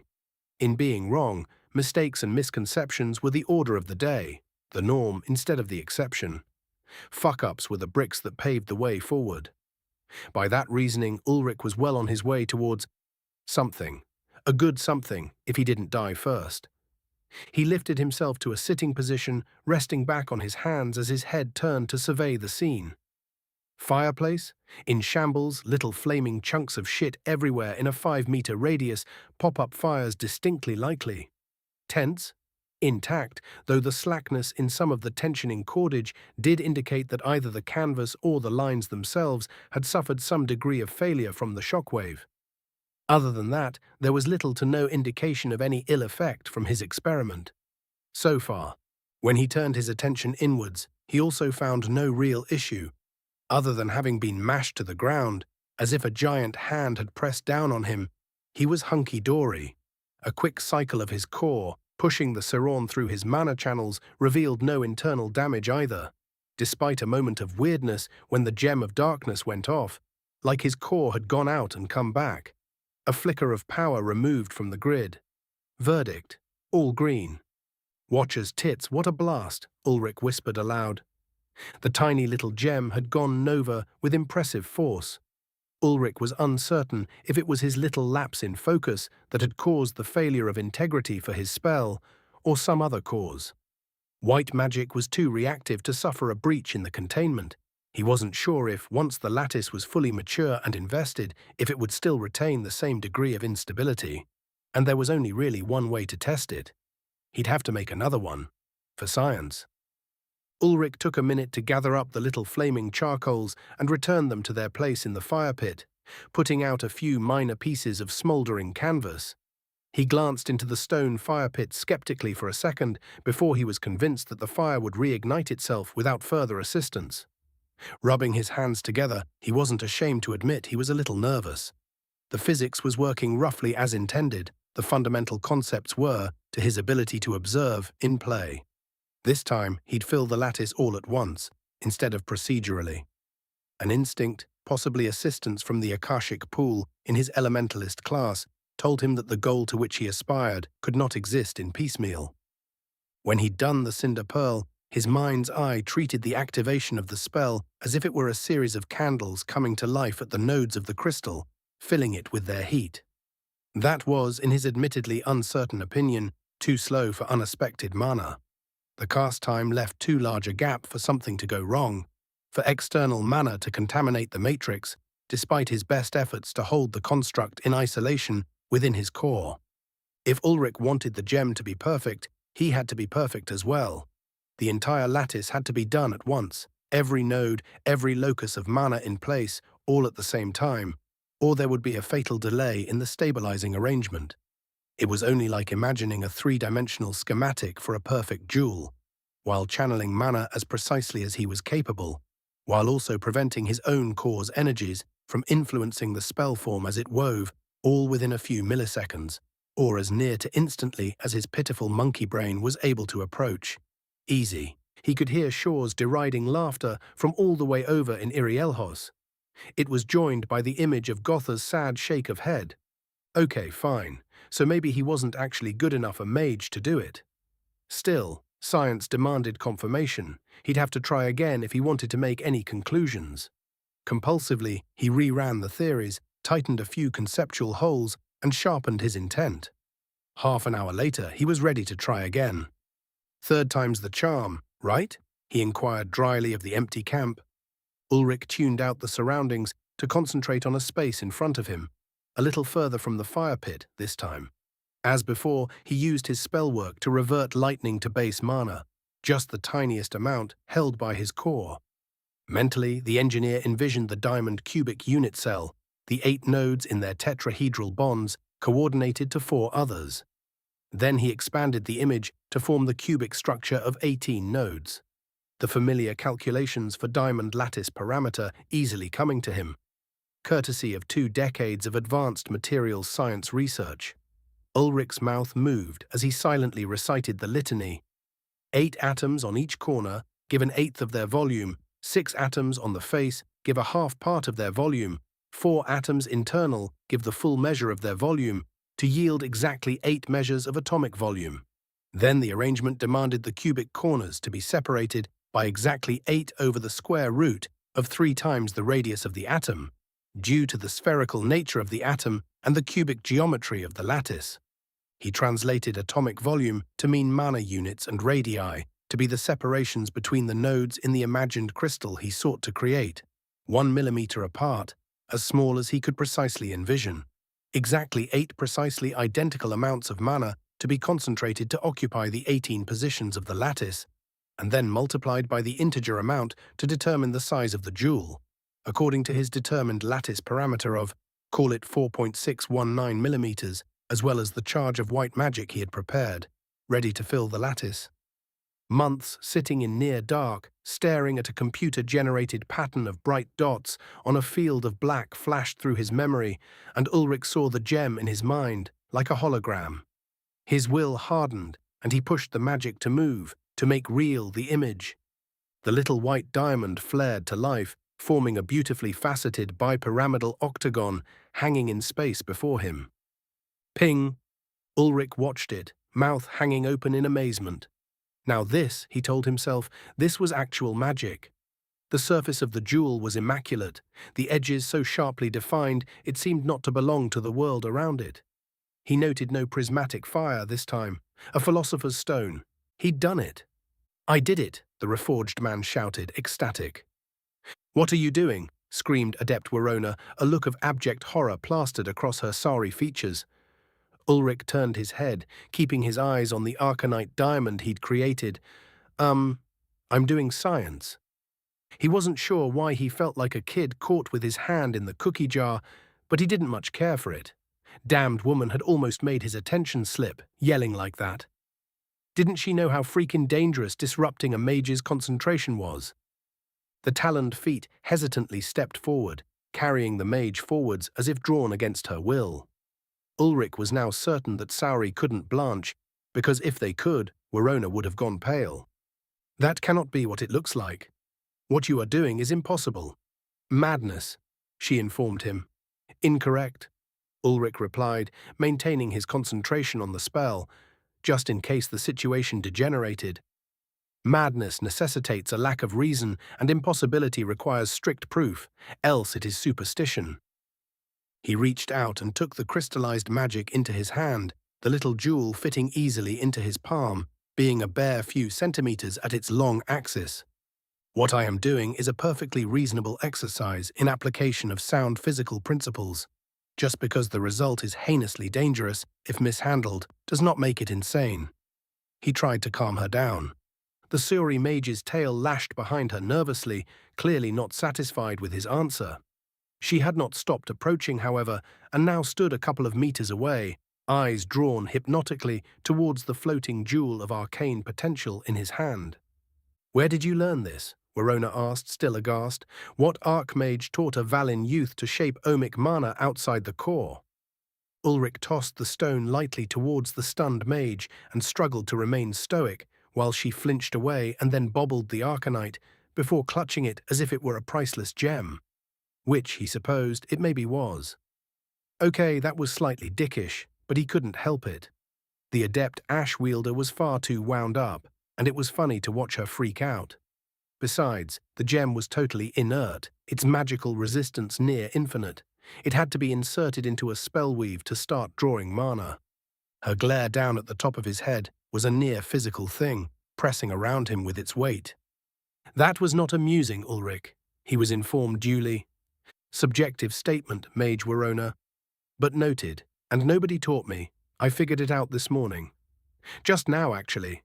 And it's kind of thanks to you, so in a way, this is a win for you as well. He returned, finally allowing himself a small grin. Large clawed hands cupped the tiny little philosopher's stone in them, and its brilliance nearly made the dark green of her palm seem to lighten in color. Having had his fun, he tried again to placate the aggravated mage. Relax, Warona, it's stable, totally inert, until we hook it up to some construct or another. I mean, yeah, if the crystal structure is compromised, the integrity of the gem knackered in any way, we might be exposed to a dangerous reaction or anti-magic impulse. But other than that, it's completely safe, Ulrich told her, receiving a rather toothy grimace of alarm. What under the twins made you even think of this? And how did I have anything to do with it? I never even mentioned the possibility of this, whatever this is, came her shaken retort. Ulrich's lips pursed while he sorted the last couple of hours out for himself. Well, you remember how you were making use of the structure of the ash magic to provide a conduit for heat flow, right? And that you then made your spellweave to draw and distribute the incendiaire within its confines? Well, this is that, but instead of just working with heat, it draws all kinds of energy. It's like a magical black body, he said, realizing a few moments later that she didn't know what a black body was. A dead-eyed reptilian stare held him, and the man was reminded of a juicy grub crawling in front of a tokay gecko. Probably not the kindest metaphor he could have come up with, but there it was. Ulrich, you wonderful, confusing, aggravating Valin pup. If you do not sit down and explain yourself, I will be forced to kill you for an abyssal witch. Warona threatened in jest. Probably. So with a gesture for his colleague to take a seat, which she did instinctively, still clutching the teensy white gem, he took a seat adjacent to her and began to go over the theory, scribing pictures in the dirt with his belt knife. It was the better part of 3 hours, with frequent interruptions for questions, 2 accusations of witchcraft, and a final declaration that he was either a genius or irredeemably insane, before they came to the end of it.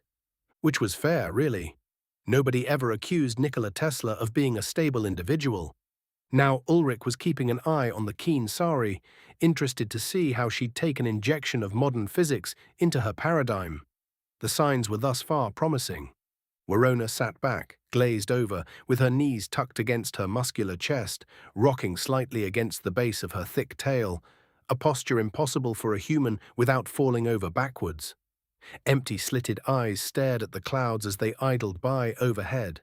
Most of the mage's tail was wrapped protectively around herself, white piece of improbable magitech still held in her hands, and she petted it absently, seeking comfort from the disturbing revelations of a distant cosmos.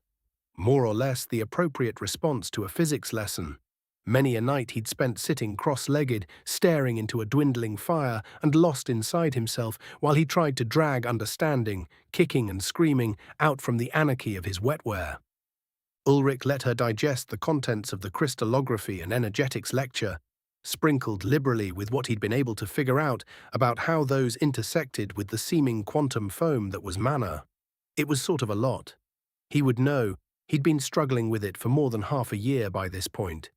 He'd struggled with most of the contents for the better part of 3 decades, actually, and that was with most of it being known science for over 300 years.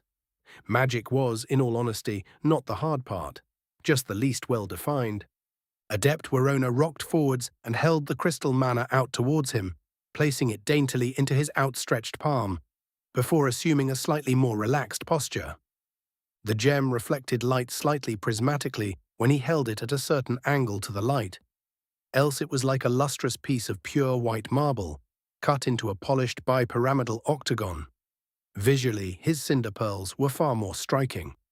This thing here, it wouldn't stand out on a bookshelf other than as a pearlescent curiosity.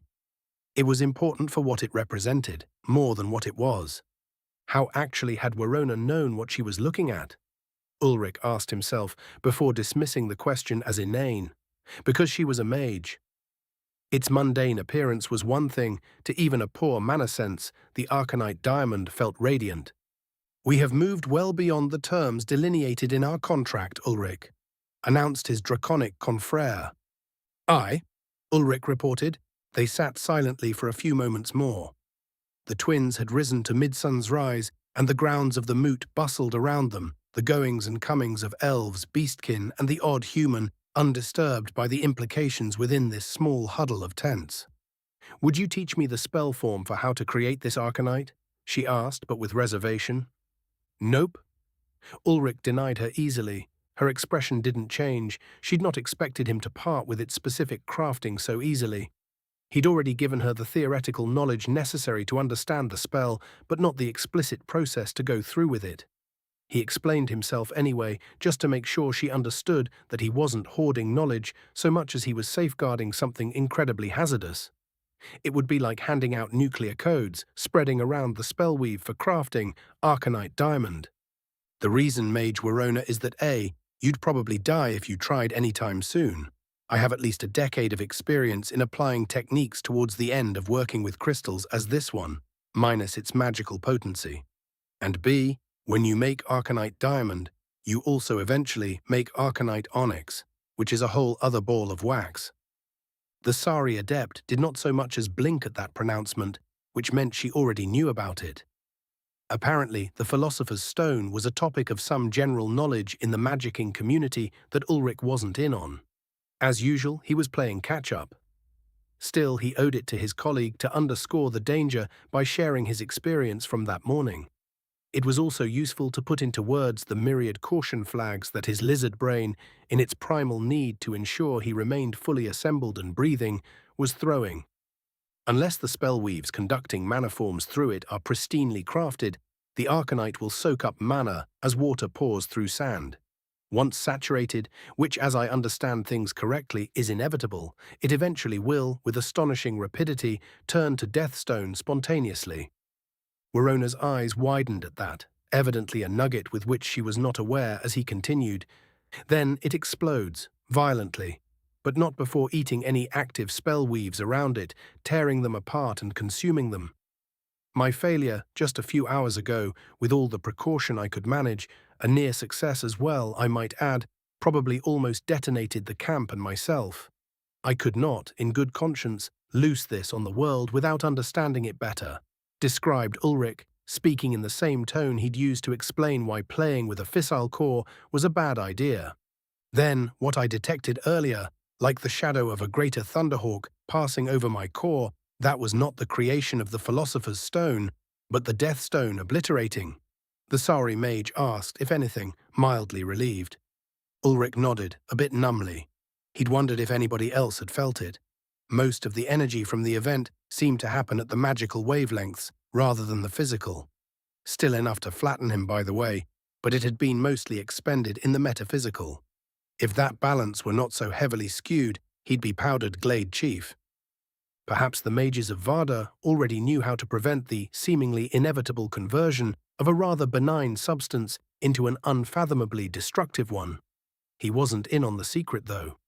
Near as he could tell, any mage that had discovered a way to generate the Arcanite diamond had shortly thereafter discovered that actually using one was disastrous in the long run. Sooner or later, just as true diamonds turned to graphite, the Philosopher's Stone became Deathstone. Only, instead of that transition being a slow, observable transition, easily timed and predicted, the Arcanite diamond transformation was, to his observation, instantaneous. And currently, he didn't know how to stop it, to preserve the wonder that he'd created. The tiny little jewel of potential in his hand, this wondrous magical catalyst was, in a not-so-distant future, an anti-magic bomb. At least it didn't have the many orders of magnitudes greater energy of a matter-antimatter collision. God's blood, what would that have done? Ulrich asked himself as his mouth dried at the thought. The little thumbnail he'd made, what could it have masked? maybe 10 grams. That'd be like a number arrived and he redid the calculation, not believing it. When it came out that an antimatter annihilation of a single decagram of mass released about 1.8 quadrillion joules of energy, the former engineer was ready to indulge in a good old-fashioned supplication to the unknowable. "O Watcher," prayed Ulrich, "thou who art of magnificent boobage, thank you for not letting me be so dumb as to dick with antimatter." Accusingly, his magical counterpart inquired without preamble, "You did not know about any of this when you started mucking about, did you? About the myths around Philosopher's Stone and Deathstone, or any of it?" Ulrich very deliberately did not meet her eyes before admitting, "I did not. No, it just seemed like a good idea at the time." A loud snort accompanied his statement, which again was fair. Mage Warona was tapping her claws thoughtlessly against her teeth, which was a far more disturbing tick than he would ever be willing to tell her. Taipan, had she known, would have seen to it to carry around a set of stones and beast teeth to do at camp, just to fuck with him. Ulrich suppressed a slight shudder at the casually predatory reminder that beastkin were probably a little more beast than kin. "All right, I agree with your assessment, Mage Ulrich." The gentle acknowledgement came, finally, Warona's muzzle dipping briefly to accompany her words. The Sari mage's gentle tone was contrite, as opposed to her earlier husky intensity. "It is unlikely that I could successfully execute the casting, and I have not bargained for this information. Any part my lessons played were, to my chagrin, incidental to your breakthrough.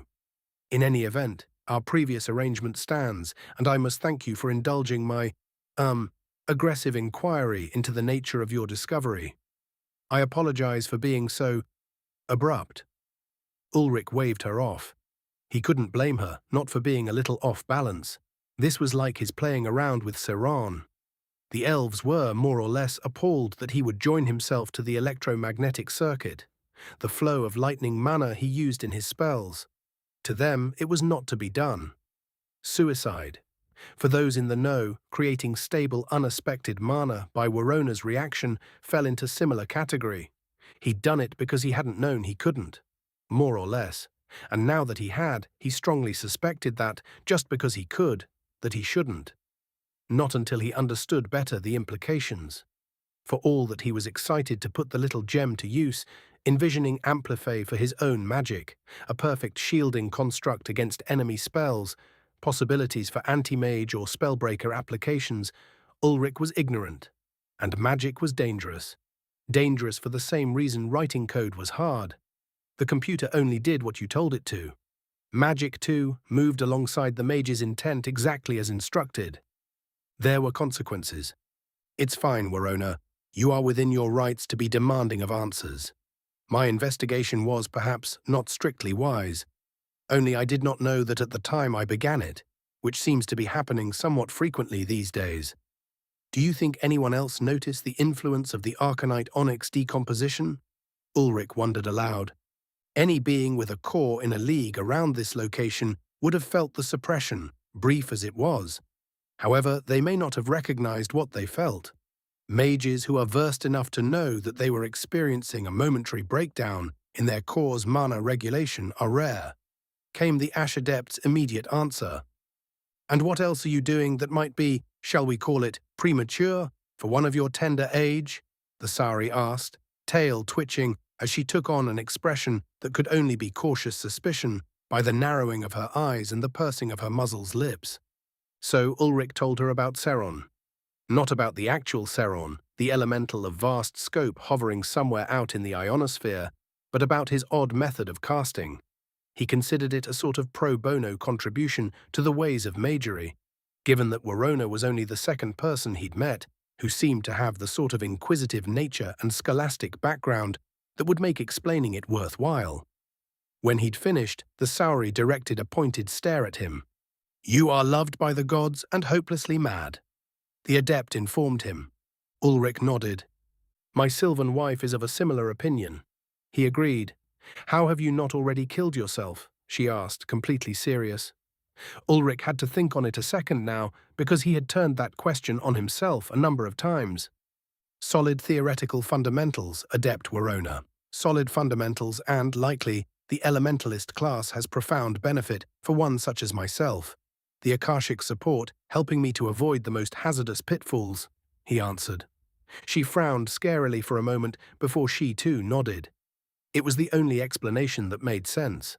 Luck never carried a mage so far before abandoning one to die tragically. It is as sound a hypothesis as can be asked, she decided before adding in a murmur under her breath, or else it is the rest of us that are mad, and this one has discovered a measure of sanity. Po-tay-to, po-ta-to. One man's crazy was another man's common sense, as near as he could tell.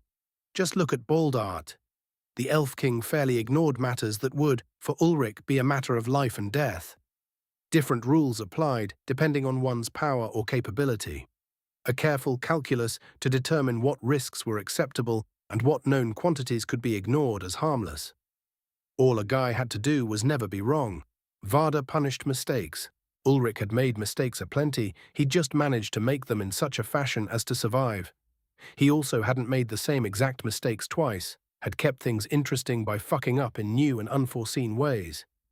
Such was science. You worked with what you knew, while what you didn't snuck up behind you with a heavy frying pan to brain you.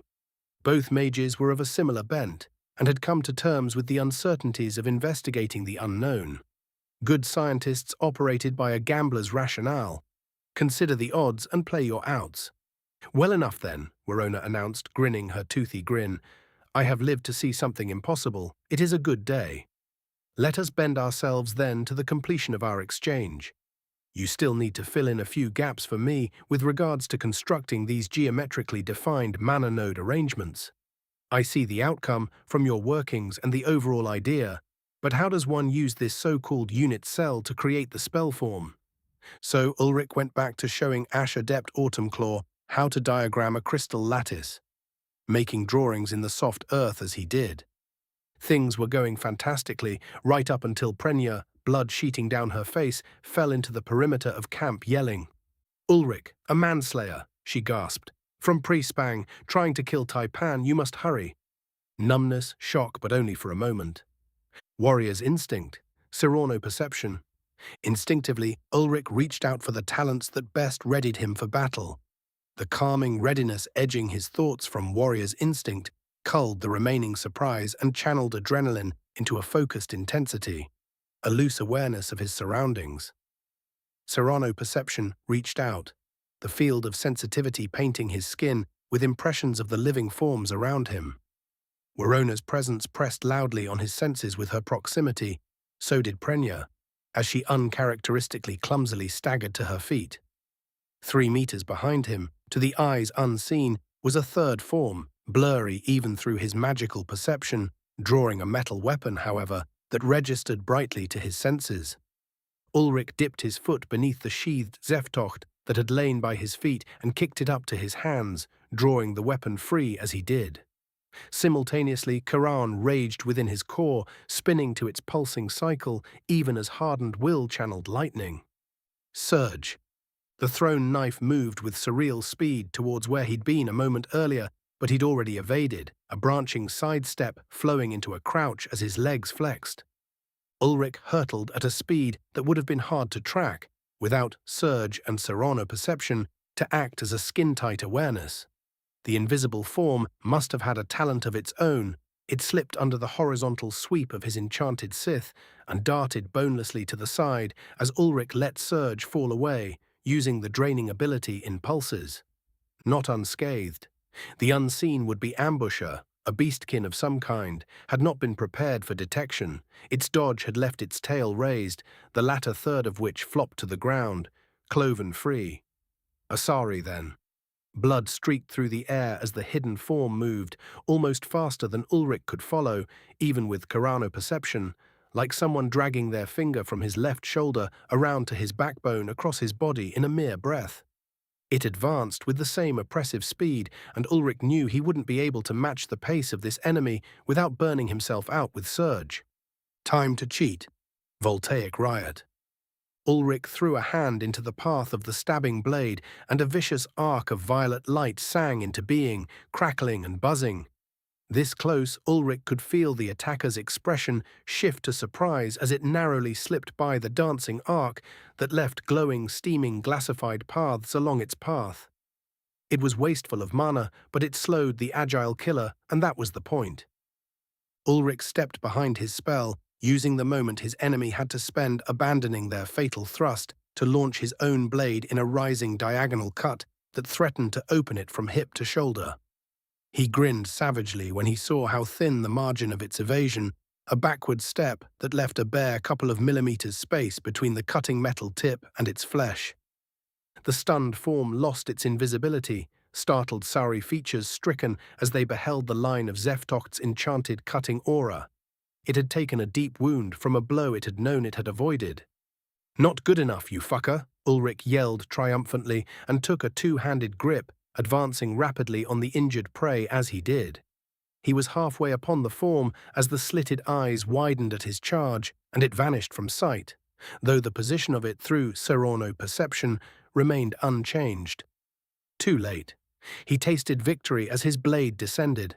His overhead chop would have taken the would-be killer through the collarbone, cleaving it cleanly, if not for the blast of stone that pelted him in the side, knocking him into a roll before he gained his feet. It felt like he'd taken a fastball made of concrete across his ribs. When the adrenaline faded, that shit was going to hurt. It had also torn a rent in his robe. Grey eyes scanned for the source of the spell. There, just outside his electro-perception, a diminutive form in heavy plate armor with a warhammer nearly as large as it was. A dwarf? Ulrich hadn't seen one before. The figure was smooth-faced and elfin, a far cry from the gruff, bearded forms of fairy tales.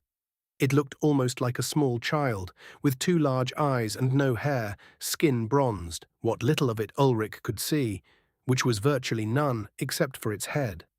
A great helmet it held cupped in the crook of its arm, the hammer held with worryingly casual ease in the other hand, and its expression was purely disgusted.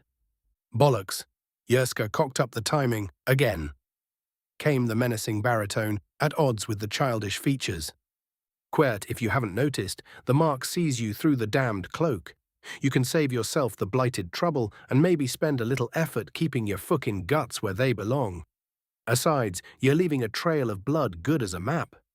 The armored dwarf scoffed, an odd drawl mixed with standard dialect. The Svartalfin grounded the hammer's head, which left a deep divot to declare its mass.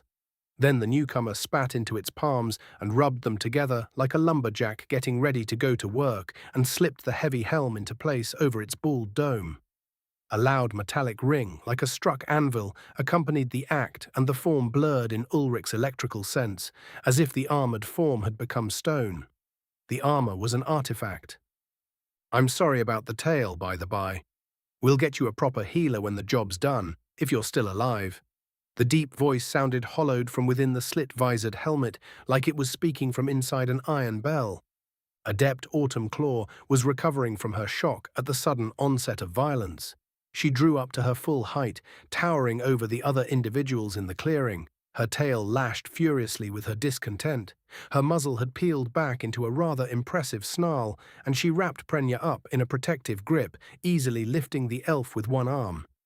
"You have broken the peace of the moot, the both of you," she declared, her normally refined tone roughened by anger. "By the laws of our hosts, this ambush makes your lives forfeit. I will not sit idle while you attempt murder." The mage hissed, "Begging the lady's pardon, but I'll go through you if you get in the way. Them's the rules." The dwarf responded, hefting its ridiculously large weapon easily. The Ashmage retorted in cinder and smoke, sending a wave of pyroclastic magic to wash over the dwarf. Ulrich knew from experience that the temperature within that cloud would be vicious, fit to blacken metal and char flesh to nothing. Whirling black clouds, shot through by glowing embers, roiled for a handful of breaths. The accomplice to the would-be ambusher would be broiled to a husk, right about now. Ulrich gawked in astonishment as the armored form walked free of the cloud unharmed, armor free of even a sign of its exposure to molten heat. The grass seared in its footsteps, though, from the latent energy. He'd seen some feats of magic before, but this, he'd need a new category for invulnerability. Judging by Warona's shocked expression, she hadn't witnessed such a thing before either. The Svartalfin gave a brief snort and commented with a tone laden with mockery, "Never seen rune armor afore, have ye?"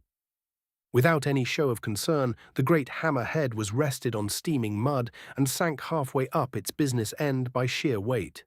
The gauntleted hands rose and large, wide pauldrons lifted as the dwarf shrugged, the gesture exaggerated greatly by the armor's bulk. Well, no surprises. Those cunts ruling on their pretty thrones in the bones of the heavens' reach don't have the balls to do more than put on a show in it. Turning unlucky bastards like you and your brownie, the interfering mage too, now into corpses, that's what it's good for, and you'll never put a scratch on it. With sudden violence, the hammer juggernaut snatched the unadorned metal haft of its weapon, easily lifting it high before bringing it down thunderously, crashing into the clearing floor. Instead of sinking into the soft, loamy soil, the ground suddenly cratered, solid as rock, and fist-sized stones hurtled free in jagged chucks, like a shotgun towards him. Ulrich had been overcharging his lightning bolt spell and nearly lost it as he was caught within the edge of the cone. Thud! He felt harsh impact against his thigh and hip, even as he leapt aside. Dimly, some part of him registered that the Svartalfin had used some kind of terror spell or class ability. His desperation dive put him on his side, pain radiating from the glancing impacts of solid rock, and he drug a bone-throwing knife free of its leg sheath. A sidearm throw sent the knife spinning, primed to his magic and bringing Sharon to bear as it whirled to intercept the armored dwarf. His enemy didn't even twitch as the bone soared past his shoulder and Ulrich loosed the heavily charged magic. Lightning Javelin. The clearing split, divided by jagged lightning, and thunder blasted as the bolt struck the small assailant. Scintillating energies from the spell ribboned around the metal plates for an instant before diving into the earth where the plated boots stood. Random sparks licked across the grass before the mana dwindled, spent. Not a smudge evidenced the result of the spell that had served Ulrich so well. And he'd put some heavy oomph into it. He'd turned a pyromancer adept into vapor through a half-depleted barrier with that much juice. Fucking ground types, Ulrich cursed to himself, the mocking commentary from a game centuries old coming oddly to his mind in these desperate times. Shaking his head, Ulrich tried to keep the sudden dismay from his face at the sight of one of his best weapons being rendered useless. A quick glance found Warona where she had stood, mostly unharmed, except for a ragged tear in her robe and an arm held close to her body, already discolored by the bludgeoning stone projectiles, the other still holding Prenya's form safely. A shimmering barrier, like nested hexagons, made of black ceramic, cracked and pitted by stone shrapnel, fell apart around her. The shield spell had been partially broken by the force of the terror their attacker had wielded against them. The ravening instinct to slay all challengers was rising up, and Ulrich suppressed it ruthlessly. He had to keep calm, had to play this with his head. These enemies were prepared, and for the first time he'd seen, they had direct countermeasures for his primary magic. They had to be dealt with so he could go to Taipan. He concentrated on the dwarf, taking in its features, the details of the metal plates, the emblazoned symbols carved into the metal of the hammerhead, and peered into the Akashic connection to the dwarf. Scan. He grimaced as he felt a sharp twinge behind his eyes. His attempt to garner more information repelled painfully. Probably a feature of the rune armor. Bastard. Doesn't work, rune armor, commented the dwarf dismissively. But not a bad try there, Mark, praised the little juggernaut. Not bad at all. Never did the client say you could call lightning from the hand, and more than a little. That little nuggets are going to cost him dear when we claim the purse. Mages run triple in our line of work. The little fucker wasn't even being sarcastic. Business as usual was written in the tone, which meant these were hitters, heavy ones, which meant they probably had some connection with the slavers back in Tracheneer. Even more reason to see them reaching room temperature. But how? His mind raced, the adrenaline and warrior's instinct lending him focus. A good thing, too, he hadn't forgotten the Sari stealther. As if his thoughts were being read, Ulrich didn't get a chance to consider it further. The thin Sari went invisible again, and this time it was targeting his colleague, who couldn't see it. It had slathered something on its wounds from its belt, sealing the cut. and was coming. Fast. Where? The invisible one is coming on your left, Ulrich yelled to Warona before climbing to his feet and readying his sword. Ulrich's instincts told him to shorten the range, meet the dwarf, to limit the use of that dangerous shotgunning rock attack. He closed with the armored form, using the rapid staccato movement of the elves to approach at an angle, narrowly avoiding a swipe of the metal weapon. Without pause, evasion turned into offense, and the Reforged man activated his surge, amplifying his strike to send his blade into the armored form's short ribs, where a small seam allowed the wearer to bend at the waist. The blow was about as hard as he could manage, singing through the air at the figure which stood only as high as his ribs. Again the dwarf ignored his attempts to harm it as it recovered from its missed strike. The deathless steel artifact blade screeched across artifact armor, slinging white-hot sparks. Zeftocht's cutting power directed with all Ulrich could muster. The dwarf thrust the head of its weapon at Ulrich's chest as his stroke completed, and he dipped away, knowing the hit would probably cave him in. Ulrich returned to his undan and gritted his teeth. Hitting the little bastard had felt like swinging a bat into a metal pole. His hands hurt. At least his sword wasn't notched. But for the first time, the assailant in front of him received an unwelcome surprise, its helmet ducking as it inspected the results of the blow. For once, the armor showed damage, a long, clean gouge maybe as thick as a ruler along the line of his cut. Ulrich would only need to repeat that about a half-dozen times to get through to flesh. Fuck. Meanwhile, that hammer would mash him into paste if it grazed him. So be it. He stepped into another cut, his advantage in speed obvious, and beat the diminutive killer's attempted parry, drawing another marring line across gauntleted hands and wrist. Short chopping strokes warded him away, and they returned to their respective ready stances. "Ye've mussed my armor, Mark," growled the rough voice, anger evident, and perhaps a grudging respect. Up went the hammer, high overhead, a bombastic open position that showed complete disregard for any damage Ulrich might do. He felt a twisting of mana, like a ping of terror against his core that screamed, "Bad shit coming," to his senses. Surge. Ulrich blurred sideways as the hammer came down, a forest of stone spikes ripped out from the ground to spear him from below, following his motion with only a moment of delay. He stood behind the dwarf's shoulder as his enhancement ended, the rock spears terminating a bare half-meter away. Without his rapid movement, he'd have been skewered. No time to counter. The armored figure was already turning, spinning like an Olympic hammer thrower, bringing the massive weapon around. A spike of stone now coating its head, like a huge pick. The Svartalfin assassin swung the thing like it weighed nothing at all. Ulrich used his physique to its fullest, jumping high towards his enemy, tucking his legs to his chest, feeling the wind move beneath him as the terror-infused weapon passed beneath him. Gravity asserted itself, and the elves' training took over. He angled Zeftocht downwards in a double hammer grip stab, lining the blade up with the helmet's eye slit as he descended. For the first time, the eyes inside showed a sense of threat. The figure stepped back, over-swinging as it did and losing the firmness of its stance. The deep blue scythe passed where its face had been. Having narrowly avoided impalement, the Svartalfin heavyweight couldn't avoid another shower of white sparks that creased its pauldrons and breastplate with a new scar, drawing another curse from the dwarf. Ulrich landed cleanly and used the brief opening to jam the razored pommel at the hired killer's throat.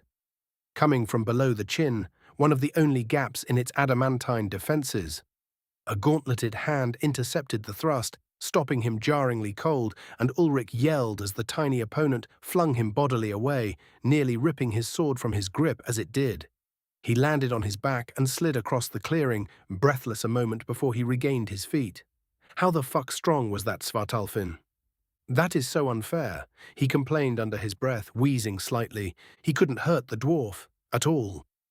The armor grounded his lightning and tanked the Tefris magic without harm, somehow preventing the figure inside from cooking in the absurd heat. Ulrich's mind whirled, options flashing through his mind as the dwarf righted its helmet, slightly askew from its own gauntlet, hitting it when the tank cast Ulrich away like a kitten. The artifact plate-wearing killer gave him no space, wading in with great strokes that would shatter Ulrich if they touched him. They went back and forth, mostly with Ulrich going back and his opponent coming forth. Metal rang, and Ulrich only spared the odd glance to shout the position of the ninja every couple of seconds, hoping Warona could keep it off his back while guarding his Legranel host and lover. Once Ulrich tried to parry with his sword, as he'd learned with Taipan, and nearly dislocated his shoulder, abandoning the attempt halfway. His hip twinged as he launched himself to the ground, unceremoniously diving to the dirt to avoid being brained. "All right, so don't try that again," he noted as he clambered to his feet. Again, how many times was this already? What about with some magnetic assistance? The hammer came again, and this time Ulrich employed the Ohmic Knight ability, Maxwell's parry, to magnetically deflect the downstroke to the side. He might as well have tried to turn a charging elephant aside. "Oof," he gasped, breathless as Newton's third law had its way with him. For his trouble, Ulrich was launched 4 meters into a canvas tent, tearing it down around him as he ripped through the fabric. He grunted involuntarily as the wind left him briefly, the impact softened by the tent. After an endless, panicked moment, limbs tangled. A few short swipes of his weapon cut a hole through tough material, and Ulrich climbed out of the ruins. It had only taken a couple of seconds, and he felt the dwarf where he'd left off, pulling its hammer out of the dirt. Bastard. Panting, Ulrich caught his breath for a second and took stock. Up. His instincts suddenly screamed. He jumped again, 2 meters vertical, flattening out like a high jumper, narrowly evading the incoming javelins of terror that buried themselves into the dirt below. Projectiles that had attempted to spear him through the vision-blocking canvas. Sharpened slabs of rock destroyed the remaining contents of the tent, flinging wreckage away and pinning the material to the ground.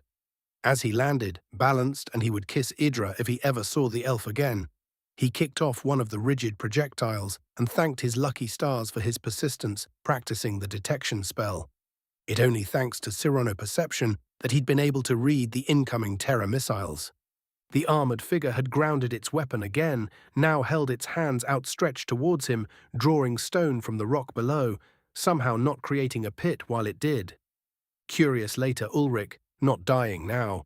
He screamed at himself as 3 more salvos followed, each coming closer than the last, before Ulrich got in range to put a slash across the dwarf's visor that made him refocus on melee. A few close dodges and some more nicks in the armor is all he managed to accomplish before returning to a somewhat neutral position in the camp clearing a minute later, breathing hard from the exertion. Both fighters evaluated the other. The Svartalfin fairly radiated frustration, for all that Ulrich couldn't see its features through the helmet. Unfortunately, Ulrich couldn't find much humor in the situation, in spite of his opponent being not so much a fan of fighting him anymore. Strength like a giant, heavy as all hell, terror magic, nigh unto invulnerable armor, big fucking hammer. Options, the only weakness Ulrich could find was the visor's slit, and getting an opportunity there meant getting in reach of the little titan's weapon. He couldn't stop the bastard, couldn't restrain its movements, couldn't get an angle without being left vulnerable to a killing blow. The former engineer's thoughts attacked the problem as they took stock of each other and their respective resources. With the space he had, as the dwarf reset its feet, he saw that Mage Autumnclaw was having her own troubles, though less than he. The other assassin, a Sori like herself, wearing what appeared to be the gear vaguely reminiscent of a black leather-clad ninja, was dodging a stream of whips made of ash, each one carrying blistering fires within, if the steaming clouds where they struck the cool earth were any indication. Where Tiny over there was powerful, if a little slow, this guy was quick and agile.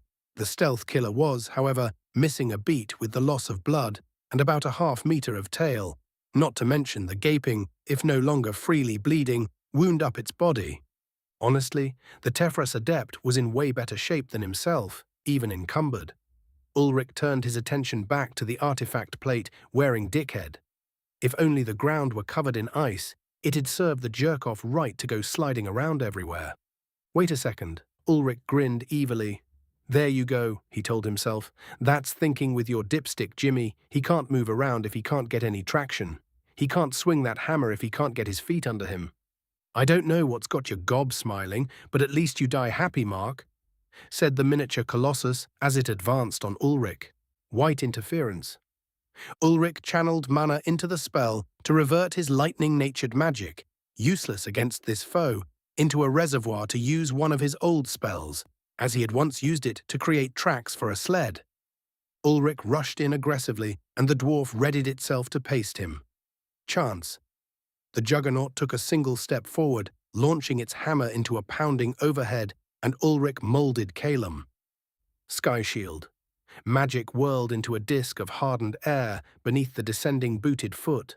The frictionless plate of air shattered, but the dwarf's weight and momentum punished him. His lead foot lurched forward and his legs parted into a nasty split, and definitely his voice cried agony.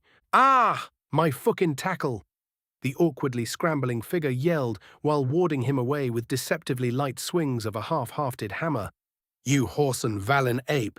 I'll eat your guts," moaned the dwarf, setting his once more.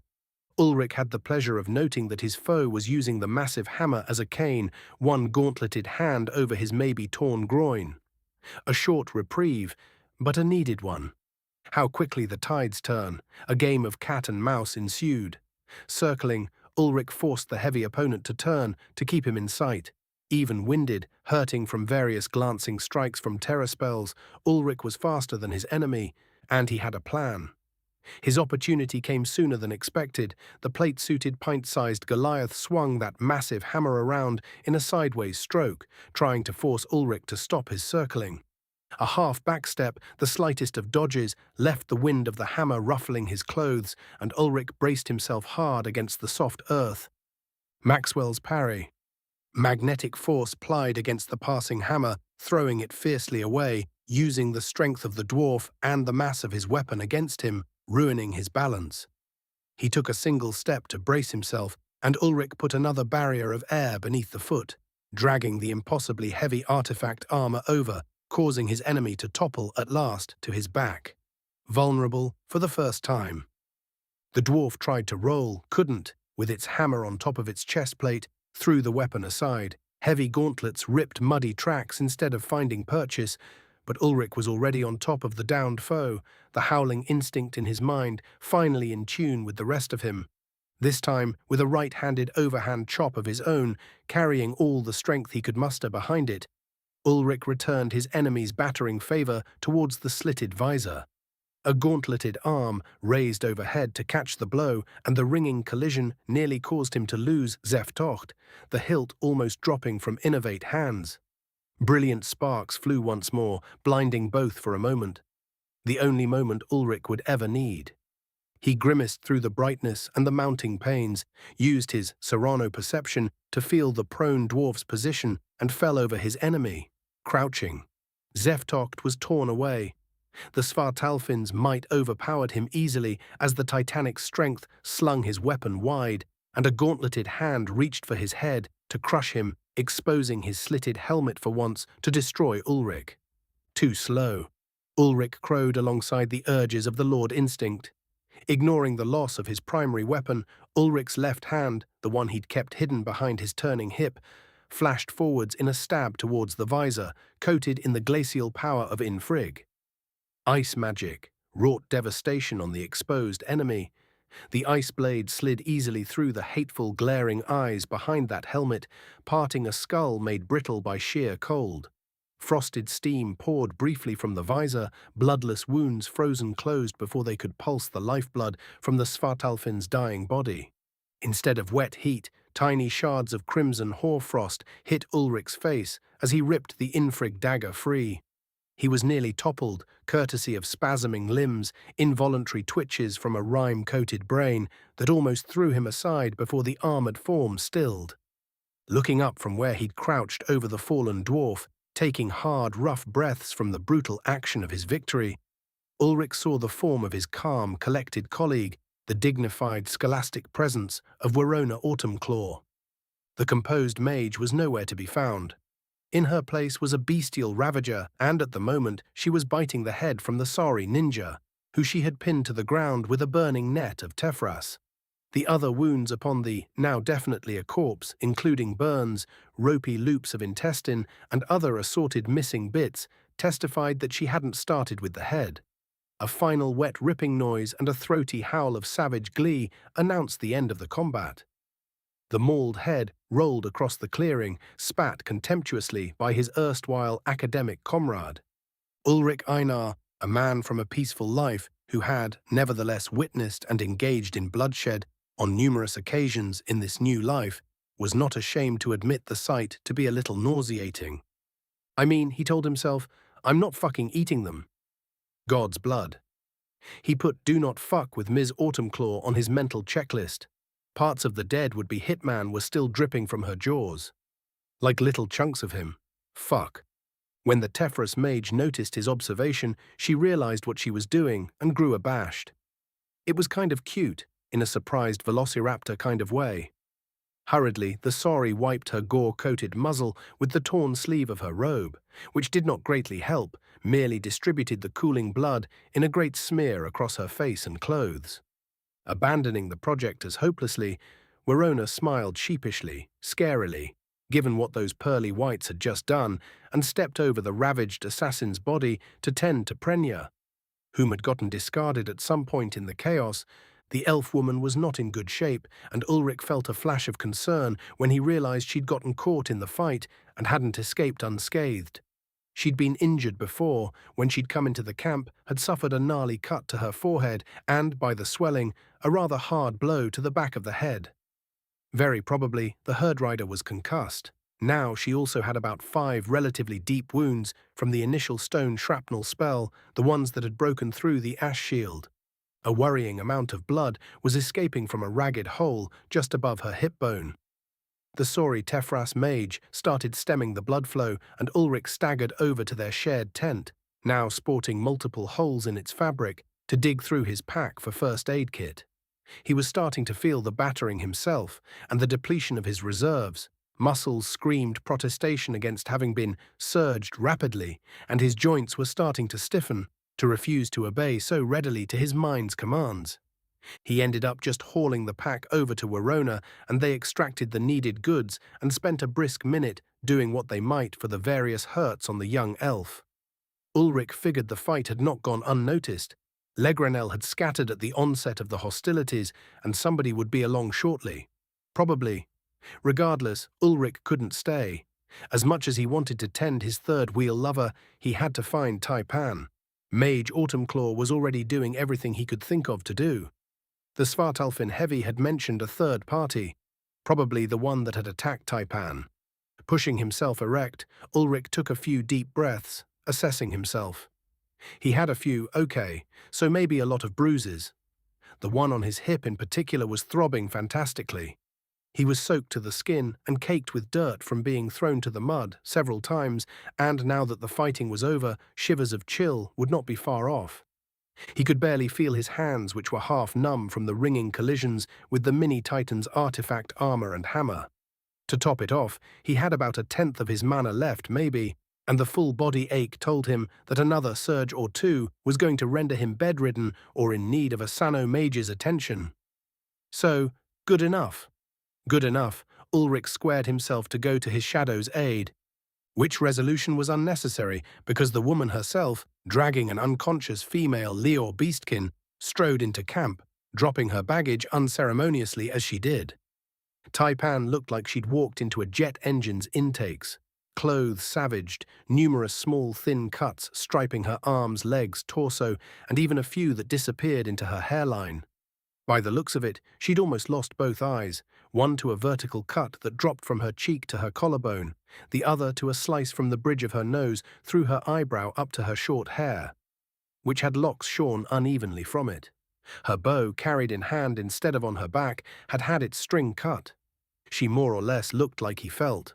Ulrich gave passing thought to how hot she'd be with the new scars before stuffing his hindbrain back into its cage. Adrenaline does weird shit to you. Glittering emerald eyes, bronze metallic flakes of her heritage took in the battered camp and the disheveled glade chief.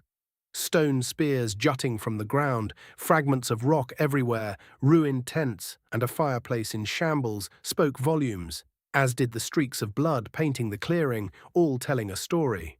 Both corpses received an assessing glare before she turned her gaze on him.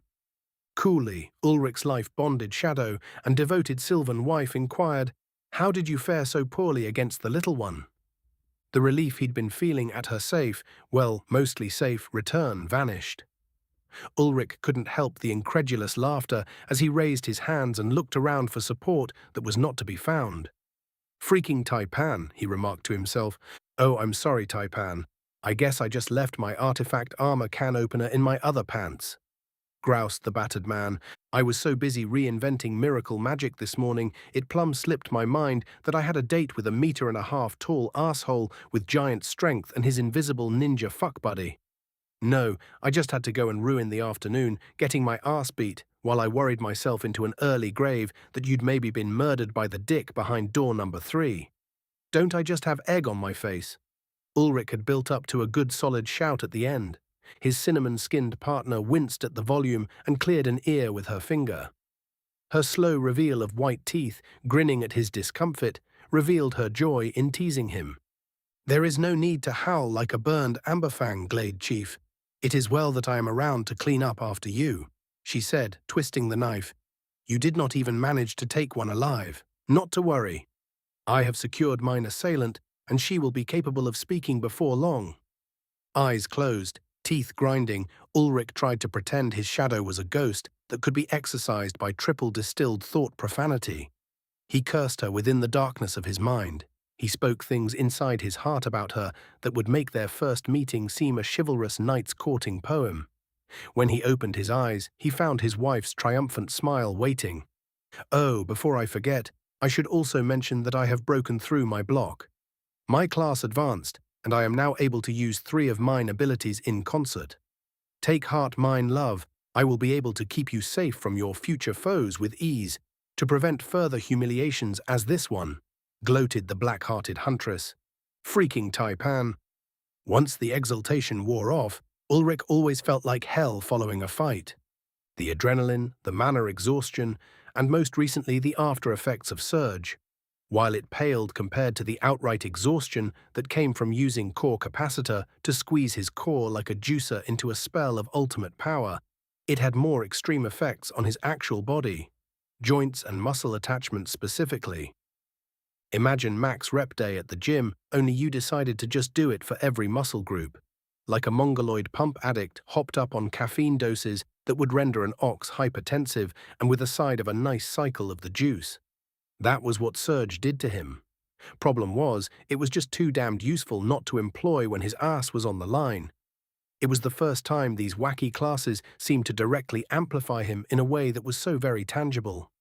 Power like that was more than a little addictive. Ulrich was, not to be over-proud about it, a specimen thanks to the workings of the Watcher. For a guy only a little over 2 meters tall, he was built like he pulled stumps for a living. And while a big part of that was part of the Watcher's cosmic yoink, a not inconsequential part of it was due to how insanely active his life had been. Between his time spent in the wilderness, living the Neolithic life of a subsistence hunter, and his time with the Iriellen, being run through the accelerated program they'd give their most talented soldiers, the end of which was to produce the shock troops for which the Issa were feared by other races, he was fit in the extreme. Human in name only, was Boldart Iriel's assessment.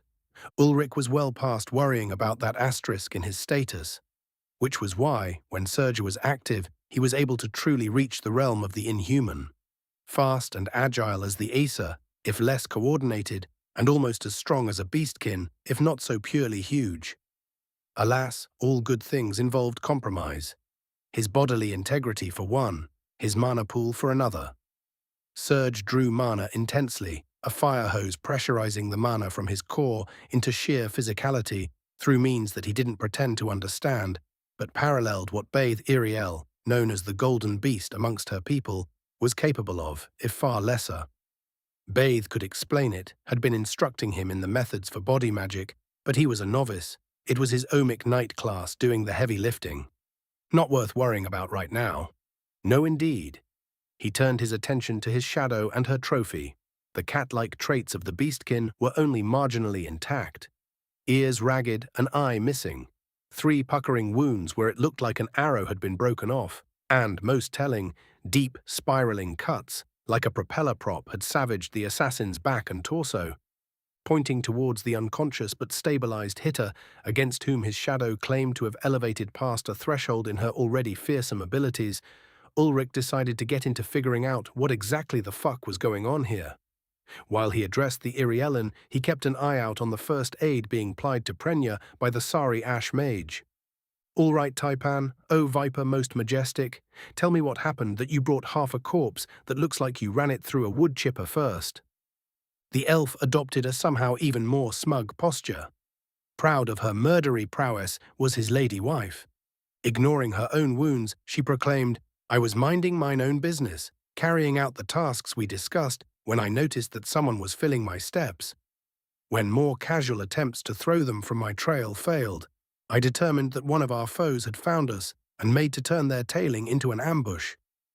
Attacking first in the name of self-defense, Ulrich chuckled to himself, wincing at his ribs. Now wasn't that just Taipan all over? The poison in my quiver was dry, for the second time, an oversight on my part that will not be repeated, and the arrow I put into her midsection was not sufficient to defeat her. Her skill with twin sabers was impressive, and she deflected my follow-up shots, preventing a crippling hit while she closed on me. Narrated Taipan, savoring the memory of the fight. The Leor's rush was as good as some of the royal guards, near in skill to Creast. I took the cuts to my face then, she was trying to blind me and severed my bowstring while she did. She was not prepared for me to drive the arrows I had been holding into her chest when she struck and I gained space to draw my knife. We probed and feinted before I took an unwise engagement and was ribboned before I could force the Bloodseeker back. Her abilities and skills were well developed. Oh, and she carried a pendant that rebuffed my scan, which was most of why I was caught off guard in the first place. His wife said, lips twisting in a frown as if at a bitter tasting herb. Impatience and over-eagerness cost her victory, though. She began taunting me with the knowledge that her comrades would be finding you. I found that I was not willing to allow another failure. I am your shadow, Ulrich. None are allowed to have you. It is difficult to explain. Taipan's voice lowered as she started to mutter, her ears twitched. Ah, she's embarrassed to say she cares, Ulrich thought. He very carefully did not grin at her. The elf woman was proud, and he wouldn't be so crass as to tease her for caring about him. Shaking her head and narrowing her eyes, she hurried on, as if to bypass the opportunity for a prodding joke. Whatever reservations fell away, and I achieved the oneness of purpose that Idra's always preached. As if following a natural understanding for how to use them, my powers manifested more strongly, and I wove Iskios into an armored form that blurred my opponent's sight of me and allowed me to shape the blades that are normally only so potently useful at night. It was only a matter of a few moments to rip my way through her defenses and cripple her from there. Whatever skill heals her closed her wounds but did not repair her spine. Possibly because my magic now has a more intensely disruptive quality. She ended, radiating satisfaction again from the telling of her conquering of her foe. Well then, Ulrich thought. She had been saying she was on the edge of a breakthrough. He guessed it had to happen sooner or later, what with all the bullshit they'd been put through. Curious, he focused on the form of his shadow, her figure, her salved wounds, and the fierce pride in her glittering eyes. Scan. He tried not to gawp too hard at the already preening woman, but it was a struggle. What the fuck? Did elves mature their abilities in massive leaps and jumps or something? The slight improvements in her base stats were modest, but Ulrich had a feeling was slightly unusual for a mature elf, maybe an aspect of her admittedly top-notch pedigree. But that wasn't the wild part. No, the crazy part was that Taipan's shadow mana-based skills were an order of magnitude improved compared to before. Comprehensively more powerful, less intensely limited by the effects of daylight and other strong sources of brightness. And last but certainly not fucking least, she had a trait that allowed her to shadow walk. He shook his head at her, so much for winning against her in any future spars. She didn't have gold hair or anything, but her power level was definitely a cut above now. No wonder the Leor looked like she'd been savaged by industrial machinery. He wondered how her abilities would have fared against that son of a bitching dwarf's armor. If Zeftocht hadn't been able to cut it, Probably not great, but he had a feeling she'd have found a way to stick something into that visor a hell of a lot sooner than he had. He found himself smiling in spite of himself. His precious shadow was all grown up. Okay, you're amazing, all right, Ulrich conceded, granting his partner her deserving adulation. I don't know how you did it, but wow. I thought I could pull off some spooky horse shit, but you have taken the cake, lady. Now, if you don't mind, can we see about patching you up before your marvelousness bleeds out? Ulrich checked, not bothering to let her know she was being slightly ridiculous. I will allow it, Glade Chief, but only if you continue to praise the greatness of me properly. His humble wife permitted. Ja, Ulrich caught himself saying. He realized at some point, while he dressed the various nicks and shallow cuts on his taipan's body, that she was swiftly becoming more akin to her mother. Less randomly edgy, but more concentrated and focused. It was a good thing. It also meant that he could foresee a future in which he was almost certainly going to be husband to a dragon lady. He didn't mind at all. Somebody had to keep his ass in line, and the gods knew it wouldn't be him. First thing that caught his curiosity would have him getting into who knew what kind of trouble. A solid slap across her rump announced that the treatment was done, and her high-pitched yelp and not entirely unhappy scolding accompanied their return to Verona and her now much more stable patient Prenya. Crouching down, Ulrich whispered to the Sari mage, "How is she? Is there anything we can do to help?" A clawed hand gently felt the forehead of the injured herd rider, checking temperature before she placed large yet delicate fingers to count the pulse. "I do not believe so," answered Verona tiredly. "The puncture wounds are closed as best as can be done until the Sano mages arrive, and I detect no sign that her vitals are fading. I believe her life is safe." Satisfied that all was as well as it might be, she absent-mindedly stood from her crouch, nearly stumbling, and Ulrich nearly fell over as her shoulder brushed into his chest hard. He caught himself and arrested the tripping woman and saw a panicked expression on the draconian mage's expression. Apologies, Ulrich. I am afraid I am tired. My strength is taxed. Overtaxed, if I am being honest. Babbled Verona, abashed at her lack of grace. He waved her off quickly. The clumsiness was humanizing, a reminder that behind their intimidating looks, the sorry lady was still just a person. More than a person, she'd saved his ass. She got to call herself a friend in his book. "It's fine, I'm fine. Think nothing of it, Verona. As a matter of fact, it's probably me that owes you an apology.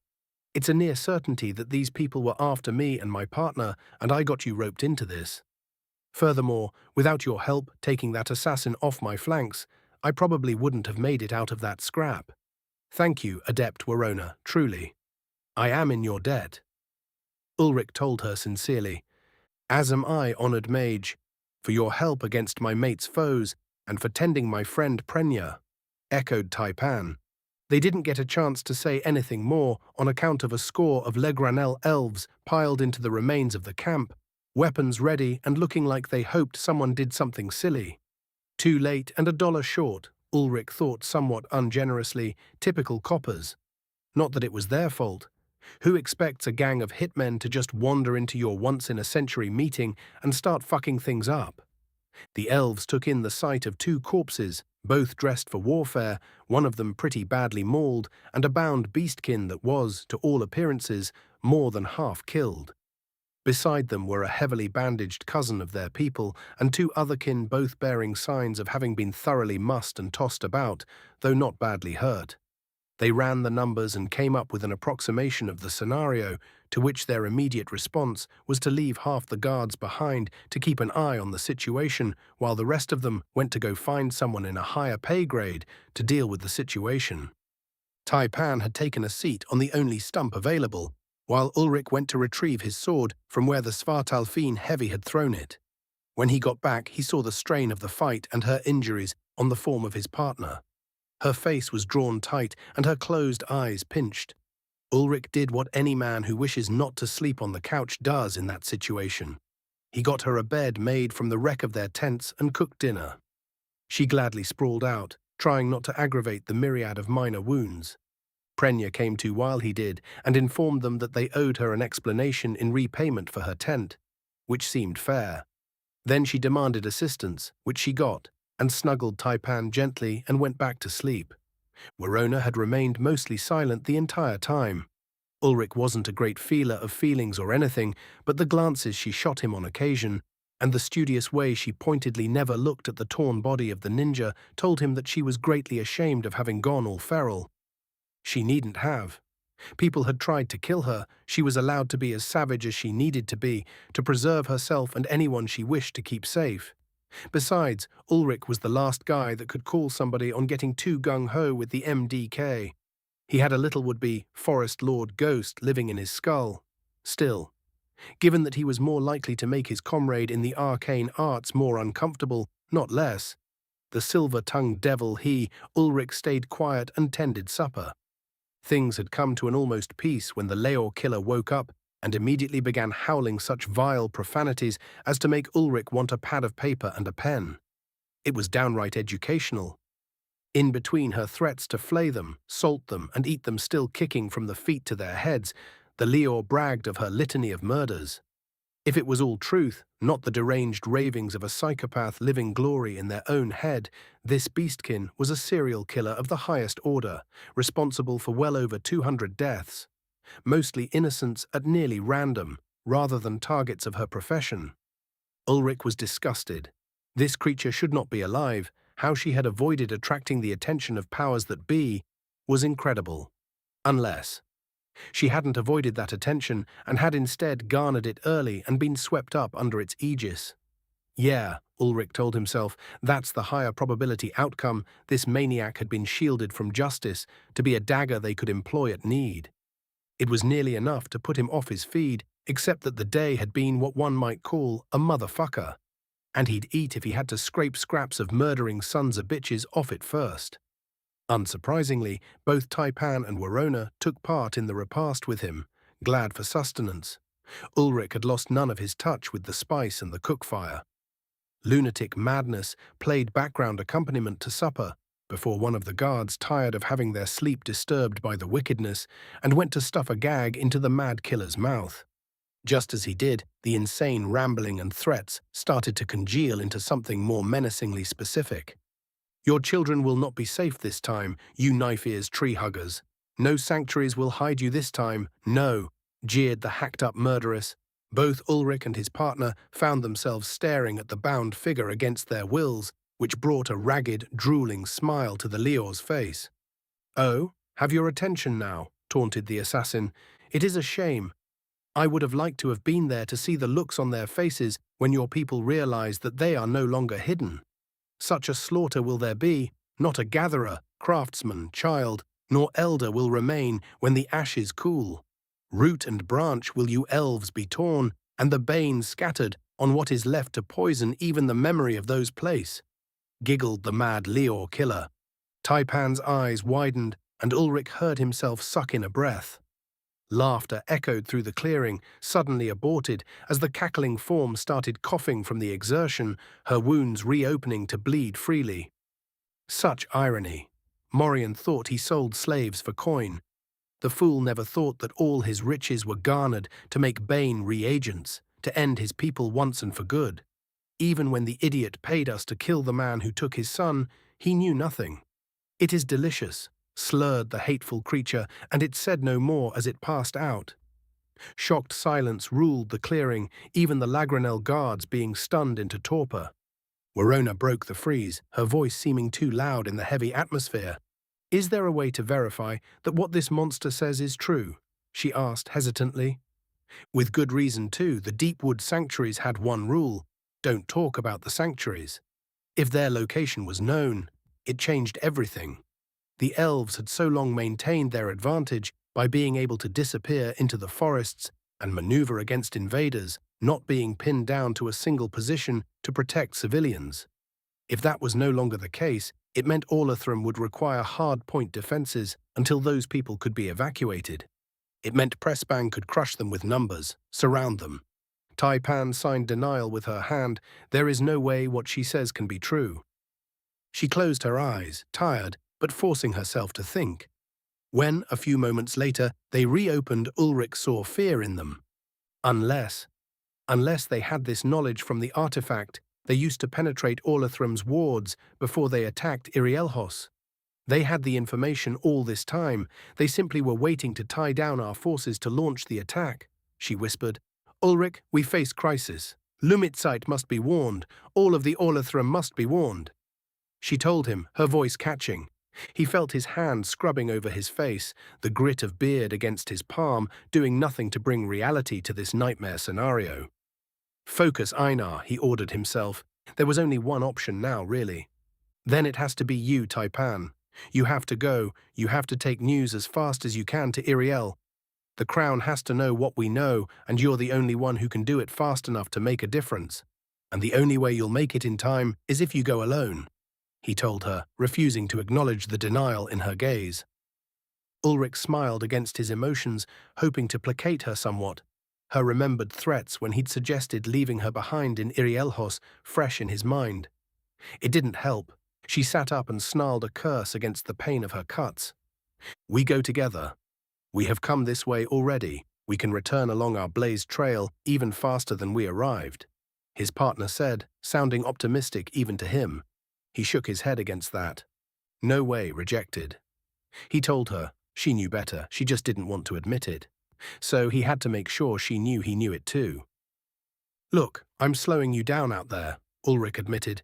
By yourself, you crossed Orlathram to find Bright Eyes inside of 10 days.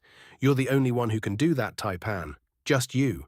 I'd drag every monster within a league trying to move that fast, and I'd still not be able to match your pace, he said, hating every word of the reality. He was, at the end of the day, a human. She was, at the end of the day, a Seer Irielen, and their paragon at that. Taipan could carry the message and make it in time, he knew it. If not, the Orlathram would move their armies to the borders to begin their netting of Pressbang's diversion, and word would reach the leaders of the elves too late to position them to stop the massacre of the people who thought themselves hidden and safe. Iriel wouldn't survive the loss of all of its craftsmen, its grove tenders, its children and innocents. They would be shattered as a people. It's do or die, Taipan. Either you do or your kin die. I cannot go with you in this. The forests are your place, its paths are your highways. My place is to go to Prosper and put lightning down the throats of the ones who decided that genocide was acceptable. He put the nail in the coffin of her resistance. She looked away from him then, unwilling to let him see her uncertainty. She liked to appear strong all the time, did his Taipan. Can the clans of the Legranel convey word to the rest of the Orlathram? All 7 tribes need to know, all of its people must flee to safe haven.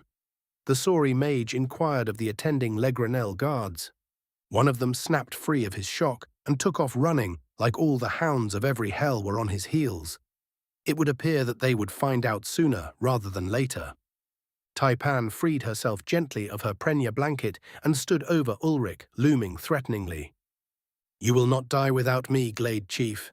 Husband, she commanded. Ulrich threw up a salute. Aye, Capitan. This one hears and obeys. This one will not die until given permission, he retorted, taking solace from her reluctant grin. He'd plotted, planned, and cracked his brain for months at how to get rid of her. Granted, that was mostly before she'd started treating him like a person. But still. Now they were to be separated, and this frustrating, aggravating, alien, and somehow endearing elf was going to be missed. Such is life. Her hand gently scrubbed through his whitened hair before taking hold of it and kissing him thoroughly. I will put my kit in order and be gone immediately. You will follow the route I gave you. Repeat it to me so that I know you were listening and not dreaming of these fairy atoms of yours, his shadow demanded. Ulrich complied, listing cities, estimated distances with their associated travel time estimates, and the ultimate destination of Prosper, Citadel Island of the Merchant Lords, guarding the mouth of the Zealous, where it poured into the Vatin Sea. Taipan nodded her satisfaction when he completed his marching orders. Good, she stated, hesitating. Her gaze took in the surrounding clearing, the remaining plains elf guards, the Sauri mage, and the general disheveled state, underscoring the failed assassination and revelation following. I think that I will kill Lord Morion with mine own hands for his part in this, she said, like telling him there was going to be a late frost.